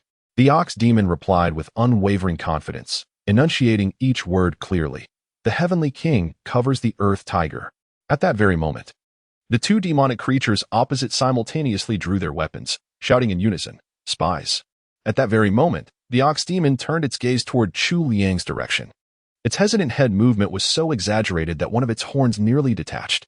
The expression in its eyes mirrored the bewildered betrayal of a classmate who had copied its hastily scribbled answers, filled with utter confusion and astonishment at being deceived. Chapter 45. You call this the 100 Swords technique? There's a traitor. The sudden roar immediately drew the attention of surrounding demonic creatures, and in an instant, over a dozen small fiends brandishing sharp weapons noisily encircled them. The ox demon had no time to spare another glance at Chu Liang. "From which mountain or cave do you hail?" the little demon demanded loudly. One wrong word, and they would hack him to pieces. "I come from your grandmother's cave." The bull demon let out a thunderous roar and was the first to strike, swinging its massive fist with tremendous force. Boom! His punch carried immense force, striking the little demon squarely in the chest and sending its body hurtling backward dozens of feet. It crashed violently against the cavern wall, embedding itself into the stone like a grotesque mural, a literal embodiment of hitting someone so hard they become wall art. The sheer power behind the blow caused his body to twist, and as he did, the two massive ox horns atop his head slid off completely, revealing the truth. This so-called ox demon was merely a disguise. He was human. An even louder voice immediately cried out, "So he's actually human after all?" Chu Liang finally comprehended the ox demon's earlier action. Presumably, it too had sought to infiltrate the back hall but lacked the passphrase. Hence attempted to take preemptive action by randomly selecting a minor demon to extract the code. Alas, this brilliant strategist had chosen him as the target. Indeed, your ox grandfather happens to be human. Seeing that his disguise had been exposed, the man abandoned all pretense. With one swift motion, he tore off the false horns and wig from his head. Then, flexing his mighty arms, he shredded the fake fur covering his torso with a resounding rip, revealing a physique as formidable as forged steel, his muscles bulging like sculpted boulders. A dramatic unveiling of raw power. The surrounding lesser demons howled as they charged forward, only to be struck down one by one with his fists, or sent flying in groups with his kicks, spitting blood, bones shattered. A single man effortlessly carved a bloody path through them. Yet, not a single blade or spear from the demons could so much as graze him. Chu Liang observed from behind, recognizing the unmistakable signs of orthodox martial techniques in the man's movements. In the early stages of cultivation, martial practitioners placed great emphasis on foundational fist and foot techniques. Even if two individuals possessed equal speed and strength, the one trained in martial arts would dominate the battle with overwhelming superiority. The gongqi they channeled through their inner force differed slightly from the jinqi of the three teachings cultivators, less versatile in application, yet far more ferocious and unyielding. At the same level of cultivation, martial practitioners typically surpassed their three teachings counterparts in sheer lethality, while the three teachings disciples could pursue the Tao without fixating on technique. Seeking pure enlightenment, martial practitioners had no such lofty ideals. Their entire cultivation revolved around a single purpose: combat prowess. Among the 9 heavenly sects, the Tiangang sect stood as a pure martial school, its disciples renowned for their unrivaled fighting ability. Recalling the divine envoy's earlier mention that the Zhenshana halberd had been seized from a Tiangang sect disciple, Chu Liang pieced together the identity of this ferocious warrior before him. Though young, the man already possessed at least a 4th realm martial cultivation. Even if he was the sect's chief disciple, he was undoubtedly one of its core elites. In mere moments, dozens of lesser demons lay dead or maimed in his wake. The warrior strode over the blood-soaked path, cutting his way straight to the rear hall where the ceremonial gifts were stored. There, standing prominently, was a massive halberd. His target had been this all along. Chu Liang gazed upon the fallen and grievously wounded minor demon strewn across the ground, his fingers twitching with an almost irresistible urge to deliver the coup de GRC. Were it not for the precarious uncertainty of their current circumstances and the necessity to conceal his true identity, he would have leaped forth without hesitation to fight shoulder to shoulder with the formidable warrior, specializing in administering the final, decisive strikes. Audacious human, he thought. How dare you wreak havoc within our sacred hidden forest mountain? A ferocious tiger's roar reverberated through the cavern, its violent resonance causing the very air to tremble. Lesser demons of weaker cultivation stumbled and collapsed where they stood. It was none other than the enraged Tiger King himself. Arriving upon hearing the news in a tempest of wrath, the Demon King seized the mountain-sundering halberd with a mighty grip, swinging it with ferocious might as he leapt forward to cleave his foe. A scorching gale erupted from the halberd's arc, sending his own minions flying in all directions within a 30-yard radius. Fiend, return my divine weapon at once. The burly man let out a thunderous roar as his arms bulged with power. His palms spread wide like cattail fans as he took a resolute step forward. With a resounding boom, he closed the distance and astonishingly met the massive halberd head-on, grasping its shaft with both hands to intercept the devastating downward slash. The towering Tiger King and the colossal, sculpture-like warrior roared in unison as they strained against each other for control of the halberd. The earth trembled violently, and loose stones began raining from the cavern's ceiling as if the entire mountain might collapse at any moment. Sensing impending disaster, the demon kings who had attended the banquet earlier, along with their lesser minions, fled in panicked droves. When gods wage war, mortals suffer. With these two titans locked in combat, remaining nearby would surely invite calamity. Chu Liang, too, considered retreat, but just as he prepared to withdraw, the mighty warrior faltered once more. Both adversaries gripped the halberd with all their might, muscles bulging in exertion. Yet the Tiger King's eyes gleamed with cunning as he suddenly lashed out from below, with his tail. Like a whip of steel, the massive appendage struck the warrior's flank with devastating force. Thwack! The impact sent him sprawling, tumbling across the ground. But gritting through the pain, he rolled and sprang back to his feet, defiant. Too late. The Tiger King's pursuit was relentless. A flash of cold steel descended from above, the halberd cleaving downward once more. Ha! The burly man suddenly let out a thunderous roar, then clenched his right fist at his waist before thrusting it violently skyward. A colossal fist of formidable energy collided head-on with the massive halberd. Boom! In that instant, it seemed as though he had shattered the heavens with his right fist, transforming into a dragon incarnate. With a nimble leap, he soared into the air, delivering a powerful kick to the Tiger King's chest. A visible surge of golden radiance erupted, dispersing waves of demonic energy. The Tiger King let out a thunderous roar, twisting his massive form mid-air before transforming into a colossal beast, revealing his true primordial form, the Black Tiger. In an instant, the massive black tiger that nearly filled half the cavern appeared, its golden eyes blazing with fury and fangs like swords.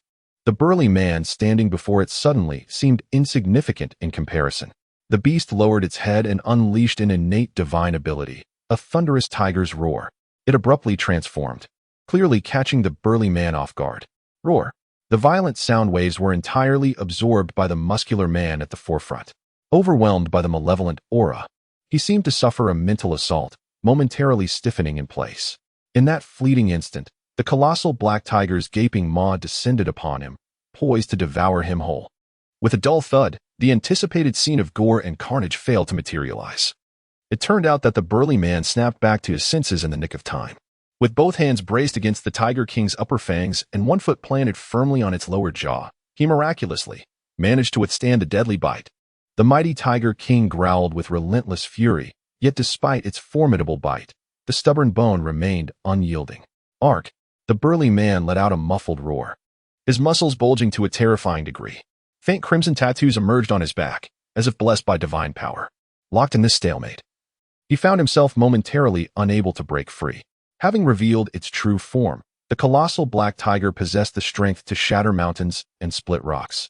That the man could withstand such a beast with merely human physique was already astonishing. As the battle descended into a contest of brute force, the situation grew increasingly dire. Should the fleeing lesser demons return, they would surely encircle the man once more, placing him at severe disadvantage. Witnessing this from the shadows, Chu Liang could no longer remain idle.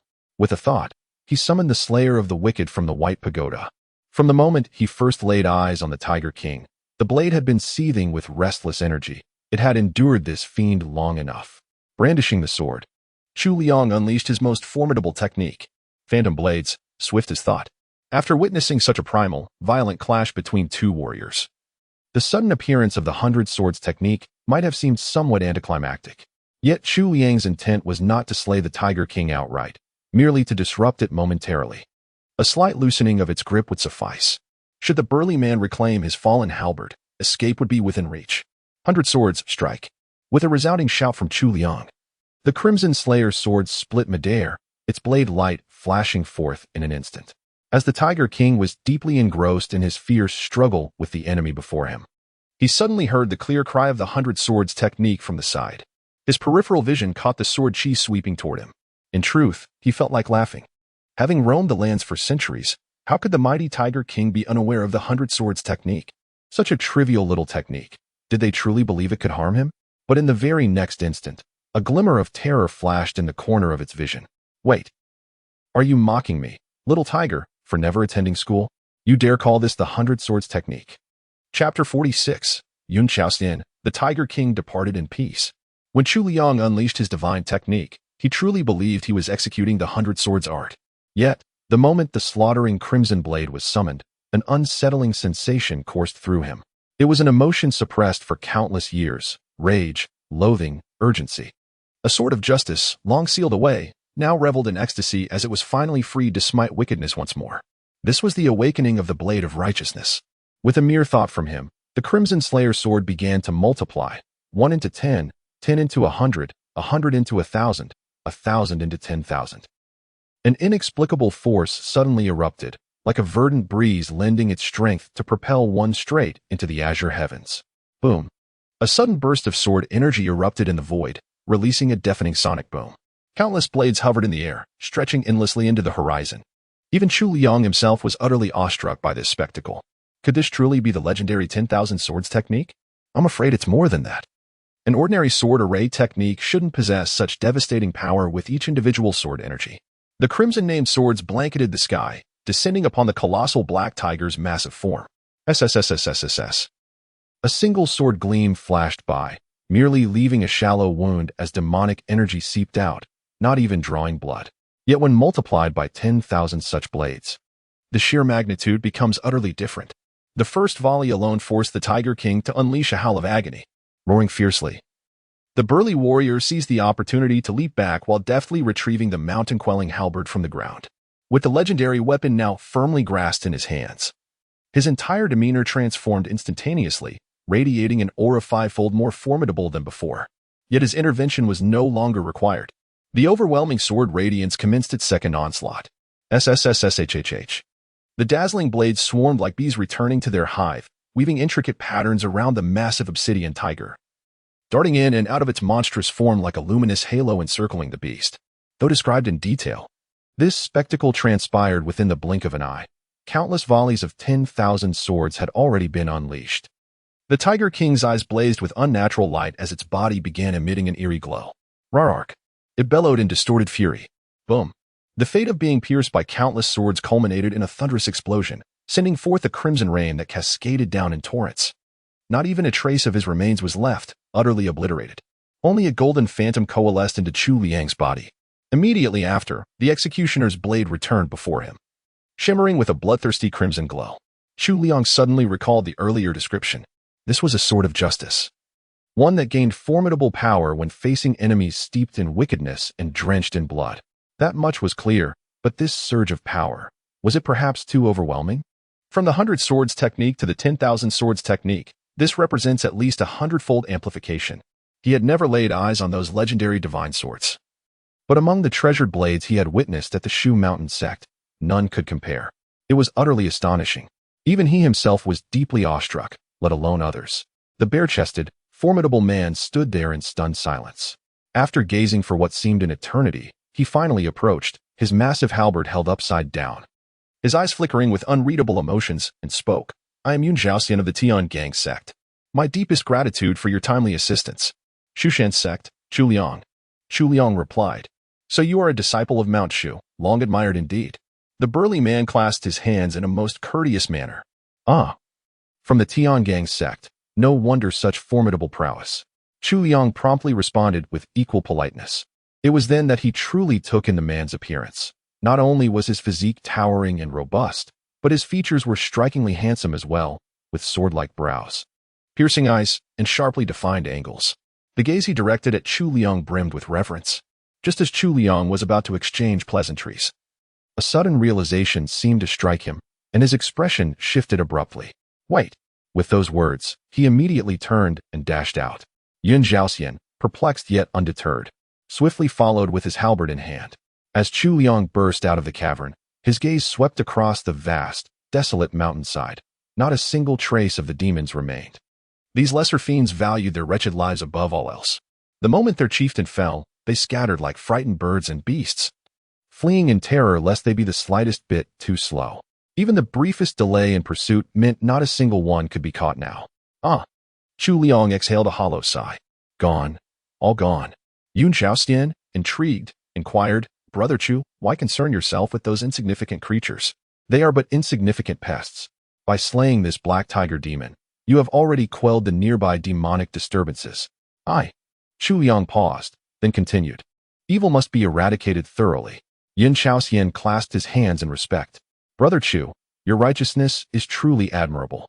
With the minor demons having fled, Chu Liang and Yun Zhaoxian descended the mountain together, engaging in conversation along the way. Chu Liang had previously read about the Tiangang sect in the Seven Stars Gazette. The most outstanding core disciples of this generation were 4 individuals, each specializing in the saber, spear, sword, and halberd. The most renowned was naturally the sect's eldest disciple, Renhongdao.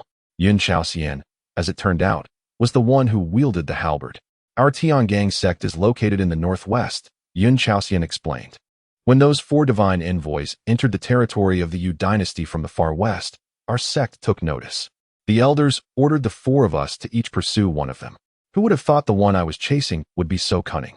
Yun Zhaoxian's voice brimmed with indignation. He challenged me to a duel, drawing a circle and declaring that neither of us would enter armed. Whoever stepped out first would lose and submit to the other's will. I agreed and entered the circle to face him.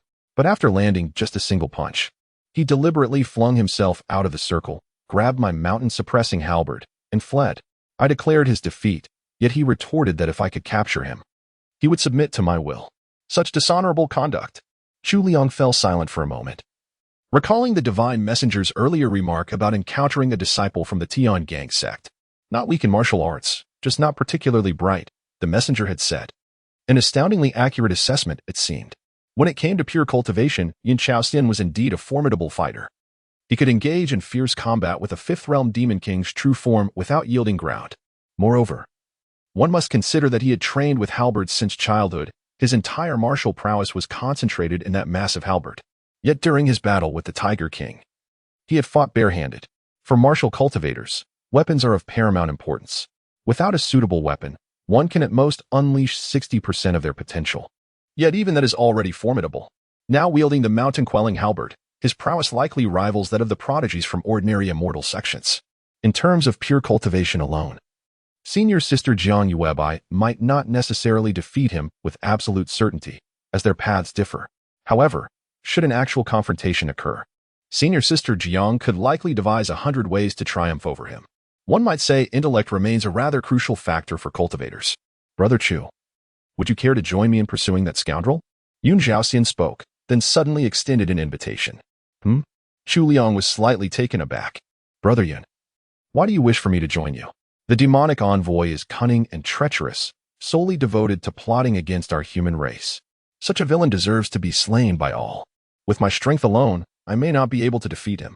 Yun Zhaoxian gazed at Chu Liang with reverence, saying, Brother Chu, your cultivation is peerless, truly a heaven-sent prodigy. With your assistance, we shall surely vanquish this vile creature. My cultivation is peerless. Chu Liang hesitated for a moment. Indeed, since childhood I've never bowed before anyone, but witnessing your divine abilities today has truly left me in awe. Yun Zhaoxian nodded emphatically, his eyes gleaming with admiration. Brother Chu, your aura appears utterly ordinary, seemingly unremarkable. Had I not witnessed your magnificent 10,000 swords technique with my own eyes, I would never have imagined you possessed such extraordinary prowess. Yes, a faint smile graced Chu Liang's lips. Not just you. Even I never imagined I could be this formidable. Chapter 47. The fierce tiger's foundation pilled the city of Shushan nestled against the towering Zananya Mountains, where dawn arrived late as sunlight crept over the ridges, yet dusk descended swiftly. On this evening, as the gates were about to close, two striking young men stepped inside. One was slender and refined, his face adorned with a gentle smile. The other was tall and imposing, a long weapon strapped to his back, its tip concealed beneath a cloth wrapping, its edge hidden from sight. They were none other than Chu Liang of the Shu Mountain Sect and Yun Zhaoxian of the Gang Sect. Originally, Chu Liang had intended to refuse Yun Zhaoxian's invitation to hunt down the demonic divine emissary. After all, Yun Zhaoxian revered him for that single stroke of the 10,000 swords technique, but Chu Liang knew his own limits.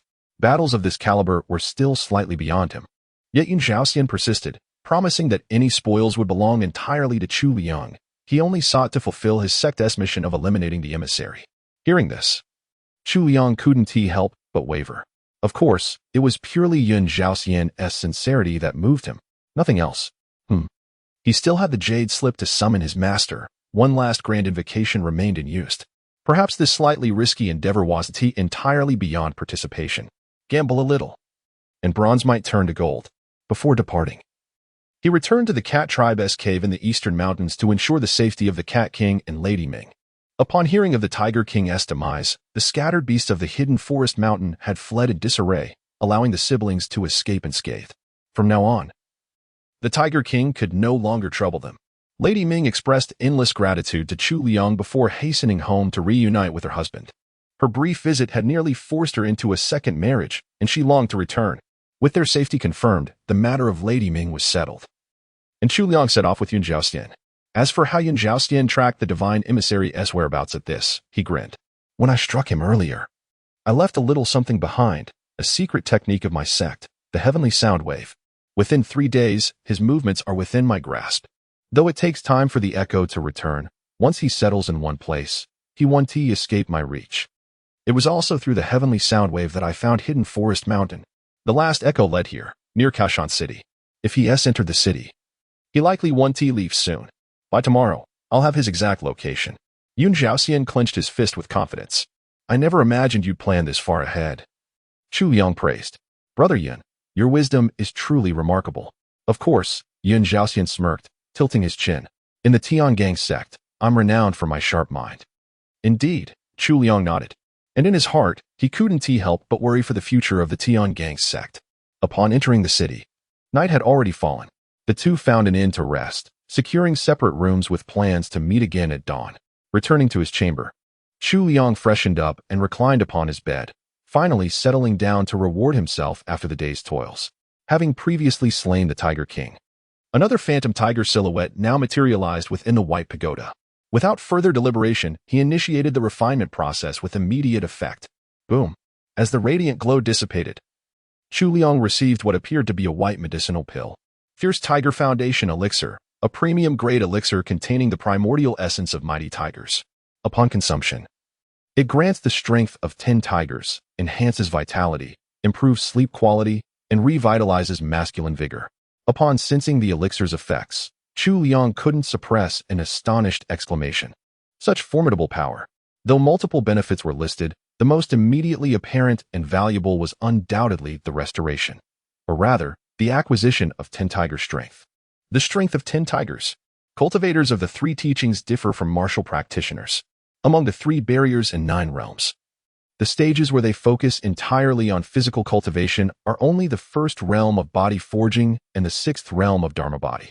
However, the Dharma body realm aims to imbue the mortal flesh with unique spirituality, not merely tempering brute strength. Thus, throughout the cultivation journey, the most significant increase in physical power typically occurs at the initial stage. Of course, once the meridians are unblocked, profound cultivation naturally bestows formidable strength. Yet that is not purely physical power. For instance, a great Tao-seeking master can effortlessly uproot mountains, but without utilizing even a trace of true qi. Their raw physical strength may not surpass that of practitioners in earlier realms by a substantial margin. These 10 tiger strengths, however, are purely added to the physical body. After consuming this elixir, Chu Liang's sheer strength alone might surpass that of many martial practitioners. For a martial artist, consuming such strength-enhancing elixirs would require careful consideration. Externally augmented power is difficult to control at first and may also deplete one's latent potential. But Chu Liang is no martial practitioner to him. These 10 tiger strengths are like an unexpected windfall. There is no need to ponder whether future growth is possible, nor to overthink the consequences. After brief contemplation, he swallowed the Fierce Tiger Foundation pill without hesitation. Hiss! The moment the pill entered his stomach, a scorching energy surged forth, coursing through his limbs and bones. His joints crackled uncontrollably, emitting sharp, snapping sounds, as though a savage tiger had awakened within him, stretching its sinews and bones. Ah! After what felt like an eternity, Chu Liang let out a low growl and opened his eyes. At first glance, it seemed as though nothing within him had changed, unless one paid meticulous attention. I simply felt utterly exhausted, drenched in sweat from head to toe, my mouth parched and dry. Chu Liang rose to pour himself a glass of water. Yet as his left hand grasped the cup, a crisp crack echoed through the silence. The pristine porcelain teacup shattered into fine fragments beneath his fingers, water splashing across half his trousers. He contemplated the peculiar sensation in his palm. He had applied what felt like normal pressure. Yet the cup had crumbled as though made of brittle sand. Evidently, the enhanced strength from the elixir was not so easily mastered. It would require time to adapt. Extra caution would be necessary in the days ahead, particularly when washing or patting his face. Just as these thoughts crossed his mind, an urgent inquiry pierced the quiet from beyond the door. Brother Chu, are you all right? It was Yun Chaoxian's voice. Chu Liang opened the door and inquired, Brother Yun, what seems to be the matter? I just heard what sounded like your roar and came to check. Yun Chaoxian saw him open the door and was about to speak when he caught sight of Chu Liang's appearance. Having overheard Chu Liang's muffled growl from next door, he had come to investigate. But upon seeing Chu Liang drenched in sweat, breathing heavily, with an exhausted expression and large unidentified stains on his trousers, he understood. Yun Chaoxian's expression instantly became awkward. My apologies, Brother Chu, for the interruption. He offered an apology before hastily turning to depart. Chu Liang immediately sought to call him back. You absolute imbecile, what exactly have you disturbed? As soon as he raised his hand, he suddenly felt a vibration from an object in his pocket. A thought flashed through Chu Liang's mind. The soul summoning token had received a message. Chapter 48. The practitioner's transaction. Fearing he might miss crucial information and arouse suspicion, Chu Liang could no longer afford to concern himself with Yun Chaoxian. Closing the door, he retrieved the soul confinement token to inspect it once more. As his divine consciousness delved into the spectral realm, a radiant message shimmered before him. No. 59.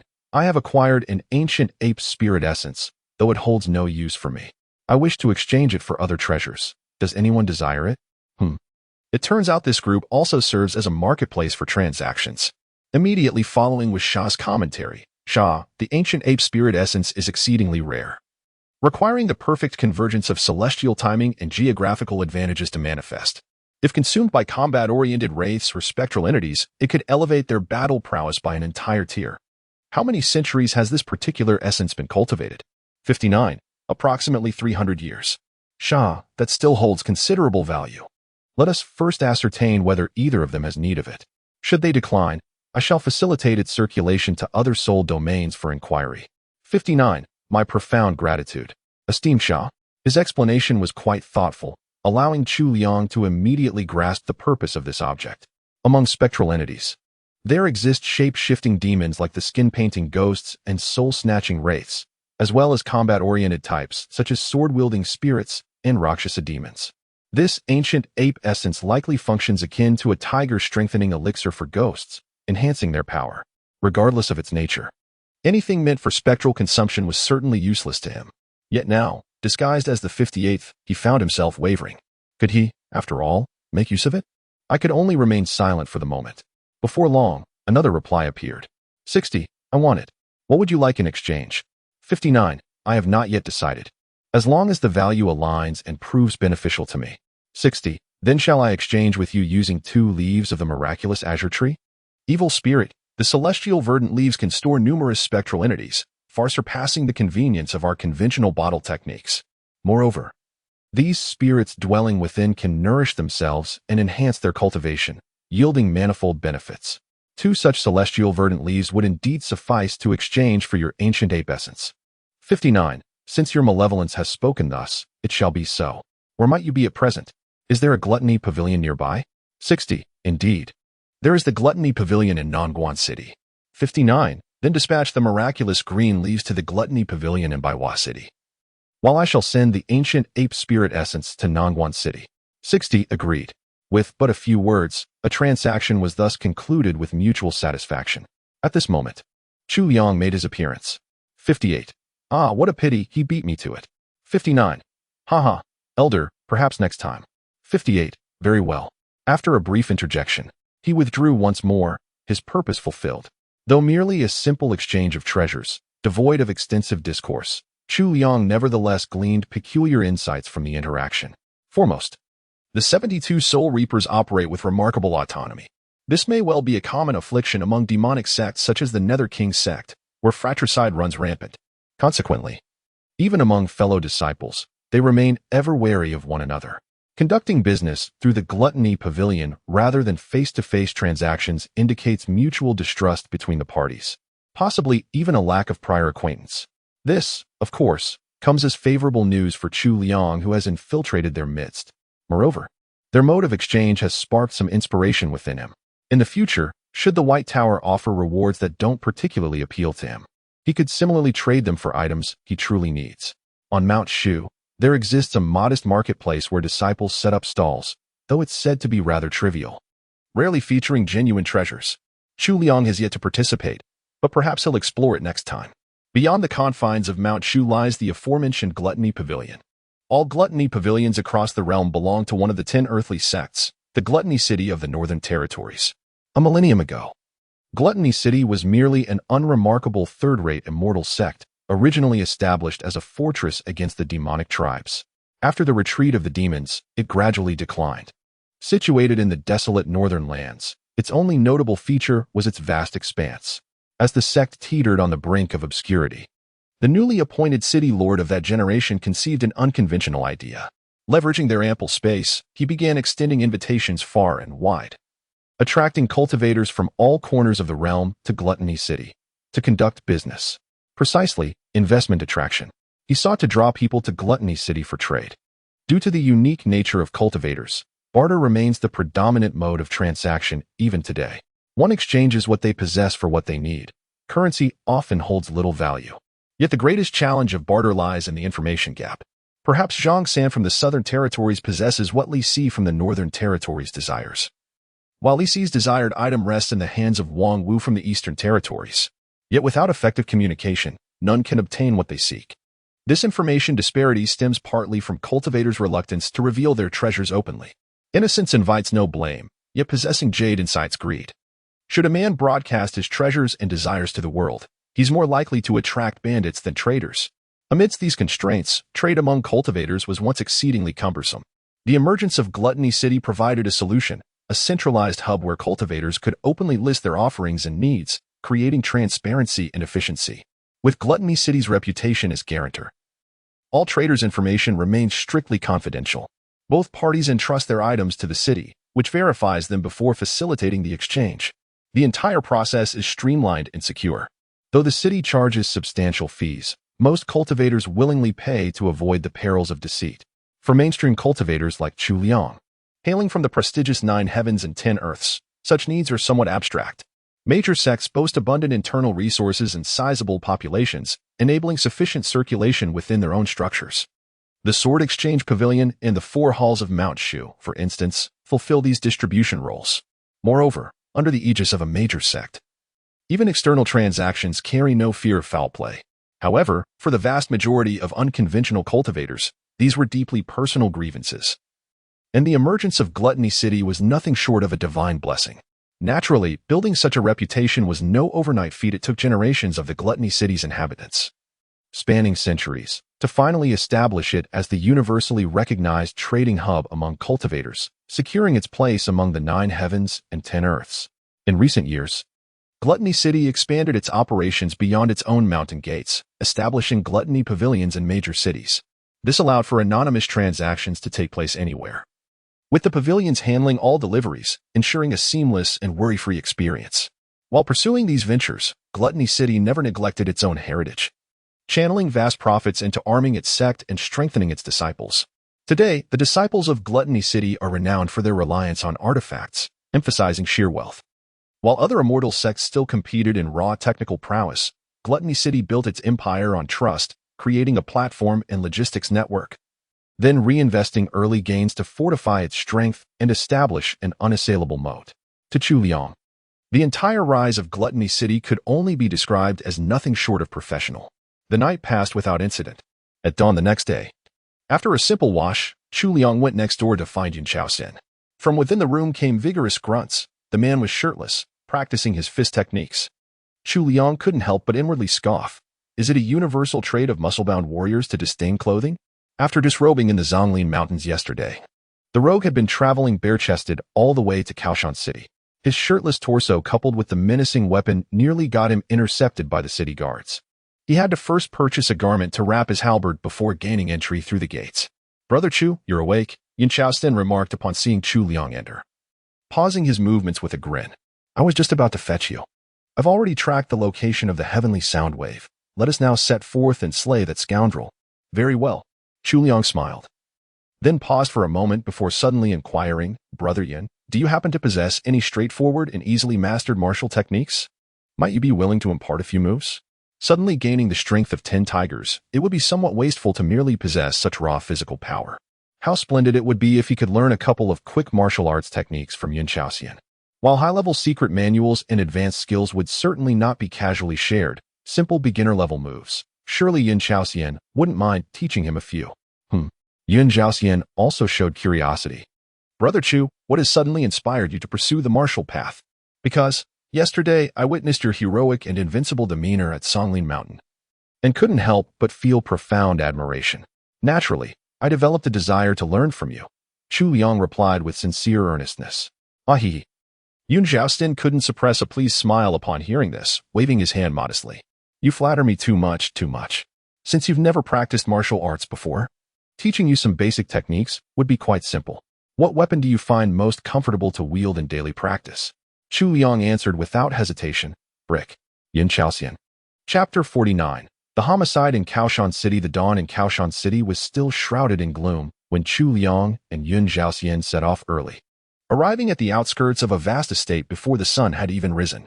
High walls entwined with barbed wire, resembling thorns, concealed all but a single upturned eave from view. The surroundings were eerily silent, the grand gates tightly shut. The echo of the heavenly sound wave is inside. "Let's charge in now and catch them off guard," Yun Chaoxian urged impatiently. "Wait." Chu Liang seized the halberd strapped to his back, halting his companion's advance. Yun Chaoxian was momentarily stunned. "Brother Chu, why are you grasping the hilt of my halberd?" Chu Liang was momentarily speechless. He took a deep breath and explained to him, "It's too quiet around here. I feel something is amiss." "Isn't it normal for it to be quiet at this hour?" Yun Chaoxian frowned in bewilderment. Chu Liang shook his head. "I've already scanned the entire front courtyard with my spiritual senses. It's completely empty, devoid of anything. This is highly abnormal." The range of his spiritual perception only extended to the front courtyard, where not a single human figure could be detected. More unsettling still, there wasn't even an insect or bird in sight, making the situation profoundly eerie. What should we do then? Although Yun Chaoxian was utterly bewildered, he still heeded Chu Liang's words. They would observe the situation first before acting. With that, Chu Liang swiftly led Yun Chaoxian into concealment within a nearby alley, crouching low to surveil the courtyard. Merely moments later, hurried footsteps echoed through the air, accompanied by the whistling sound of wind being sliced. Turning their heads, they saw a squad of black-clad constables, blades at their waists, charging urgently from the end of the street. In Kaoshan City, most constables were second-tier martial artists, while the captain leading them was a third-tier warrior, already considered a formidable figure in such a modest border town. This was the typical arrangement for an ordinary frontier settlement. The squad of constables stormed forward, 2 of them kicking open the gate while others vaulted over the courtyard walls, infiltrating from all sides. The moment someone stepped into the front yard, a ripple of sinister energy unfurled. Hiss! The plants in the courtyard abruptly elongated, twisting into vine-like ropes that ensnared the intruding officers, flinging them wildly through the air. Several of the weaker constables were thrown into disarray, saved only by their reinforcements who swiftly slashed through the animated foliage with their blades. "There's indeed something amiss," murmured Chu Liang, who had been probing the area with his spiritual senses from outside. "These plants aren't demons themselves, they've been enchanted with dark sorcery, akin to a formation. They activate upon intrusion, causing trouble for trespassers." No sooner had the constables barged into the rear courtyard than a wave of bloody aura surged forth. The ground was strewn with corpses, numbering over a dozen, all bearing ghastly wounds with rivers of blood flowing between them. Had we recklessly charged in earlier, momentarily delayed by the courtyard's formation before reaching the inner chambers, we would have been caught red-handed by the arriving constables. Only then did Chu Liang comprehend the sinister design behind this arrangement. The demonic creature could both escape unscathed and frame us for the massacre. Though these constables possessed no capability to detain either of us, being discovered at the crime scene would have entangled us in considerable complications. If I stay, I may not be able to explain myself clearly and could be detained for some time until the truth is uncovered before being released. If I forcibly depart, sooner or later they will trace me back to the sect, and the imperial court's pressure will bear down upon both the Tiangang sect and the Shu Mountain Sect. Even the vast realms of the 9 heavens and 10 lands would not tolerate disciples who flout the law with impunity. No matter what, by the time they untangle this mess, the divine emissary of the demonic tribes would have already slipped out of the city with ease. How cunning! Yun Shaoxian perceived the situation clearly and immediately exclaimed indignantly, "If not for Brother Chu's quick wit, I might have fallen into their trap." Hence, maintaining composure in the face of adversity is always prudent. Chu Liang could only respond with a faint smile. But Yun Shaoxian frowned in bewilderment. "How does this entire setup seem as though it was meticulously arranged specifically for us?" "It must be so," Chu Liang remarked. "The matter of the hidden forest mountain, the divine envoy of the demon race must have already received word, since you were able to track it down to Hidden Forest Mountain. It's hardly surprising that he deduced you left a divine technique upon him. Against such a cunning adversary, the same tactic is unlikely to succeed twice." "What?" Yun Shaoxian suddenly realized. "Has my heavenly sound wave been deciphered? Damn it, now there's no way to catch him. No rush, let's head back first." Chu Liang turned and said. Shortly after the two returned to the inn, an official notice was issued. The previous night, an extremely brutal massacre had occurred in the city. An entire family of 17 had been slaughtered, and the perpetrator remained at large. The victims were a family of medicinal merchants in Kaoshan City, and indeed, some rare and valuable herbs had been stolen from their home. Among them, the most precious was a single golden lotus of the Nether Sea. The initial judgment pointed to a crime motivated by greed. The authorities had swiftly sealed off Kaoshan City and offered a substantial reward for any leads on the murderer or the whereabouts of the golden lotus. Kaoshan City bordered the Jinan mountain range, where many cultivators ventured as herb gatherers, harvesting rare treasures from the wilderness to sell in the city. Thus, medicinal merchants like the victims were common in the area. The sudden occurrence of such a crime left the entire city on edge, and the authorities took the matter with utmost seriousness. Golden Lotus of the Nether Sea. Chu Liang murmured the name after reading the notice. He vaguely recalled the sinister voice in the soul domain mentioning it. When he reached the 3rd layer of the 5 elements realm, he would need yin-aligned, water-attributed treasures for refinement. Among them, creatures or plants from the Nether Sea were ideal candidates. This golden lotus was one such treasure, capable of aiding a 5th realm cultivator in breaking through their bottleneck. It was undoubtedly a rare and valuable artifact. Moreover, it originated from the far southern Nether Sea, beyond the southern domain, making its appearance near the Jinan mountain range exceptionally uncommon. "I truly can no longer sense his presence." Yun Shaoxian attempted several more times, but his heavenly sound wave yielded no response. The earlier echo at the crime scene had been a deliberate trap set by the divine messenger to lure him in. No matter. This time, his cunning has backfired, Chu Liang analyzed. Most likely, after committing the murder, he reported it himself, intending to divert the authorities' attention toward you. That way, he could both shake off your pursuit and slip away in the chaos. But we didn't fall for his scheme. With no suspect apprehended, the authorities chose to seal the city immediately. At the time of the incident, the city gates had not yet opened, leaving him no opportunity to escape. That divine messenger was most likely still trapped within the city walls. If he attempted to flee the mountain-backed city forcibly, barring some clandestine passage, he would undoubtedly draw the attention of the authorities. As a demonic being within the borders of the Yu dynasty, he wouldn't dare take such reckless action. Before that happens, we still have a chance to apprehend him within the city. Yun Shaoxian stared with wide, ox-like eyes at Chu Liang, who spoke with calm composure. Feeling as though he'd missed a step, every sentence became increasingly incomprehensible. Yet once Chu Liang finished speaking, he immediately nodded in agreement. Brother Chu is right. That's more or less what I was thinking. After pondering for a long while with his head lowered, he couldn't help but ask, then, where should we go to capture him? Let me ponder. There must be a way. Chu Liang remarked calmly. After Yin Shaoxian departed, rather than racking his brains alone, he retrieved the soul-binding token. Whether it be the authorities or their own faction, both represent forces of righteousness. Yet their perspectives inevitably remain constrained. To investigate such matters, one must inevitably seek counsel from brethren of the underworld. Thus, he extended his divine consciousness into the soul-binding token and proactively dispatched a message. Number 58, Honored Fiend. This subordinate has uncovered intelligence regarding abyssal sea demons. It appears a golden lotus of the Nether Sea currently resides within Kaoshan City. However, its precise location eludes discovery. Might this humble one request assistance from our brethren? Chapter 50. Brotherhood of the Underworld. While the city trembled under the shadow of a gruesome incident, atop a certain high tower, an air of undisturbed serenity prevailed. An expansive terrace stretched wide, overlooking a distant corner of the southern domain mountains.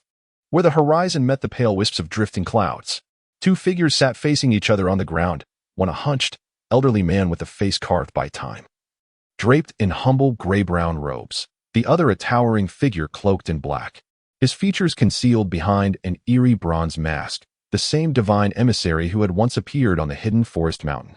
With measured grace, the emissary withdrew an ornate brocade box from his sleeve and slid it toward the elder. Word has it that the Black Stronghold's elder has reached the fifth realm. A modest token of respect, the emissary spoke with deliberate courtesy.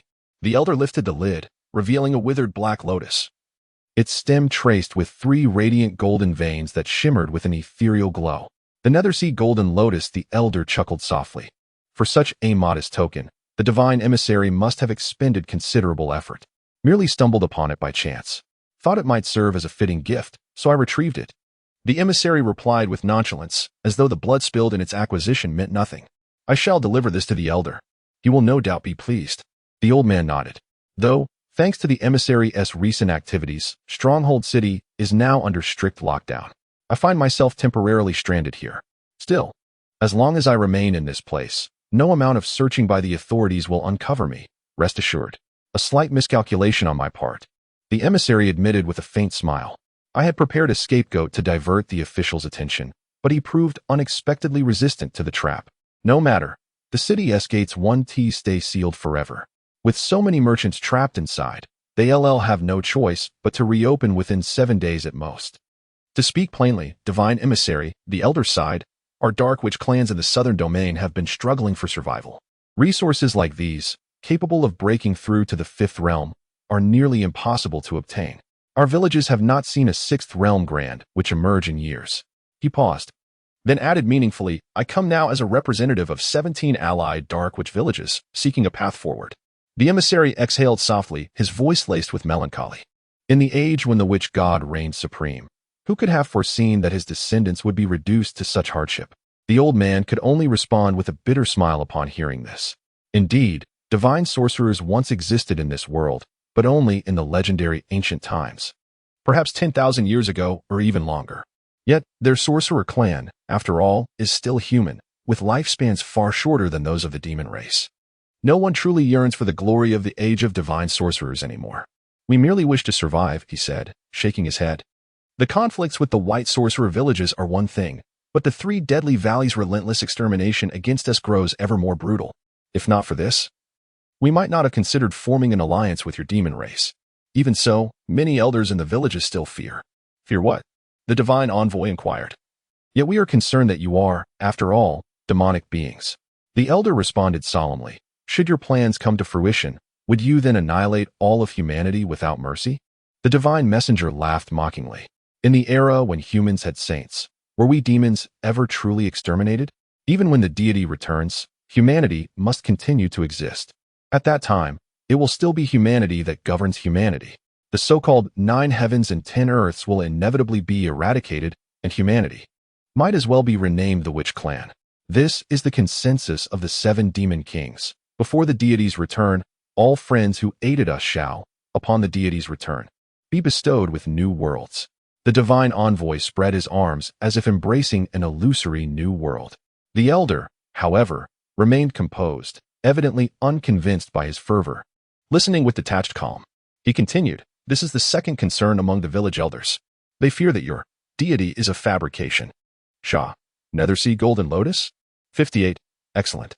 After thorough investigation by my subordinates, it appears the Golden Lotus of the Nether Sea was seized by the demon envoy. Yet further traces prove elusive. Shah, were I to obtain this Golden Lotus of the Nether Sea, I could break through to the 3rd layer of the 5 elements realm within the day. Do not slacken the pursuit of investigation. I shall immediately inquire among our fellow disciples to ascertain if there are any allies near Shushan City. 58. The subordinate shall devote every effort with utmost dedication. 59. What? The Nethersea Golden Lotus. In merely a few days, the esteemed senior has already located the abyssal demonic creature required by the venerable Shah. Such remarkable prowess. Observing that street loafer number 59 had emerged once more, Chu Liang paid him no heed. Instead, he waited quietly for Shah's reply.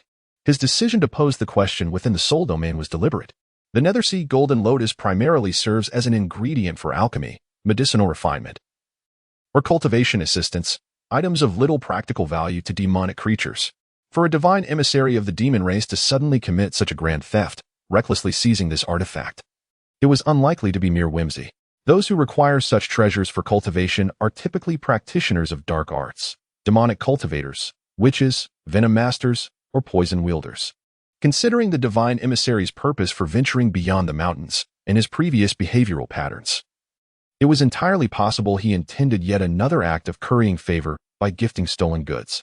Perhaps these frontier demons simply made a habit of presenting plundered treasures as offerings. Though his trail had gone cold, those connected to him might still leave traces. Even shadows cast their own intricate networks. Before long, Shah's response arrived. "Shah, I consulted our brethren. One operates near Shushan City, though he cannot offer direct aid nor possesses knowledge of this incident. However, he provided a lead. Within Shushan City, if you seek information, visit Second Annie Goose Tavern." Naturally, the underworld brethren remained dependable, even if merely a channel for intelligence. It far surpassed groping in utter darkness. 58. Second Annie Goose Tavern? Very well, I shall depart at once to pursue the investigation. Shadow, your dedication and efforts in this matter are deeply appreciated. Should I achieve a breakthrough, you shall not be forgotten. Regardless of the outcome, you have my gratitude. 58. There is no need for courtesy, my lord. This is merely my duty. 59. Excellent. Putting away the soul summoning order, Chu Liang immediately went to inform Yun Zhaoxian. I shall go gather some information. You may wait here for my return. Given the uncertain circumstances of that place, it would be unwise to bring Yun Zhaoxian along. If anything related to the Underworld King sect were to be exposed, it would be difficult to explain. Yun Zhaoxian asked curiously, "Gather information? Where are you going?" Chu Liang said, "I've inquired about some discreet channels through a friend. It's best if I go alone." "Very well," Yun Zhaoxian nodded, then added, "Then we must properly thank your friend." Chu Liang smiled faintly. "No need. He just thanked me, in fact." Chapter 51. Second Aunt Gu's Tavern. Second Aunt Gu's Tavern was not particularly renowned within the mountain-backed city, yet after inquiring with an inn attendant, Chu Liang managed to ascertain its precise location. First, he purchased a black robe to conceal his features, adopting the shadowy demeanor typical of underworld figures before setting off. The tavern was nestled in a secluded corner of the city, where foot traffic was sparse. For a legitimate business, such a location would be ill-advised, but for ventures of a more clandestine nature, it was perfect. Before long, he arrived before an antiquated 3-story pavilion. Pushing open the door, he found the first floor nearly deserted. Rather than ascending, Chu Liang stepped through a small side entrance, where a curtain parted to reveal a staircase descending into the depths. Indeed, though the structure stood 3 stories tall, its true operations thrived underground. The subterranean chamber was dimly lit, lanterns flickering along the walls. Several tables were occupied by roguish patrons, their rough demeanors unmistakable as they drank and conversed. Others sat alone, much like Chu Liang, their identities obscured, some beneath wide-brimmed hats, others with faces shrouded. It seemed their purposes here aligned closely with his own. No sooner had Chu Liang taken his seat than a nimble waiter approached, presenting a slate inscribed with an array of wines and their prices. Esteemed guest, the attendant inquired smoothly, what shall it be? 2 jugs of Immortal's guidance, one for the proprietress and one for me. Chu Liang uttered the code phrase as instructed by Shah. Right away, the waiter acknowledged before swiftly departing. Left to his own devices, Chu Liang waited for what felt like half an hour before someone finally returned. Esteemed guest, please follow me to collect your wine. The attendant whispered as he drew near. Rising to his feet, Chu Liang trailed behind him, navigating through a winding corridor until they arrived at a chamber bathed in even dimmer light. A solitary lantern rested upon the lone table at the room's center. Behind it sat a woman with hair cropped at her neck, her features striking, her bosom full as the moon, her skin pale as snow, and her eyes tinged with an exotic blue hue. Though time had touched her, she exuded an air of languid elegance, her allure undiminished. This, undoubtedly, was the legendary Gu Ernyang. The Immortal's guidance UVE ordered. Esteemed guest, you seek information, do you not? The woman gestured gracefully, inviting Chu Liang to take a seat across the table before speaking in measured tones. Yes, Chu Liang nodded in acknowledgement. Very well. I am second Madame Gu. You must already know why you're here. The woman reclined slightly, her posture relaxed yet commanding. Ask me whatever you wish. If I have the answer, I shall provide it. But remember, once I answer, you must offer something of equivalent value in return. It could be a treasure, or a favor. Be prepared. I understand, Chu Liang replied. And if you dare to withhold payment after receiving my information. A sharp glint flashed in her eyes as she fixed him with an unyielding gaze. Let me be clear, no one in Shushan City breaks the rules and walks away unscathed. Forgive my bluntness, but forewarned is forearmed. Rest assured, second madam. I have no intention of disregarding the rules, Chu Liang affirmed with repeated nods. A woman who had carved such a formidable reputation in the underworld undoubtedly wielded considerable power, of that he had no doubt. If you have any questions, please speak now. With another wave of Gu Ernyang's hand, the lights flickered. Chu Liang inquired, I wish to know, where is the demonic divine envoy who committed the major crime in Shushan City currently located? With a soft chuckle, second Aunt Gu replied, your question is rather cunning. Yet I'm afraid I cannot answer it. Firstly, I do not know who committed that grand crime, and secondly, I have no knowledge of the whereabouts of the divine envoy of the demon clan. Her lips curled slightly as she shook her head gently. Chu Liang had already braced himself for this response. Being well-informed did not equate to omniscience. Some questions simply had no answers, and that was perfectly natural. Then let me pose another question. After a moment of contemplation, Chu Liang spoke again. I wish to know for whom did the divine envoy of the demon clan seize that golden lotus of the Nether Sea? After a moment of contemplation, second Aunt Gu responded. It seems you're quite intrigued by that demonic envoy. Very well, I shall impart all that I know.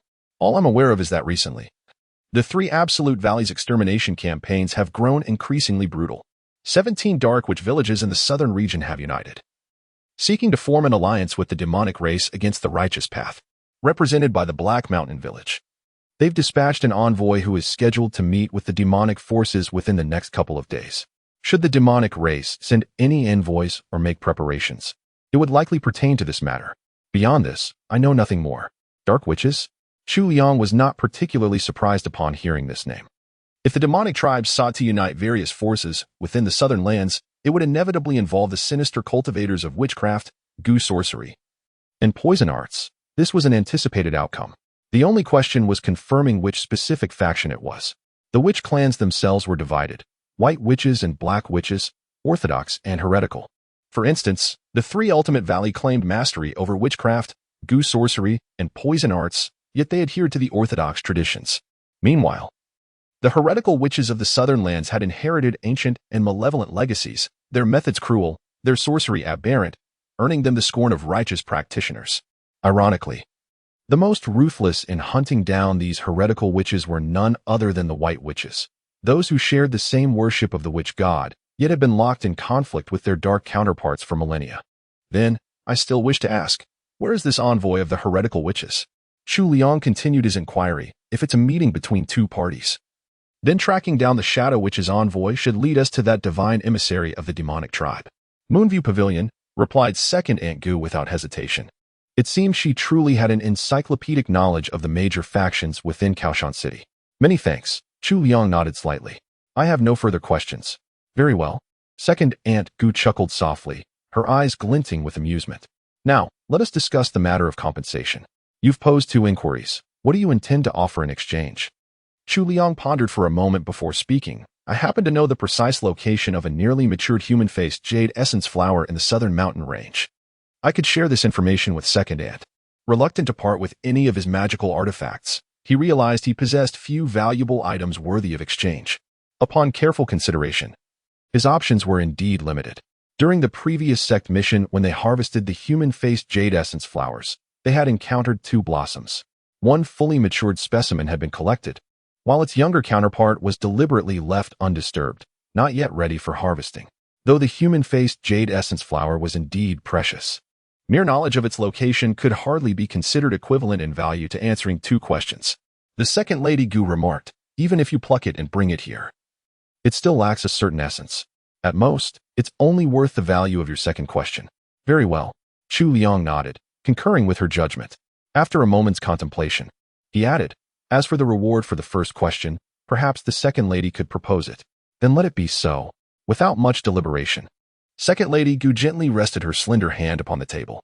From her sleeve emerged a silvery worm, resembling a caterpillar but stouter, its segmented body adorned with a lustrous, gleaming carapace.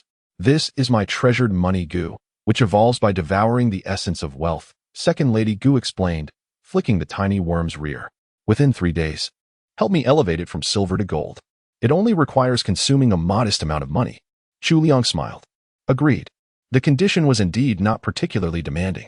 For cultivators, problems solvable with wealth were seldom considered problems at all. Chapter 52. The dilemma of wealth acquiring funds posed a conundrum. With a sigh, Chu Liang contemplated his options. Approaching Yin Chaoxian again was futile. The man had even borrowed money from him for clothing. If the information provided by the second Madame Gu held true, demanding only gold and silver was already lenient. For those underground, unorthodox cultivators, amassing wealth was trivial. The direct approach involved outright theft, while more subtle methods encompassed deception, fraud, and trickery. For instance, a common crime the Yu dynasty had been rigorously combating involved cultivators first unleashing malevolent spirits they had nurtured to haunt wealthy households, then offering their services to exorcise the very same spirits, profiting both monetarily and reputationally. Opportunities abounded. Had the authorities not recently imposed a citywide lockdown, tightening security, Second Madame Gu might not have needed external assistance for such a minor matter. Yet, while these methods came easily to unorthodox cultivators, Chu Liang could not resort to them. Even if he were to engage in wrongdoing, his targets would have to be genuine villains. But in the vast city of Kashan, where could such wealthy malefactors be found? Gently caressing the plump little beetle in his pocket, he could feel its tiny mouth nibbling incessantly at his fingers, seemingly famished. Chu Liang's gaze wandered through the bustling streets as he pondered momentarily. Suddenly, a spark of realization flashed in his eyes. Glancing around, he singled out the most disreputable-looking burly man among the passers-by and approached him.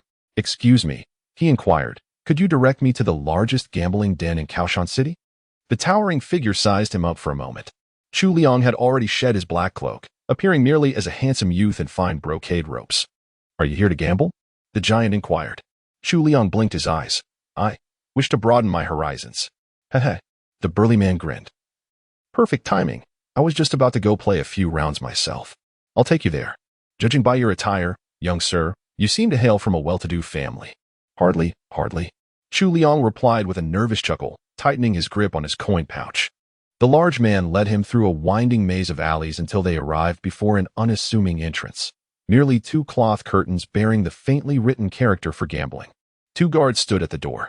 Recognizing the burly man as a familiar face, they offered no interrogation, merely nodding in silent permission.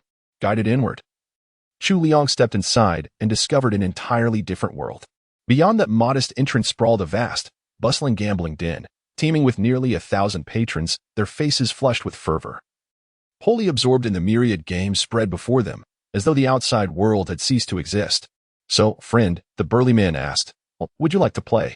The tall man inquired warmly. I'll take a look, Chu Liang replied timidly, his gaze sweeping across the various gambling tables before moving on. Frowning as he muttered under his breath, I don't know how to play any of these. What do you know how to play? The tall man inquired. I know how to play mahjong, Chu Liang replied. I've played a few times with my elders during the new year. All right. We have a mahjong room here too, the tall man said with a grin. But if you're only playing for small stakes, no one will join you.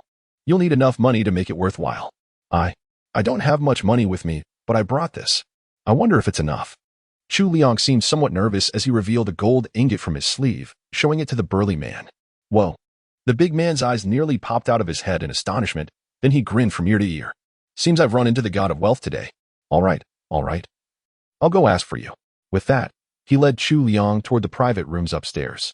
He approached a middle-aged man in the gambling den, exchanged a few words, then turned back and beckoned to Chu Liang. Brother, go on in. Have a good time. Chu Liang nodded sincerely. Thank you. The middle-aged man then escorted Chu Liang into the private room, where a mahjong game was already in progress. Clearly forewarned. One of the players stood up and yielded his seat to Chu Liang. This young master is here for the first time. Everyone, be kind to him. The middle-aged man patted Chu Liang's shoulder, flashed a smile at the table, then turned and left. Outside the room, the burly man waited with an ingratiating grin. How is it? Ninth master, the spoils stripped from this lad surely warrant a 10% share for me. Wouldn't you agree? You wish. The middle-aged man glared at him. Even if you had any points, you'd have to settle your gambling debts first. Right. Absolutely. No matter what happens today, we must keep that gold brick of his. That should be enough to cover my gambling debts. The towering figure sneered. Such a plump sheep is indeed a rare find. It took me tremendous effort to persuade him to come along. All right, I'll note this as your contribution. The middle-aged man also chuckled. Did I perhaps win by chance? In the private room, a bewildered Chu Liang overturned the cards in his hand and exclaimed with delight. Yes. Opposite him, a slender man nodded repeatedly and chuckled. This young master's luck is quite remarkable, hitting it big on the very first round. Beside them, a bare-chested man covered in tattoos grinned slyly. Beginner's luck, Might as well ride this wave and play a few more rounds, don't you think? Absolutely. Another elderly woman at the mahjong table beamed like a blooming chrysanthemum. You're all so kind. Chu Liang chuckled as he gathered his winnings, tucking the silver into the gambling den's provided pouch. I won, and you're all happy for me. Hey, that's just how we play mahjong around here. The bigger someone's win, the more we celebrate, the slender man said with a grin. Is that so? How wonderful. Then I'll be sure to visit often. Chu Liang nodded. Seems my luck is truly with me today. You won't all run off after I win a little, will you? Rest assured, young man. The bare-chested fellow gestured towards a large chest behind him. We all have collateral in the gambling den. Feel free to win to your heart's content. How splendid. As Chu Liang spoke, his eyes suddenly sparkled with realization. Have I won again? The three at the table all sensed something amiss. They had barely begun the first round of tiles, yet here you were acting strangely. Since when does mahjong have a springtime phase? The beginner's luck is truly remarkable, haha.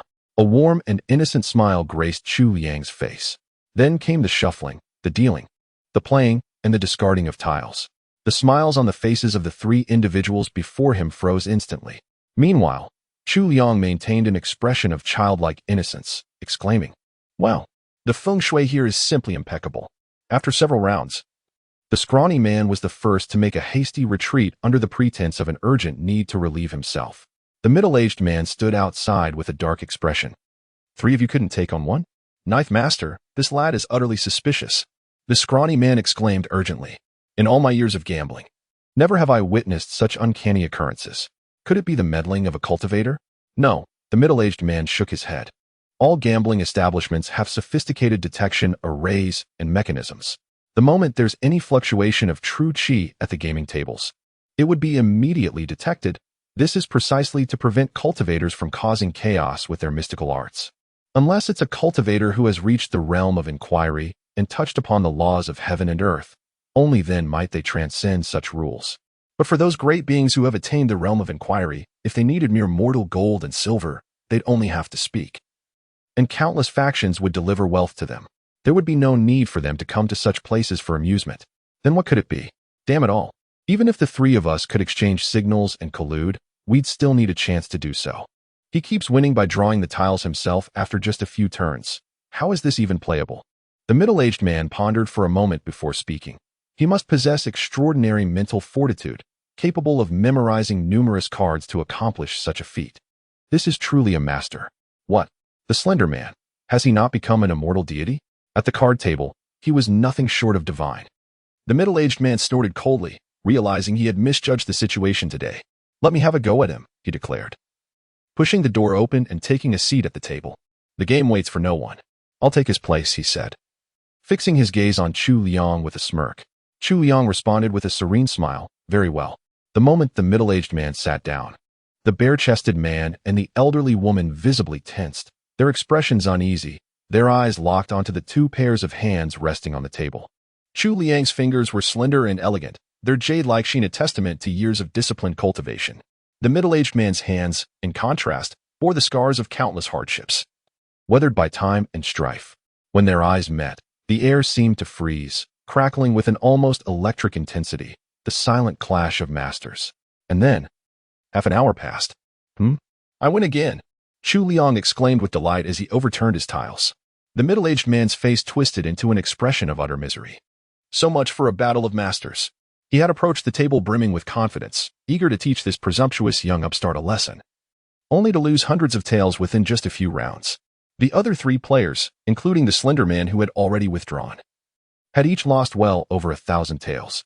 In their high-stakes game, where nearly every hand reached maximum scoring, Chu Liang's oversized money pouch could scarcely contain his winnings. "Young man, don't you think that's enough?" The middle-aged man rose abruptly in fury, slamming his palm upon the table with resounding force. At this moment, he perceived with crystalline clarity, this young man wasn't merely memorizing cards, but committing every single one to memory with astonishing precision. At the card table, he could effortlessly obtain whatever he desired. Coming here was merely child's play to him. "What's the matter? Can't I win some money?" Chu Liang blinked innocently. "You have already won thousands of taels. It would be wisest to depart now and never set foot in our gambling house again. Surely you understand the principle of leaving some leeway in human affairs?" The middle-aged man spoke in a deep voice. "Hey, I was just playing around with you. No need to get angry." With a smile, Chu Liang placed the money pouch on the table. "All the money is here. I won't take a single coin with me. Satisfied now?" With that, he flashed a carefree smile and rose to depart. The middle-aged man's gaze flickered with unreadable emotions as he watched him approach the exit. Suddenly, he called out once more, "Young friend, might you grace me with your name before you go? In the days to come, when we meet again in this vast world, we shall all be friends." Without turning back, Chu Liang merely waved his hand, leaving behind a name, Gao Jin. Watching his carefree departure, the crowd's gazes were filled with indescribable astonishment. In that moment, it seemed as though rhythmic footsteps echoed behind him, step after step, until his silhouette completely vanished. At this moment, a slender man entered with bewilderment, exclaiming, "He left without taking the money? Huh, what happened to these silver taels?" He emptied the silver taels from his shoulder bag, only to discover that the large ingots of gold and silver, though identical in shape, had all transformed into lifeless gray stones resembling withered rocks. Being a middle-aged man of considerable worldly experience, he immediately surmised something was amiss.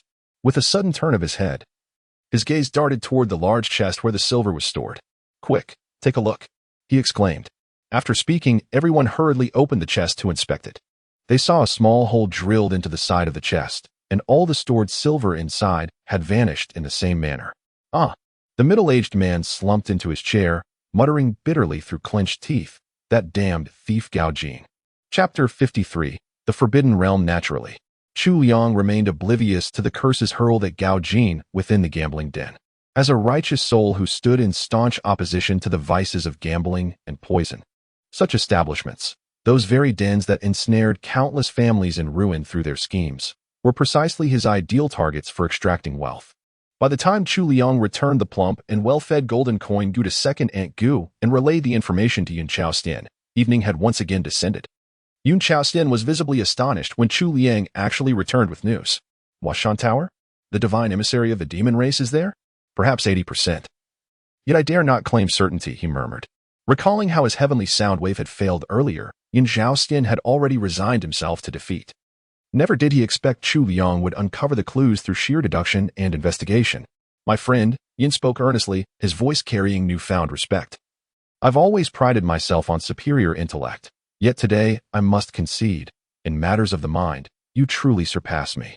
Meeting those sincere, luminous eyes, Chu Liang found himself torn between conflicting emotions. After a measured pause, he responded, "This is merely the evil cult's stronghold in Kaoshan City. We cannot confirm the demon envoy's presence there yet. We should investigate first." "Agreed." Yun Zhaoxian rose abruptly, his voice ringing with conviction. "These southern sorcerers practice vile and cruel arts, bringing untold suffering. Even without connection to the demons, they must be eradicated. Chu Liang nodded in agreement. This fellow's sense of justice was indeed beyond reproach. Or rather, setting aside his intellect, the man was otherwise quite commendable. Without further ado, the two set off immediately. Yun Chaoxian threw on his outer robe, hefted his halberd, and took the lead.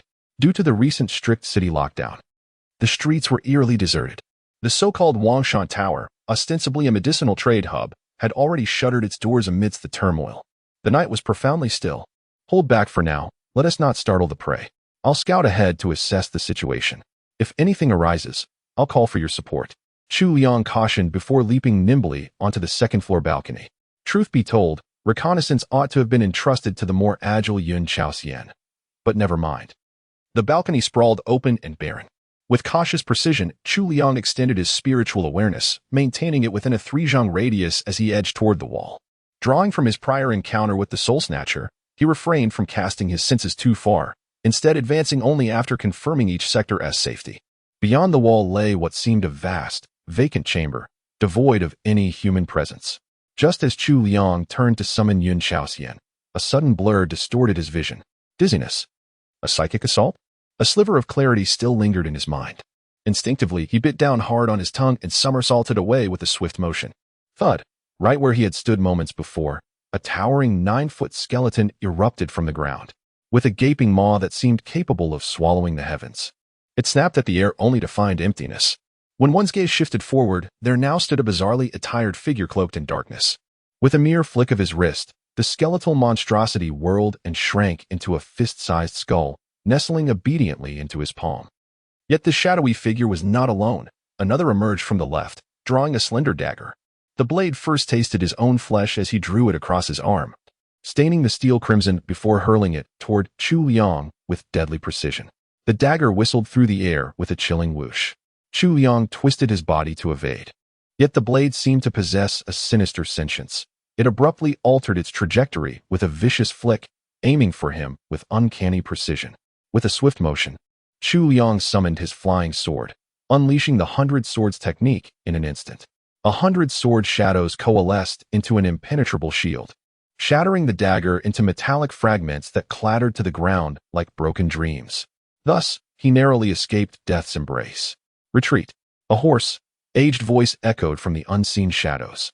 Turning his gaze back, Chu Liang found the two eerie figures had vanished without a trace, as though they were mere phantoms conjured by the night. Dark Sorcerer.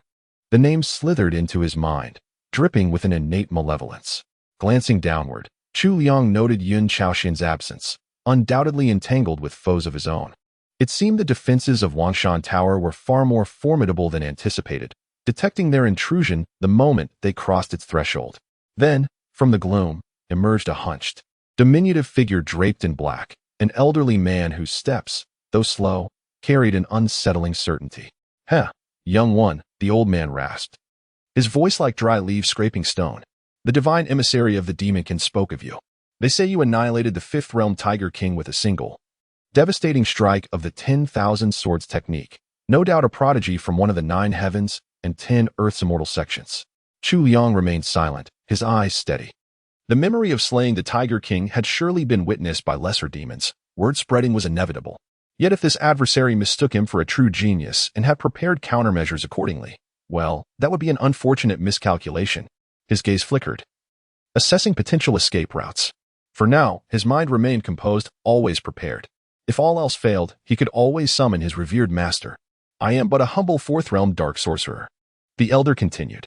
Chu Liang suppressed a wry thought. "How modest of you. I am but a mere 3rd realm cultivator. Yet I dare confront you because I possess certain assurances," the old man added, his lips curling into a ghastly smile. With deliberate slowness, he raised a withered hand, slicing his left index finger. Bloodweld. And he traced 2 cryptic characters into the air, murmuring an incantation. Whoosh. A sudden gust encircled them, severing the space from the world beyond. "In my lifetime, this single sorcery has claimed the lives of many cultivators who surpassed me in realm. For you to perish here is no injustice." His voice sharpened to a razor's edge. "Forbidden realm of nullification." Boom. The surrounding atmosphere abruptly grew heavy and oppressive. Chu Liang felt his breath becoming labored. Each inhalation a struggle. The forbidden zone. This was a renowned sorcery, rumored to rival celestial magic within its boundaries. Its effect was to carve out a pure land where all supernatural powers and magical artifacts were nullified. How about that? Are your divine powers no longer at your command? The elder approached while inquiring. Chu Liang attempted to channel his spiritual energy, yet the moment his divine consciousness left his body, it dissipated into nothingness. Indeed, for the first time, he responded to the elder. Even if you were the most prodigious and brilliant cultivator within this forbidden land of suppressed arts, you would still be rendered powerless, reduced to mere mortality. The elder's tone grew increasingly smug. That is precisely why I chose to deal with you, rather than that brute who practices martial arts. You may surpass him in strength, yet fate has decreed you a frail cultivator. The elder chuckled. Frail? Chu Liang examined himself. His frame was indeed somewhat slender, that of a rather lean and youthful figure. Yet, we, the black shamans, have grown up wrestling with tigers and leopards since childhood, running freely across towering mountain ranges. Even ordinary martial artists are no match for us. With a loud shout, the old man flung off his black robe, revealing a lean, muscular frame clad in close-fitting attire and a pair of short blades in his hands. Truth be told, for a man of his years, his sinewy physique was remarkably robust, something entirely concealed beneath the flowing dark garment. Simultaneously, four black-clad figures emerged from the corners of the terrace, the very subordinates the elder had earlier dismissed, now brandishing weapons as they closed in from all sides, clearly intending to prevent Chu Liang from fleeing. In this forbidden land of magic, all sorcery was nullified. Even their own dark arts lay dormant, forcing them to rely solely on brute force. Evidently, this was not their first time ambushing a formidable opponent under such constraints. Yet as the elder studied Chu Liang's expression, something felt amiss. The slender youth, stripped of his most relied-upon divine powers, showed not a trace of fear.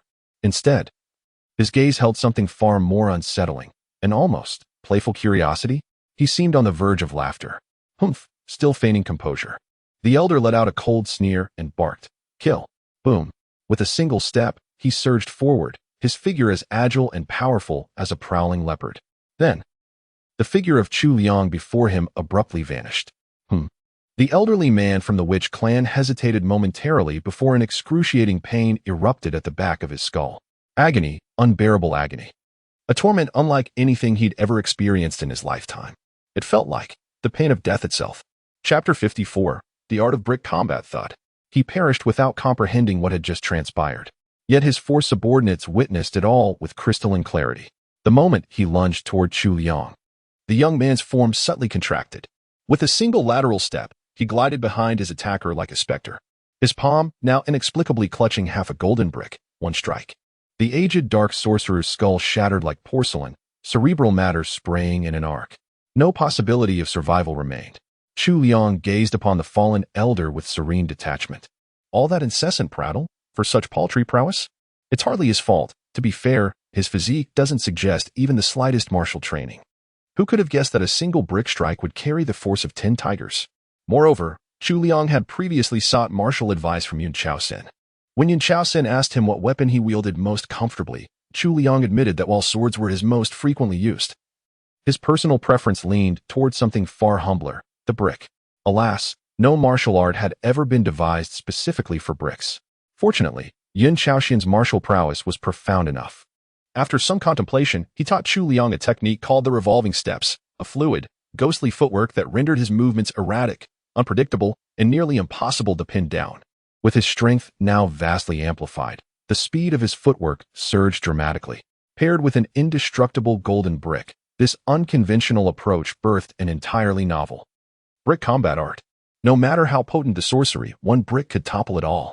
In truth, the moment Chu Liang laid eyes on the elder, he had already prepared to shatter the jade token of summoning to call upon his master. After all, dark sorcerers were treacherous.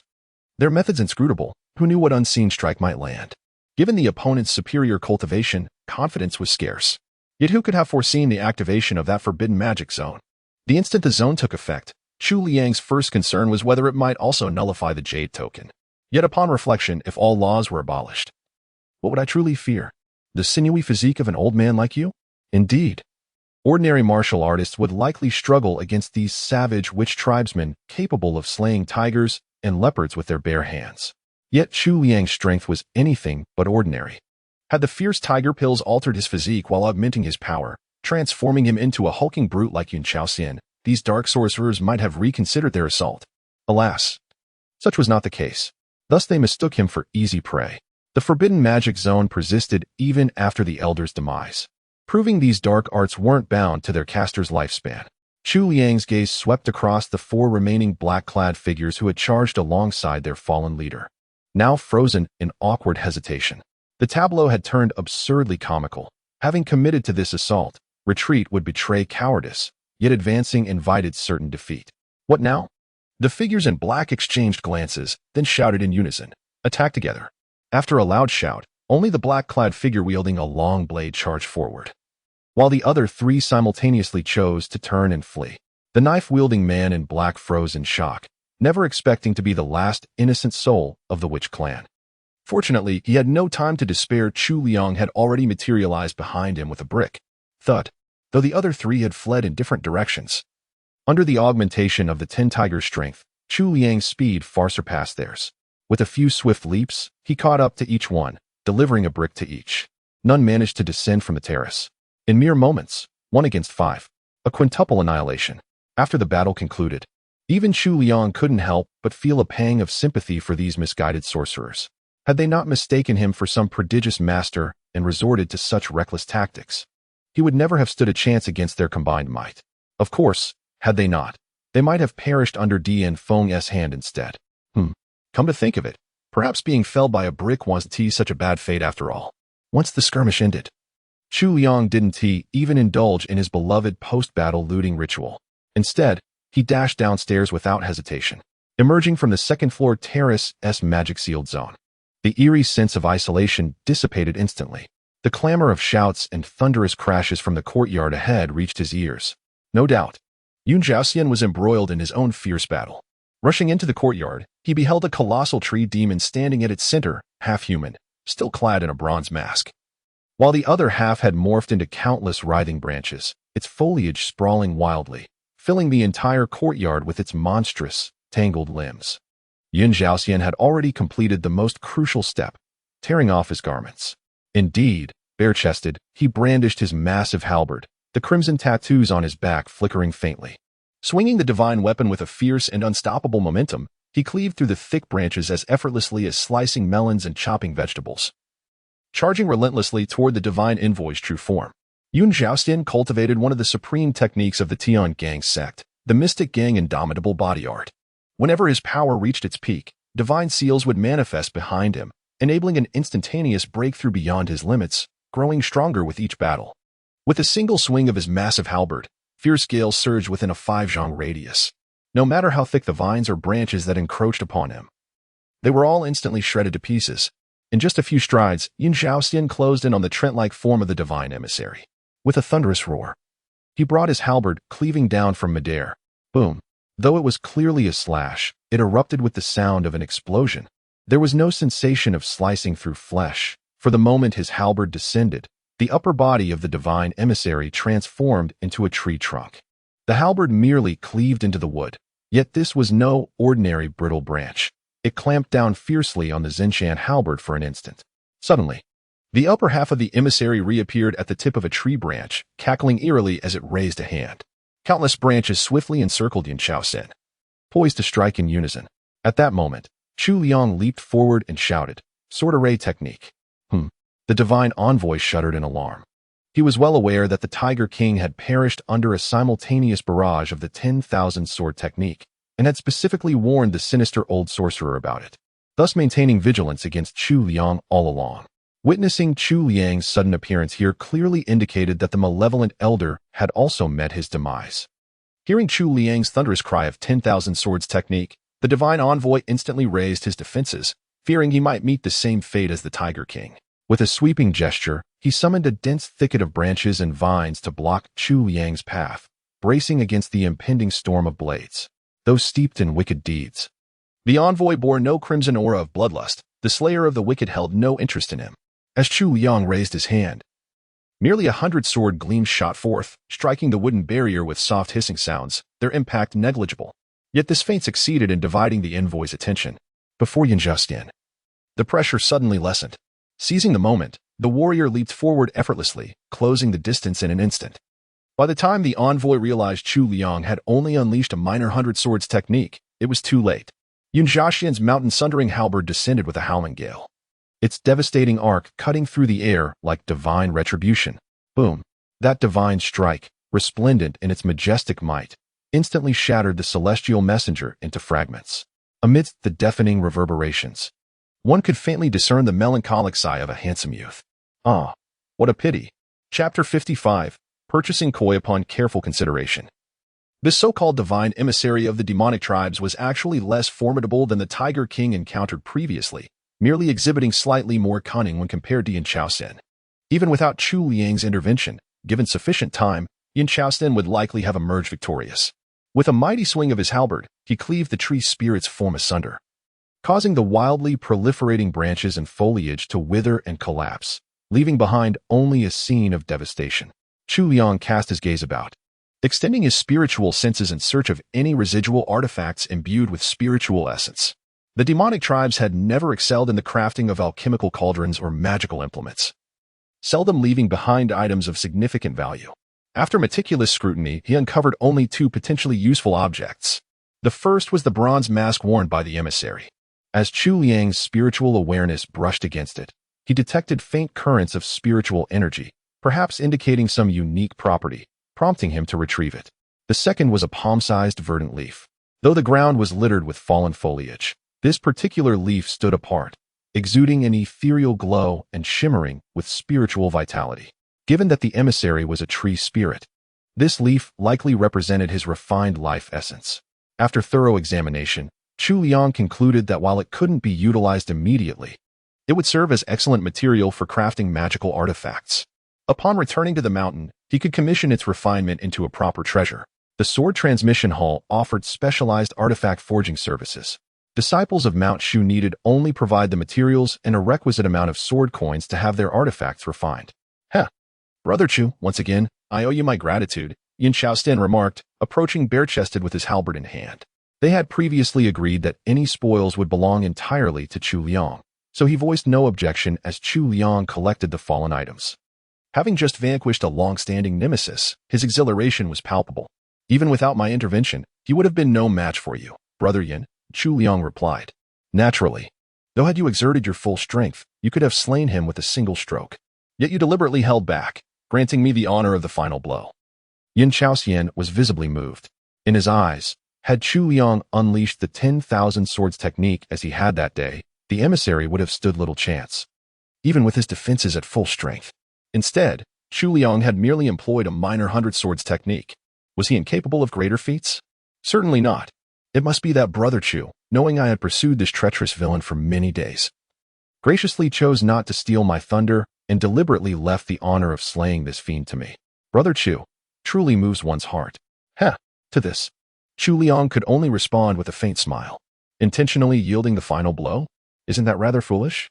After finishing up here, he turned back to the second-floor balcony where he had been earlier and began searching the bodies of those sinister sorcerers.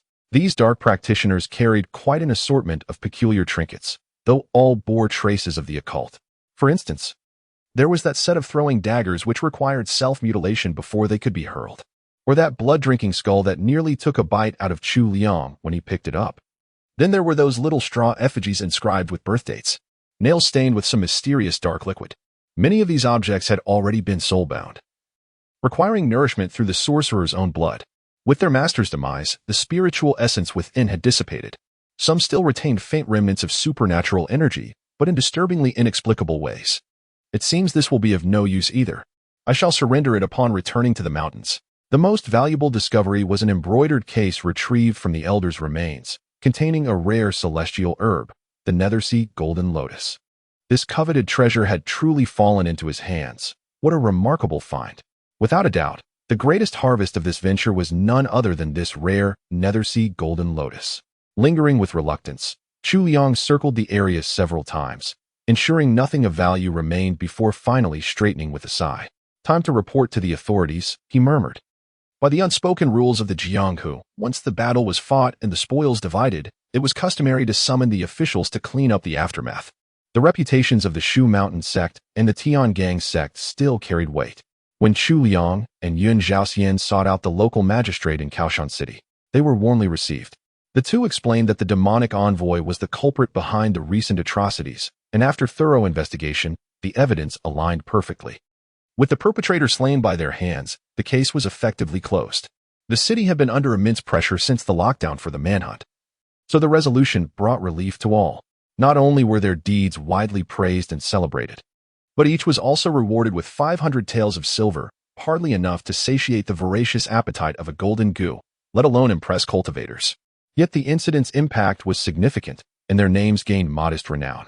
Yun Zhaoxian even offered his share of the reward to Chu Liang, who promptly declined, jesting that he should save the silver to buy himself a few more shirts. As they parted ways outside Kaohsiung City, Yun Zhaoxian sighed wistfully. Brother Chu, the rivers and lakes are vast. Who knows when fate will bring us together again?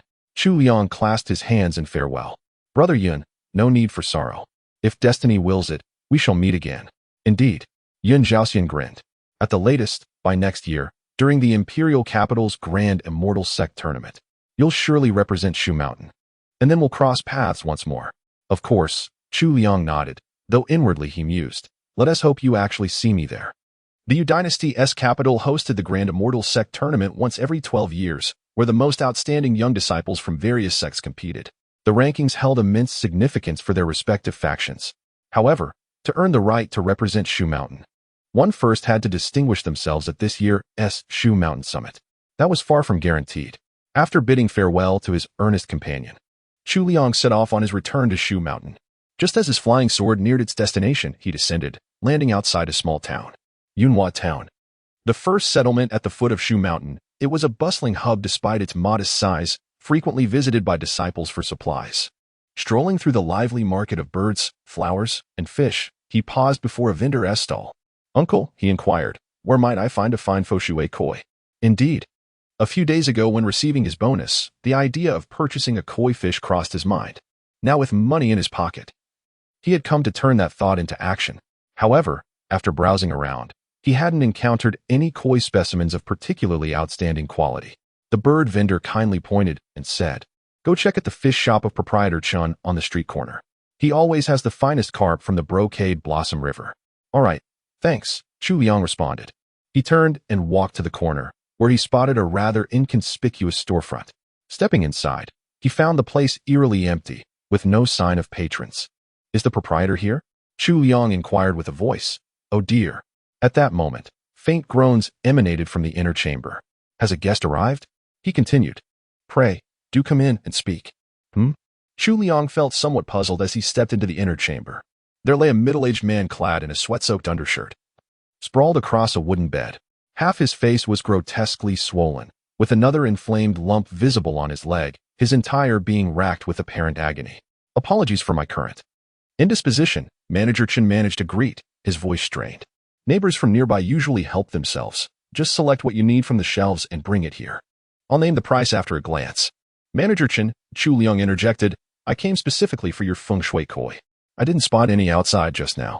Io, at the mention, Manager Chun winced as if struck by invisible torment. Dare not deal in koi anymore, young master. But the entire town praises your koi as the most magnificent specimens, Chu Liang pressed. That was before, the manager lamented, his voice thick with sorrow. All my koi were handpicked from the Jinhu River, naturally peerless in their grace. But these past few days, venomous wasps have descended upon the riverside like some cursed plague. Look at me. This wretched state is their doing. 6 days now, even the physician's potions bring no relief. The pain gnaws at me ceaselessly. With those fiends lurking by the waters, who would dare fish for koi now? Chapter 56. Lin Bei's Celibacy Diary, The Venomous Wasp. Chu Liang drew closer and said, I am a disciple of Mount Shu. Allow me to examine you. Perhaps there is a way to treat your injuries. What? A young hero from the Mount Shu sect? The expression of proprietor Chen immediately turned reverent. The residents of Yunhua Town were accustomed to seeing disciples from the Shu Mountain Sect, so such deference was unusual, likely stemming from his hope that Chu Liang could heal his injury. Chu Liang carefully examined the swelling on the proprietor's face, sensing a faint trace of demonic aura lingering upon it. No wonder ordinary physicians' remedies had failed. Those venomous bees must have been demonic beasts, their poison tainted by dark energy. Even if the toxicity was weak, it was not something mundane medicine could cure. Demonic beasts. At the thought of this, Chu Liang's weariness vanished. He retrieved a packet of 100 flowers powder and said, "Proprietor, take half of this medicine internally and apply the other half externally. You should recover swiftly." "Is that so?" The fishmonger was overjoyed and hastily accepted the 100 flowers powder.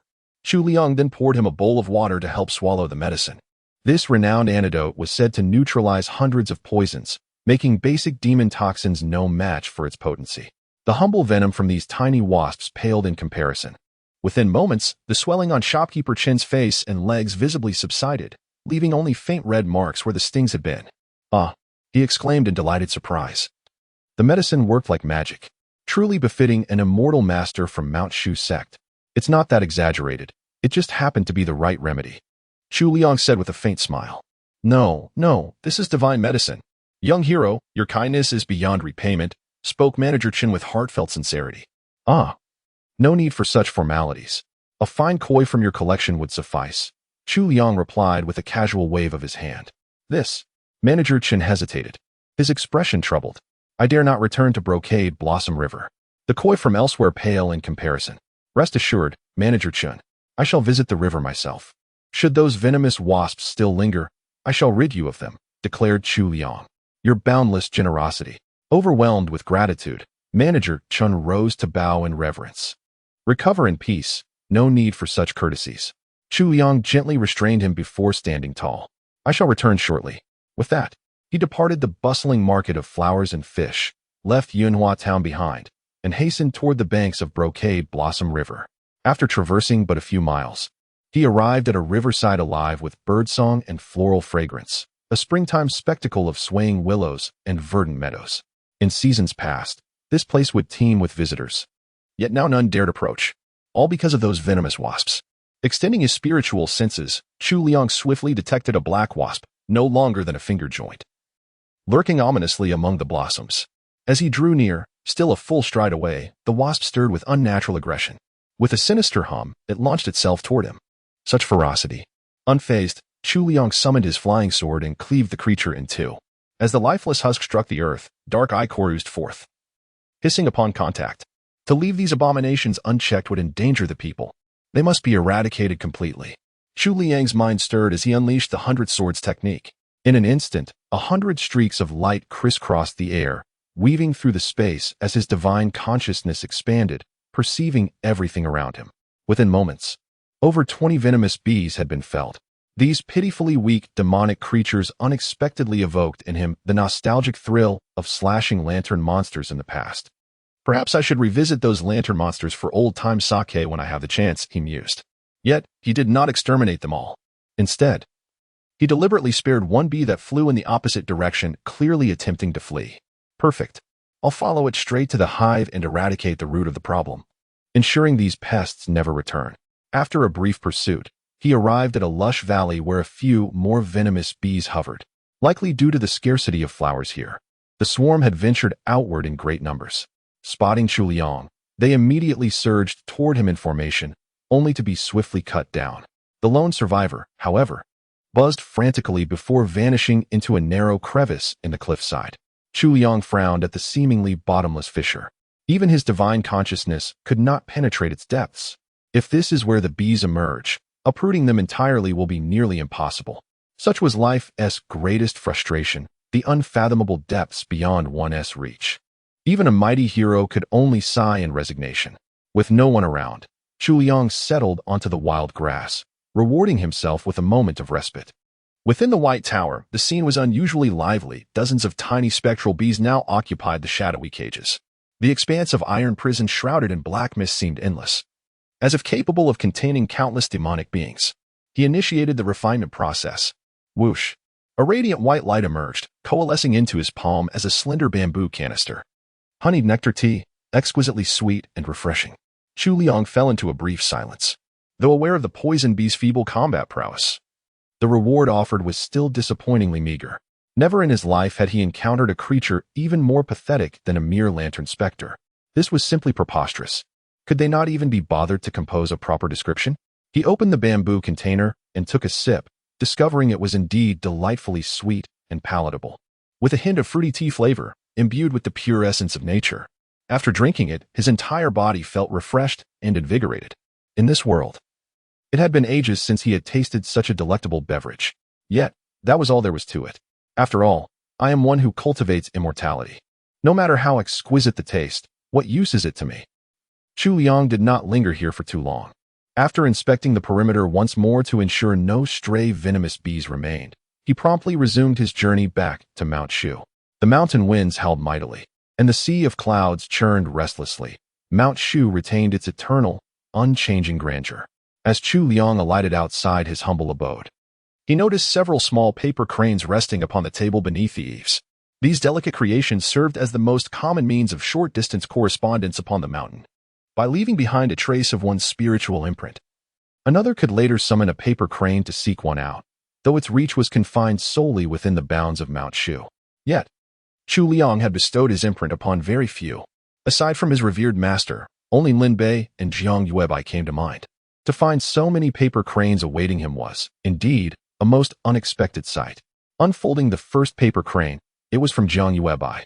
Back on the day of his departure, he had written to her saying he could no longer visit and needed to descend the mountain for some matters. Jiang Yuebai's reply was succinct. Understood. Stay safe. Just 5 simple words. Chu Liang gazed at them thoughtfully before carefully putting it away. The second crane bore Lin Bei's handwriting. His letter declared his resolution to abstain from worldly pleasures to break through to the mid-stage of the divine intent realm, this time with unwavering focus. Vowing to either succeed or perish, promising that the next time they met, he would no longer be weaker. Today marks the first day of my abstinence. May success be mine. The letter rambled on, though little of substance was said. Chu Liang skimmed it dismissively before tossing it aside. The third crane was also from Lin Bei. It read, First day of abstinence, feeling invigorated. The fourth crane, again from Lin Bei, another first day of abstinence. This time, I will succeed. The fifth crane. Still Lin Bei, still the first day of abstinence. Success is non-negotiable. Chu Liang did a quick calculation. Each letter was spaced roughly a day apart. Youthful vigor truly knows no bounds. Without delay, he picked up his brush to pen replies. To Jiang Yuebai, his letter was slightly longer, recounting his recent experiences, expressing heartfelt gratitude for her guidance in divine techniques. Had it not been for her 100 swords art, his journey would not have gone so smoothly. Every word was sincere, spoken from the depths of his heart. At the end, he delicately inquired, might senior sister Jiang have time in the future to impart more divine arts? His response to Lin Bei, however, was far more succinct. Having reviewed your situation, I offer my full support. To this end, I have but one suggestion. Eradicate the root of the problem. Chapter 57. Artifact Refinement. After finishing his correspondence, Chu Liang returned to his humble abode for a brief respite, only rising when the afternoon sun cast long shadows. Having tidied himself, he proceeded to report to his revered master. Upon arriving at the master's pavilion, he beheld the imperial phoenix maiden seated with a picture album in her hands, tears glistening upon her countenance. Noticing Chu Liang's entrance, she swiftly closed the album and wiped her eyes with a delicate motion. Gazing at her with concern, Chu Liang inquired, Master, have you been weeping? No. The Phoenix Princess shook her head, her eyes rimmed with red. Had the love between the male and female lead shattered? Chu Liang inquired, It's not that serious. The Phoenix Princess shook her head once more, murmuring softly, It's merely the demise of the protagonist. My condolences. A heavy silence settled upon Chu Liang. Who could have foreseen that this notorious tyrant of Mount Shu still harbored the tender heart of a sentimental maiden? The Phoenix Princess cast another glance at him, her voice laced with quiet concern. Did everything proceed smoothly? Chu Liang recounted what he could share. And everything went smoothly without needing to use the Master's Jade token of passage. Not bad. You can now stand on your own, praised Princess Phoenix. It's all thanks to the confidence you've given me, Master. Chu Liang swiftly responded with tact. All right. Then return the jade token of passage to me, Princess Phoenix said casually. Chu Liang frowned slightly, as if unable to comprehend this word. Haven't you finished your tasks? Do you not intend to return it to me? The Phoenix Princess blinked her eyes and said, But Master, didn't you say this was a life-saving technique for your disciple? Chu Liang replied, Sigh. Who knew you'd never use it? The Phoenix Princess let out a long sigh. These past few days, I've been on tenterhooks, constantly fearing I might receive your distress call too late to rush to your aid. Normally, I sleep 14 hours daily, but now I wake after merely 10. If this continues, your master shall succumb to nervous exhaustion. Well then, came the retort. So you're aware you slumber 14 hours each day? Aren't you concerned you might vegetate into a plant? Chu Liang suppressed his inner grumblings, yet maintained a composed smile before continuing, esteemed master.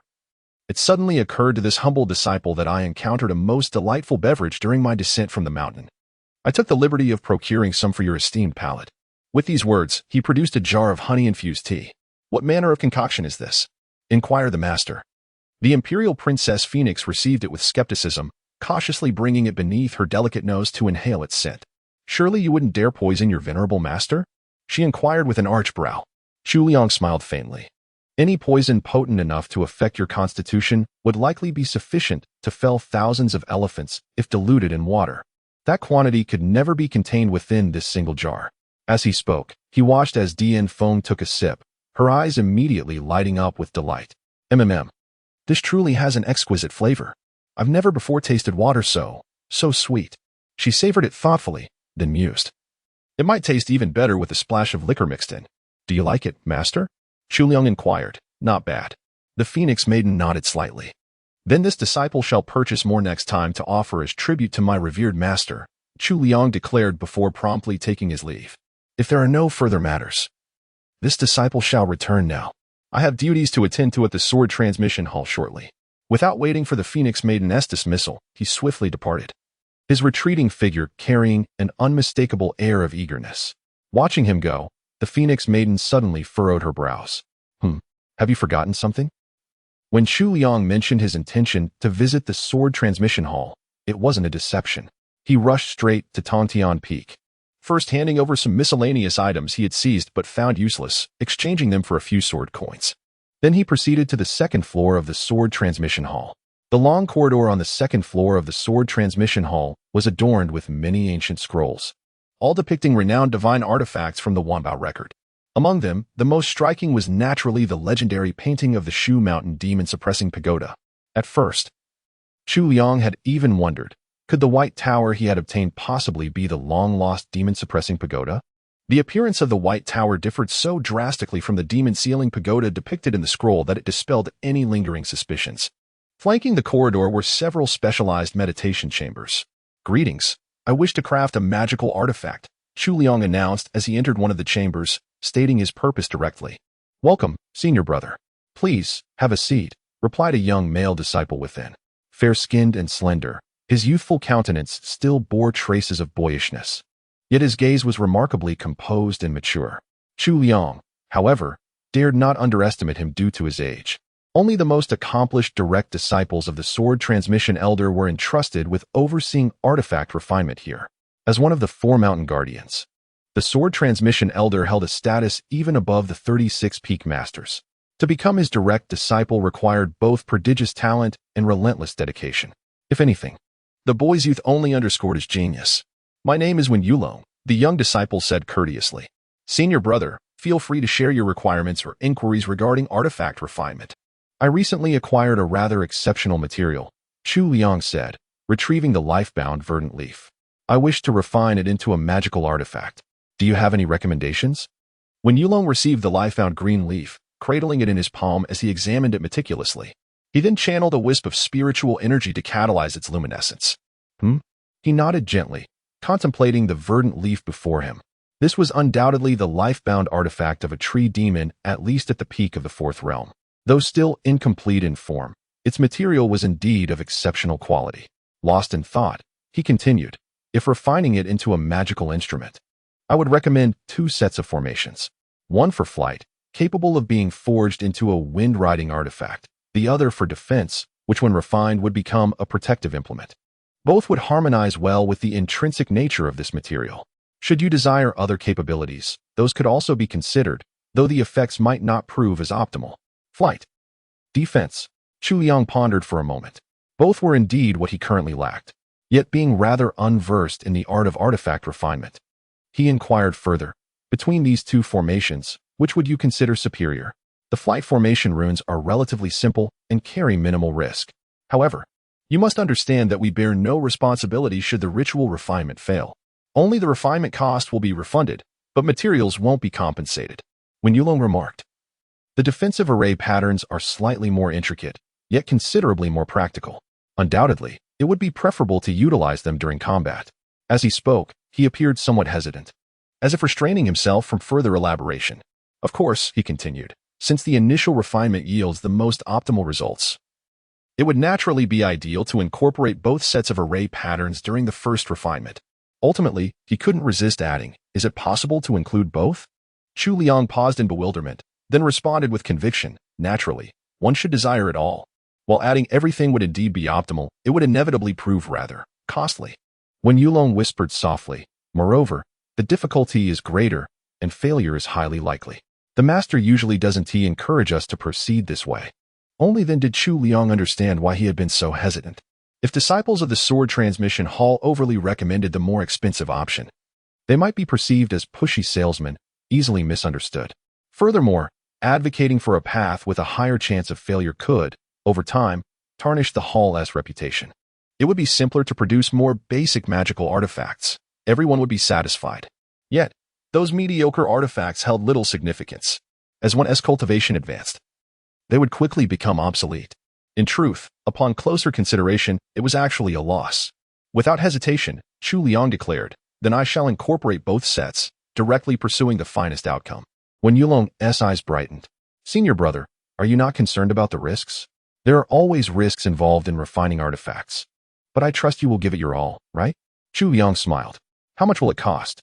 If both sets of array patterns are added, that would be 100 sword coins, when Yulong stated. The smile on Chu Liang's face vanished instantly. Yet he understood that compared to the art of artifact forging, this was indeed a fair price. After all, if successful, it might yield an additional piece of high-quality magical treasure. Gritting his teeth, he replied, 100 sword coins is no trivial sum. I truly hope this succeeds. Rest assured, senior brother, though I may be young, I have already forged artifacts independently 12 times. When Yulong nodded emphatically, I, too, wish to succeed just once. Chapter 58. The Art of Talisman Swordsmanship. Chu Liang gazed at Wen Yulong with a solemn expression. Wen Yulong returned the stare with beads of nervous perspiration dotting his forehead like scattered soybeans. A palpable tension momentarily froze the air between them before, Wen Yulong finally stammered out in a hushed tone, Senior brother, I swear my sole purpose was pursuing the ultimate enhancement of the magical artifact's potency. The effects I can achieve through my craftsmanship will undoubtedly surpass anything others could produce. Therefore, the risks involved in the process are inevitably higher. If you prefer a safer option, you could always choose someone else. 70 sword coins. And I'll let you refine this batch, Chu Liang suddenly proposed. This proxy refining model not only caters to disciples in need of weapon refinement, but also serves as valuable training for those with innate forging talents. Take Wen Yulong for instance, young, with numerous past failures, yet still permitted to take orders. If the leader of Mount Shu weren't his grandfather, then the sword transmission elder must hold considerable faith in this disciple. Surely, he has his merits, though this life-bound green leaf is somewhat precious. It isn't of critical importance to Chu Liang. He wouldn't mind gambling on it, but at a reduced cost. He knew that within the refining fee, a portion went to the sword transmission hall as commission, which disciples couldn't alter. However, another portion served as the disciple's personal reward, precisely where he could negotiate. A slight trim. If successful, he'd only pay 70 sword coins. If it failed, he'd get a refund. The risk thus became somewhat bearable. When Yulong didn't mask his expression, his face twisting into something between a grimace and a pout. Senior brother Chu, my personal cut is only 30 coins. Chu Liang's bargaining had struck right at the artery. Silent, Chu Liang merely watched him calmly. After a brief internal struggle, Wen Yulong nodded reluctantly. Fine, fine. I'll take this order. Rest assured, I'll give it my all. Clearly, he hadn't received any assignments in a while. His eagerness for refining opportunities was palpable. Chu Liang gave a slight nod. Then I'll leave it in your hands, junior brother one. After handing over the life-bound green leaf and paying the coins, he rose to leave. Even with the discount, the price nearly drained his savings. The big head doll's chi-gathering pills were also running low, and the urgency to earn money weighed heavily upon him once more. Exiting the sword transmission hall, he couldn't help but sigh again. Even the mightiest hero, wielding a spear that parts rivers and overturns seas, cannot escape the trifecta of hunger, cold, and poverty. With wealth, a man stands tall. Without it, even the bravest falter.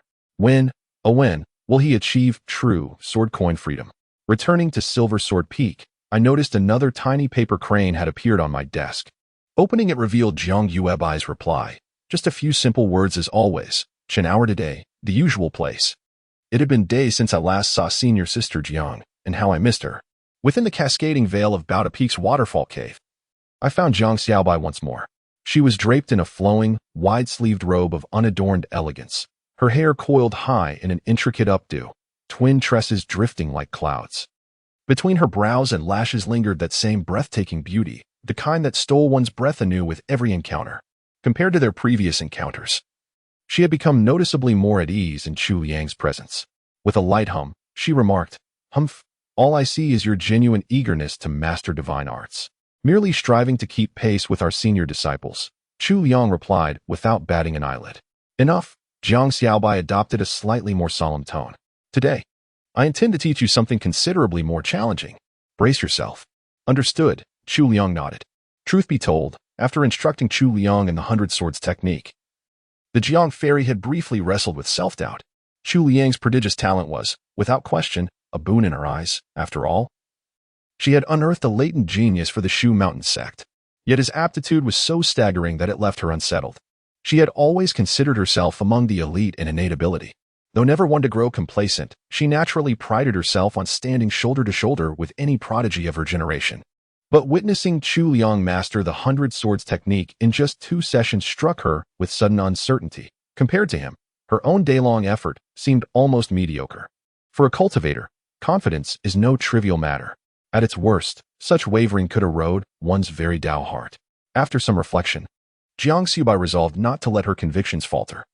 Perhaps Chu Liang's effortless mastery stemmed from learning the 100 Swords technique later in life, or maybe he was simply naturally suited to such arts. Thus, this time, she resolved to teach him an exceptionally formidable technique, a true test of his mettle. The sword art of talismanic Tao? Chu Liang was slightly taken aback upon hearing the name. Not because he was unfamiliar with it, but precisely because this technique was far too renowned. Unlike techniques like the 100 Swords art, which weren't exclusive to the Mount Shu sect and could be practiced by unconventional sword cultivators elsewhere, the talisman sword art was an authentic Mount Shu secret technique created by the sect's predecessors. Within the Mount Shu sect, it was a compulsory skill for Golden Core disciples, though typically only those at the 5 Elements realm could fully master it. As for disciples below the 3rd realm, they wouldn't even consider learning it. It was simply too early, and they wouldn't grasp it anyway. Was senior sister Jiang truly esteeming him so highly? Jiang Xiaobai noticed his slightly surprised expression and smiled faintly. "How about it? Do you have confidence in mastering it?" "With senior sister Jiang's guidance, I naturally feel confident." Chu Liang remained ever mindful of emotional intelligence. Though it's said that the art of talismanic sword techniques is profound and arduous to master, unlike immortal cultivation methods, it doesn't require comprehension of grand cosmic principles nor exceptionally high cultivation levels. Thus, even at the divine intent realm, one should be capable of grasping it. Jiang Xiaobai lectured, while silently adding in her heart, theoretically speaking. Chu Liang could only nod in agreement. Soon, Teacher Jiang's little classroom resumed its instruction. The principle behind the talismanic sword technique. This particular divine ability isn't particularly difficult to understand. Before executing the sword control technique, one must inscribe a talisman with the sword, invoking spiritual power midair. This way, the unleashed flying sword carries the innate force of the original talisman. The fusion of sword energy and talismanic power results in devastating lethality. Moreover, as long as one's strength is sufficient, a single sword technique can be imbued with multiple talismans, manifesting as a 10-talisman sword or even a 100-talisman sword. Legend has it that in the ancient Shu Mountains, a supreme sword master once fused the 10,000 swords technique with the talisman sword art, unleashing 100,000 enchanted blades in a single strike. The sheer sword pressure shook the heavens and earth, its aura trembling the 9 provinces, wielding the supreme power to shatter mountains and drain seas. The talisman sword art cultivated to such a realm rivaled immortal magic without the slightest inferiority. Upon hearing this tale, Chu Liang couldn't help but yearn for such mastery. Yet Jiang Xiaobai's pointed question abruptly reeled in his aspirations. "Do you even know how to craft talismans?" Chu Liang could only shake his head helplessly. Witnessing his utterly bewildered expression, a faint glimmer of smug satisfaction arose in Jiang Xiaobai's heart. Back when she first cultivated the talisman sword art, she had already attained the Golden Core realm and was thoroughly familiar with the talisman-making process. Thus, Mastering the technique in merely 12 days had set the contemporary record among Mount Shu disciples. Observing Chu Liang's complete novice demeanor, achieving such a feat within 12 days seemed utterly impossible. That time frame would barely suffice to grasp basic talisman crafting. It appeared her victory was all but assured. Yet when she became aware of her own delight at this realization, a sudden perplexity emerged within her. How peculiar. Why do I care so much about this?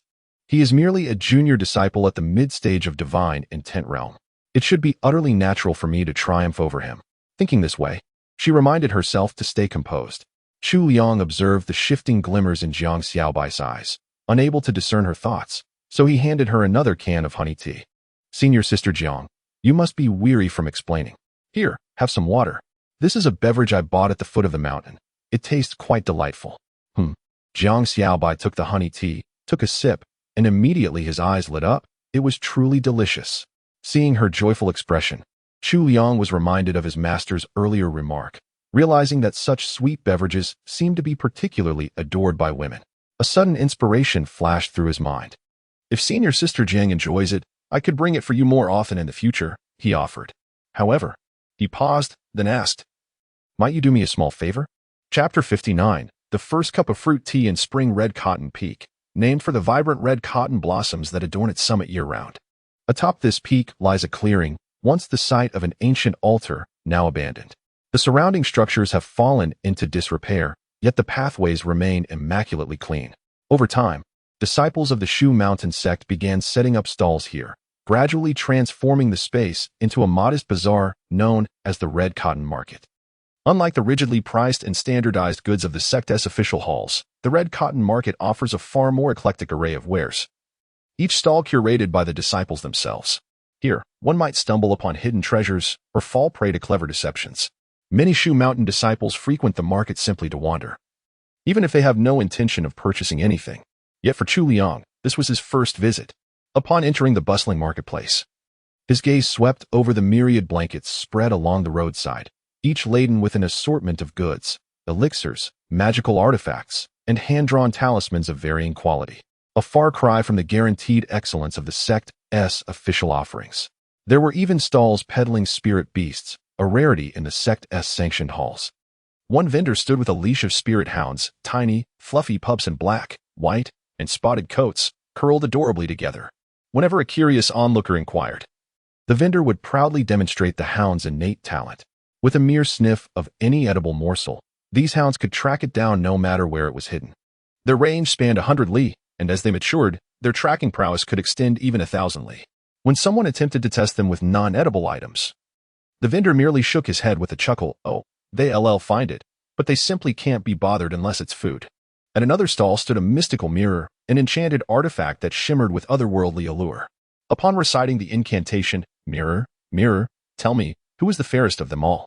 the glass would reflect the face of the one who stood before it. A curious bystander couldn't help but ask, but doesn't every mirror show one's reflection? The vendor nodded and said, the marvel of this sacred artifact lies in its nature. It reveals nothing unless you inquire. Isn't that just a broken mirror? What nonsense are you spouting? Go away. Don't look if you're not buying. There was also a vendor selling a broken alms bowl called the Scattered Treasure Bowl. Any treasure with spiritual essence would vanish immediately when placed inside it. A curious onlooker tried tossing in a stone, but nothing happened. Then he threw in a sword coin, which disappeared instantly. Amazed, the onlooker demanded the vendor return the coin, but the vendor merely shrugged, claiming he didn't know where it had gone. The two ended up brawling until disciples from the Hall of Discipline intervened and drove them away. Conflicts like this happened daily, which was why the Hall of Discipline had stationed disciples here permanently. Chu Liang found it amusing and wandered around for a while, though he didn't see anything worth buying. Not that he had any money left anyway. Then, he found an empty spot. He laid out a rug, placed a small board on top, and arranged 6 tiny teacups beside a jar of honey-infused tea. Next to it, he set up a sign with 2 bold lines, the first fruit tea of spring, free tasting. The streets of Red Cotton City have always been brimming with peculiarities. And though his stall appeared rather unusual, it didn't stand out as particularly extraordinary. However, this place never lacked curious onlookers, and after a short while, several passers-by approached to inquire, "Brother, what exactly are you selling here?" A young disciple inquired with curiosity. "Fruit tea?" Chu Liang pointed to the jar of honey-infused tea. "Tea? What extraordinary effects does this tea possess? The young disciple inquired again. Is it good? Chu Liang smiled faintly and replied, delicious. Ah? The man seemed momentarily stunned. That's it? Just delicious and nothing more? It's delicious without adding weight, Chu Liang added. The man seemed slightly puzzled. You can try a sample, Chu Liang offered, pouring a small cup of tea and gesturing for him to taste. As a cultivator, there was no need to lift the cup. The disciple unceremoniously inhaled a thin stream of liquid, savoring it before his eyes brightened with approval. It really is quite delightful, he remarked before promptly inquiring. How much does it cost? 1 sword coin per jar. Chu Liang pointed at the honey tea jar beside him, emphasizing, this large jar, you see. What? 1 sword coin? The disciple wore an expression as if he had seen a ghost, exclaiming, a single sword coin for this mere jar of sugar water? You might as well rob me instead. Sigh. Chu Liang merely smiled and shook his head, choosing not to argue. The young disciple shot him a look as if he were insane before turning away with muttered curses. 2 or 3 others came and went, each following much the same script. Truth be told, their astonishment was hardly unwarranted. Sword coins were indeed a precious commodity within the Shu Mountain Sect. As previously mentioned, even the most diligent disciples in the divine intent realm could scarcely earn 100 sword coins per month, and often less. Those in the golden core realm fared slightly better, yet the difference remained negligible. Between purchasing elixirs, talismans, magical artifacts, flying swords, and other such necessities, most found their reserves perpetually insufficient. To spend a single sword coin on a beverage whose sole merit was its pleasant taste was, admittedly, an indulgence. Yet Chu Liang remained unperturbed, sitting in tranquil patience. Before long, a sudden commotion arose ahead. Clamors erupted abruptly, swelling in volume as they drew nearer. Immortal Jiang has arrived. Only when the shouts reached them did anyone realize what was happening, prompting them to crane their necks for a better look. Indeed, amidst a constellation of admirers, a figure seemed to be advancing slowly toward them. Jiangyubai. The city of red cotton suddenly erupted with excitement due to the arrival of a single individual. A figure like Fairy Jiang was rarely seen in these parts, for she certainly lacked no cultivation resources and had no reason to frequent such places. Moreover, appearing in crowded areas would inevitably draw attention, something she usually took care to avoid. Yet today, for reasons unknown, Jiang Yuebai had graced Red Cotton City with her presence. And judging by her demeanor, she seemed to have no particular aim, merely strolling leisurely from the eastern into the west. Clad in flowing robes, she moved with ethereal grace, her every step poised and elegant, as if treading upon lotus blossoms. Behind her, at a respectful distance, trailed a multitude of disciples from Mount Shu, their gazes alight with admiration, reverence, and burning curiosity. Yet not a single soul dared step forward to speak. Jiang Yuebai's gaze wandered aimlessly, then suddenly seemed to linger in this direction. Chu Liang locked eyes with her for a fleeting moment. Then, a faint smile graced her usually aloof countenance. Immediately, suppressed exclamations erupted around Chu Liang. Brothers, she's smiling at me. Nonsense. Clearly Jiang is smiling at me. Get lost, all of you. 3/4 of her gaze lingered upon me. Amidst the cacophony of chaotic noises, Jiang Yuebai approached Chu Liang's humble stall, gracefully bending down to inquire. What might this be? Fruit tea. Chu Liang replied calmly. May I sample it? Then I shall taste, Jiang Yuebai said with a playful blink. Chu Liang poured her a cup, and as Jiang Yuebai sipped, a delicate smile graced her lips once more. She gave a gentle nod. The flavor is quite delightful. Seeing your sister Jiang, would you care for a jar? Chu Liang inquired. Fetch me a can. No, make it 2 cans. Jiang Yuebai responded, certainly. With a gentle smile and a nod, Chu Liang added in a tone both warm and resonant, the second can is half price. Chapter 60. I refuse to believe he comes every day.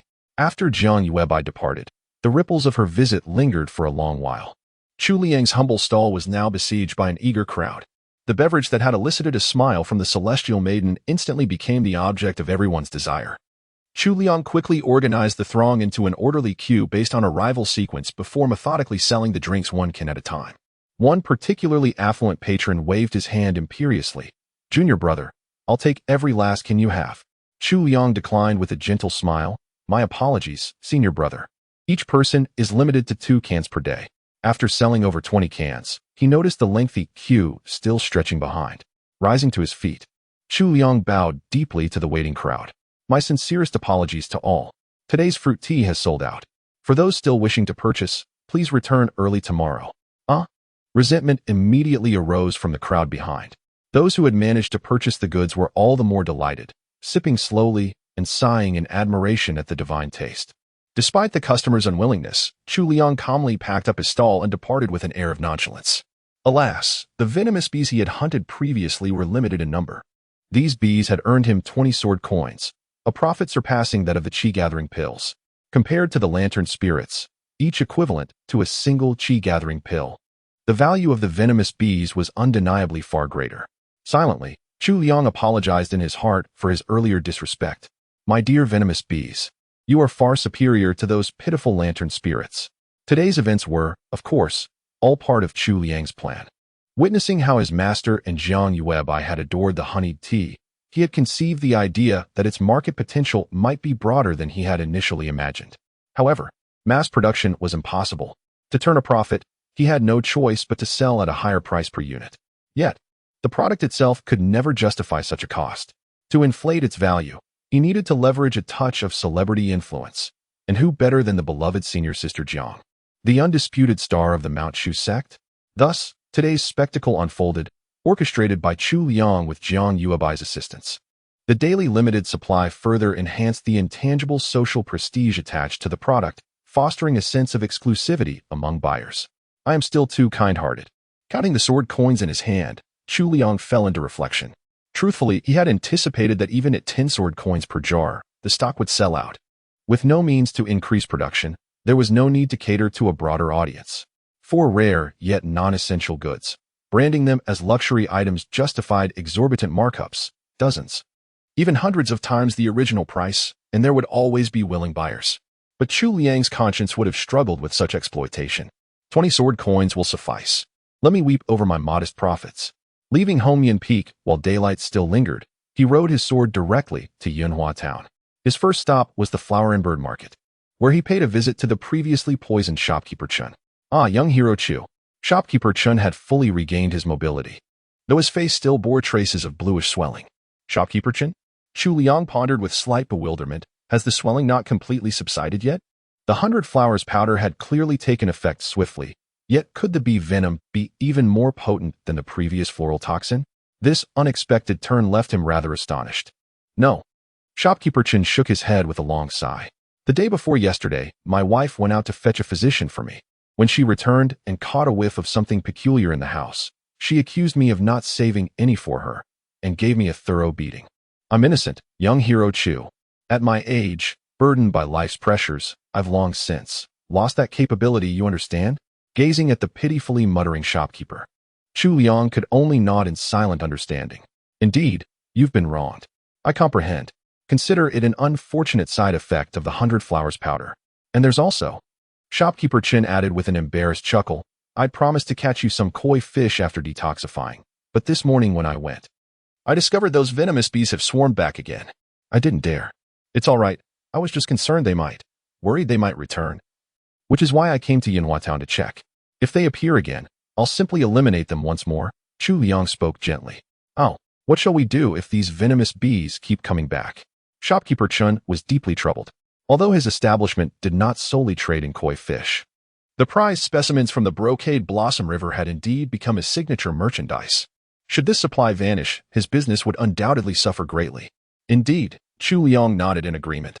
If they persist in coming, then I shall have no choice but to make daily excursions to gather them. Overcome with emotion, Shopkeeper Chin nearly wept.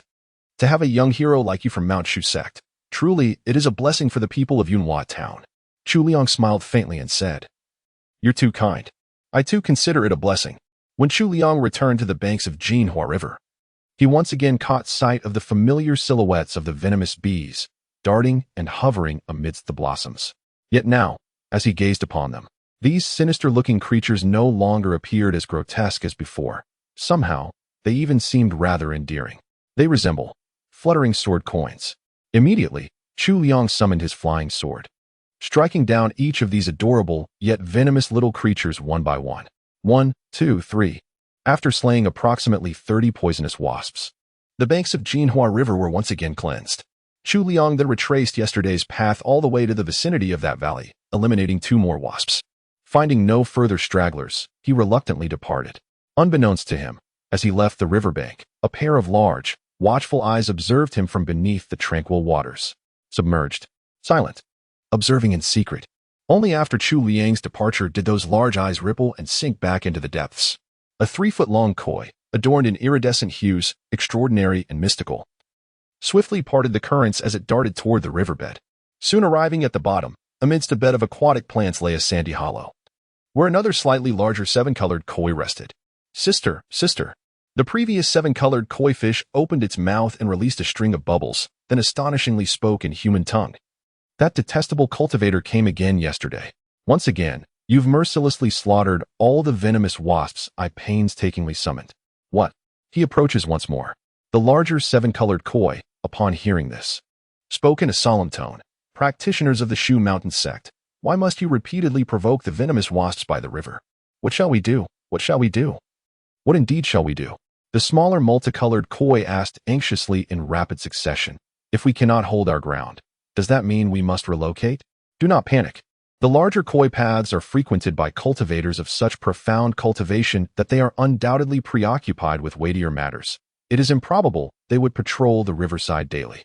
Tomorrow, I shall summon the venomous wasps once more to ensure those fishermen dare not approach the Blossom River. What transpired before may be forgiven.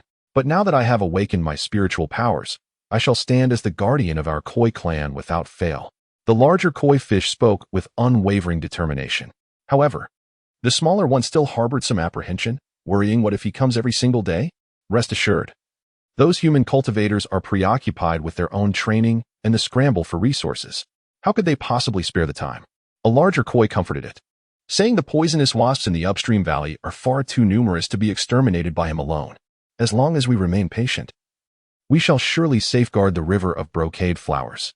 Indeed, the elder sister spoke wisely. The smaller koi, now reassured, said, I also refuse to believe that scoundrel would come every single day. Chapter 61. Self-study. How wonderful it would be to come here every day. After wandering through the valley once more, ensuring not a single venomous bee remained, Chu Liang reluctantly departed. Returning to the Shu Mountain Sect, he settled into his humble abode, where pressing matters awaited. Though earning money remained a necessity, it was ultimately a secondary pursuit. Never could one neglect the cultivation of one's own strength. Thus, after claiming his rewards from the venomous bees, indulging in over 30 consecutive self-rewards, Chu Liang devoted himself wholeheartedly to study. The subject of his focus was none other than the talismanic sword art imparted to him by Jiang Yuebai. The essence of the talismanic sword art lay in the fusion of talismanic inscriptions with sword energy. To master this technique, one must first learn the art of crafting talismans. The craft of talisman making was, in itself, a profound discipline. Like alchemy, pill refining, and artifact forging, it stood as an intricate and independent field of study. The Shu Mountain Sect did not mandate disciples to delve into these arts, and Chu Liang had never explored them before.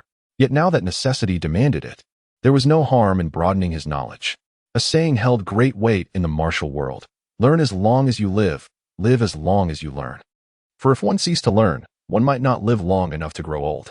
Jiang Yuebai had imparted only the core principles of the sword art, leaving the foundational knowledge for Chu Liang to uncover on his own. She had granted him a month's time to master talisman making.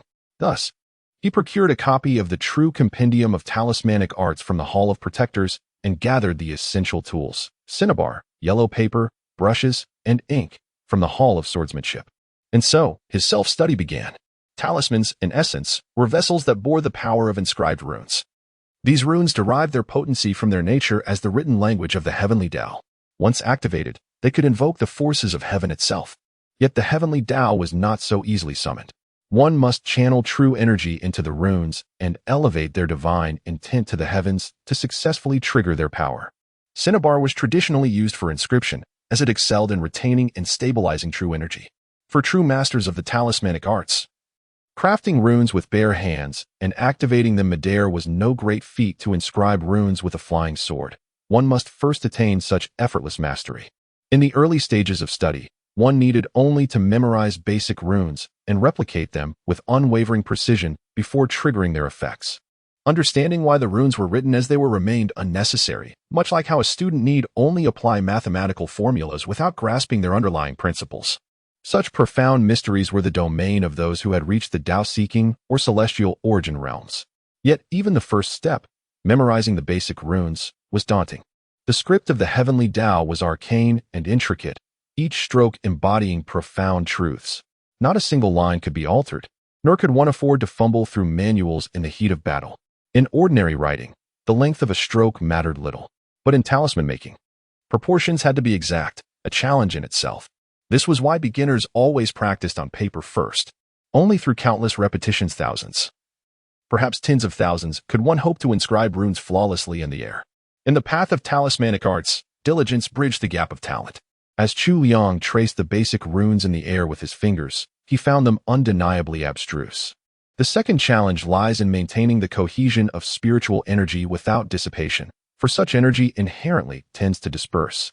To achieve this condensed and enduring state demands formidable control, an unbroken flow of energy channels, executed in a single, seamless motion. The third difficulty involves the precise modulation of divine intent upon activation. Many talismans do not trigger instantaneously, thus, mastering the timing of their release necessitates an exacting command over one's spiritual awareness. The harmonious fusion of essence, energy, and spirit each presents its own formidable trial. How intricate! Chu Liang absent-mindedly traced the first talisman inscribed in the book with his fingers, committing its intricate patterns to memory before attempting to transcribe them with brush and ink. Like all novices in the art of talismanic craft, his initial lesson centered upon the elemental fire of the 5 phases. Yet even this most fundamental sigil remained dauntingly complex. After tracing the form in the air with his right hand for what felt like an eternity, he finally completed the first full inscription, and with a light tap, whoosh, a sudden burst of flame erupted midair, nearly licking the walls of his humble chamber. Startled, Chu Liang leapt to his feet. Had he succeeded? The book clearly stated that drawing talismans midair was supposed to be extremely difficult. Wasn't one supposed to practice thousands of times on paper first? However, his initial reaction was not joy, but a glance at the vermilion ink and yellow paper on the table, muttering to himself, bought for nothing. Alas! Early the next morning, Chu Liang was roused from sleep by a sudden, resonant cry outside. Lifting his gaze to the window, he saw a large white crane descending with a rustle of wings. The monthly 7 Stars Gazette had arrived. He greeted the crane with a nod. Thank you for your hard work. With a casual wave, he summoned the booklet into his room. It was time for his monthly ritual of perusing the news. As usual, he first turned to the catalog of 10,000 treasures. Last month, the rankings had undergone a significant shift. The Gluttony City had successfully forged a magical artifact known as the Golden Wings of the Cloud-Touching Summit. Under the witness of the Celestial Pivot Pavilion, it was officially recognized as worthy of the 97th position in the catalog. This meant that every treasure ranked below 97th had been pushed down 1 place. The top 100 rankings of the catalog had remained unchanged for years. The sudden emergence of the Golden Wings of the Cloud-Touching Summit had undoubtedly drawn considerable attention. Conventionally, the top 100 were considered a threshold. Any artifact or weapon ranked beyond the 100th, regardless of its power, remained within the realm of the mundane. But those within the top 100 edged closer to the divine. Every time a new treasure approaching the divine appeared in the mortal world, it was a momentous event. This signified yet another stride in the Gluttony City's growing strength. As a disciple of the Mount Shu sect, Chu Liang should have felt a sense of foreboding. In recent years, murmurs questioning the sect's right to remain among the 9 celestial sects had grown louder, primarily from the higher-ranked factions among the 10 earthly sects. Like hungry wolves eyeing their prey, they fixated upon Mount Shu, the lowest ranked of the 9 celestial sects, ever eager to usurp its place. The Gluttony City was one such contender. After reviewing the changes in the catalog, Chu Liang turned to the chronicles of the 9 provinces. This month's edition also carried sensational news. The bold headline Return of the Demon God dominated the opening page. Having already heard of this during his time in the Hidden Forest Mountains, Chu Liang had weathered the initial shock. Thus, his reaction now was relatively subdued. One can only imagine the profound shock experienced by those who had been living in tranquil times upon encountering such news. From the distant 7 Kings Ridge in the far west, numerous divine envoys were dispatched this time, collaborating with multiple factions within the Yu dynasty. Their sole purpose was to spread the revelation of the imminent return of the demon god, making no effort to conceal it. Their intent was clear, to unleash a tempest across the 9 provinces. This blatant orchestration only lends further credence to the ominous rumors of the demon god's return. The Heavenly Pivot Pavilion's master, the impeccable true person Wulo personally penned a profound commentary, elucidating to the world the gravity of this impending catastrophe. His words rekindled long-forgotten fears among those who had grown complacent about the horrors of the demonic tribes. Even Chu Liang, who had prior knowledge of these developments, found his expression growing increasingly somber as he read. Yet upon turning the page, his gaze flickered with mild astonishment, for there, nestled within the text, was his own name. The heavenly pivot pavilion meticulously detailed the movements of several captured demonic emissaries, the first of whom was the perpetrator behind the gruesome massacre at Kaoshan City. This ruthless envoy of the demonic tribes, along with a collaborating dark sorcerer, had been vanquished by none other than Yun Zhaoxian, a core disciple of the Tiangang sect, and Chu Liang, a young disciple of the Shu Mountain Sect. Naturally, the article lavished attention on Yun Zhaoxian, while Chu Liang's role was merely glossed over. And who could blame them? Yun Zhaoxian, after all, was one of the Tiangang sect's 4 elite disciples, a figure who had graced the pages of the Seven Stars Gazette before. As for Chu Liang, well, who exactly was he? Not familiar at all. Without knowing the specifics, everyone would assume Yun Zhaoxian was the main force in exorcising evil, while that Chu Liang was merely riding the coattails of the situation. Yet regardless, seeing one's name appear in the Seven Stars Gazette, visible to all under heaven, still evokes a rather peculiar sensation. An ordinary disciple of an immortal sect would likely cheer and revel in excitement for days. After all, appearing in the Seven Stars Gazette marks the beginning of fame. Chu Liang merely smiled faintly. Then, flipping to the next page, he spotted another familiar name, and his smile widened ever so slightly.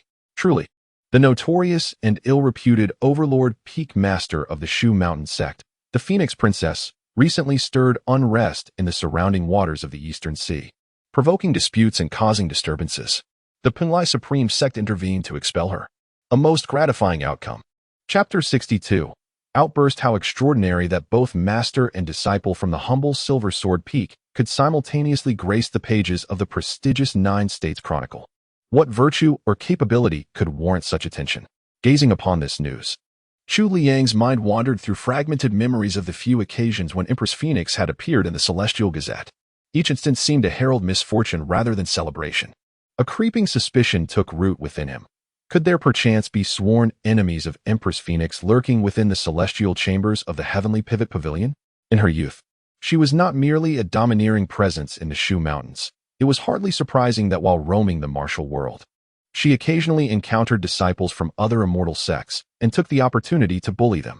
It's quite possible that among them were disciples from the Celestial Pivot Pavilion who suffered grievously, and now, having grown in strength, they subtly disparage her in the Seven Stars Gazette. Had it been a mere recounting of events, Chu Liang wouldn't have been so suspicious. But observe the choice of words in this report, notorious, to the great satisfaction of all, utterly revealing in their bias. Upon reflection, this is hardly surprising. A single trip outside the Shu Mountains to purchase goods could lead to encounters with 8 individuals bearing grudges against the Phoenix Empress. In the vast expanse of the martial world, it would be strange indeed if she didn't have her share of enemies. This incident served as a sobering reminder to Chu Liang. Henceforth, when venturing into the martial world, it would be wise to mention his master's name as little as possible. Otherwise, the likely scenario would be that while initially facing 3 adversaries, the moment he declares, "My master is the Phoenix Empress," 30 would immediately rush to attack him. The subsequent passages detailed matters concerning one of the 10 territories, the Four Seas Whale Gang. Dominating the Four Seas, the Whale Gang controlled vast maritime and canal transportation businesses, boasting hundreds of thousands of members spread across the 9 continents. Such an extensive sphere of influence inevitably meant its power structure couldn't be as straightforward as those of the Immortal sections. The name Four Seas Whale Gang stems from its division into 4 major factions: Eastern, Southern, Western, and Northern, each operating independently, often leading to friction and competition among them. The epicenter of the gang's authority lies in the Hall of Stormy Seas and Howling Winds, composed of venerable elders nominated by the 4 factions for their significant contributions to the gang. While the hall typically refrains from interfering in the daily affairs of the 4 factions, it holds decisive power over all major gang matters, including the election of the supreme gang leader. Consequently, each faction strives to secure as many seats as possible within the hall, ensuring that major decisions tilt in their favor. However, the selection process for the hall is stringent, preventing unworthy candidates from sneaking in. The election for the Supreme Gang leader occurs once every decade, and the time for re-election is nigh. The current leader, Shu Mountain, possesses profound cultivation and commands immense respect, having governed with fairness and led the Four Seas Whale Gang to unprecedented prosperity. His re-election seemed a foregone conclusion.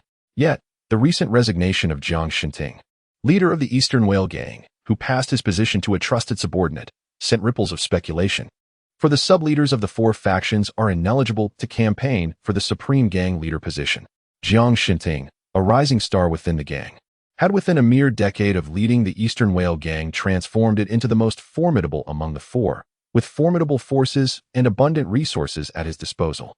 Many anticipated he would succeed Shu Mountain upon the latter's retirement.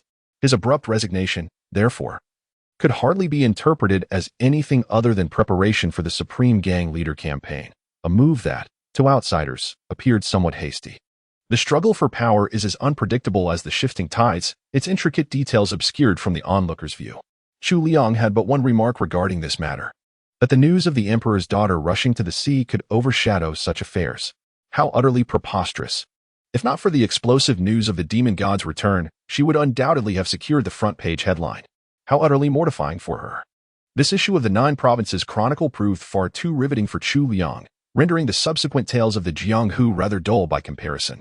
With no representatives from the Shu Mountain Sect making the rankings this time, the most sensational news undoubtedly revolved around the latest romantic escapades of the current Sea King sect leader, though such scandals had long ceased to surprise. Alternatively, one might note the upcoming concert tour of Nanning Pavilion's inner disciple Xue. As summer approaches, the season of musical fervor favored by Nan Yin's virtuosos begins anew.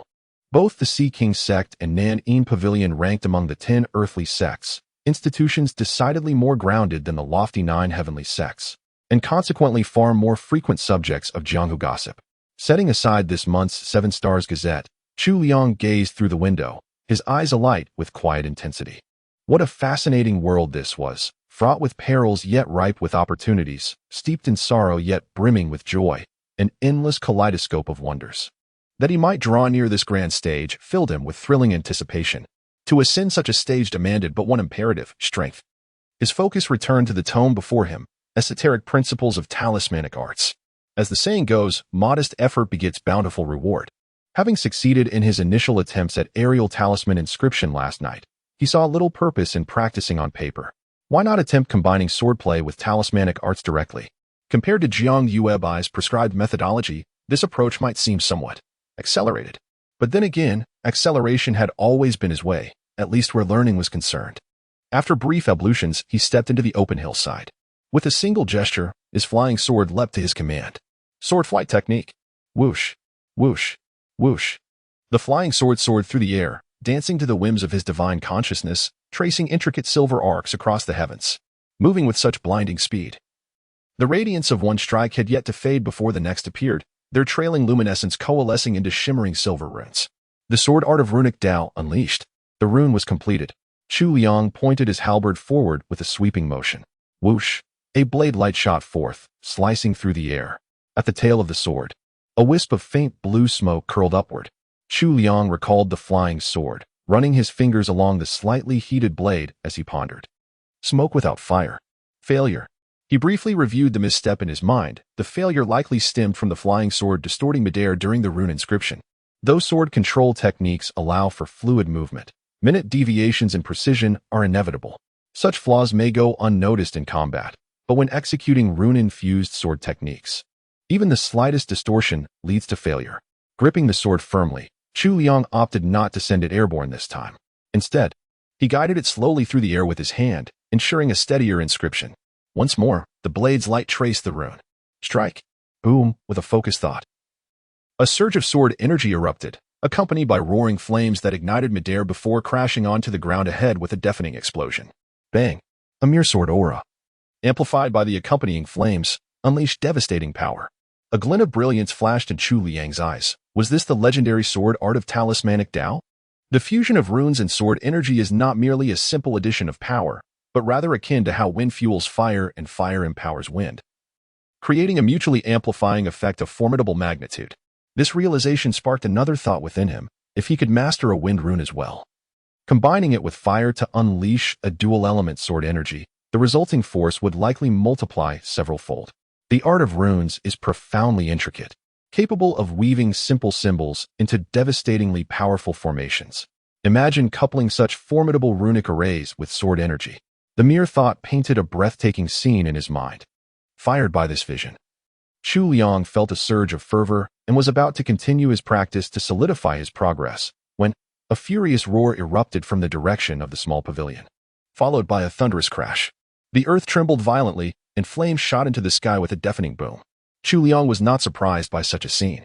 When the imperial princess Feng lost her temper, this was precisely how it manifested. While he racked his brains just to marginally enhance his own abilities, his master could unleash such formidable power simply by venting her anger. Truly an enviable sight. Without a doubt, she must have read the account of her seaside excursion in the Seven Stars Gazette. The unfolding of this spectacle had long been anticipated by Chu Liang. Yet, he pondered whether he should step forward to calm his master. Approaching her amidst her fury was hardly an ideal choice. In the past, his instinct would have been quite the opposite, to discreetly avoid the storm until it passed. But if he didn't intervene, he feared she might storm straight to the celestial pivot pavilion to demand an explanation. In the Jianghu, there were many lines one could cross, but one must never, under any circumstances, strike a journalist. Chapter 63. He was too cooperative, however. Chu Liang's worries proved unnecessary, as Dian Feng's outburst did not last long. A verdant phoenix soon soared through the skies, alighting gracefully upon the pavilion of Dian Feng. This was the celestial messenger from the boundless palace atop the Tongdian Peak. Each time it arrived, it signified a summons for the peak lords to convene, an indication of grave matters requiring their counsel. Since it was not the scheduled time for their regular assembly, the sudden summons likely pertained to the return of the demon god. Chu Liang had reported this news upon his return to the mountain, though at the time, it had not yet spread widely, and the situation had not seemed urgent. Now that the world knew, the Shu Mountain Sect naturally needed to formulate a response. Ever since the loss of the demon-suppressing pagoda, Shu Mountain's influence had waned, and the world no longer looked to them as saviors. Yet from the highest elder to the humblest disciple, the sect remained steadfast in its millennial duty to protect the mortal realm. Such was the unyielding responsibility of an ancient immortal sect. Still, when the heavens threatened to collapse, it was the tallest who bore the weight. For now, the storm clouds gathered only above the highest echelons, and Chu Liang saw no need to trouble himself with matters beyond his control. As noon approached, he set out for Homian Peak, cultivating his strength while amassing wealth. Such was his twofold pursuit. Homian Peak bustled with activity, and the moment Chu Liang arrived, sharp-eyed onlookers recognized him as the one who had sold the fruit tea the day before. "Junior brother," someone immediately called out. "Did you bring more of that fruit tea today? I waited in line for hours yesterday, but still couldn't get one." "Don't worry," Chu Liang responded with a gentle smile. "There aren't many." The person froze momentarily, sensing an odd dissonance between his serene expression and those words, then quickly fell into step behind him. Chu Liang returned to the same spot as yesterday, unfurling his small mat and setting up his sign, "The first fruit tea of spring." Almost immediately, several people who had missed out the previous day, driven by curiosity, formed an orderly queue behind him. Truth be told, very few who queued yesterday had returned today. Yet such is human nature. The moment a line begins to form, passers-by can't help but wonder, what is he selling? After all, such a sight was rare in the city of red cotton. Soon, someone would enlighten him about the legendary smile of Fairy Jiang. Newcomers swiftly joined the queue for the fruit tea. The 30-some jars brewed today sold out in no time, leaving a few disgruntled stragglers at the back. Chu Liang could only rise and offer an apologetic bow. "My apologies, please return earlier tomorrow." One eager soul pressed closer, proposing, "Junior brother, I'll pay double. Could you skip the line next time and sell directly to me?" "No." Chu Liang shook his head with a faint smile. If established rules were to be broken over a few sword coins, the brand's prestige would vanish entirely. Sacrificing substantial gains for trivial benefits is unworthy. However, as Chu Liang was packing up his stall to leave today, an unexpected incident occurred. Several shadowy figures approached, encircling him. He raised his gaze and saw that the leader was a tall young disciple with an unpleasant countenance, wearing what appeared to be a forced smile. Their robes were embroidered with the emblem of crossed swords, signifying the Hall of Discipline. Could these be the enforcers from the Hall of Discipline? The Hall of Justice oversees the laws of Mount Shu, with disciples routinely stationed in Red Cotton City for patrols. I've always been law-abiding. So I'm puzzled as to why they've come for me. Younger martial brother, I've had my eyes on you for 2 days, the leading disciple said, eyeing Chu Liang. You've been making quite a name for yourself lately, haven't you? Chu Liang replied indifferently, just setting up a stall as usual. This is hardly as usual. You haven't even paid the stall fee, the young disciple remarked with a chuckle. Stall fee? Chu Liang furrowed his brows slightly. Is there a stall fee required at the Homian market? They are exempt, but your method of organizing queues occupies vast spaces and disrupts the order of Red Cotton City. This requires prior registration and stall fees, the young disciple declared solemnly. Is that truly the regulation? Chu Liang wore a pensive expression. What? Do you doubt the authority of the judicial hall? The young disciple narrowed his eyes slightly. Chu Liang's gaze swept around. To lead a team in the hall of discipline, one must possess golden core cultivation at the very least.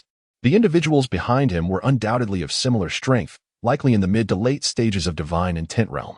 Moreover, the hall of discipline wielded the authority to rectify misconduct at any given moment. Not at all. I've only just arrived and may not be familiar with the local customs. Chu Liang replied with a gentle smile, his demeanor serene. Might I inquire about the stall fee? The stall fee was originally fixed. The young disciple scoffed before continuing, but since you're paying after the fact, there will be additional penalties. Hand over all the sword coins you've earned these past few days. Don't even think about hiding any. Chu Liang nodded. I've sold 49 sword coins over these few days. Under the young disciple's slightly icy gaze, Chu Liang actually began retrieving the sword coins without another word of protest. The young disciple was momentarily taken aback, appearing somewhat surprised. Chu Liang calmly retrieved 50 sword coins and placed them in the young disciple's hand, saying with composed serenity, let's make it a round figure. Here are 50 coins. Senior brother, you may count them if you wish. Not only was there no attempt at concealment, but he even offered extra to round up the amount. This left the young disciple hesitating as he accepted the coins.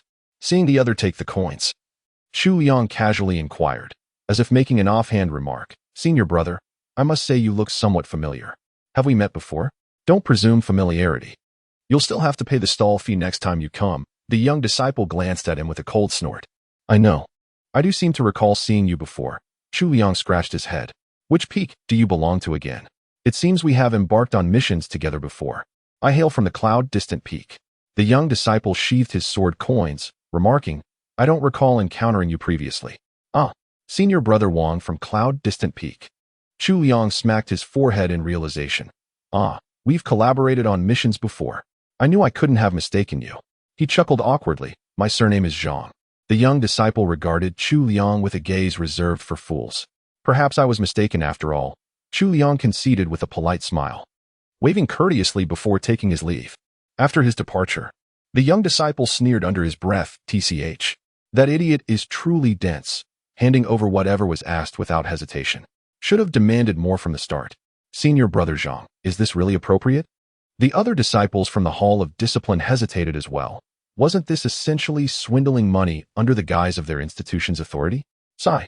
That lad had a feud with my junior brother, so I merely targeted him out of spite. Who in their right mind would stoop so low for a mere handful of sword coins? In our daily administration of justice, do you perceive even the slightest hint of partiality in my conduct? The senior disciple Zhang waved his hand nonchalantly, then walked alone to the side. There. 3 individuals had been waiting all along. Shang Ziliang wrapped entirely in bandages, along with his 2 lackeys. Senior brother Zhang, they questioned. Why did you merely demand a few sword coins from him? Shang Ziliang grew visibly anxious upon witnessing the scene. Wasn't the plan to give him a thorough beating and drive him out of Homian City? He thought with rising agitation. I had anticipated his resistance, which would have provided me with justification to discipline him. Senior Zhang merely shrugged. Who would have imagined this simpleton would believe everything so gullibly and obediently hand over the money without protest? With so many eyes upon us, how could I possibly take action? Alas, Shang Ziliang seethed with indignation. During his previous encounter with Chu Liang at Pagoda Peak alongside 2 junior disciples, they had been ambushed by a colossal descending lizard that crushed them into the earth, leaving them grievously wounded. Were it not for the resilient constitution of cultivators, their very lives might have been extinguished in that calamity. Only through the healing ministrations of his father, the Peak Master, had they recovered sufficiently within mere days to venture forth again. Yesterday, seeking respite, he had wandered through the scarlet cotton market, only to behold once more that detestable Chu Liang. Had it not been for this scourge, How could the three of them have suffered such ignominious defeat? He silently attributed all his pain and suffering to Chu Liang, viewing him as nothing less than a thorn in his flesh and a splinter in his eye. The sight of Zhang Yuebai approaching with her graceful smile directed at Chu Liang, even bringing him a cup of flaming fruit tea, only stoked the flames of his resentment. That was none other than the celestial Zhang Yuebai, a figure so ethereal that Shang Ziliang wouldn't dare conjure her in his wildest dreams. Had she bestowed such a smile upon him, why would he ever stoop to competing for someone like Su Ziqing? The more he thought about it, the more furious he became. A tangled web of emotions churned within Shang Ziliang as he watched Chu Liang's thriving business across the way. It felt like staring at his father's murderer. He yearned to rush over and land a punch immediately. Yet in his current weakened state, barely able to walk without leaning on walls, retaliation was impossible. By fortunate coincidence, the disciple overseeing the Red Cotton City's discipline hall these days happened to be his own senior brother from Yuyao Peak, someone he shared a close bond with. It was through this connection that Shang Ziliang sought out senior brother Zhang, urging him to teach Chu Liang a lesson. With the authority of the discipline hall at their disposal, they had initially planned to fabricate a pretext for punishment. To their surprise, Chu Liang not only offered no resistance, but even seemed welcoming of their interference. "Don't worry," senior brother Zhang chuckled. "If he dares show up tomorrow, I'll employ other methods to torment him. No matter how foolish he is, even he will lose his temper after repeated provocations. If he dares to resist, I can immediately teach him a lesson on your behalf. If he doesn't resist, I'll make sure he never dares to set foot in Cottonwood City again." "Excellent." Shang Ziliang nodded with simmering resentment. But follower A twisted his bandage-wrapped neck with difficulty and spoke hoarsely. "I can't shake the feeling that it's not that simple." He was too compliant. "What's not simple about it? Isn't he just a fool?" Senior brother Zhang chuckled. He even waved at me. Follower A glanced at follower B and inquired, "What do you think?" The attendant gazed up at the sky and suddenly remarked, "I believe we ought to indulge in some fine dining." Chapter 64. Seeking Justice. Returning to Silver Sword Peak, Chu Liang meticulously perused the legal statutes of Mount Shu. The section concerning Red Cotton Market was brief, with only a single clause mentioning stall fees, specifically for vendors occupying excessive space with large merchandise that disrupted normal market operations, requiring them to pay a 10% fee. His modest fruit tea stall, merely causing a queue, clearly fell outside this category. As for fines, they were only imposed if a vendor repeatedly refused to pay after multiple warnings, resulting in the confiscation of all earnings. His situation didn't qualify for that either. Earlier, unfamiliar with these regulations and wary of provoking a confrontation, he hadn't argued with the disciples from the law enforcement hall. But now, after thorough research, it was evident their actions had been unjust. After careful analysis, Chu Liang reached a conclusion. He had been wronged, and there was reason to suspect the provocation had been deliberate. Thus, he made his way to his master's pavilion. After waiting nearly 2 hours, a streak of flame descended as the Phoenix Princess returned, her expression stormy. Already in a foul mood from the summit meeting, where quarrels were inevitable, her temper had undoubtedly reached its limit. Spotting Chu Liang, she frowned in puzzlement. Normally, when her anger flared, this disciple would be the first to vanish. Why had he approached her today? "What is it?" she inquired. "Master." Chu Liang replied with serene composure, "I have been wronged." Princess Phoenix furrowed her delicate brows, her countenance betraying profound disbelief. Chu Liang recounted his experience of being unjustly charged while operating a stall in Hongyan City, then meticulously analyzed the regulations of Mount Shu before concluding with conviction, "This is unequivocal extortion." With an impatient wave of her jade-like hand, Princess Phoenix interjected, "I couldn't care less about your tedious legal jargon from Mount Shu. Just tell me this, were you in the right?" Chu Liang resolutely replied, "Absolutely justified." The Phoenix Princess's gaze turned subtle as she shook her head. After a brief pause, she could no longer suppress her laughter. "Haraha. So Cloud Remote Peak, is it?" After laughing for a while, she turned around and strode out, murmuring to herself as she walked, "It's rare to win such a justified battle." Chu Liang followed closely behind, taking small steps to keep up. Unlike her usual fiery-winged, blazing flight, the Imperial Princess Phoenix leisurely soared toward Cloud Remote Peak. The master and disciple hovered midair above the peak. Cloud Remote Peak housed dozens of disciples, with the Peak Master's grand pavilion surrounded by numerous small wooden cottages. Nestled between crimson clouds and emerald mountains, beside flowing waters, the elegant architecture resembled a meticulously cultivated small town. The Imperial Princess Phoenix gazed downward, took a deep breath. and suddenly shouted, "Shang Xuan, I'll count to 3, get out here now." Boom. With her thunderous shout, the verdant leaves of Yunyao Peak's sprawling forests turned to gold in an instant. The flowing river halted its course for a fleeting moment, and a scorching wave descended from the heavens. Everyone atop the peak felt as though they had been plunged into an inferno for a breathless second. Having unleashed her cry, the Imperial Princess Phoenix descended abruptly, landing upon the open ground before the Peak Master's pavilion. Thud! With this descent, another scorching wave surged forth. Countless birds fled in terror from the peak. The Phoenix Princess? A startled exclamation, a white figure swiftly emerged from the attic. "What brings you here?" This was a refined middle-aged gentleman, clad in a long robe with flowing hair, his face fair and beardless, eyes clear and bright. Were it not for the seasoned wisdom in his gaze, one would scarcely believe him to be of advanced years. This was none other than Shang Xuan, the renowned Confucian cultivator and master of cloud-soaring peak in the Shu Mountains. "Your cloud-soaring peak disciples have bullied my silver sword peak disciple.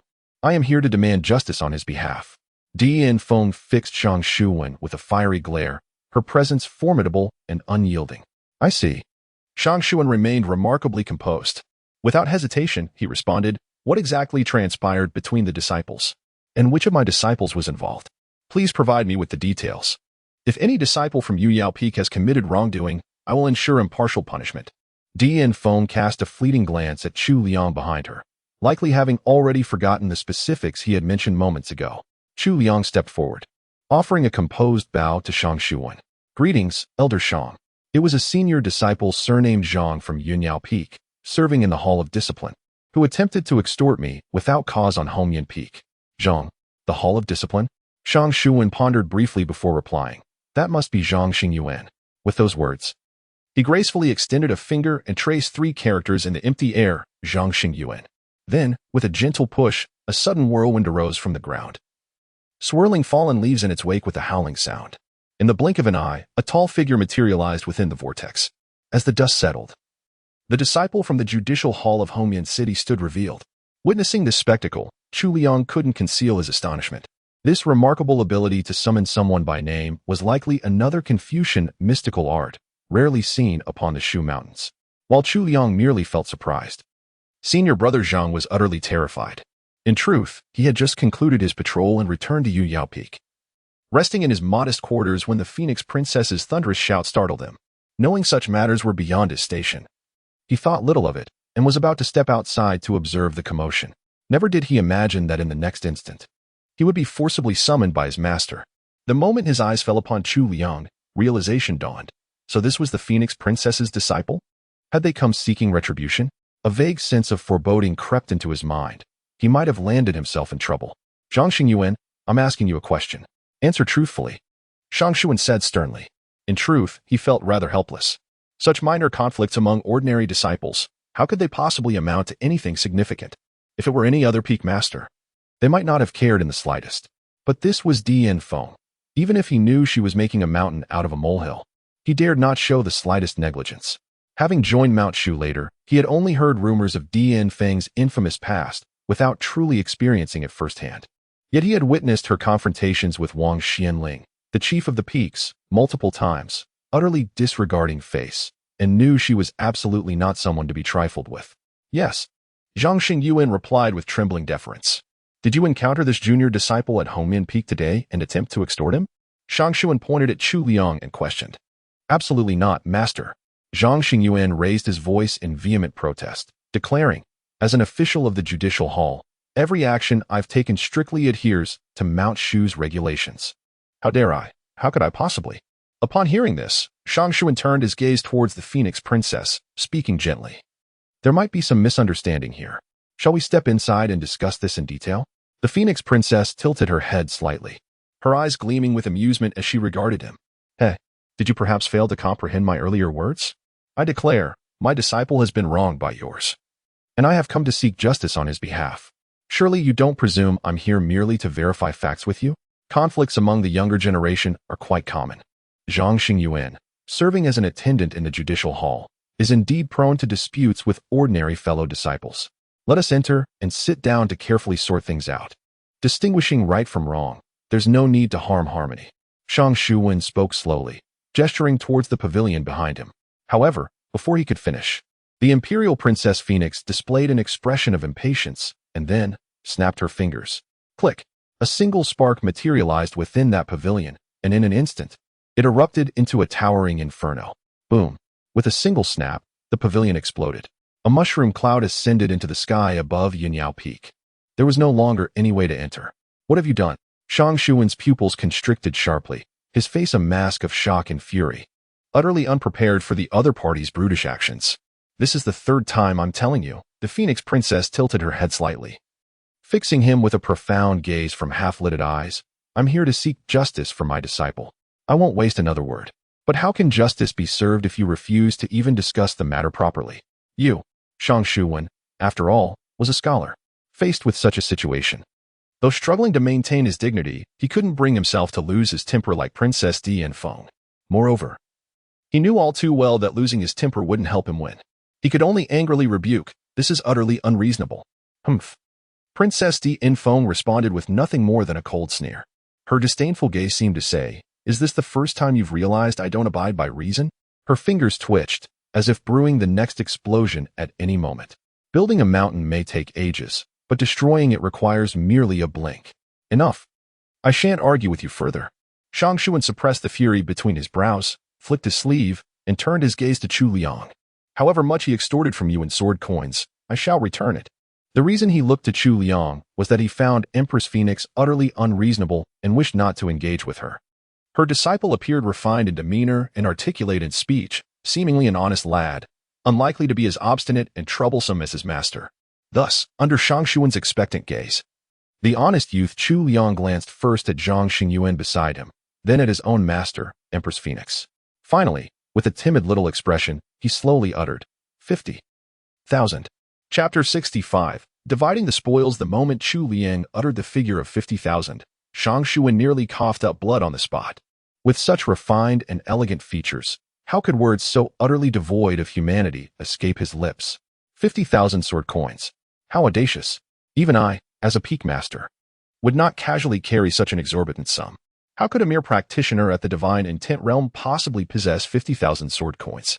Even if you truly possessed such an exorbitant amount of sword coins, the sheer volume laid out before you would likely deter even Zhang Xingyuan from daring to pick them up. What lawless rogue would have the audacity to commit a crime of such staggering magnitude? You claim he robbed you of so much? Only a fool would believe that. Upon hearing this, a flicker of astonishment passed through Princess Phoenix's eyes, as if she hadn't anticipated Chu Liang's audacity to name a sum even greater than she had imagined. Soon after, her gaze settled upon him with unmistakable approval. Yet the one most devastated was undoubtedly Zhang Xingyuan, standing behind Shang Xuan. The situation was clearly stacked against them. His master had already chosen to settle the matter peacefully, while he had no qualms about compensating. How had things suddenly spiraled into such absurdity? 50 to 50,000. What kind of exponential growth is this? How could anyone utter such words? He immediately cried out in a loud voice. How is this possible? Master, by heaven and earth, I swear my conscience is clear. I merely demanded 50 sword coins from him. He's blatantly fabricating lies. Upon hearing this, Shang Xuan immediately turned and glared at him. So the extortion was indeed true. This would only confirm their guilt. At these words, Princess Feng's eyebrows instantly arched upwards. Oh, you say 50, he claims 50,000, quite a discrepancy, isn't it? Sect leader Shang, how about this? Her gaze shifted to Zhang Xingyuan, eyeing the young golden core cultivator with a faint smirk curling her lips. I'll incinerate him and see precisely how many sword coins he carries. If there truly are 50,000, we'll take them and leave. If not, I shall offer my sincerest apologies. What say you? Thud. At her words, Zhang Xingyuan immediately collapsed to his knees with a heavy thump, his joints emitting a muffled impact. Trembling uncontrollably, he found himself utterly incapable of rising again. It was not his own choice to appear so feeble. But when the Imperial Princess Phoenix gazed at him and uttered the word incinerate with such nonchalance, though others might perceive it as a mere threat, in that fleeting moment, he truly believed she could extinguish his life with a mere flick of her wrist, as effortlessly as crushing an ant beneath one's foot. That was the aura and oppressive might of a Tao-seeking realm master, along with the baleful energy tempered through mountains of corpses and seas of blood. Even the slightest wisp that brushed his shoulders was utterly beyond his capacity to endure. Unbeknownst to himself, his face had already contorted into an expression of abject terror. Tears and mucus streaming freely. Shang Shuan stepped forward, shielding Zhang Xingyuan behind him in an attempt to protect his disciple. Yet among the peak masters of Shu Mountain, his cultivation was merely middling, while the sixth realm's pinnacle was sufficient to establish one's own sect in the martial world. It still paled before the might of the Phoenix Maiden.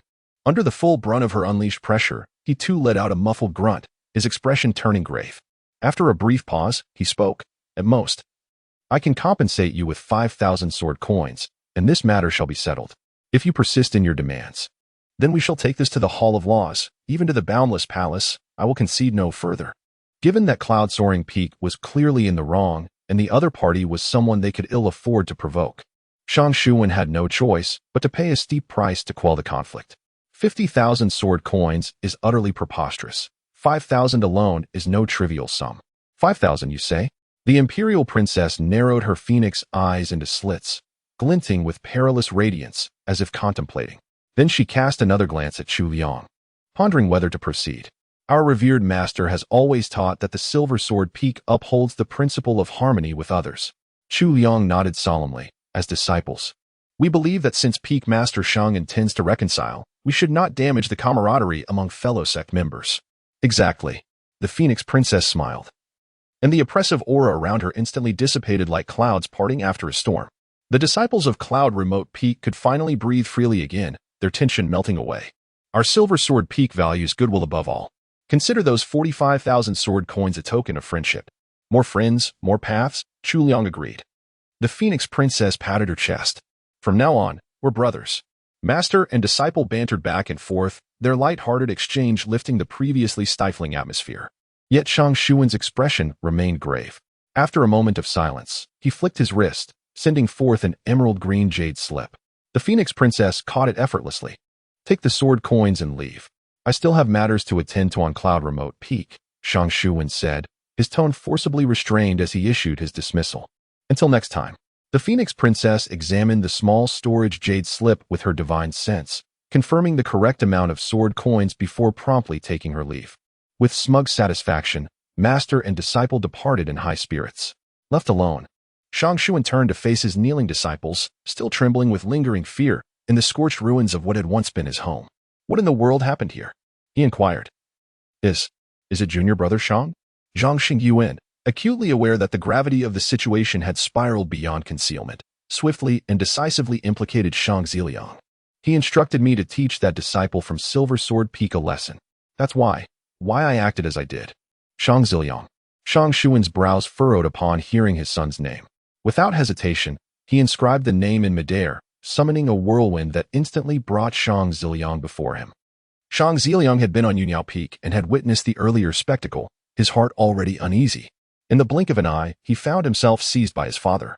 Facing Shang Shuan's icy demeanor, cold sweat cascaded down Shang Ziliang's forehead like a waterfall. What in the world is happening? Shang Shuan's tone remained composed. Yet Shang Ziliang knew this was precisely how his father appeared when most enraged. Father. His teeth chattered involuntarily, rendering his speech fragmented.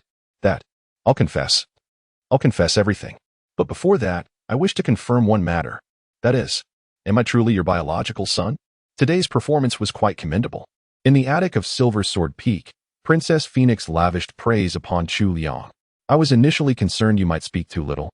Yet you exceeded my expectations with your boldness. The younger generation shows remarkable courage, all thanks to my mentor's wise guidance. Chu Liang remained humble and prudent. Continue to strive for excellence. Princess Phoenix nodded approvingly. Yet Chu Liang did not respond.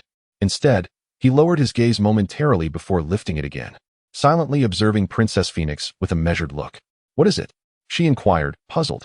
Master, today's harvest has been quite bountiful. Chu Liang smiled faintly. You rascal truly are. The Phoenix Princess also chuckled lightly. Rest assured, your share won't be forgotten. I'll split it with you 70-30. With a flick of her hand, the Imperial Princess Phoenix tossed out a pouch of sword coins.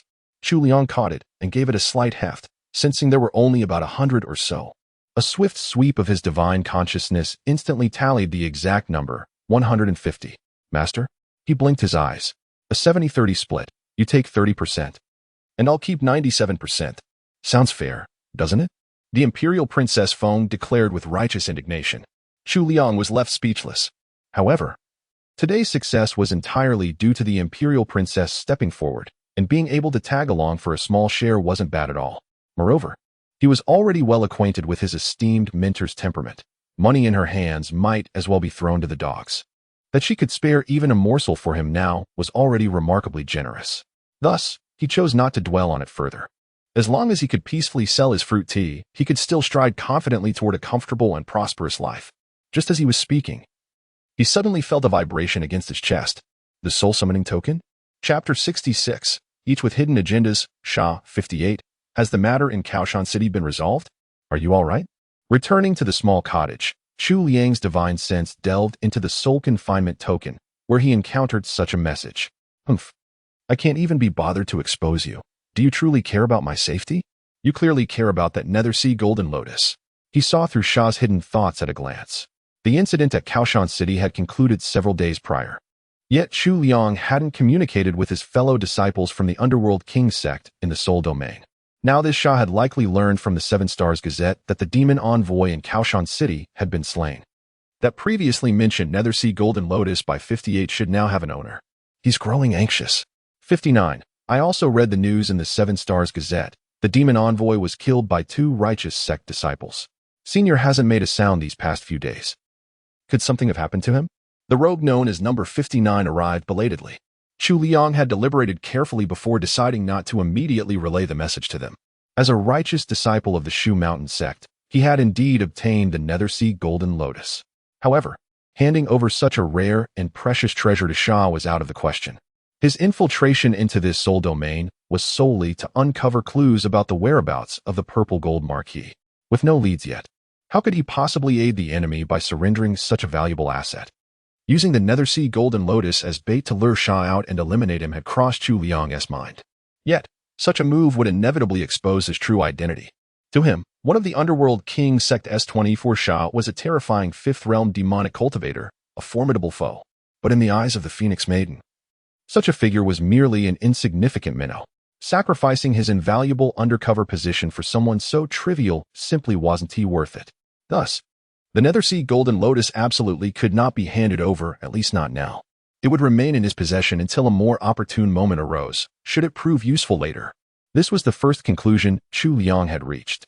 Then, adopting the logic of number 58, a soul-summoning envoy of the Underworld King Sect, he reconsidered. As a demonic practitioner, after enduring countless hardships to seize a treasure for a superior, would he truly surrender it obediently upon success? Unlikely. Therefore, whether following the logic of wolves or righteous men, Chu Liang would never reveal the Nethersea Golden Lotus. If he chose not to present it, he must fabricate a plausible justification, one convincing enough to maintain Sha's trust, or at the very least, not erode it. Merely claiming failure in the struggle would suffice, yet it would inevitably diminish Sha's confidence in him, thereby complicating future attempts to extract information. Thus, Chu Liang crafted a scenario where not only had he failed, but he had also suffered grave injuries and gone into hiding. Even if Sha didn't regard him as utterly loyal, this portrayal might soften his perception. Now, as a seasoned practitioner of the demonic path, would one willingly seek out fellow disciples after being wounded? Chu Liang also believed it was impossible. Even the heavily injured Marquis Zijin dared not return to the gates of the Underworld King Sect, fearing assassination by his own brethren. How much more so for an insignificant pawn like himself? Therefore, maintaining silence is a rational course of action. As expected, after the Seven Stars Gazette was published, this executioner could no longer restrain himself. After some further contemplation, Chu Liang finally composed his reply. 58. My deepest apologies, honored executioner. This humble subordinate has failed in his duty. Previously in Shushan City, I attempted to vie for the Underworld Golden Lotus, but failed and suffered severe injuries. Now I am in hiding to recuperate. Killer, injured? Who wounded you? Are the injuries serious? His inquiry was within Chu Liang's expectations, so he answered without hesitation. 58. That disciple from the Tian Gang sect was truly formidable. I sustained severe internal injuries, but after days of rest, I've gradually recovered. The Seven Stars Gazette had already reported that the ones who killed the divine envoy of the demon race were Yun Chaosin of the Tian Gang sect and Chu Liang of the Shu Mountain Sect. Naturally, mentioning both would lend more credibility to the claim. Chu Liang couldn't very well paint a target on his own back, so he had to pin it all on Yun Chaosin. Sha. It's not your fault. He had mentally prepared himself for 58's failure. Observing the calm tone of the response, Chu Liang felt confident that this deception might just work. Maintaining the status quo was ideal. He could continue gathering information from the soul domain without offering any additional benefits. But just then, a new message suddenly appeared. 60. I happen to be near Kaoshan City right now, and I have a rare medicine that can heal internal injuries caused by gang qi. I'll bring it to you. Upon hearing these words, Chu Liang furrowed his brows in contemplation. Why would such a statement suddenly emerge?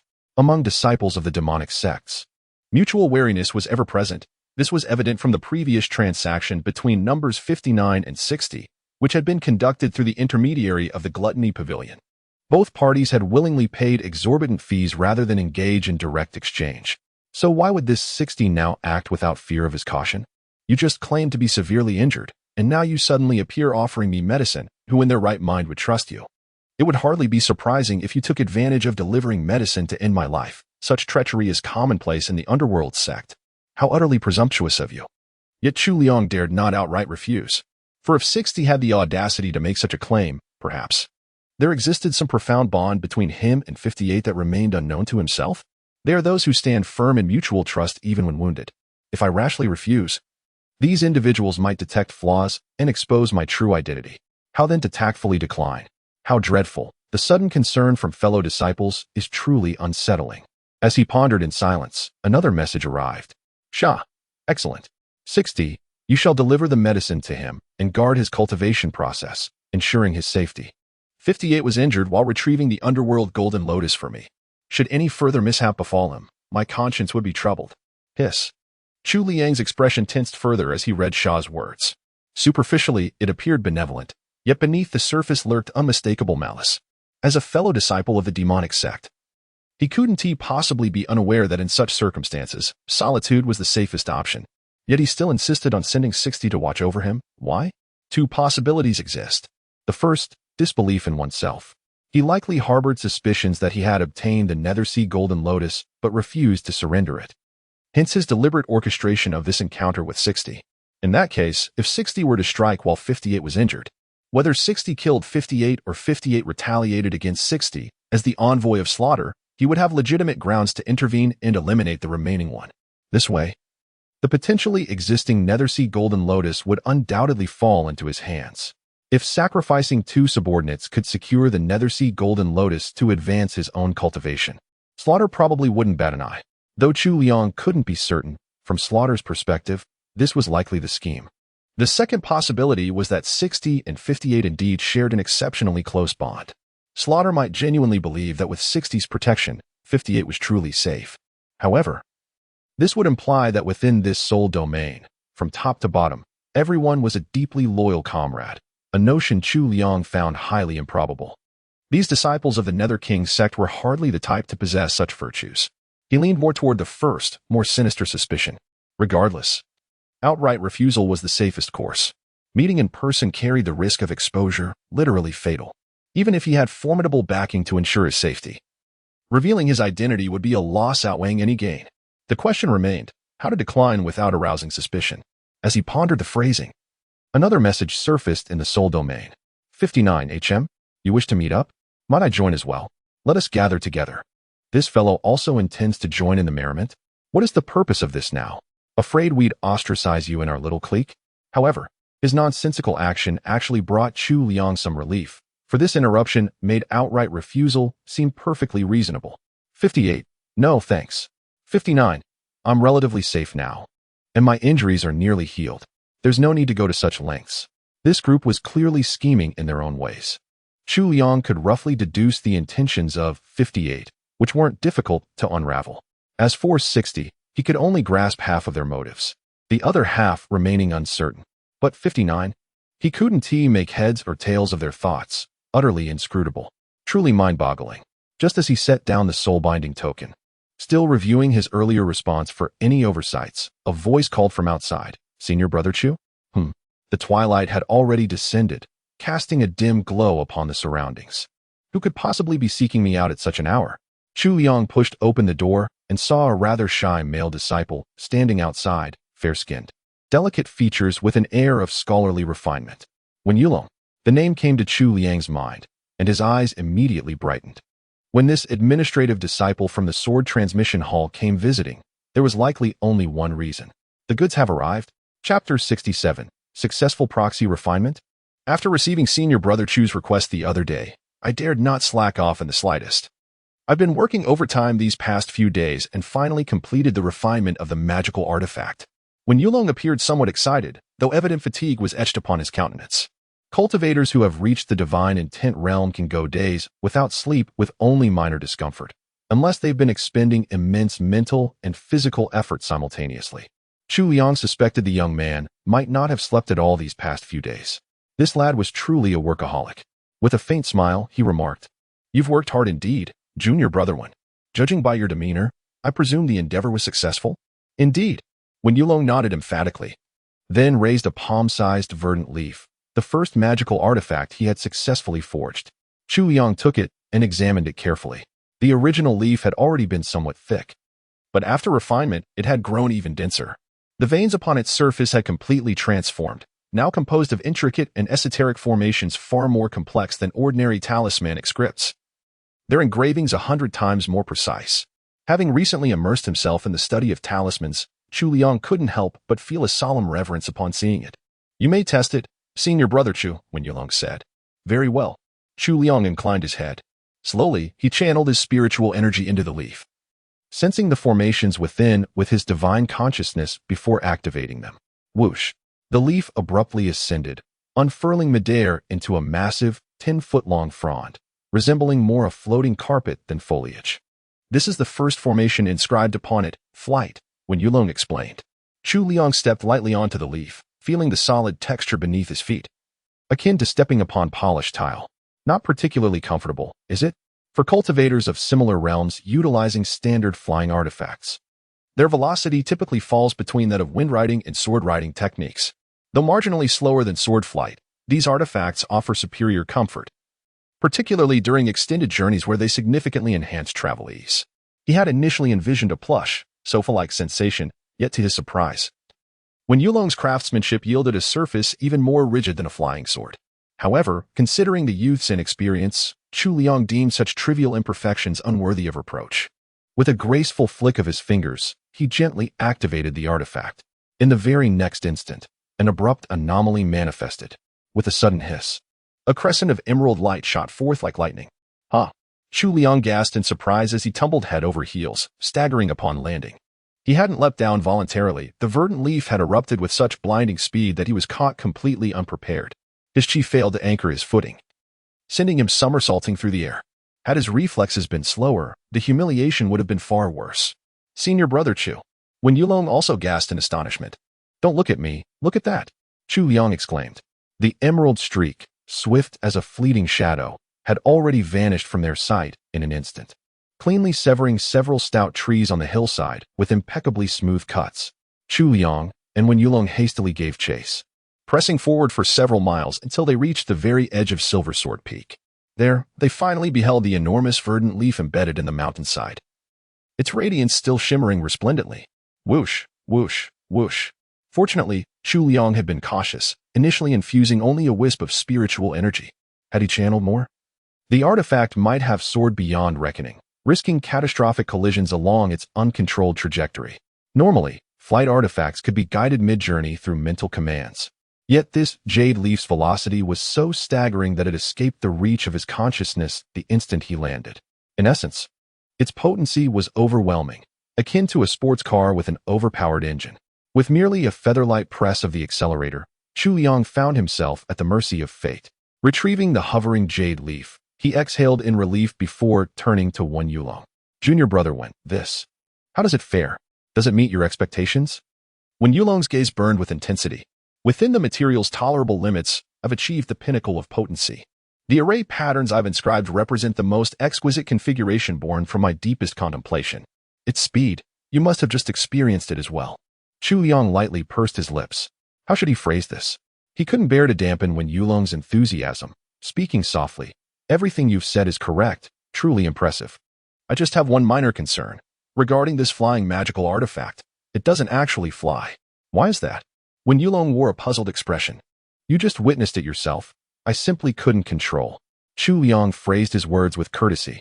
He believed that within the divine intention realm, no one could possibly manipulate it. Even golden core cultivators might find it somewhat challenging. But that's your problem, Wen Yulong said, perplexed. Chu Liang stared at his unshakable confidence, and, for a fleeting moment, almost felt there was some twisted logic to his words. Still, he began. This was a commission I entrusted to you. If you crafted something beyond my control, doesn't that seem rather odd? Yet, he had to admit, when it came to forging magical artifacts, Wen Yulong had far exceeded his expectations. This level of craftsmanship was hardly the work of 70 sword coins.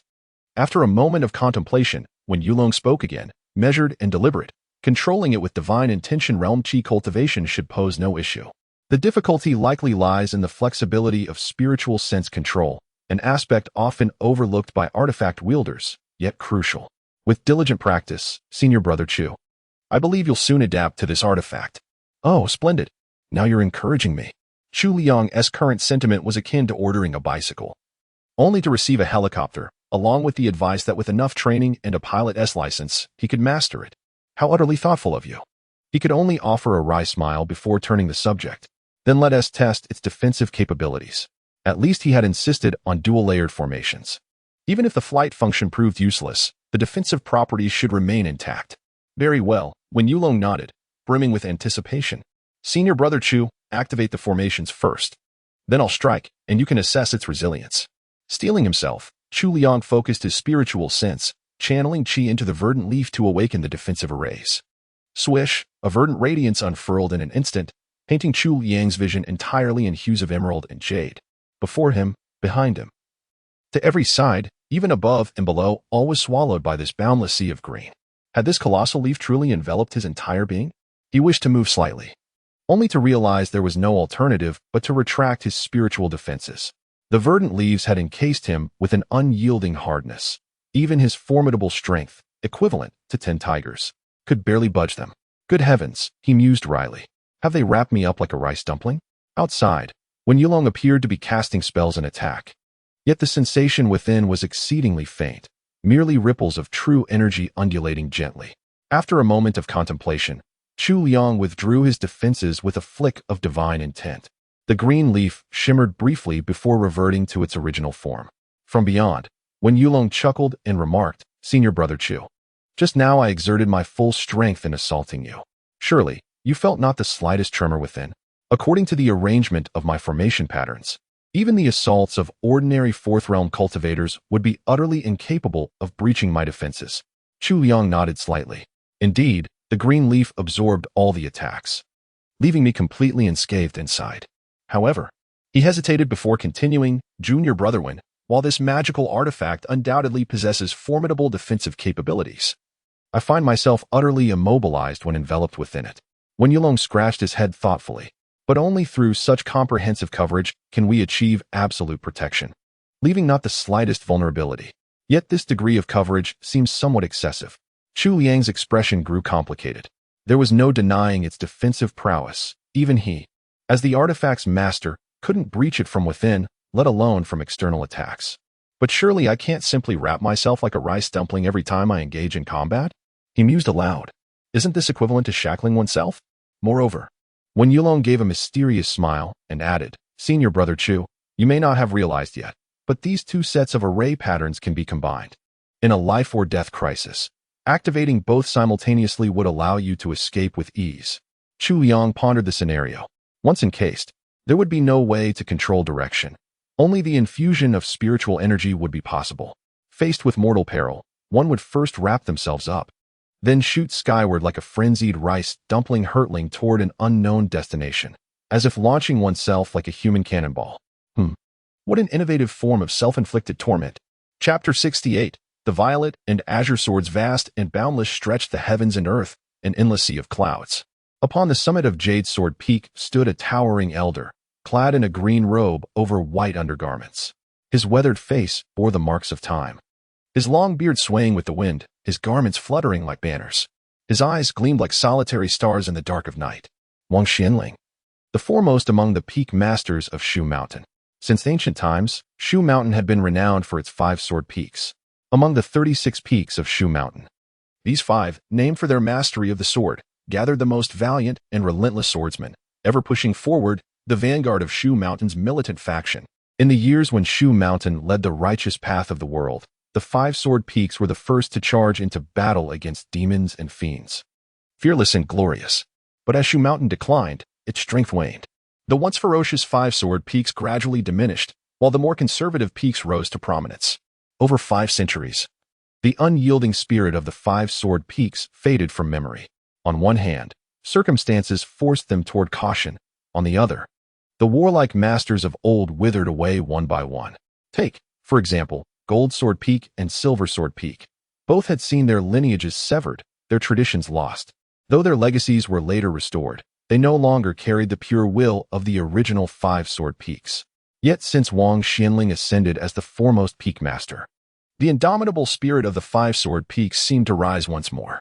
Inward and outward, this elder exuded unrelenting strength. So much so that when demons and malevolent spirits spoke of Shu Mountain, the first name that came to mind was not the sect leader, but this thunderous peak master, Wang Xianling. His name stood like a great banner, a banner of war, for the next generation.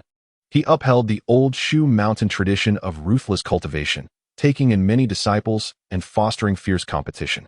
Under his rule, Jade Sword Peak boasted over 100 disciples, the most of any peak in Shu Mountain. Each disciple grew up in relentless rivalry, fighting for their own resources. But in recent years, even this competition had waned, for the king of the Gu had already emerged. A long moment passed. The mists within the sea of clouds began to churn, suddenly boiling like a cauldron. Rolling thunder echoed across the peaks as a soaring sword aura pierced through the clouds, shining like a dragon. The sword aura descended in an instant, materializing into the figure of a youth, tall and poised, his bearing as refined as jade, his brows sharp as blades, brimming with unyielding determination. Disciple pays respects to master. The youth landed gracefully and immediately knelt on one knee, cupping his hands in salute to Wang Xianling. Rise. Wang Xianling said softly as his gaze shifted to the young man. Is it done? He inquired. Well, I have not failed my master's expectations. The youth rose and replied calmly. Aha, splendid. Wang Xianling laughed in praise. Truly worthy of being my most esteemed disciple. At your age, I was not yet your equal. This youth was none other than his most cherished disciple, Su Xiang. Wang Xianling beamed with delight, while Su Xiang remained composed as ever. All is owed to my master's teachings. How could I dare claim to surpass you? A disciple need not remain inferior to his master. Wang Xianling shook his head. If you cannot even surpass me, how then can you surpass the generations of prodigious predecessors of the Shu Mountain Sect? And how will you accomplish the great undertaking that even they could not complete? This disciple understands. Su Xiang bowed deeply once more. Throughout my life, I have cherished 2 profound aspirations. First, that the Shu Mountain Sect may reclaim the demon-suppressing pagoda and regain its preeminent position among all immortal sections. Second, that I might attain the great Tao, reaching the realm of mastering the heavenly origin, or even comprehending the profound mysteries of true mystery. Wang Xianling sighed deeply, lamenting his limited innate talents and sluggish progress. These lofty ambitions may one day rest upon your shoulders. Upon hearing this, Su Xiang's lips quivered slightly as if hesitating to speak. Noticing his hesitation, Wang Xianling said, Speak your mind if you have something to say.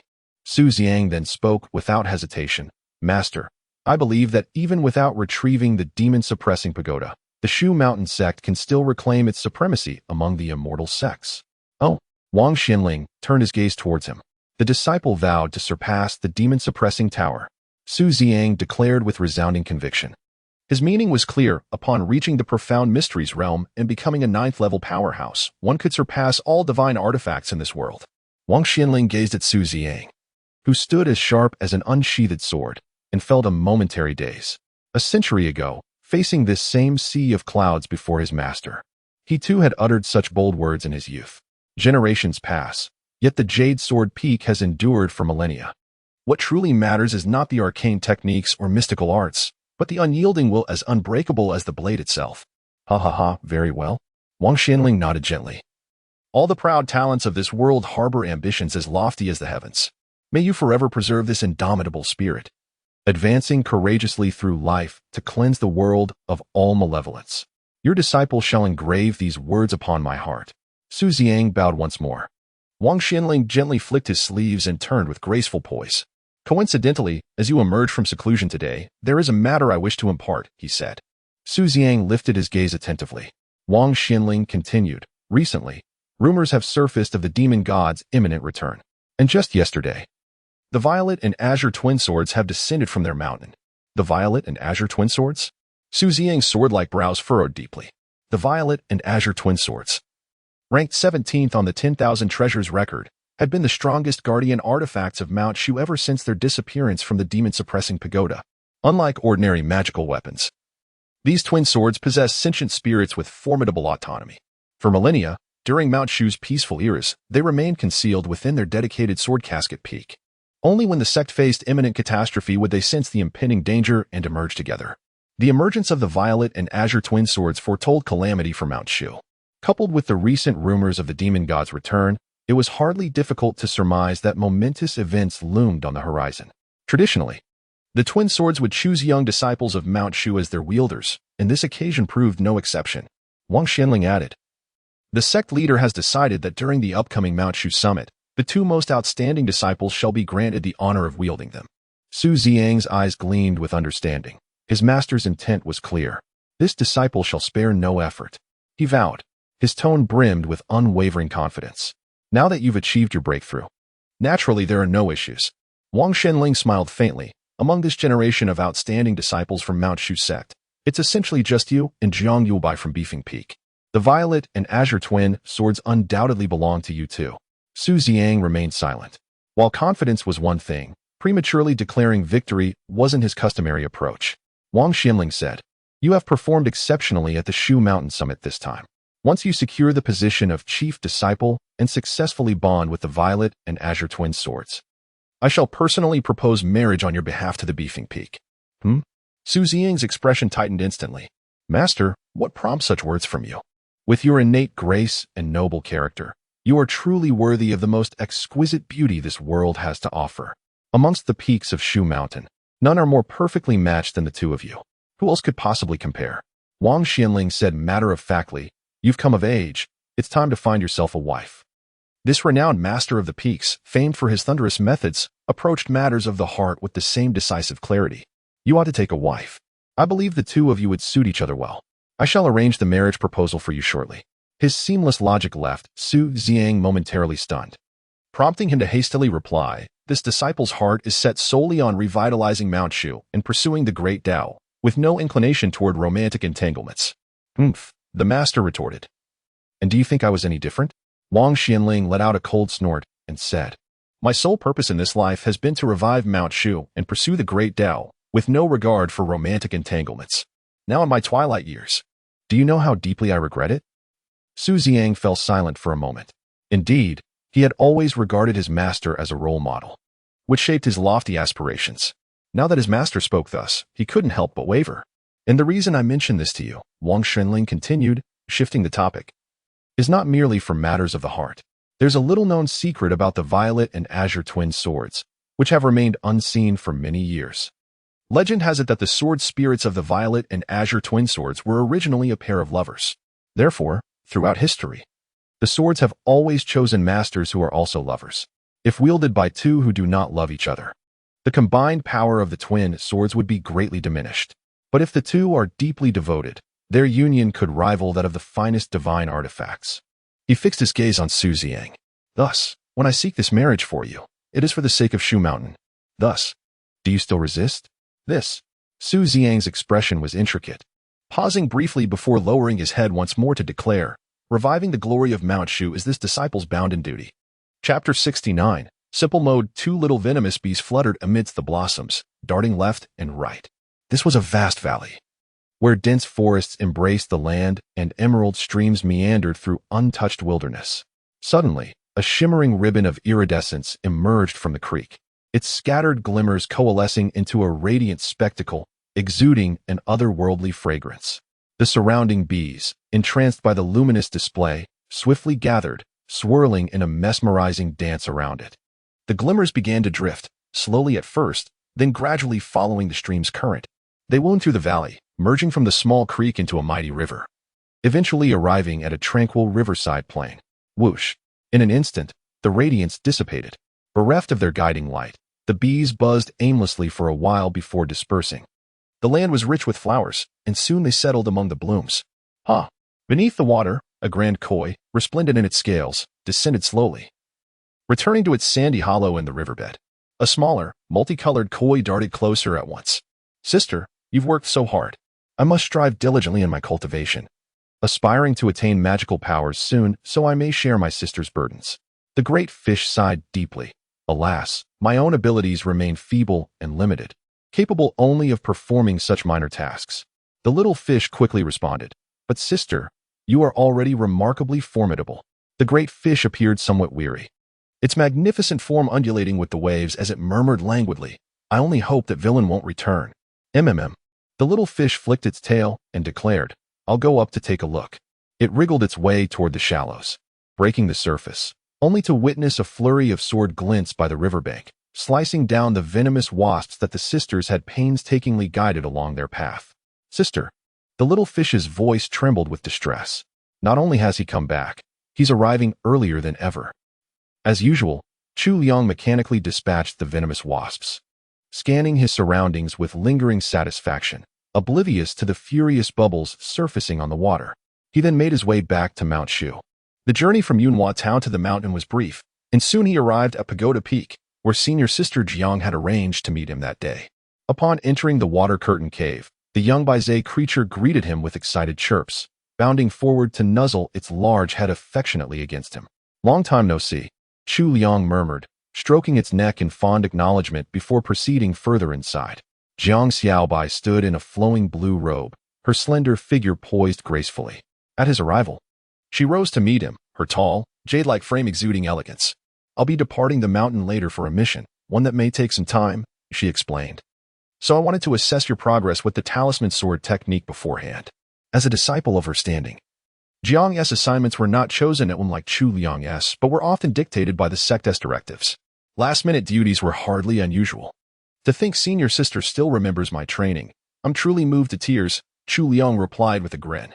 "Spare me the flattery," Jiang Xibai retorted, casting him a sidelong glance. "Last time, you sweet-talked me into promoting that fruit tea of yours. Now I hear your business is thriving, famous across all of Mount Shu, yet not a single share of the profits has come my way.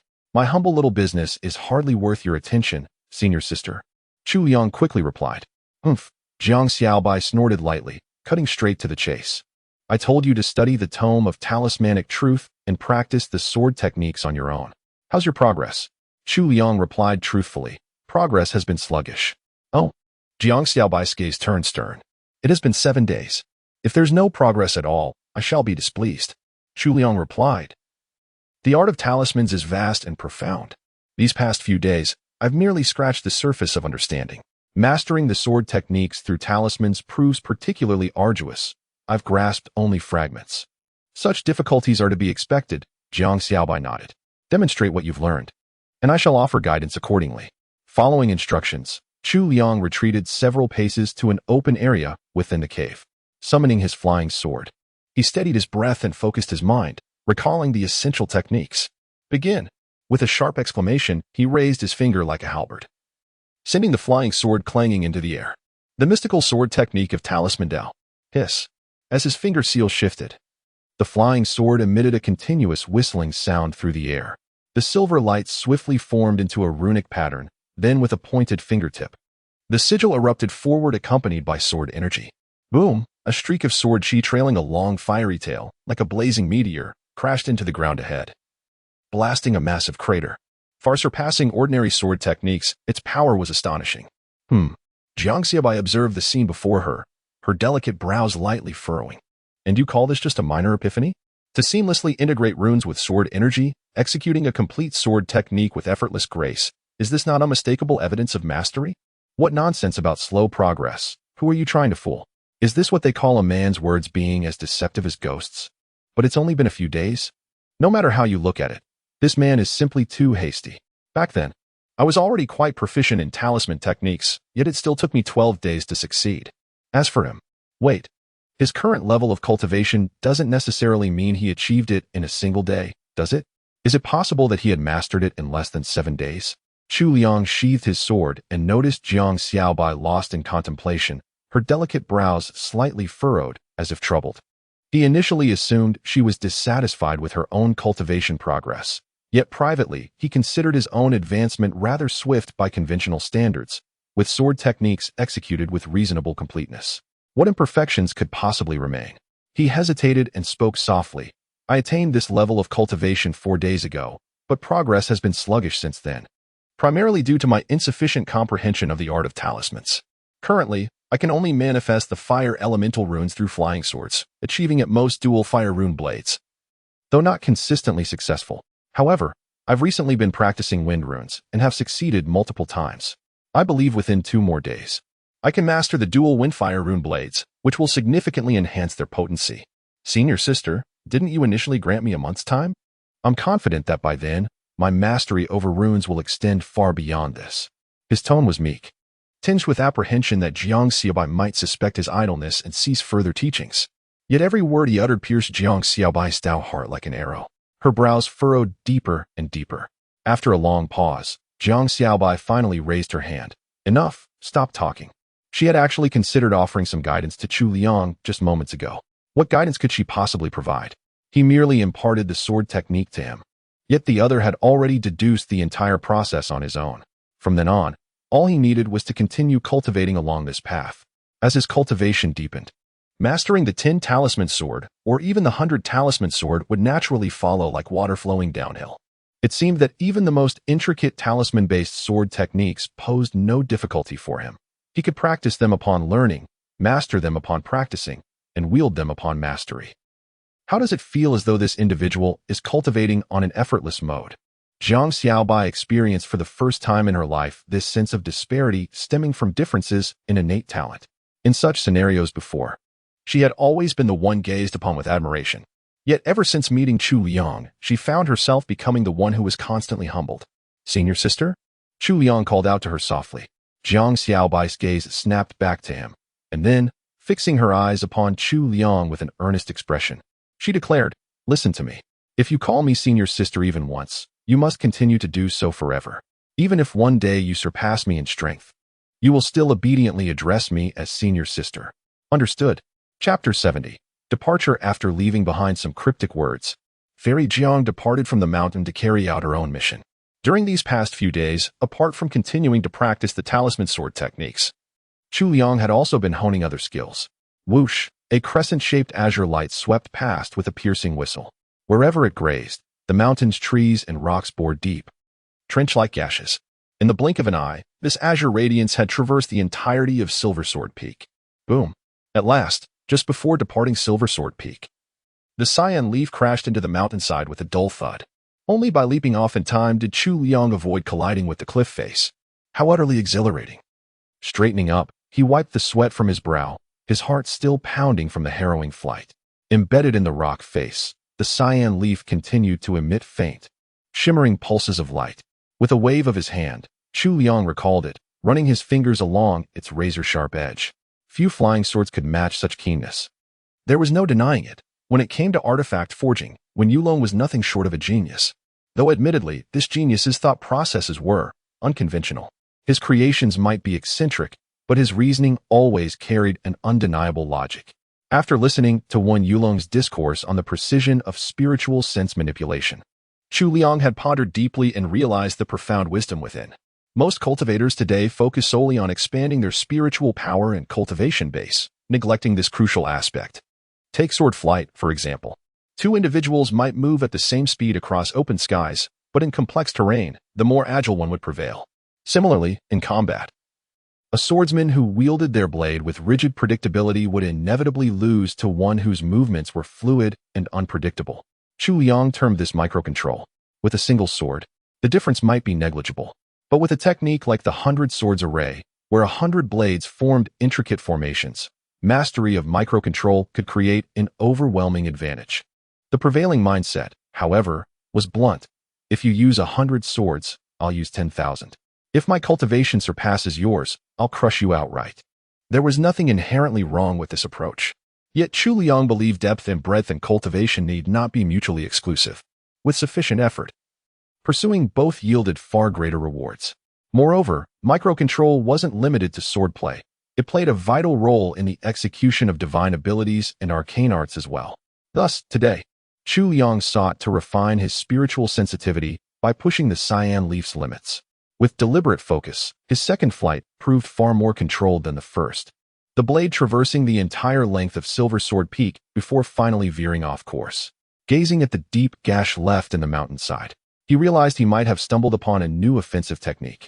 If he channeled enough chi into the cyan leaf and launched it with full force, the impact could surpass even a conventional sword strike. Of course, it still paled in comparison to the devastating might of his dual rune swordplay. By now, Chu Liang had mastered both wind and fire runes, enabling him to wield the twin rune sword, a technique whose power dwarfed that of the single fire rune sword by several fold. After pondering for a while, I noticed a streak of sword light approaching from afar, landing near my wooden cabin. A visitor, perhaps? Chu Liang, upon seeing this, gracefully sheathed the verdant leaf and stepped forward to greet them. Upon returning, I caught sight of Lin Bei, whom I hadn't seen in quite some time, standing radiantly at the doorway with a beaming smile. Chu Liang, noticing his arrival, offered a faint smile and inquired, "What brings you such leisure today?" Hearing this, Lin Bei retorted, "How did you know I've broken through to the mid-stage of divine intent realm?" Chu Liang was momentarily speechless before finally saying, "Congratulations. These past days, through arduous cultivation and restraining my desires, abstaining for 8 hours daily, I finally achieved a breakthrough." Lin Bei spoke of his recent ascetic practices with profound emotion, seemingly overwhelmed by the bittersweet recollection. "Your efforts are commendable," Chu Liang nodded. "But fortunately, I have succeeded at last. Now, my friend, I too stand at the mid-stage of the divine intent realm, once again sharing the same realm as you." Lin Bei exclaimed excitedly, Chu Liang smiled sheepishly. "Well, not exactly." "What?" Lin Bei was taken aback once more. "What a coincidence," Chu Liang remarked with composed serenity. "Upon waking this morning, I discovered I've also achieved a breakthrough. I've now reached the late stage of the divine intent realm." Lin Bei's smile froze instantly, then contorted into an expression of utter disbelief. "What? Another breakthrough already? It hasn't been many days since I returned from Yinjiu City, having just barely managed to break through that small barrier to reach the mid-stage of divine intent realm. You don't seem to encounter any bottlenecks in your cultivation? While I was still proudly announcing my mid-stage progress, you had already quietly advanced to the late stage. Your approach makes me appear rather foolish. Moreover, at this pace of completing just a small segment every fortnight, wouldn't you reach the golden core realm within mere days? Isn't that utterly preposterous? What do you mean by waking up one morning to find you've achieved a breakthrough? Does cultivation require no personal effort on your part?" It all seemed utterly preposterous. Yet sensing the formidable aura emanating from Chu Liang, clearly surpassing his own by a significant margin, this undeniable reality struck him. After a tumultuous whirlwind of conflicting emotions, Lin Bei crossed his arms with a petulant pout, his countenance radiating wounded indignation. "Why should this be so?" He fumed indignantly. "After all our arduous efforts these days, how has the gap only widened further? Cultivation becomes increasingly arduous as one progresses further. The disparity between the initial and intermediate stages of the divine intent realm is naturally smaller than that between the intermediate and advanced stages. Perhaps your abstinence from worldly desires isn't absolute enough," Chu Liang remarked with serene indifference, his emotions remaining utterly unperturbed. With the colossal infant doll operating at full capacity day and night, it would be strange indeed if his cultivation speed were not extraordinary. Never mind. Lin Bei's brief moment of dejection vanished in the blink of an eye, replaced once more by a radiant smile. "This is also a good thing together. We'll be even more formidable. Did you seek me out merely to inform me of your breakthrough?" Chu Liang inquired once more. "Ha. Lin Bei chuckled. "Of course not. I came to find you for an important matter." "Oh?" Chu Liang cast a glance at him, uncertain what crucial matter he could possibly disclose. "Do you know that the eldest disciple of our Jade Sword Peak emerged from seclusion yesterday?" Lin Bei inquired. "Shu Liang?" "Among fellow disciples of Mount Shu, seniority is typically determined by age. If there is no significant age difference, then precedence is given to cultivation level. Those with higher cultivation are addressed as senior brothers. However, when referring to the first senior brother of a particular peak, it isn't necessarily the one who entered the sect earliest. Only those with extraordinary talent and formidable cultivation prowess earn the widely recognized title of first senior brother. Among the 36 peaks of Mount Shu, very few have such a figure. For instance, Shu Liang of the Jade Sword Peak Jiang Yuebai of the Azure Sky Peak, and Chu Liang of the Silver Sword Peak. Only those who command genuine respect are worthy of the title. Indeed. Lin Bei nodded. He might very well cause trouble for you. Why? Chu Liang's gaze turned wary. Even if he were the top subordinate under Wang Xianling, wouldn't he have to wait until the Shu Mountain Conference to cause trouble for me? His thoughts still lingered on the wager between the two masters. It was all because of junior sister Ziqing, Lin Bei remarked. Chu Liang was puzzled. Junior sister Ziqing was the elder martial brother's own younger sister, and the two had relied on each other since childhood. The elder martial brother doted on her the most. Lin Bei recounted. Ever since returning from the mission in the southern domain mountains, junior sister Ziqing has been sullen and melancholic. If the elder martial brother saw her like this, he would undoubtedly demand an explanation. He stroked his chin, analyzing calmly. Judging by junior sister Ziqing's demeanor, this is most likely related to matters of the heart. As the saying goes, what maiden does not yearn for love? During the last mission in the southern domain mountains, there were only a few of us. Senior brother Fangting is too old, and Lurin is not worth mentioning. I suspect the one junior sister Ziqing secretly admires lies between the two of us. It's either me or you. Chu Liang was momentarily speechless. The senior brother doted on his younger sister so much. If he were to discover she had romantic troubles, his mood would surely sour. Knowing him as I do, there's a high chance he'd seek out that fellow to make trouble. Lin Bei continued. So I reckon we ought to lay low for a while. Perhaps take on a mission? Chu Liang contemplated his intentions. Since returning from Yinjiao City last time, he had not taken on any missions for quite a while. On one hand, his cultivation kept him rather occupied. On the other, there was simply no pressing need. The earnings from a single day of selling fruit tea sufficed for him to undertake 2 missions, so he seldom dwelled on such matters. However, circumstances had shifted once more. With senior sister Jiang temporarily away, his urgency in mastering the talisman and sword techniques had eased. Moreover, the prolonged absence from missions meant fewer encounters with formidable demons. Merely slaying minor venomous bees day after day had left him somewhat devoid of ambition. Even the mystical white pagoda, a treasure of extraordinary value, had nearly been reduced to a mere juicing apparatus in his hands, such a waste of its true potential. Over the past couple of days, he had been mulling over whether to embark on a new mission. Exactly. Lin Bei nodded. I just secured a mission in Nongguan City. This is an exceptional opportunity. Nongguan City? Chu Liang inquired. Why go there? Haha. Lin Bei smiled mysteriously. Naturally, because something good awaits. Chapter 71. The Southern Pass City. 2 significant events have recently stirred the Southern Pass City. First, the maiden tour of Miss Shui from the Southern Melody Pavilion is set to commence here. Second, rumors of supernatural disturbances in the Li family manor outside the city have claimed several lives. Among the 9 heavens and 10 lands, the Southern Melody Pavilion stands as a unique entity. Though ranked among the 10 earthly sects, its practices diverge markedly from conventional sects and factions. Since ancient times, the Southern Melody Pavilion has upheld the art of music, revered as the sacred sanctuary of celestial musicians. Disciples are immersed in musical cultivation from childhood, their entire essence woven into their instruments. While their prowess may rival others and their mystical techniques are unparalleled, they seldom engage in combat. Celestial musicians aspire to resonate with the heavens above, the earth below, and the mortal realm between. In the early stages of their musical cultivation, they seek to move multitudes, striving for profound resonance. The greater the harmony they evoke, the more accomplished their cultivation. Thus, the Southern Melody Pavilion's path unfolds thus, from numerous outer disciples. A select few with exceptional talent are chosen as inner disciples. Each inner disciple is lavished with resources, their tours meticulously orchestrated to propagate the art of music. This tradition ensures that every generation of inner disciples attains renown, amassing legions of devotees. Popularity serves as a pivotal metric, bolstering their standing in the final inner sect selection. After years of touring, each generation's inner disciples convene at the Southern Melody Pavilion's Mountain Gate for a grand selection. Followers from distant lands gather to lend their support, hoping their favored musician will emerge as the generation's foremost disciple, celebrated across the realm. This system has birthed a singular phenomenon. The Southern Melody Pavilion boasts the fewest members among the 9 heavens and 10 lands, yet its influence is unparalleled. Over millennia, the path of musical cultivation has deepened, drawing countless seekers to the Southern Melody Pavilion's wisdom. Some have even ascended to wield celestial authority. Thus, though unorthodox, none dare belittle this path. The current generation's inner disciples vie fiercely for supremacy. 2 years ago, the prodigious Yu Xiong emerged, all but securing the title of foremost disciple. Then, not long after, Shui Lingxua burst onto the scene, her brilliance already renowned before she even ventured beyond the mountains. Yet within a year, another luminary arose, Shen Qingyin, hailed as peerless in grace and ancient elegance, yet another transcendent genius.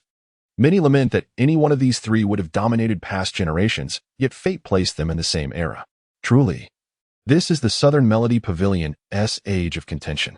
Thus far, Yu Xiong has performed in several grand cities of the Eastern Domain. Shui Lingxua, however, eschewed direct rivalry, choosing instead to debut in the Southern Domain. Yet, while the Eastern Domain of the Yu dynasty thrives in opulence, the Southern realm remains rugged and sparsely settled, its cities few. Undoubtedly, after garnering acclaim in the south, Shui Lingxua will return to conquer the east. Situated at the border between the eastern and southern domains, the Southern Pass City ranks among the South's most prosperous metropolises. It is for this reason that it was chosen as the stage for Shui Lingxua's inaugural performance. Although the tour is still a few days away, the prelude has already achieved remarkable success. Miss Shui's performance has now become the most talked about topic throughout the city. Even details like the chosen venue, in which Merchant Guild is organizing it, have become subjects of fervent discussion. So you too are the Immortal Masters from Mount Shu Sect? A middle-aged man with a handlebar mustache bowed obsequiously and greeted them with a smile. This humble one is the steward of Li family manor, surnamed Chui. You esteemed Immortal Masters may address me as Old Chui. No need for such formality, Steward Chui. We are much younger than you. Consider us as your nephews, said the dark-browed youth, slinging an arm around his shoulders. I'm Chu Liang, and this is Lin Bei. If you don't mind, I'll call you Uncle Chui. Lin Bei had once again deployed his uncanny ability to instantly establish familiarity. Ah, you two young heroes flatter this lowly one far too much. Steward Chui chuckled. Our manor master is currently occupied with pressing matters and has been away from Nangguan City for some time. Otherwise, he would have surely come to welcome you in person. It's all the same, Lin Bei waved dismissively. We're here to rid the people of harm. Nothing else matters. Well spoken, young hero Lin. Steward Chui fawned, as he ushered them inside and seated them. The two continued their lively banter until Chu Liang finally interjected, Steward Chui, perhaps you could first enlighten us about the specifics of this eerie case? Ah, yes. Steward Chui slapped his forehead and sighed, saying, we had no choice but to invite the young heroes from Mount Shu Sect. Recently, our Li family manor has been competing to host Miss Shui's Southern Music Tour. It was almost settled, success was within sight. Steward Chui began to explain. This Li family manor is situated on an open hillside outside Nangguan City, not a private residence, but an upscale pleasure garden catering to the elite. Hosting Shui Lingxua's performance was naturally intended to attract more prestige and elevate their reputation. Our only competitor is the Jingwei Pavilion along the Qin'an River. They operate pleasure boats and proposed anchoring a painted barge by the riverbank, with Miss Shui performing on board while the audience sits along the shore. How utterly absurd. Steward Chui couldn't resist mocking his rival. Lin Bei chimed in appropriately. Indeed. Steward Chui continued, but just as we were nearing an agreement, something strange happened at our manor. For several nights in a row, people have encountered monsters. The demon moved with the swiftness of the wind, its actions remarkably agile. Though our estate employed several martial artists, none could discern its movements. Instead, several groups of guests were disturbed, spreading tales far and wide. Strangely, the creature seemed to target only women, leaving men untouched, a mystery that baffles us all. Initially, the matter was trivial, with no injuries reported. Yet the troublemakers from Jingwei Pavilion seized the opportunity to exaggerate, spreading malicious rumors that our household was haunted by a demon that had claimed multiple lives. As these falsehoods spread, our prospects for securing performance contracts have been severely compromised. Thus, we sought the aid of Mount Shu, humbly requesting the assistance of two young heroes to vanquish this menace. Steward Chui spoke with hopeful anticipation. The Southern Melody Pavilion is already one of the 9 heavens and 10 lands. Was it truly necessary to summon us here? Chu Liang was slightly puzzled. Oh, it seems you're not very familiar with the Southern Sound Pavilion. Lin Bei smiled knowingly.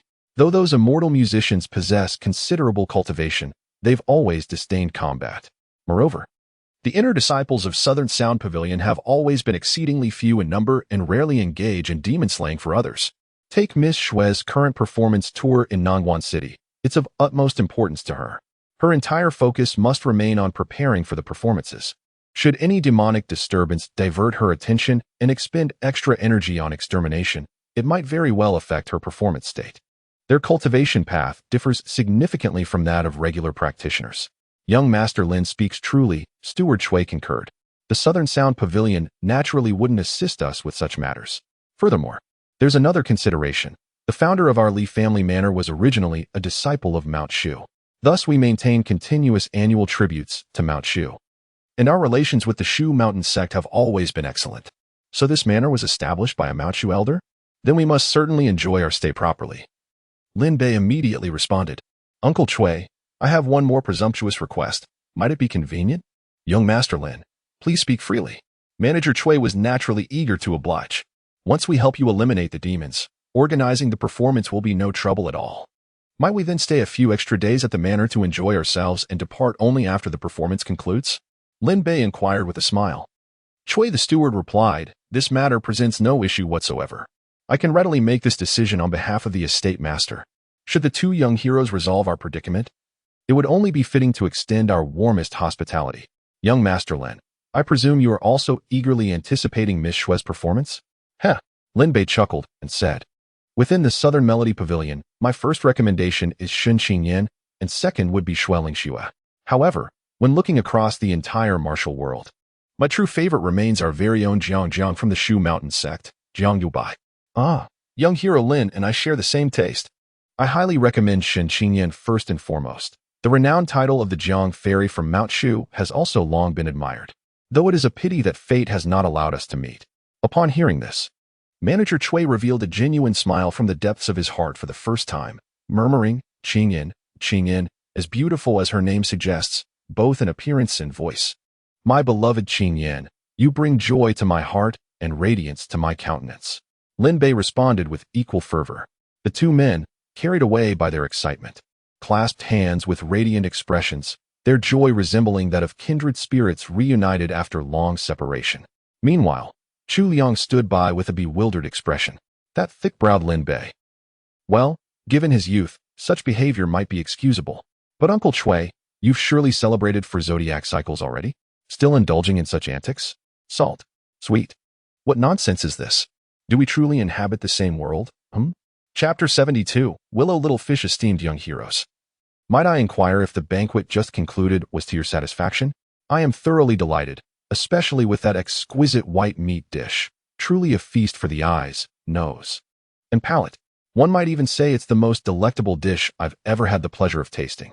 Oh, that white meat is something of a signature dish for our Li family manor, renowned far and wide, the host remarked with a chuckle. After a lavish reception, Steward Chui led Chu Liang and Lin Bei on a leisurely stroll through the manor. The scenery was breathtaking, elegant gardens adorned with artfully arranged rocks and trees, while pavilions and towers nestled harmoniously amidst the landscape. Lin Bei turned to Chu Liang and whispered, You know, if we ever leave Mount Shu in the future, opening a manor like this wouldn't be a bad idea, living free and unburdened. Chu Liang smiled faintly. I still hope to remain on the mountain. How dreadfully dull. Lin Bei retorted, If my path of cultivation ever reaches its limit, I'll descend and open a pleasure house.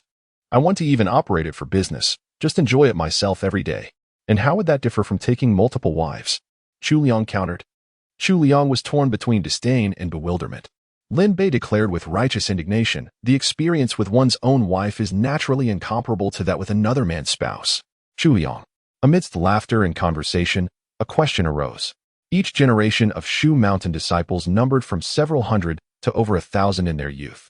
After years of cultivation, apart from the 36 peak masters and some core members, the rest would eventually leave Shu Mountain. The path of cultivation is a long and arduous journey. Though Shu Mountain only accepts those with innate talent, there inevitably comes a point where progress halts. Some may stall at the divine intent realm, unable to break through the human barrier. Others may reach the golden core realm before their advancement ceases. Still others might abandon their pursuit entirely at the five elements realm. Many who reach such plateaus choose to seek new lives beyond the mountain. Chu Liang likened this to graduation. Those with lower cultivation could engage in small businesses or serve as honored guests of noble families, living comfortably under the prestigious name of Shu Mountain.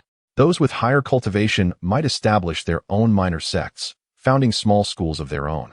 To this day, the 9 heavens and 10 lands have spawned countless such minor sections. What is commonly referred to as the mainstream cultivation world consists of these 9 heavens, 10 lands, and their derivative sections. Beyond this circle, practitioners are often labeled as non-mainstream. However, Chu Liang's current aspiration was not to leave Shu Mountain. His ideal path was to break through to the Tao Inquiry realm, becoming a formidable master with true freedom and cultivation. Then, he could comfortably vie for a position as a peak master, take on a few talented disciples, and live a stable, leisurely life. As Steward Chui led them along an elevated corridor, they glimpsed a courtyard below where a group of women had gathered, seemingly engaged in some sort of selection. 2 or 3 overseers sat at the front while young maidens took turns stepping forward to perform dances. Most were graceful in form, their movements light and pleasing to the eye. Ah, the pleasures of the secular world. Lin Bei couldn't help but chuckle. Scenes like this, you'd never see them on Shu Mountain. What are they doing? Chu Liang asked. Oh, Manager Chui replied. This is the selection process for dancers to accompany Miss Shui's performance. When the musicians play different pieces, there will be singers or dancers performing on stage as well. All these require us to prepare the necessary personnel. In our humble village, such talents are scarce, so we must seek them elsewhere. No wonder so many lovely maidens have gathered. The chance to dance alongside Shui Lingxue is a rare privilege indeed. Likely every skilled dancer in the city has come, Lin Bei remarked. Then suddenly his eyes brightened as he added, what a strikingly beautiful young maiden. Before he even spoke, Chu Liang had already noticed the newcomer taking the stage. The previous dancer had just departed in tears after receiving harsh critiques from the judges. As she retreated, a dazzling burst of color captured everyone's attention. The young maiden wore flowing rainbow-hued robes that shimmered brilliantly. Her skin glowed like pristine white jade, with loosely gathered hair slightly disheveled around her delicate features. Large, innocent eyes blinked with naive charm beneath gracefully arched brows. Though her gaze seemed somewhat vacant, an undeniable aura of ethereal grace surrounded her. As twilight deepened around them, her very presence seemed to summon sunlight back into the dimming courtyard. My name is Lu Xiaoyu, she murmured timidly, her trembling voice evoking instinctive protectiveness from all who heard. The chief judge, a formidable dance mistress in her 40s who had trained at the prestigious Nanning Conservatory, softened her normally stern expression. Little one, she inquired gently, what dances do you know? I'm not very good at dancing. Lu Xiaoyu blinked her large eyes innocently. It's all right, just perform the dance steps you've learned, the judge said gently. Okay. Lu Xiaoyu nodded softly. Then, she clasped her fingers together, turned them upside down, swayed her hips, left, a little twist, right, another little twist, before standing still again. All right, now that you've warmed up, go ahead and start dancing, another judge encouraged. Lu Xiaoyu paused, then replied, I already finished. Silence. After a long moment, the lead dance instructor finally spoke. Young lady, though I quite like your enthusiasm, we are selecting dancers here. This simply won't do. Then what should I do? Lu Xiaoyu pouted, her eyes welling up with tears. Dancing skill isn't something that can be mastered overnight. Perhaps. I hear your voice is rather pleasant. Why not try singing instead? Consider auditioning as a vocalist? The lead dance judge actually offered her advice as well. That was acceptable. Lu Xiaoyu gave another slight nod. Another judge, who specialized in vocal performance, then spoke up. All right. Come here. Follow my lead and sing this line. The candle's shadow flickers crimson, its glow seeping through the gauze curtains, the chill rising after the rain. The young girl listened once, then parted her lips and sang. The candle's shadow flickers crimson glow through the gauze curtains after the rain. The chill enough? The singing judge suddenly shouted out loud. The young girl immediately stopped singing. Sorry. The judge hastily apologized, saying, I just couldn't help it when I heard not a single note was in tune. It's all right. Even if you could hold back, I couldn't. The chief dance instructor sighed. Young lady, you really don't belong here. Hurry back and find something else to do. Lu Xiaoyu immediately pursed her lips again. Can't you really give me a chance to stay? I can learn what I don't know. The lead dance instructor turned his head with a pained expression and shouted, Guards, throw her out. Over there. The young girl was being shoved out by several guards while sobbing. Lin Bei, who had been watching the commotion, sighed with regret. What a pity. He shook his head and remarked, had she been able to sing and dance like a normal person, she might have had a chance to be selected. Indeed. That girl would likely have been quite popular with the audience if she could perform on stage, Manager Chui added, offering his astute judgment based on years of experience in talent scouting. Chu Liang, observing the two men engrossed in the immersive audition process, glanced at the sky and murmured quietly, "Am I the only one concerned about when the monster might appear?" Chapter 73. Playing tricks with the supernatural. As night descended upon the manor, tranquility settled over the estate, interrupted only by the occasional bark of a dog or the distant call of birds from the surrounding woods. Flickering candlelight still glowed in some of the rooms, for many dared not extinguish their lamps to sleep, not with the recent rumors of demons haunting the area. Several patrols of guards moved through the grounds, vigilant despite the chill night wind that stirred unease among them. Though the manor employed a handful of martial artists for protection, their numbers were few, leaving the bulk of the night watch to ordinary but sturdy men. Old Fourth, a guard at the back whispered, "Accompany me to relieve myself over there." "What for?" "Then go ahead." The guard named Lao Si was quite reluctant. "I don't dare to go alone. Come with me," pleaded the other guard. All right. Unable to resist the plea, Lao Si first asked the people ahead to wait, then turned back to accompany him. The two walked to the edge of the woods together. The guard undid his belt and relieved himself into the darkness, muttering, "Who knows when this will ever end? We were hired to guard against thieves and robbers, but now we're expected to subdue demons and monsters too? It is said that the family has invited a highly skilled immortal master, though one wonders how formidable his abilities truly are and whether he can stand against that demon." Why are you so silent, Lao Si?" As he continued speaking, an unsettling sensation crept over him. Turning around, he was startled to discover that Old Fourth, who had been standing right behind him moments ago, had vanished without a trace. Where could he have gone? Startled, he turned his head in haste to retreat. Yet as his gaze swung back, he beheld before him a ghastly visage, a monstrous, green-faced demon with bared fangs. "Ah!" The guard and the ghastly visage howled in unison, their voices intertwining in a cacophony of terror. With a startled cry, the guard hastily pulled up his trousers while the spectral fiend raised its clawed hands. Turning around, he fled. It pursued. "Ghost!" The terrified guard fled while screaming. Before his cries could fade, a sharp rebuke rang out from the air.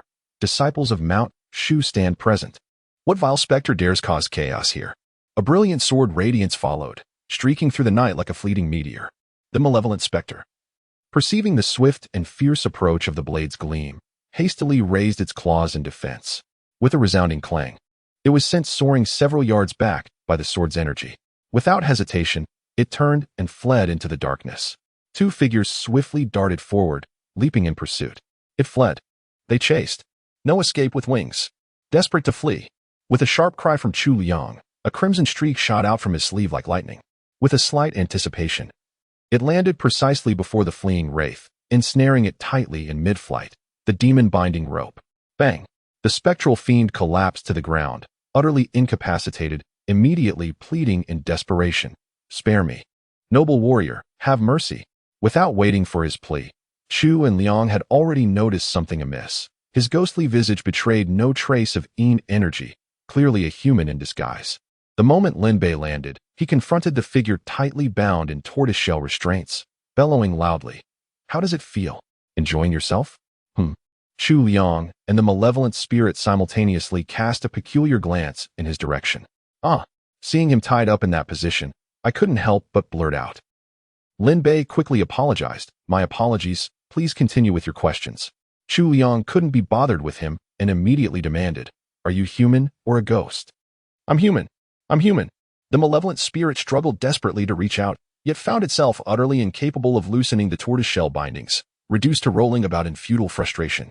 Chu Liang discerned its intent and stepped forward, yanking off the ghostly hood to reveal, beneath the ghastly exterior, the unmistakable visage of a man.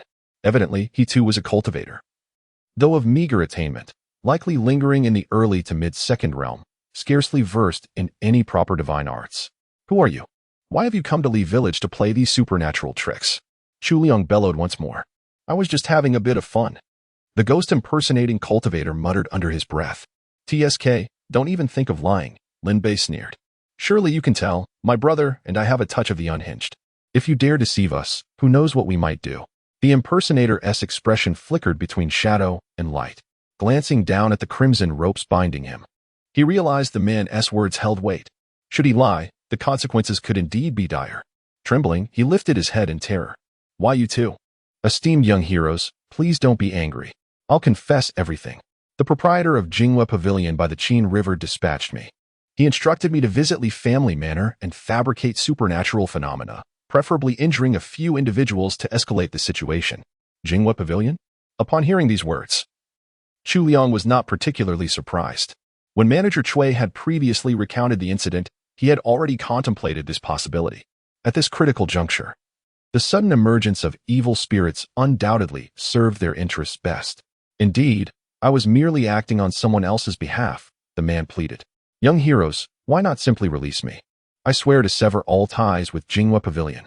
The man pleaded desperately, let me go? Dream on. Lin Bei glared fiercely and demanded again. How should we deal with him? Tie him up for the night, said Chu Liang. We'll hand him over to Steward Cui tomorrow. The demon disturbances in Li Village have caused such a commotion. He'll need to make an example of the main culprit. Please, young heroes, spare me. The man pleaded desperately. This was my first time, I swear. The cultivator disguised as a ghost pleaded loudly. Spare me. I swear this is my first time. Lin Bei scoffed. Cut the nonsense. Every single one we catch claims the same. Just confess honestly. How many times, with whom, where, and who introduced you? The more you cooperate, the more lenient we might be. Maybe we want to even inform your family and friends. The impostor shuddered in fear and wailed, I'm innocent. It truly is my first time. The manager of Jinghua Pavilion thought the disturbances caused by the previous monster in Lijia Village weren't terrifying enough. No casualties. So he sent me to stir up trouble. Something else off. Chu Liang frowned. Earlier, Manager Cui had mentioned that the creature only targeted women, never men, yet this one had just frightened a male guard. Moreover, the previous monster had moved within human speed, leaving no clear sightings. This one didn't fit the description. As he pondered, a woman's scream suddenly pierced the air from within the manor. So there really is another monster.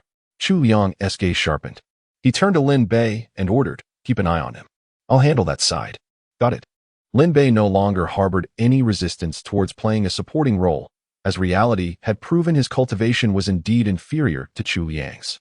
Turning his gaze to the tightly bound man disguised as a ghost lying on the ground, Lin Bei's expression transformed into one of studious admiration. Such professional technique indeed.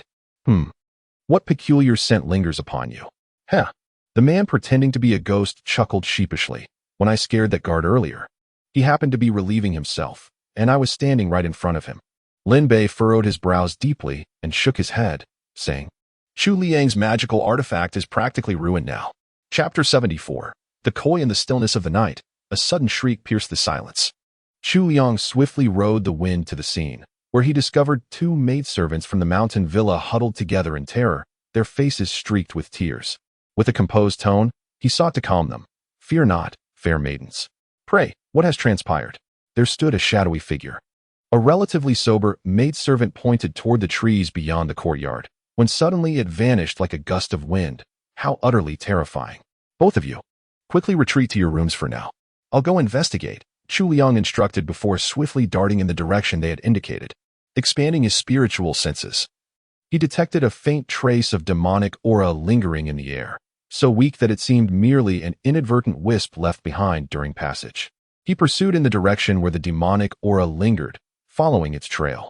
Before long, he spotted another courtyard where, astonishingly, a colorful figure stood outside. It was strikingly conspicuous in the night. No wonder the maidservant had noticed it at a glance. Hearing Chu Liang's approaching footsteps, the figure startled and turned to flee with astonishing speed. Chu Liang immediately gave chase. Yet the figure soared through the air like a fish gliding through water, swaying left and right with seemingly no resistance at all, moving as smoothly as the wind itself. How swift the flight, though Chu Liang pursued at full speed. In the blink of an eye, the distance between them widened. The demon moved with a velocity that rivaled the human-faced ghoul from before. Even a golden core cultivator might struggle to keep pace. The spirit cat leaping talisman had already been expended. There would be no repeat of that frenzied chase. Yet, the present Chu Liang was no longer the Chu Liang of old. His arsenal now boasted other magical implements. Whoosh! A verdant radiance surged as Chu Liang summoned his life-bound green leaf, stepping onto the large, carpet-like foliage. In an instant, he shot forward like an arrow. Though his fine control remained somewhat unrefined, it had undoubtedly improved significantly from before. At least for short distances, he could now make tentative attempts. Even if mastery eluded him, he couldn't simply watch the demonic creature escape. He had to try. Thus, With emerald light beneath his feet, Chu Liang's figure abruptly transformed into a fleeting blur. The demonic creature appeared startled by Chu Liang's relentless pursuit. Glancing back, it realized with visible panic that he was rapidly closing the distance, prompting it to hasten its flight even more desperately. Within mere moments of this frantic chase, they reached the riverbank ahead, the Qinnan River outside Nangguan City. Its turbulent waters unfathomably deep. If the creature plunged into those depths, Chu Liang possessed no mystical arts to pursue it underwater. By now, the distance between them had narrowed considerably. He could almost discern the creature's form clearly, a slender, graceful figure resembling a woman. Like the wind, like lightning. At the very moment she leapt high into the air, poised to plunge into the water, Chu Liang had a sudden inspiration and shouted clearly, "Go!" With a graceful somersault. The figure flipped backward and landed lightly upon the ground. Meanwhile, the flying leaves beneath his feet, propelled by momentum, surged forward even swifter, instantly cushioning the monstrous creature below. Chu Liang swiftly altered his hand seal. "Shield me." With a swift motion, the enormous verdant leaf coiled around the monstrous creature in its entirety, encasing it like a massive rice dumpling suspended midair. Chu Liang then raised his hand with deliberate grace, summoning the emerald foliage back to him. Muffled cries and thumping sounds emanated from within, as though the creature was struggling desperately to break free from the cocoon of bamboo leaves. Humph! Chu Liang let out a derisive snort. "Escape? You wish. I myself am so tightly entangled that escape is impossible." This suddenly reminded Chu Liang of a saying, "One man's trash is another man's treasure." Though not entirely apt, the defensive array patterns crafted by Wen Yulong proved ineffective for protection, but excelled splendidly as restraints. Gently cradling the oversized rice dumpling, he retraced his steps back to Li Family Village. In the attic of Li Family Manor, Chu Liang reunited with Lin Bei, each holding their respective captures. "Oh, another new restraining artifact in your arsenal?" Lin Bei stared at the tightly wrapped rice dumpling in Chu Liang's hands, visibly astonished. "Just consider it a form of containment," Chu Liang murmured softly. After briefly recounting the recent events, Chu Liang placed the dumpling on the ground. Both of them, brimming with curiosity, carefully peeled back the verdant leaves, unveiling its contents. Whoosh! A glimmer of emerald light shimmered as the leaves unfurled, revealing a face of ethereal beauty. Flawless ivory skin framed by disheveled strands of hair, her large, luminous eyes burned with indignation, cheeks puffed in fury. Scoundrels! Perverted scoundrels! The moment the creature emerged and spotted Chu Liang outside, it let out a shriek. Upon turning its head and seeing Lin Bei nearby, it immediately hurled another curse. Yet as they beheld her face, both Chu Liang and Lin Bei were taken aback. Lu Xiaoyu? They still remembered her name. During the daytime talent selections, many girls sang beautifully and danced gracefully, yet none of their names left an impression. Ironically, it was this naive maiden with mediocre singing and dancing skills who etched herself vividly into their memories. "Do you know me?" The young girl blinked her eyes in surprise. "I saw you at the audition before, so you're a demon?" Chu Liang frowned pensively. "Then when you tried to sneak into the Li family estate during the day, you must have had ulterior motives." "I was looking for my sister," Lu Xiaoyu exclaimed loudly. "Sister?" Lin Bei raised his hand slightly, signaling her to elaborate. The young girl glanced at him, then at Chu Liang, her delicate brows furrowing tightly. "If I tell you everything, will you let me go?" she asked hesitantly. The young maiden little fish. "Your frequent visits to the Li family estate these past few days, though somewhat disruptive, have fortunately caused no harm. As long as you promise not to return henceforth, we shall not be overly harsh with you," spoke Chu Liang. "However, regardless of your reasons for coming, I hope you can clearly explain them." "This isn't fair," protested the ghost-impersonating cultivator nearby, rolling over with effort and lifting his chin. "I haven't harmed anyone either. Why are we treated differently? At the very least, you should have restrained her as thoroughly as me before interrogation. Get lost." Lin Bei kicked him flying away with a single strike. "Do you think I didn't want to? Pa, what kind of people do you take us for?" With that, he turned to Lu Xiaoyu with a gentle smile and said, "Little sister, please continue your story. Don't be afraid." The little girl hesitated, glancing between Lin Bei and Chu Liang's faces as if trying to discern whether they were trustworthy. After a long pause, she finally spoke. "My sister and I were originally from the Golden Koi clan in the Brocade Flower River." "Golden Koi, huh?" Chu Liang stroked his chin, musing.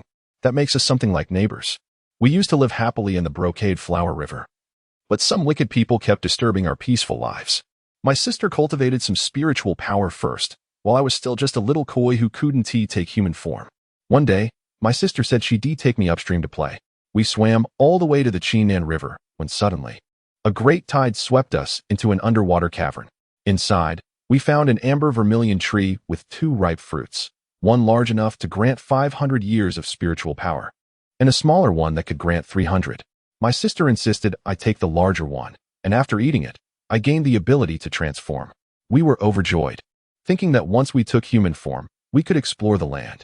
My sister said if we surfaced there, we could reach Nangwan City. But when we left the cavern, we encountered a monstrous turtle spirit that tried to devour us. We fled in panic and got separated. Then, by accident, I stumbled into an underwater manor left behind by an elder fish spirit. Inside, there was the remains of a flying fish spirit. It had left behind a wisp of its essence, which fused with me. After that, I could swim incredibly fast. Well, Chu Liang couldn't help but marvel. Truly, the luck of a golden koi, he mused.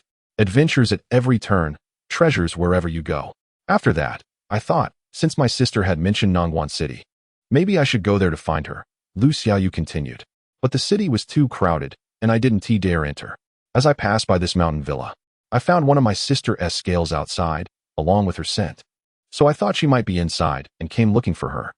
But this place is so vast. I searched for days without finding her, and then you caught me. Her voice grew small, tinged with dejection. I see. Chu Liang nodded after hearing her story. Tomorrow, I can ask around here to see if anyone has seen your sister. But you mustn't sneak in at night anymore. You'll frighten people. Will you really help me? She asked softly. Lu Xiaoyu gazed timidly at the two of them. Of course. Lin Bei patted his chest proudly. Your big brother here absolutely adores assisting lost little girls. Chapter 75. The young Marquis, the delicate maiden, let out a faint, disdainful huff. Should you assist me in locating my elder sister, you shall earn my gratitude. But should you dare deceive me, henceforth you shall be branded as the second and third most despicable villains in my eyes, and I shall never grant you forgiveness. Her voice rang with bravado, yet the restless flicker in her gaze betrayed the tremulous uncertainty beneath her bold proclamation. The second and third most despicable villains? Lin Bei inquired with curiosity, who was that primary villain? The arch-villain was a cultivator who frequently disrupted our lives in our original homeland. Lu Xiaoyu's tone remained indignant as she spoke of him. She glanced at Chu Liang and said, he bore some resemblance to you, but far uglier, tall yet emaciated, with a grotesquely distorted physique, like some monstrous abomination, utterly terrifying. During my cultivation, I often vowed that should we cross paths again, I would surely thrash him soundly. Very well. Chu Liang smiled gently. Should we ever encounter that vile villain again, we shall stand united to confront him on your behalf. Rest assured, we disciples of Mount Shu would never harbor ill intentions. That evening, they arranged for the villagers of Li Family Manor to prepare an upstairs chamber where the young maiden might find temporary repose. Throughout the night, Chu Liang remained vigilantly attentive to any unusual movements, contemplating whether the girl might have fabricated her tale or attempt a furtive escape under cover of darkness. Yet she slumbered peacefully until dawn's first light, revealing this particular fish to be rather carefree and untroubled. Come morning, they sought out Steward Chui. Manager Chui woke up to the delightful news that not only had the two young heroes captured one demon, but two. Overjoyed, he exclaimed, with just one appearance. You two noble warriors have truly embodied the celestial majesty of Mount Shu. In just a single night, all the issues plaguing my Li Family Manor were resolved. Truly remarkable. Fortunately, luck was on his side. With a faint smile, Chu Liang proceeded to recount the detailed events of the previous night. Upon mentioning the charlatan cultivator who had resorted to trickery, Manager Chui was filled with righteous indignation. That Jing Yuxian is truly despicable, unable to compete fairly. They stooped to such underhanded schemes. Yet when the topic shifted to Lu Xiaoyu's sister, a trace of bewilderment crossed his expression. A fish spirit, you say? We must have never encountered such a thing before, in all these years. This is the first time our area has been troubled by a spirit. Not necessarily a spirit. Chu Liang reminded. Her sister might not have revealed her true form and simply came here as an ordinary woman. All right, then I'll help inquire about it. Steward Chui is quite approachable, Lin Bei said. Now that the matter of the monster is resolved, does that mean our plans to host the Nan Yinfang performance are also on track? Lin Bei asked. Most likely, Steward Chui replied with a smile. Then we'll stay a few more days and leave only after enjoying the performance, Lin Bei chuckled. Naturally, you must, Steward Chui quickly agreed. Chu Liang glanced at the man's expression and shook his head. He had seen through it from the very beginning. This fellow had been using the excuse of official business to enjoy a publicly funded trip. Slaying monsters? Hardly. That was merely incidental. Jing Yuxian. A pleasure barge business upon the Qinan River, where the vessels offered little beyond feasting, drinking, and revelry, establishments akin to brothels, yet serving as one of the foremost gathering places for Nanguan City's literati and refined gentlemen. On this day, the grandest painted pleasure boat at Jingwei Pavilion was entirely reserved. Within an exquisitely adorned private chamber, a sumptuous banquet was underway, though the gathering was numerous. The true guests of honor were but two individuals. Seated in the host's position was a youth of tender years, clad in brocade robes with a jade belt. His lips red as cherries and teeth white as pearls, his eyes bright with charm, a vision of striking elegance. Opposite him sat a towering, rough-hewn man whose attire, though costly, could not conceal the air of a seasoned warrior, let alone the deep scar that marred his rugged countenance. The rest of the company were mere attendants, present only to accompany the feast. Long have I heard of the renown of the East Whale Gang, the young man remarked with a faint smile, lifting a jade wine cup in a graceful toast. To meet Brother Shui today is to witness the very essence of gallant chivalry, truly admirable. The burly man laughed heartily, draining his cup without hesitation before replying. I am but a blunt man, unskilled in pretty words. Should I offend in any breach of etiquette, I beg the young Marquis's forgiveness. Ah, but Brother Shui is our guest, the youth demurred. How could a guest ever be at fault? The young man addressed as the young Marquis smiled again, his voice cultured and refined. Recently, tensions within our whale gang have been running high. The main faction has been keeping a close watch on us, and our Eastern Whale Gang's leader, Jiang, has ordered all our less-than-legal operations to lay low. Thus, Hall Master Ching couldn't come in person and sent me instead to discuss matters, explained the man surnamed Shui, hastening to add. This is by no means a sign of disrespect toward the Marquis of Dingshan. We are aware of the Whale Gang's current predicament and understand completely. The young Marquis nodded gracefully. The recent upheavals within the Whale Gang have made headlines in the 9 Provinces Gazette. It would be impossible not to know. Jiang Shinting of the Eastern Whale Gang commands for mighty guardians, his most trusted lieutenants and formidable figures across the eastern territories of the Yu dynasty. One of these guardians is Chang'an. The burly man before them, Shuihu, happened to be one of Chang'an's most capable subordinates. However, the young Marquis's tone shifted subtly. When we entrusted you with transporting goods to Jiangnan, it's either been windy or rainy for days on end. Don't you think an explanation is in order? Surely it couldn't be that Hall Master Cheng was too embarrassed to show himself. So he sent you here to take the fall? Hall Master Cheng's intention is that after this last deal, we should put our business dealings on hold for now. Shuihu forced an awkward smile and said, we're at a critical juncture right now. We can't afford to give the chief any grounds for suspicion. If that were to happen, neither Chief Su nor Deputy Chief Jiang would let us off easily. His meaning was clear. At present, Chief Su Baishan of the Whale Gang and Deputy Chief Jiang Shinting of the Eastern Whale Gang were locked in a fierce power struggle. As Jiang Shinting's subordinate, if Chang'an were to make any missteps and provide ammunition for their rivals, the consequences would be dire. Yet, the young Marquis wore a faintly puzzled expression. Brother Shui, isn't this precisely the time when you need support the most? He mused languidly. Cutting off our dealings now doesn't seem like the wisest course of action, does it? It is not severed, merely set aside for the time being. Once this matter concludes and Chief Jiang assumes his position, Hall Master Cheng will undoubtedly reconnect with the Marquis, replied Shuihu. If Leader Jiang ascends to power, Chief Cheng will undoubtedly rise in status as well. I fear by then, he may no longer deem our humble business dealings worthy of his attention. The young Marquis smiled and inquired, how could that be possible? Shuihu immediately waved his hand. Hall Master Cheng is well aware that over these past few years, our business has expanded significantly. More than a dozen imperial nobles from the southern territories of the Yu dynasty have already joined in. Our Dingshan Marquisate is merely one representative among them. The young Marquis replied, if we were to suddenly lose the East Whale Gang's connections, we certainly wouldn't find a second partner like you in such a short time. That would put us in quite a predicament, wouldn't it? Haha, I must beg for the young Marquis's understanding. Shuihu wore an expression of distress as he said, Chief Cheng merely instructed me to receive this final shipment and discuss the matter with you all. Given the current circumstances, it would be prudent to temporarily set this aside. There remains potential for revival at a later time. To persist recklessly against the wind would invite calamity regardless of who apprehends us. None would emerge unscathed. You must also consider the difficulties we face. The pressure you exert makes this situation exceedingly delicate for me. Delicate, you say? The young Marquis let out a derisive snort. Then let's call it off.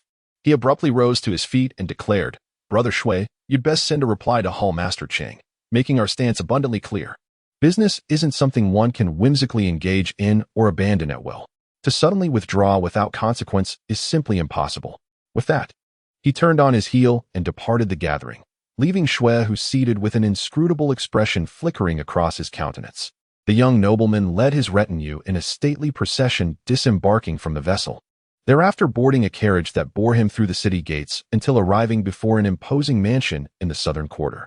The Marquis of Dingshan's residence stood in majestic grandeur, its approach immaculately swept. Passing through the deep courtyards, his first inquiry upon entering was, Has my father returned? The Marquis has yet to return, someone promptly replied. The young Marquis nodded silently, hastening his steps toward the rear courtyard garden. Winding through the corridors, he arrived before a chamber and rapped gently upon the door. Xiaoan, is that you? A delighted feminine voice echoed from within. It's me, the young Marquis replied. With a creak, the door swung open at once, revealing a pleasantly surprised countenance. The maiden within possessed skin as fair as snow. You've been gone for so long. She welcomed the young Marquis inside, her tone laced with a touch of coquettish complaint. I know no one here. I wish to search for my younger sister. The affairs of the Marquis keep me occupied, my dear. Be patient. Nongguan City is vast. Seeking her alone would be like fishing for a needle in the ocean. I've already dispatched people to inquire across the city about your sister's whereabouts. News shall arrive soon. The young Marquis soothed in a gentle murmur. Very well. The maiden gave a faint nod before voicing another concern with a troubled expression. You spend so much time away each day. Surely you must meet many other young ladies. You wouldn't grow fond of someone else, would you? How could I? My foolish darling. The young Marquis gently held her hand and whispered tenderly, You are the most extraordinary maiden I've ever encountered. Throughout my entire existence, my heart shall belong solely to you. Chapter 76. The twin talismanic blades of frost and flame during their leisurely stay at Li family manor. Lin Bei immersed himself once more in the spectacle of the talent selection, while Chu Liang chose solitude for cultivation. Their accommodations, a secluded courtyard within the manor, were serene and elegant, offering an ideal retreat. Within this tranquil space, Chu Liang devoted himself to mastering the talismanic sword art. After a period of rigorous training on Mount Shu, his proficiency in the talismanic sword art had reached new heights. The twin blades of wind and fire now flowed effortlessly from his fingertips. Yet, advancing to a triple talisman technique remained daunting, constrained by the limits of his spiritual consciousness. At his current late-stage divine intent realm, dual talismans likely marked his threshold. Undeterred, Chu Liang sought to expand his repertoire of talismanic scripts and their synergies. With his foundational skill solidified, acquiring new scripts now meant future techniques would naturally unfold as his cultivation deepened. His current focus was the script of frost. The elemental script of fire stood as the most fundamental, yet its permutations were vast. The twin blades of wind and fire, for instance, harnessed their mutual enhancement, wind amplifying flames, flames empowering wind, yielding devastating force. Similarly, pairing fire with thunder could forge the twin blades of thunder and fire or wind and thunder, each a formidable variation of the original. A wood script, meanwhile, might birth the twin blades of wood and fire, where wood S vitality could ignite fire S fury into an inferno. Though each combination held unique strengths, Chu Liang recognized their redundancy, all merely magnified raw power, much like his existing technique. True innovation demanded something beyond sheer force.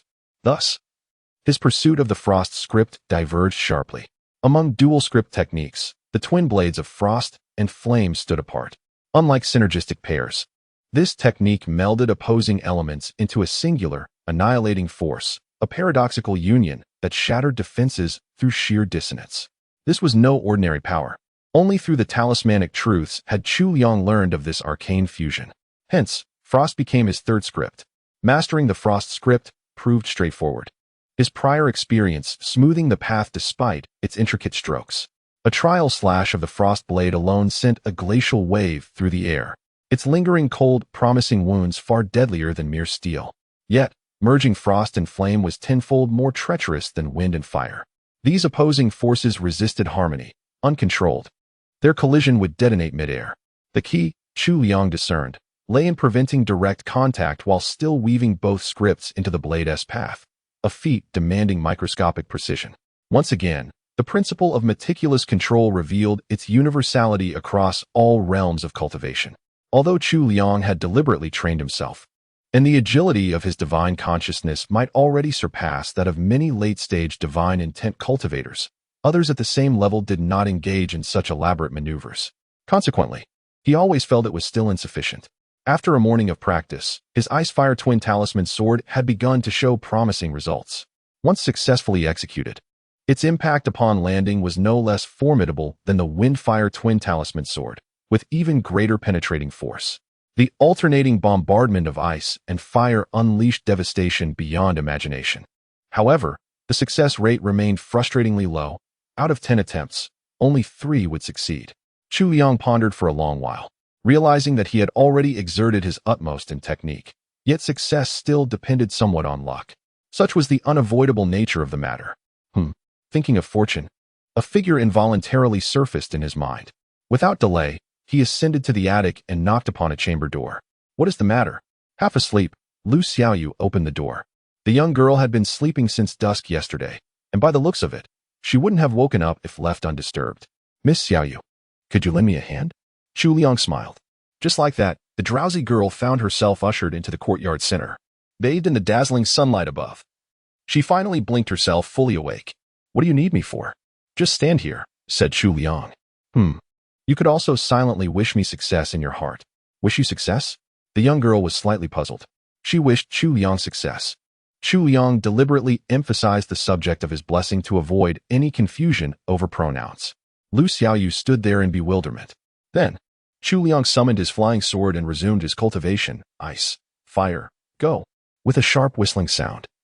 The flying sword carved a silver afterimage through the air, trailing crimson and white streams of energy like a meteor before crashing violently into the distance. Boom! As the dust settled, a charred crater remained, its surface bizarrely coated with a layer of frost. "Well now," Chu Liang blinked, murmuring to himself, "that seems moderately effective." He executed the technique 9 more times in succession, totaling 10 renditions of the frost fire sword art. While the 10th attempt faltered due to his depleted chi, the previous 9 were all flawlessly performed. The success rate surged dramatically from 30% to 90%. Is this the legendary charm of the koi fish? He glanced at the willowy Lu Xiaoyu beside him, musing inwardly whether her presence might amplify the efficacy of future rewards. The young girl, meanwhile, stifled a yawn out of boredom and inquired through half-lidded eyes, "Is there anything to eat?" "I am famished." Chu Liang promptly summoned a maidservant from Li Manor to prepare a meal for the young girl. Coincidentally, Steward Chui arrived to inform him of a matter. "Regarding the young lady you 2 gentlemen inquired about yesterday, I have uncovered some information," Steward Chui said solemnly.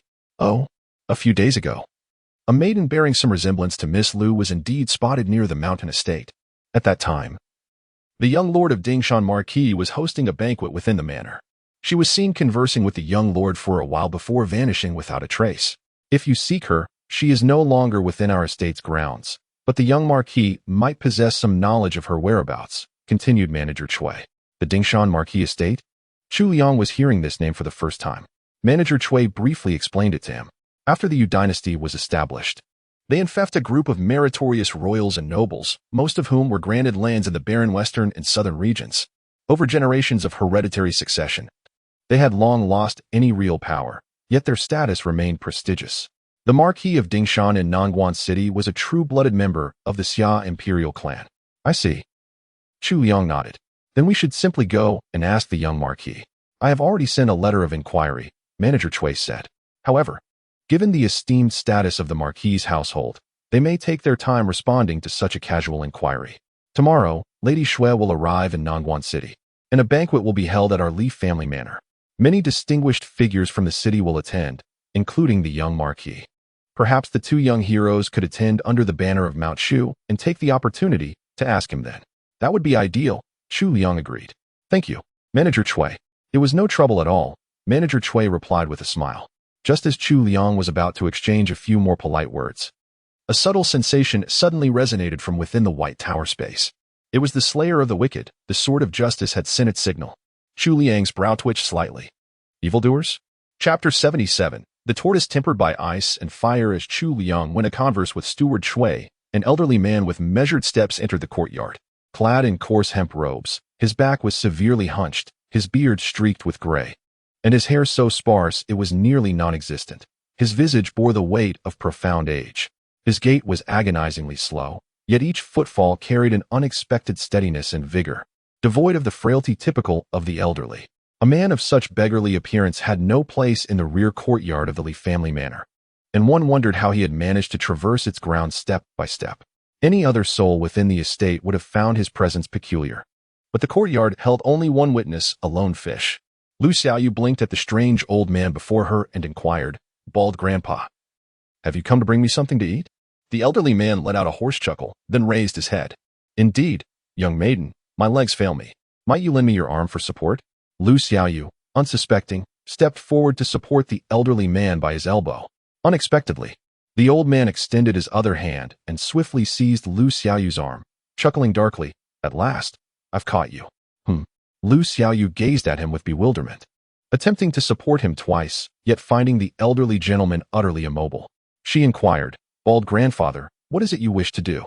The aged man responded with a cryptic smile, "Little maiden, dost thou recognize who stands before thee?" The old man grinned, his weathered face suddenly swelling and elongating. His neck stretched out over a foot further, transforming into a hideous, smooth head with razor-sharp fangs. It was the head of a tortoise. Lu Xiaoyu was momentarily taken aback. Then recognition dawned upon her face. "You're that wretched turtle demon," she exclaimed. "Hee hee." The ancient tortoise chuckled ominously. "You two little carps have devoured the rare treasures I painstakingly cultivated for years. Did you think you could simply swim away so easily? Once I devour you, my amber pearl and flying fish essence won't be lost after all," it growled, baring its ghastly fangs as it prepared to swallow Lu Xiaoyu whole. "Oh." Lu Xiaoyu let out a piercing scream. Though she possessed the essence of a flying fish, she was now firmly grasped and utterly incapable of breaking free. At this critical juncture, a voice suddenly commanded, "Silence." A streak of cyan light streaked across the sky, enveloping Lu Xiaoyu in an instant, cocooning her like a zongzi. This was the second time the young maiden found herself encased within the verdant leaf artifact, though this time it had saved her life. Thud! Screech! The ancient turtle clamped its jaws onto the emerald barrier, its teeth grinding against the mystical construct with a piercing metallic screech.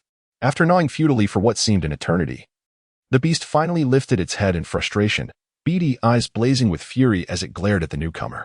It was none other than Chu Liang, who had rushed back upon sensing the call of the slaughtering crimson blade. This very monstrosity before him was the source of the sword's wrath, a vile tortoise steeped in resentment, its sins heavy upon its wretched soul. "Young man, though you are a cultivator, this girl is also a demon. Matters between us monsters are not for you to interfere with, are they?" The old tortoise spoke in a sinister tone. "She is merely an innocent little fish, and this land belongs to us humans. If you intend to commit violence here, I cannot allow it," Chu Liang replied firmly. "Innocent?" The old tortoise's voice suddenly turned shrill. "You say she's innocent? Do you realize how painstakingly I nurtured the amber judy beneath the Qin and river for over a century? Countless living creatures were sacrificed to hasten its maturation. My intention was to consume the larger one when its medicinal potency reached 500 years, then devote additional time to cultivate the smaller one. Upon ingesting both, I would have gained a millennium of cultivation, directly ascending to human form." The ancient turtle seethed with wrath, while Chu Liang inwardly trembled with dread. No wonder it was shrouded in such baleful resentment, capable of provoking the fury of the crimson executioner's blade. Countless innocent lives had been sacrificed to hasten the ripening of the amber vermilion fruit with their vital essence. The frequent drowning tragedies along the Qin River in recent years were undoubtedly connected to this creature. It became clear that allowing this aged tortoise to escape today was utterly unthinkable.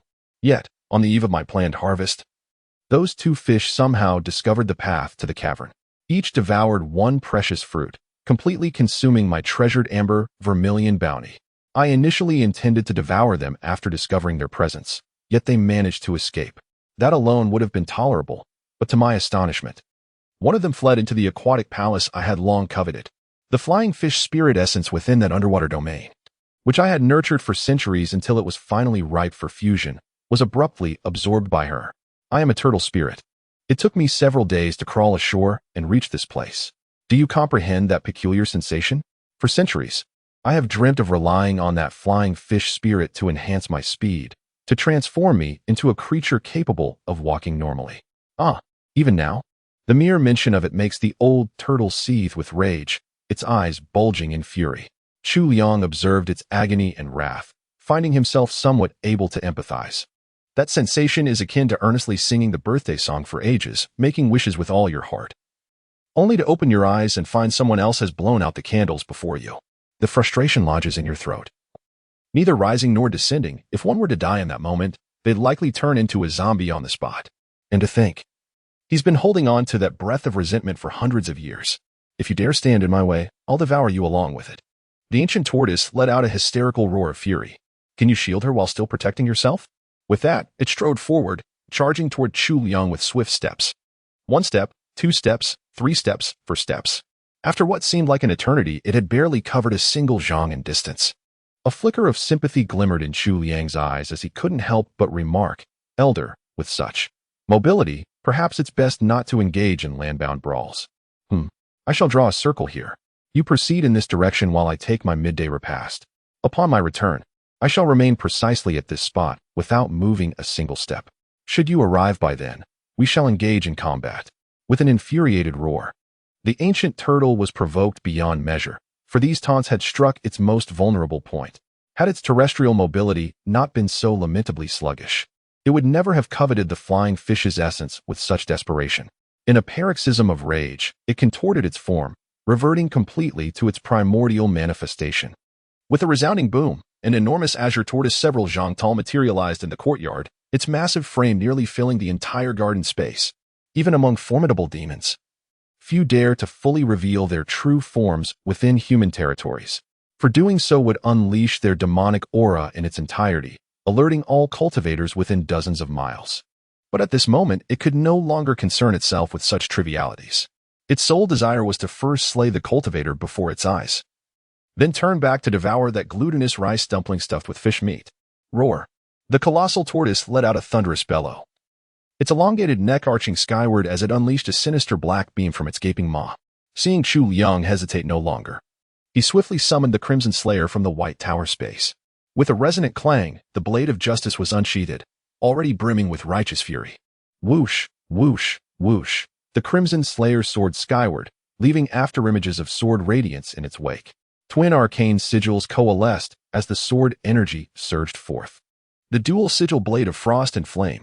Although the twin talisman sword technique is fundamental in the art of talismanic swordsmanship, when wielded by the Crimson Executioner's blade, even the 100 swords technique can transform into the 10,000 swords technique. Though this Frostfire twin talisman sword may be of modest rank, its power has been amplified 100-fold. With a thunderous roar, the moment the blade was drawn, rolling peals of thunder resounded. A frost-white dragon and a blazing vermilion dragon coiled together, converging into a dual-colored tornado of swirling tempests. Their draconic cries pierced the heavens, shaking the very earth and startling all within the 4 directions. The ancient tortoise spewed forth a jet of dark radiance from its maw, colliding head-on with the whirling tempest of sword energy, only to be instantly annihilated. In the next heartbeat, the cyclone of blade force surged forward with renewed vigor, continuing its relentless assault toward the colossal turtle. Sensing imminent peril, the beast retracted its massive head with startling alacrity while simultaneously withdrawing all 4 limbs. With an earth-shaking boom, its gargantuan shell crashed to the ground, sealing itself shut in perfect defense, the legendary turtle's ultimate retreat into its armored sanctuary. This tortoise shell has been its invincible armor for countless years as it dominated the Qinan River waters. None could ever breach its impenetrable defense.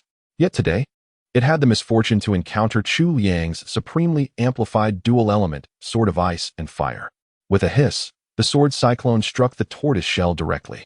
The frost dragon and the blazing dragon roared and twisted, their formidable powers swirling inward like divine retribution, alternating between ice and fire, an endless cycle of destruction. With a thunderous roar, after merely a brief moment of stalemate, the swirling tempest of sword energy pierced through the tortoise shell's defenses, directly confronting the retracted head of the giant turtle. Ice, fire, an infinite explosion. No tortoise skull in this world could endure such devastation.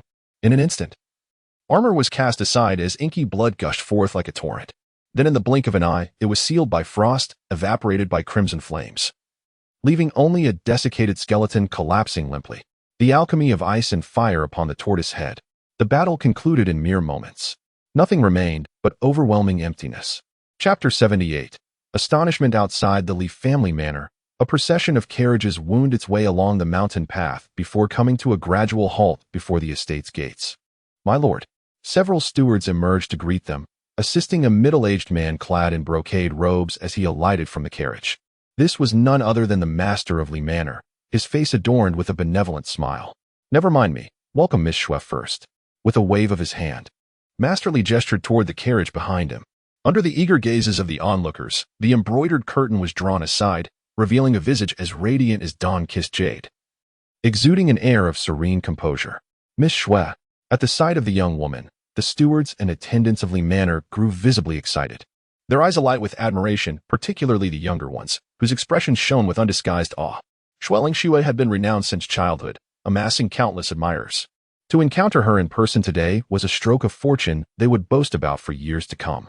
Greetings, everyone. Though her demeanor carried a trace of cool detachment, the young woman who stepped down from the carriage offered a courteous smile and acknowledged the welcoming party. For a disciple of the Southern Melody Pavilion, one who had emerged into the world already crowned with glory, such courtesies toward admirers were but the most fundamental of practices, executed without the slightest misstep. Clad in a form-fitting gown of shimmering sapphire, cinched at the waist with a jade belt, her silhouette was tall and graceful, her movements as fluid as the breeze. Her skin, pale and flawless as polished jade, seemed almost translucent beneath the sunlight, embodying the very essence of ice-like purity and jade-like elegance. Frost descends upon the strings, snow blankets the southern lands. The finest cheen player of the Southern Melody Pavilion's new generation, her beauty was nothing short of breathtaking. Her mere presence seemed to cast a faint chill, dimming even the sunlight around her. From the carriage behind her emerged several young men and women in varied attire, some bearing cheen cases, others carrying luggage. These were outer disciples of the Southern Melody Pavilion, who had willingly chosen to serve as attendants to the inner disciples. Their duties ranged from assisting in performances to handling miscellaneous tasks, and in return, they shared in the benefits bestowed upon their patrons. In essence, these individuals now comprised Chu Liang's entourage. Once the entire party had disembarked, Master Li warmly addressed them. Miss Shu, esteemed musicians of the Southern Melody Pavilion, allow us to escort you into the manor to rest and settle in. A banquet shall be prepared in your honor later this evening. We impose upon your hospitality. Master Li. Such pleasantries need not come from Chu Liang herself. One of the accompanying musicians stepped forward to respond, following Master Li as he led the way. Thus, the sizable procession made its grand entrance into the manor. Our Li family manor is nestled between mountains and waters, blessed with exquisite scenery. Whether in terms of timing, location, or human harmony, all elements align perfectly. Miss Shu, you have chosen most wisely in selecting our manor for collaboration, Master Li remarked with a genial chuckle as they walked. One of the Southern Melody Pavilion musicians inquired, "We heard rumors of demonic disturbances here recently. Has the matter been resolved? It would be rather improper to disturb Senior Sister Shu's rest." "Rest assured," declared Manor Master Li, patting his chest confidently. "These so-called demon disturbances are merely underhanded tricks orchestrated by our rivals to frighten us with supernatural pretense. We've already invited immortal masters from the Shu Mountain Sect to resolve the matter. Please settle in peacefully, Miss Shu. We've even prepared some entertainment to welcome you. I, Li, stake my life on it. There can be no more demons." Before the words even faded, a thunderous roar erupted nearby. Amidst the deafening clamor, the silhouette of a colossal creature suddenly surged forth. Its towering black carapace, as lofty as a building, resembled that of a gargantuan tortoise. Such an immense form, its cultivation surely spanning centuries, dared to reveal its true shape so brazenly, a rare sight indeed in human settlements. In an instant, the air thickened with demonic energy. Chu Liang's brows furrowed slightly as she lifted two fingers with delicate grace. The musicians beside her swiftly dispersed, forming an implicit protective circle around her. These were no frail performers. Beyond their mastery of music, they were genuine cultivators. Meanwhile, Manor Lord Li fell abruptly silent, his fingers subconsciously brushing his neck, a shadow of unease flickering across his face. Just as the sudden appearance of the giant tortoise stunned the crowd, Another surge of formidable energy erupted in the distance. The tortoise first tilted its head skyward, dark light gathering in its maw as if preparing a devastating strike. But in the next breath, a dazzling arc of sword energy tore through the heavens, flanked by the sinuous forms of an ice dragon and a blazing fire serpent, their combined might utterly awe-inspiring. Was this a battle between cultivators and demons? Such a grand battle is rarely witnessed. Who would have thought that upon arriving at this manor, one would encounter such formidable sword energy? Listening to the discussions among the disciples of the Southern Melody sect, the complexion of Manor Master Li shifted unpredictably, now fearful, now awkward. Immediately summoning Steward Chui by his side, he inquired, "Old Chui, what on earth is happening? Weren't all the demons supposed to be vanquished?" Indeed, the previous matter was resolved. But this seems to be a new one. Steward Chui was equally perplexed. "What a spectacle," Manor Lord Li remarked bitterly. The reason they could converse leisurely instead of fleeing immediately was twofold: the presence of cultivators from the 9 heavens and 10 earths nearby, and the swift resolution of the battle ahead. Though the colossal tortoise was terrifying, the sword energy from the other side shattered it effortlessly, piercing through its shell almost instantaneously and obliterating it from within. From a distance, the onlookers witnessed the dramatic scene of ice and fire refining the tortoise's massive head. Those who beheld it couldn't help but shudder inwardly. "It's the sword art of talismans from the Shu Mountain Sect," Shui Lingxue remarked coolly. Though merely a dual-element sword technique of ice and fire, the spiritual energy is extraordinarily potent, making its might immense. Likely a cultivator at the peak of the 5th realm, or perhaps even the 6th. "I wonder which senior from Shu Mountain is present?" as she inquired. She turned her head slightly towards the nearby Master Li and Steward Chui, seemingly seeking clarification. It was rather peculiar for a senior of such high standing from Mount Shu to appear in a modest place like the Li family manor, hence her curiosity. Master Li, equally perplexed, also turned his gaze towards Steward Chui. "No," Steward Chui replied. "It's 2 young swordsmen from the Mount Shu sect who have arrived. They are quite youthful, one named Chu Liang, the other Lin Bei. They can hardly be considered senior Shui's predecessors." "Young disciples?" Shui Lingxue finally revealed a faint expression of surprise, turning her gaze once more toward the distant sky where the lingering sword energy still rippled restlessly. Who could it be? Within the realms of the 9 heavens and 10 earths, the younger generation was well acquainted with one another, especially core disciples like themselves. Even if the Southern Tone Pavilion differed from other immortal sects, they still kept a watchful eye. Among the current generation of the Shu Mountain Sect, Su Ziang and Jiang Yuebai were the most renowned. Yet even these two had merely reached the 4th realm of cultivation, hardly capable of unleashing such awe-inspiring sword energy. Could it be that yet another terrifying young prodigy had emerged? This is momentous news.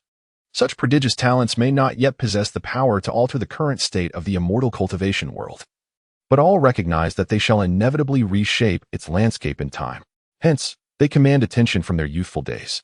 Shui Lingxue was lost in a mix of astonishment and doubt when Steward Chui remarked, "The one who battled that demonic creature must be young Master Chu." As for young Master Lin, upon hearing of your arrival, he insisted on joining the welcoming party to catch an early glimpse of your grace. That broad-browed young man at the rear is him. Chapter 79. The banishment of evil. Young Master Chu was utterly astonished at this moment.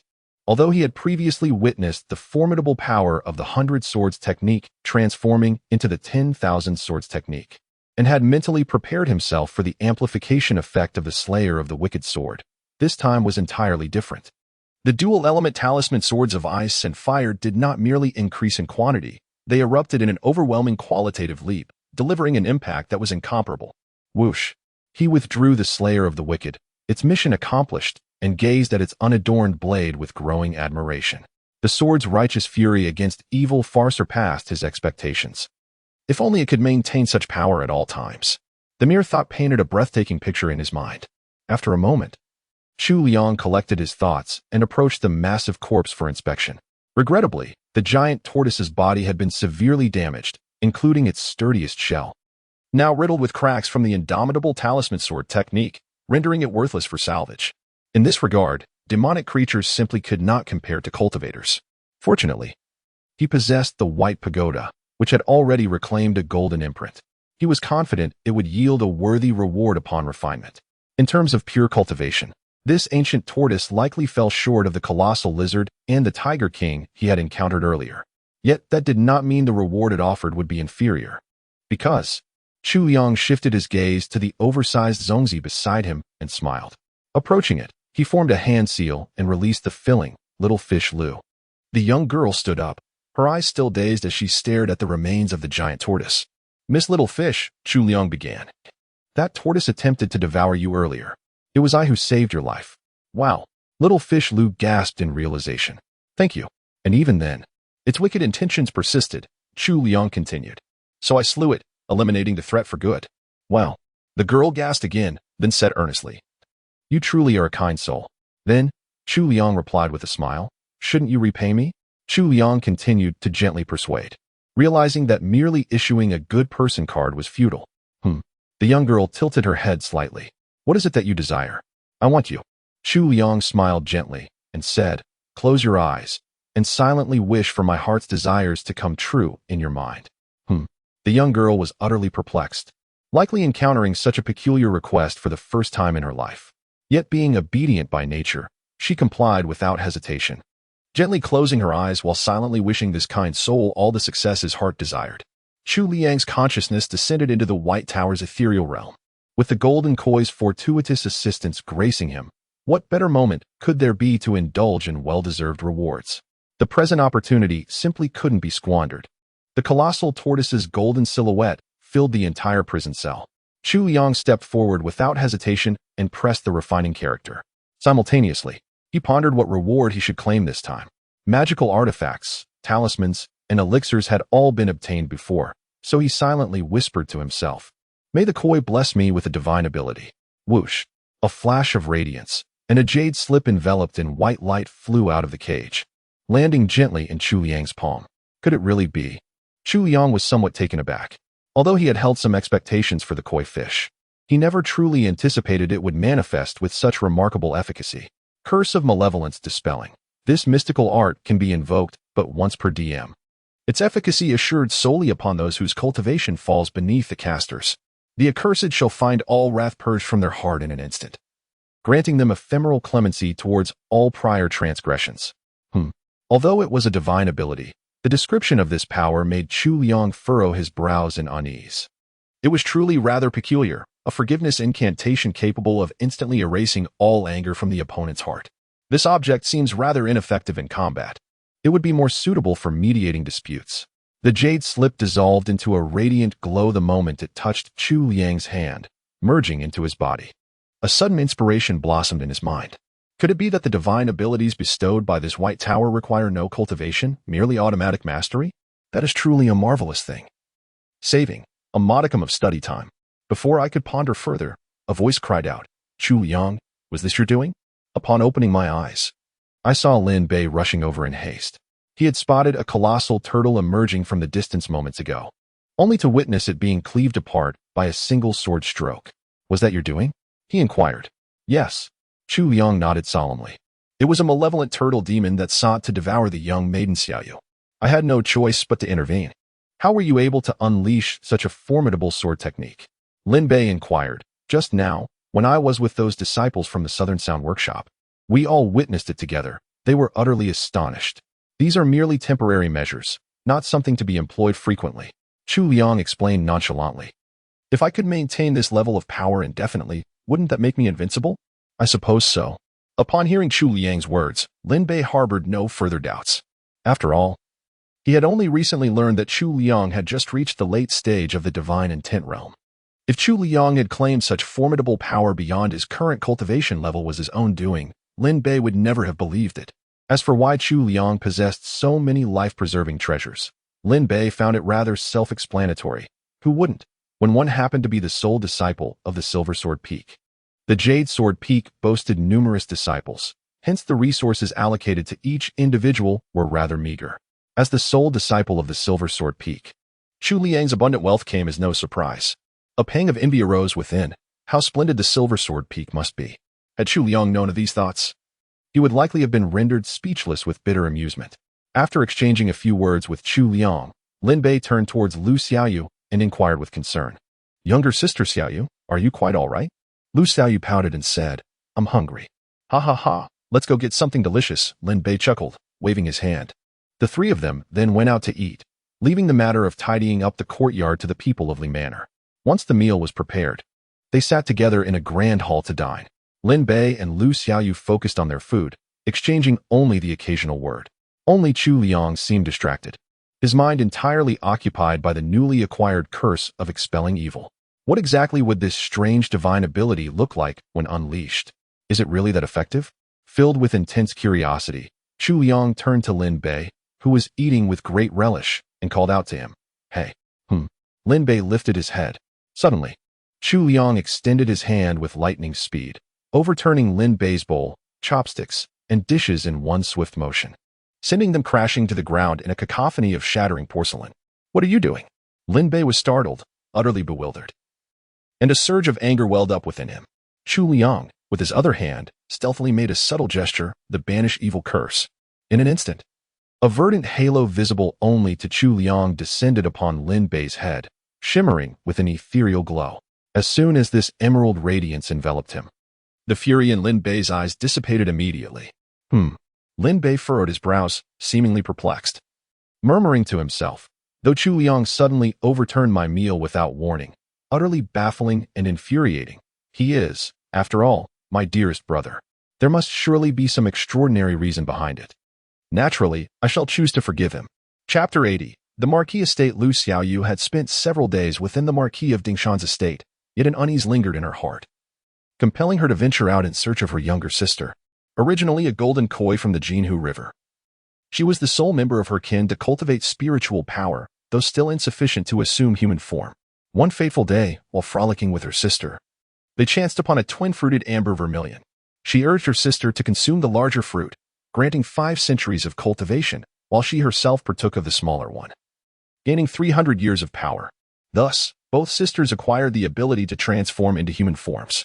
Yet scarcely had they swallowed the divine fruits when a wicked turtle spirit emerged, intent on devouring them. In their frantic escape, the sisters were tragically separated. Recalling their prior agreement to reunite in Nongguan City, Lu Xiaoyu hastened there to await her sister. On her journey, near Lijia village outside Nongguan City, she encountered a strikingly handsome human youth. Noble in bearing yet gentle in demeanor, he inquired after her name and origins. She introduced herself as Lu Xiaoyu, a fisherman's daughter separated from her sister, now searching for her in the city. The youth, identifying himself as Xian, the young Marquis of Dingshan, graciously invited her to stay at his estate. He promised to employ his household's resources to aid her search, assuring her that his assistance would prove far more effective than her solitary efforts. Though a creature of the river with centuries of life, Lu Xiaoyu had never ventured beyond the Jinhu River and lacked worldly experience. Easily persuaded by the young Marquis' honeyed words, she followed him to his grand residence. In this unfamiliar land, the tender attentions of this noble youth stirred her innocent heart. Like the enchanted maidens of folklore, she fancied herself blessed, a little spirit who, upon stepping into the mortal realm, had found her destined love. She dreamed that once reunited with her sister, they would wed, build a family, and live in bliss. Yet as days passed, a subtle disquiet grew within her. Xiaoan departed at dawn and returned late, sparing her only fleeting visits. News of her sister remained elusive. Though she harbored no suspicion toward Xiaoan, anxiety gnawed at her. What if her naive sister, unlike herself, had not met such kindness? What misfortunes might have befallen her? Unable to restrain herself any longer, she stepped out to seek Xiaoan, intending to inform him of her decision to search for her younger sister. Perhaps the bond between sisters would guide her straight to her sibling. Such serendipity was not beyond possibility. The servants of the Marquis' estate had grown somewhat familiar with her presence these past few days, allowing her unimpeded passage to the study where Xiaoan resided. The warm glow of candlelight spilled from within, confirming his presence. As Lu Xiaoyu drew near, the murmur of conversation reached her ears. Inside the study, the young Marquis Xiaoan ran his fingers along the sleek, ancient surface of a chain, marveling with a click of his tongue. Sandalwood of such antiquity, it could have been forged into a legendary artifact, yet here it lies, wasted on crafting a mere instrument. What a travesty. To you, young Marquis, it may seem a waste, the steward before him simpered, but to a true connoisseur of music, this chain is a priceless treasure. His lordship spared no expense to acquire it for you. Do not let his efforts be in vain. Even with this rare sandalwood lute, it merely serves as a stepping stone to approach Shueling. To win over the contemporary prodigy of the Southern Melody Pavilion requires far more effort than one might imagine. Xian chuckled wryly. Father has truly assigned me quite the task. The Marquis had heard confidential whispers from the palace. Shinqingyan of the Southern Melody Pavilion was highly likely to become the crown princess. Shui happened to be close to her. If she could one day marry into the Marquis's household, the young lord's future would be secured. The steward flattered. Young lord, your way with women is unparalleled. This is the perfect opportunity to put it to use. You make it sound like I'm living off women. Xian shot him a sidelong glance. If Shui weren't a peerless beauty, I would never have agreed. Of course, the steward nodded repeatedly. Inner disciples of the Southern Melody Pavilion typically avoided romantic entanglements at this stage, even if they formed attachments. Such relationships were only revealed after the current generation's top disciple was decided and the competition concluded. Premature disclosure could severely damage one's reputation. Lessons learned through bitter experience in the past. Though unspoken, many still sought partners in secret, as long as it remained private. None of this deterred Xiaoyan's determination to pursue Shui. To countless admirers, she was an unattainable goddess. But for a young noble born into the royal Xia family, she was not entirely beyond reach. All things were possible. Moreover, based on Xiaoyan's past experiences, the more revered a woman was, the fewer dared approach her, making conquest surprisingly easier. Once he bridged the distance and entered her world, winning her over might prove less daunting than imagined. By the way, have you spoken to my father about the business matter? Xiao Dao devoted himself wholeheartedly to the path of cultivation, seeking longevity and immortality. Yet all his resources were supplied by the estate. If the Eastern Whale Gang were to sever this lifeline, his leisurely pursuit of celestial transcendence would likely come to an abrupt end. The Marquis was naturally aware of this predicament, but he was currently at a critical juncture in his breakthrough, temporarily unable to divert his attention to such mundane trivialities. Thus, the burden fell upon the young lord to shoulder the responsibility for now. The steward sighed helplessly. Alas, my father possesses such innate talent, yet despite squandering vast resources, he still cannot ascend to the pinnacle of the sixth realm. Were it not for this unsavory trade in human lives, the entire Marquisate would likely have collapsed under his insatiable demands. Why does he refuse to abandon this futile pursuit? Xian spoke with a hint of sarcasm. If the Marquis gives up now, he might as well prepare for his peaceful demise. The steward dared not say more, only offering an obsequious smile. Take a gamble. And upon reaching the seventh realm, an entirely new horizon awaits. Peaceful demise. Xian let out a cold laugh. The undertone of that laughter was unmistakable. What of it? In the face of such paternal affection and filial piety, the steward naturally dared not interject. All he could do was feign ignorance and chuckle awkwardly. Their merry laughter echoed within the chambers, while outside, the drizzling willow rain chilled Lu Xiaoyu's heart to its core.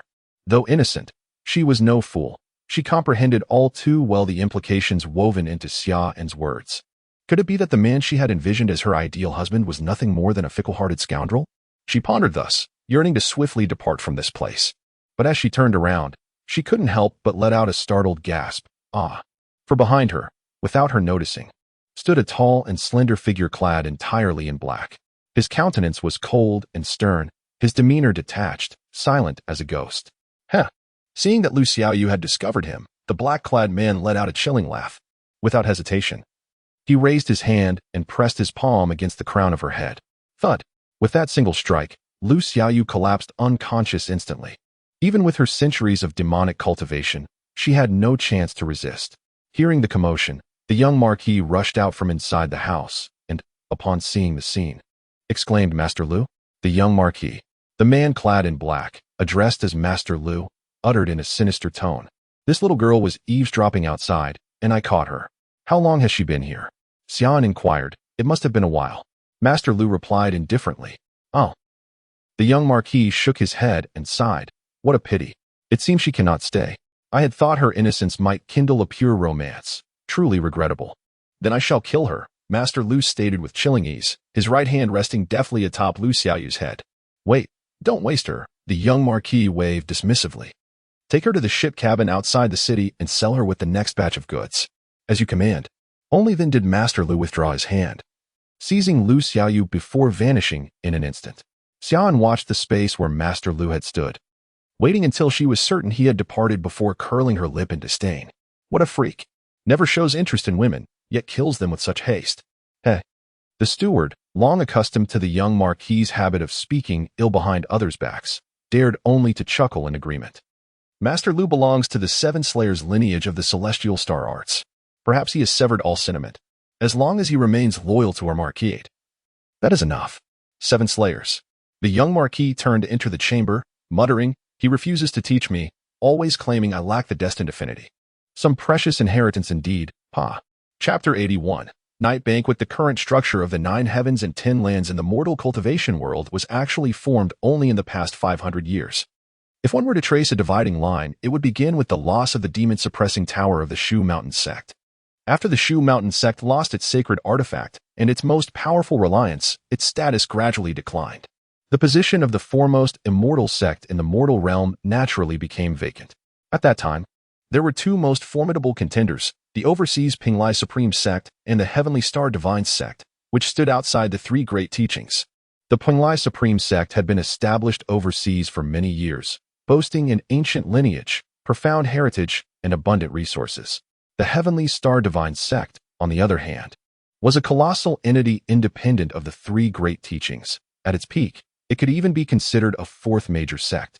It possessed unique and diverse heavenly star arts, which could be righteous or wicked, with numerous branches. In their struggle to claim the position of the orthodox leader, both sects engaged in large-scale recruitment, each seeking to enhance their strength as quickly as possible to surpass the other. In truth, while those with the aptitude for cultivation were rare, they were not exceedingly scarce. The reason major immortal sects had always maintained relatively small numbers was primarily due to resource limitations. Recruiting more disciples was meaningless without sufficient resources to nurture them. Initially, the recruitment war between the 2 sects remained evenly matched, but as time passed, the Heavenly Star Sect's disadvantages became apparent. The Pinglai Supreme Sect, rooted overseas, had abundant reserves of rare treasures and spiritual resources, so their consumption over time was manageable. The Heavenly Star Sect, however, lacked such plentiful cultivation resources. Within less than a century, internal competition grew fierce. Moreover, the different branches within the Heavenly Star Sect had always been distinctly separate, lacking strong cohesion. And the sect leader of that generation did not wield absolute control. This led to the astonishing collapse of the colossal Heavenly Star Divine Sect, without a single external attack, into fragments.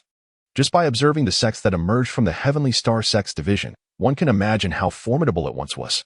The Celestial Pivot Pavilion, now one of the 9 heavens, holds a unique status. The Heavenly King Sect, another of the 9 heavens, the Sea King Sect, one of the 10 lands, and the Nether King Sect, now the leader of the demonic path, which only fell into wickedness after the Heavenly Star Sect's dissolution. Beyond these major sects, there were also scattered minor lineages, some righteous, others wicked. For example, the fleeting longevity Star Sect of earlier years, the nearly catastrophic Blazing Star Sect, and other more demonically inclined hidden lineages, the Seven Slayers, the Shattered Army, the Greedy Wolf. Some of these lineages remain active on the stage of the cultivation world, while others have vanished into the river of history, though no one knows when they might resurface once more. Welcome, honored guests of South Pass City, to my humble estate. Your presence brings boundless radiance to these modest halls. Should there be any dissatisfaction with tonight's banquet, please do not hesitate to inform me, and I shall make immediate improvements. With a beaming smile, Manor Lord Li stood upon a slightly raised platform, addressing the gathering of elegantly dressed dignitaries before him. Tonight was a prelude banquet before Shu Liang's performance tour in South Pass City. Every attendee was a luminary of the city, each either wealthy or noble. The spacious hall was adorned with dozens of banquet tables, each sparsely seated, leaving ample room between them, clearly designed to facilitate mingling and toasting once the festivities commenced. Such grand feasts, regardless of their nominal purpose, invariably devolve into exuberant social spectacles, swiftly shedding their original intent. Chu Liang and Lin Bei exchanged puzzled glances. They found themselves seated at the table closest to the stage, arguably the banquet's place of honor, where the nameplate for Shu Liang still gleamed prominently, though her presence would be fleeting. The mere association with her name underscored the prestige of their position. Flanking them were several of Nangguan City's most distinguished officials, though unfamiliar with their identities. The deferential demeanor of those around them spoke volumes. Had this arrangement been made in deference to the reputation of Mount Shu, such seating would have been unremarkable. Yet herein lay the conundrum. Neither of them could rightfully represent the sect. Their assigned mission for Mount Shu was already complete. They were merely 2 young onlookers, there to enjoy the spectacle. How, then, Had they ended up at the very center stage? Chu Liang quietly approached Manager Cui and inquired in a hushed tone. How did we come to be seated in such prominent positions? This feels rather inappropriate, doesn't it?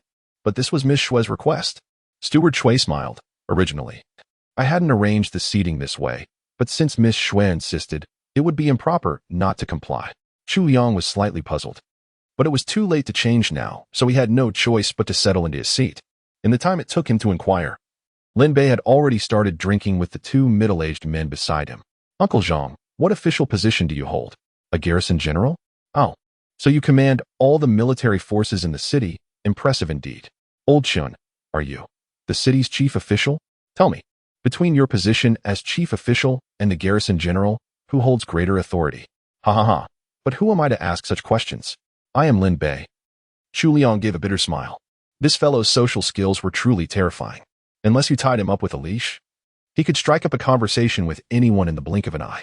Just as they were speaking, a voice called out from outside the door. The young Marquis of Dingshan Manor has arrived. All eyes turned toward the entrance, where a radiant and dashing young man strode in, followed closely by a tall, slender figure clad in black, likely his bodyguard, who carried a long, ornate case. This young man was, of course, the young Marquis, and Chu Liang still had questions for him regarding Lu Xiaoyu's elder sister. His seat was naturally among the first row of honored guests, not far from Chu Liang's own. Yet when he finally laid eyes on him, Chu Liang did not immediately speak. Instead, his gaze turned cautious, fixed upon the black-clad figure. The tall, lean bodyguard handed the long case to a banquet attendant before retreating to a seat at the rear. Immediately afterward, a servant announced in a clear voice, the young Marquis presents Miss Shue with an ancient zither of sandalwood and aureole. Oh! The crowd erupted in a hushed murmur of astonishment. The ancient zither known as Tan Yuan was one of the legendary musical instruments, long thought to be lost to time. None had anticipated that the Marquis of Dingshan's estate would unearth such a treasure, let alone bestow it upon Shu Liang. As a devoted practitioner of the zither's art, one could only imagine the depth of Shu Liang's delight in receiving this exquisite instrument. Yet, Chu Liang's gaze was not drawn to the zither itself, but rather to the figure clad in black. For the moment this mysterious individual appeared, Chu Liang felt the sword of slaying the wicked tremble with recognition. The black-clad figure was shrouded in resentment. Though the Crimson Slayer's sword thirsted for action, he couldn't simply strike without cause. This situation differed from before. The target held legitimate status in broad daylight. Even if evil, evidence must precede execution. To slay indiscriminately would make him the villain. Moreover, he wasn't even certain he could defeat his opponent. Though the Crimson Slayer's sword granted formidable enhancements, Chu Liang's own cultivation remained limited. After its empowerment, he estimated his strike might reach only the pinnacle of the fifth realm, or perhaps the threshold of the sixth. The black-clad figure exuded an unfathomable aura.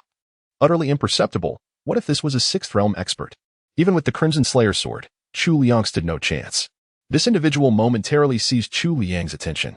Just then, one of Nian Fang's female musicians accompanying Shu Liang stepped onto the stage and announced clearly, "We extend our deepest gratitude to all who have graced us with your presence today. Senior Sister Shui is preparing backstage, and before her official tour in the coming days. She will first perform a brief warm-up piece." Thunderous applause erupted from the audience. The musician continued, "However, for this performance, Senior Sister Shui requires an assistant performer. She wishes to select one from among you. Would anyone be willing?" The murmurs of eager anticipation from the audience rose like an unceasing tide. At this moment, Master Li interjected from the side. "Coincidentally, the young Marquis has presented this ancient sandalwood zither. Might I suggest Miss Shui perform upon this very instrument? Let us listen to the legendary melodies of the ancient Guqin." The female musician hesitated for a moment, glancing to the side. She naturally couldn't make decisions for Shu Liang. Then, clad in a simple emerald green gown, Shu Liang stepped gracefully onto the stage. With an ethereal smile directed at the young Marquis below, she said, "Certainly, and I must express my deepest gratitude to you, my lord, for recovering this lost masterpiece of a zither. In that case, I shall request the young swordsman Chu Liang of the Shu Mountain Sect to accompany me." Chapter 82. The surging waves battle him upon hearing Shu Liang's words. The audience was visibly taken aback, including Chu Liang himself. Those present were all seasoned elites who had long navigated the upper echelons of Nangwan City. where emotional intelligence was considered elementary knowledge, thoroughly memorized by all. When young Marquis Xian deliberately arrived fashionably late to flaunt his status and presented the priceless Tan Yuan Guqin as a congratulatory gift, it became glaringly obvious to nearly everyone present that he harbored designs on Shu Lingxue.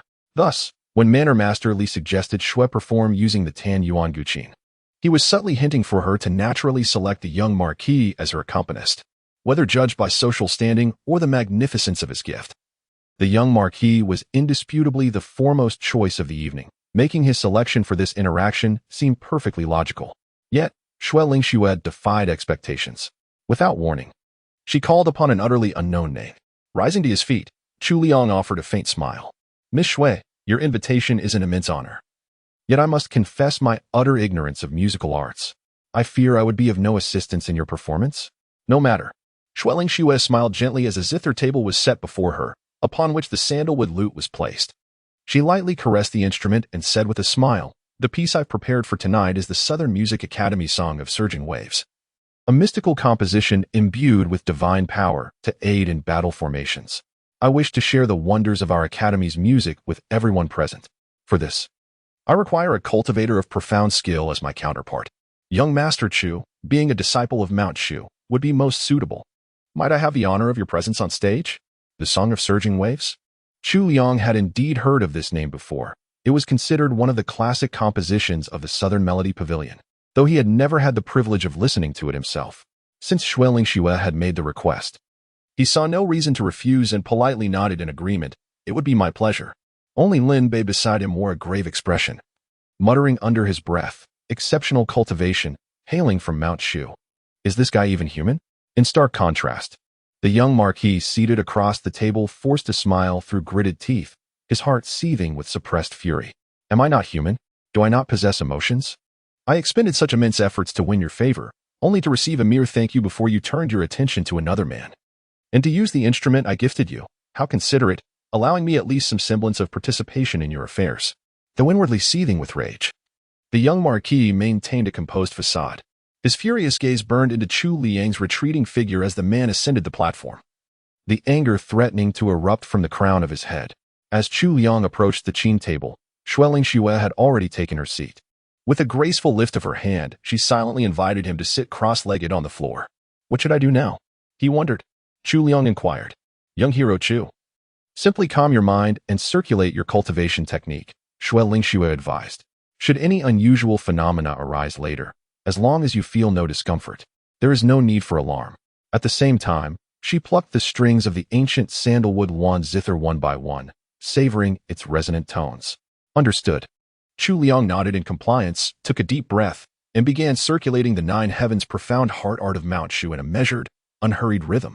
Since awakening the Zhou Tian puppet, he merely needed to supply it with qi gathering pills daily, allowing this large-headed doll to toil ceaselessly while he himself devoted little time to cultivation. Upon initiating his practice, he indeed felt a long-lost sense of familiarity. The balanced and harmonious true qi flowed steadily along the established meridians, neither hurried nor sluggish, and he swiftly entered a state of profound tranquility. With a resonant pluck, Shu Lingxue played the first note. Her choice of Chu Liang as her accompanist was not without purpose. Indeed, one might say this was a carefully orchestrated test of her own design. For cultivators of their generation, those who had reached the fourth realm could already be considered prodigies. Standing at the pinnacle among the 9 heavens and 10 earths, undoubtedly core disciples of their respective immortal sections. As an inner disciple of the Southern Tone Pavilion, Shu Lingxue naturally ranked among these talented cultivators, her cultivation never lagging behind her peers. Yet the sword energy Chu Liang had displayed that day was truly formidable. If he indeed possessed such realm at his age, he would unquestionably be the most outstanding genius of their era. Strangely, such a figure remained relatively obscure within the Shu Mountain Sect. Though she had never met Su Xiang or Jiang Yuebai of Shu Mountain, she doubted even they could match such cultivation. Fellow disciples of immortal sects, Shu Lingxue couldn't help but wonder, could it be that Shu Mountain was deliberately concealing its most exceptionally gifted disciple? Of course, it's also possible that Chu Liang possessed some life-preserving artifact, and that sword technique was not actually cast by him. However, this scenario is highly improbable. Given the unique nature of jade talismans, they are rather ineffective at storing purely offensive spells, and very few would choose to imbue them with sword energy. If it were some treasure amplifying his own sword technique, such artifacts are exceedingly rare as well.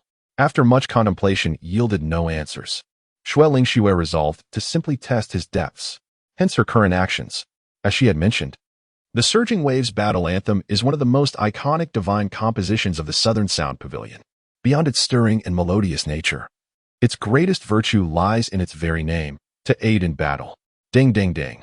The melody grew increasingly rapid, like a sudden storm, pouring forth from the strings of the sandalwood lute with breathtaking fluidity, showcasing Shu Lingxue's masterful artistry. The audience could not help but feel their blood surge, their very spirits invigorated by the music. Lin Bei, slinging an arm around the garrison general beside him, brimmed with fervor. Uncle Zhang, my greatest regret in life is never having enlisted. Tell me, do I still have a chance? Patting the city official beside him, old Chun. Just point out anyone here who displeases you, and I'll go punch them for you. They were merely spiritually moved and stirred by the melody, yet the effect was profound. Seated beside Shu Lingxue, the direct recipient of that songlong resonance tune, Chu Liang's experience was even more intense. As soon as the zither's notes arose, he felt the circulation of his inner energy surge several-fold. The nine heavens' profound heart technique flowed through his meridians with unprecedented smoothness, like rolling waves in an unstoppable torrent. This acceleration meant that, were he engaged in battle at this moment, the recovery of his true qi would be exponentially faster. Moreover, he could perceive that this melody bestowed upon him a comprehensive enhancement, physically, mentally, and spiritually. Beyond merely facilitating the circulation of his inner energy, it accelerated his recovery of vigor and invigorated his consciousness. In essence, it effectively doubled his combat prowess. Its efficacy is beyond doubt. Such formidable support, he murmured inwardly. Shu Lingxue was currently channeling the power of this melody solely upon him.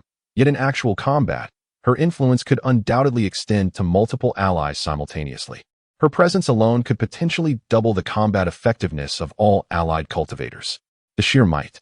Chu Liang's mind wandered further, envisioning a scenario where 5 disciples from the Southern Sound Workshop performed this Surging Waves Battle Anthem in unison, their harmonies intertwining and amplifying one another, each strengthening the others, creating an endless cycle of escalating power. Could such mutual reinforcement form an infinite, spiraling crescendo of might, ultimately reaching terrifying heights? As he was lost in thought, the song of surging waves reached its crescendo, and the circulation of his inner energy ascended to an unprecedented peak. A peculiar sensation welled up within him, accompanied by billowing clouds of radiant mist. In that moment, a resplendent aura erupted from Chu Liang's entire being. Seated cross-legged upon the platform, enveloped in swirling mists and ethereal vapors, the scene resembled a divine manifestation. Among the gathered observers, only those well-versed in cultivation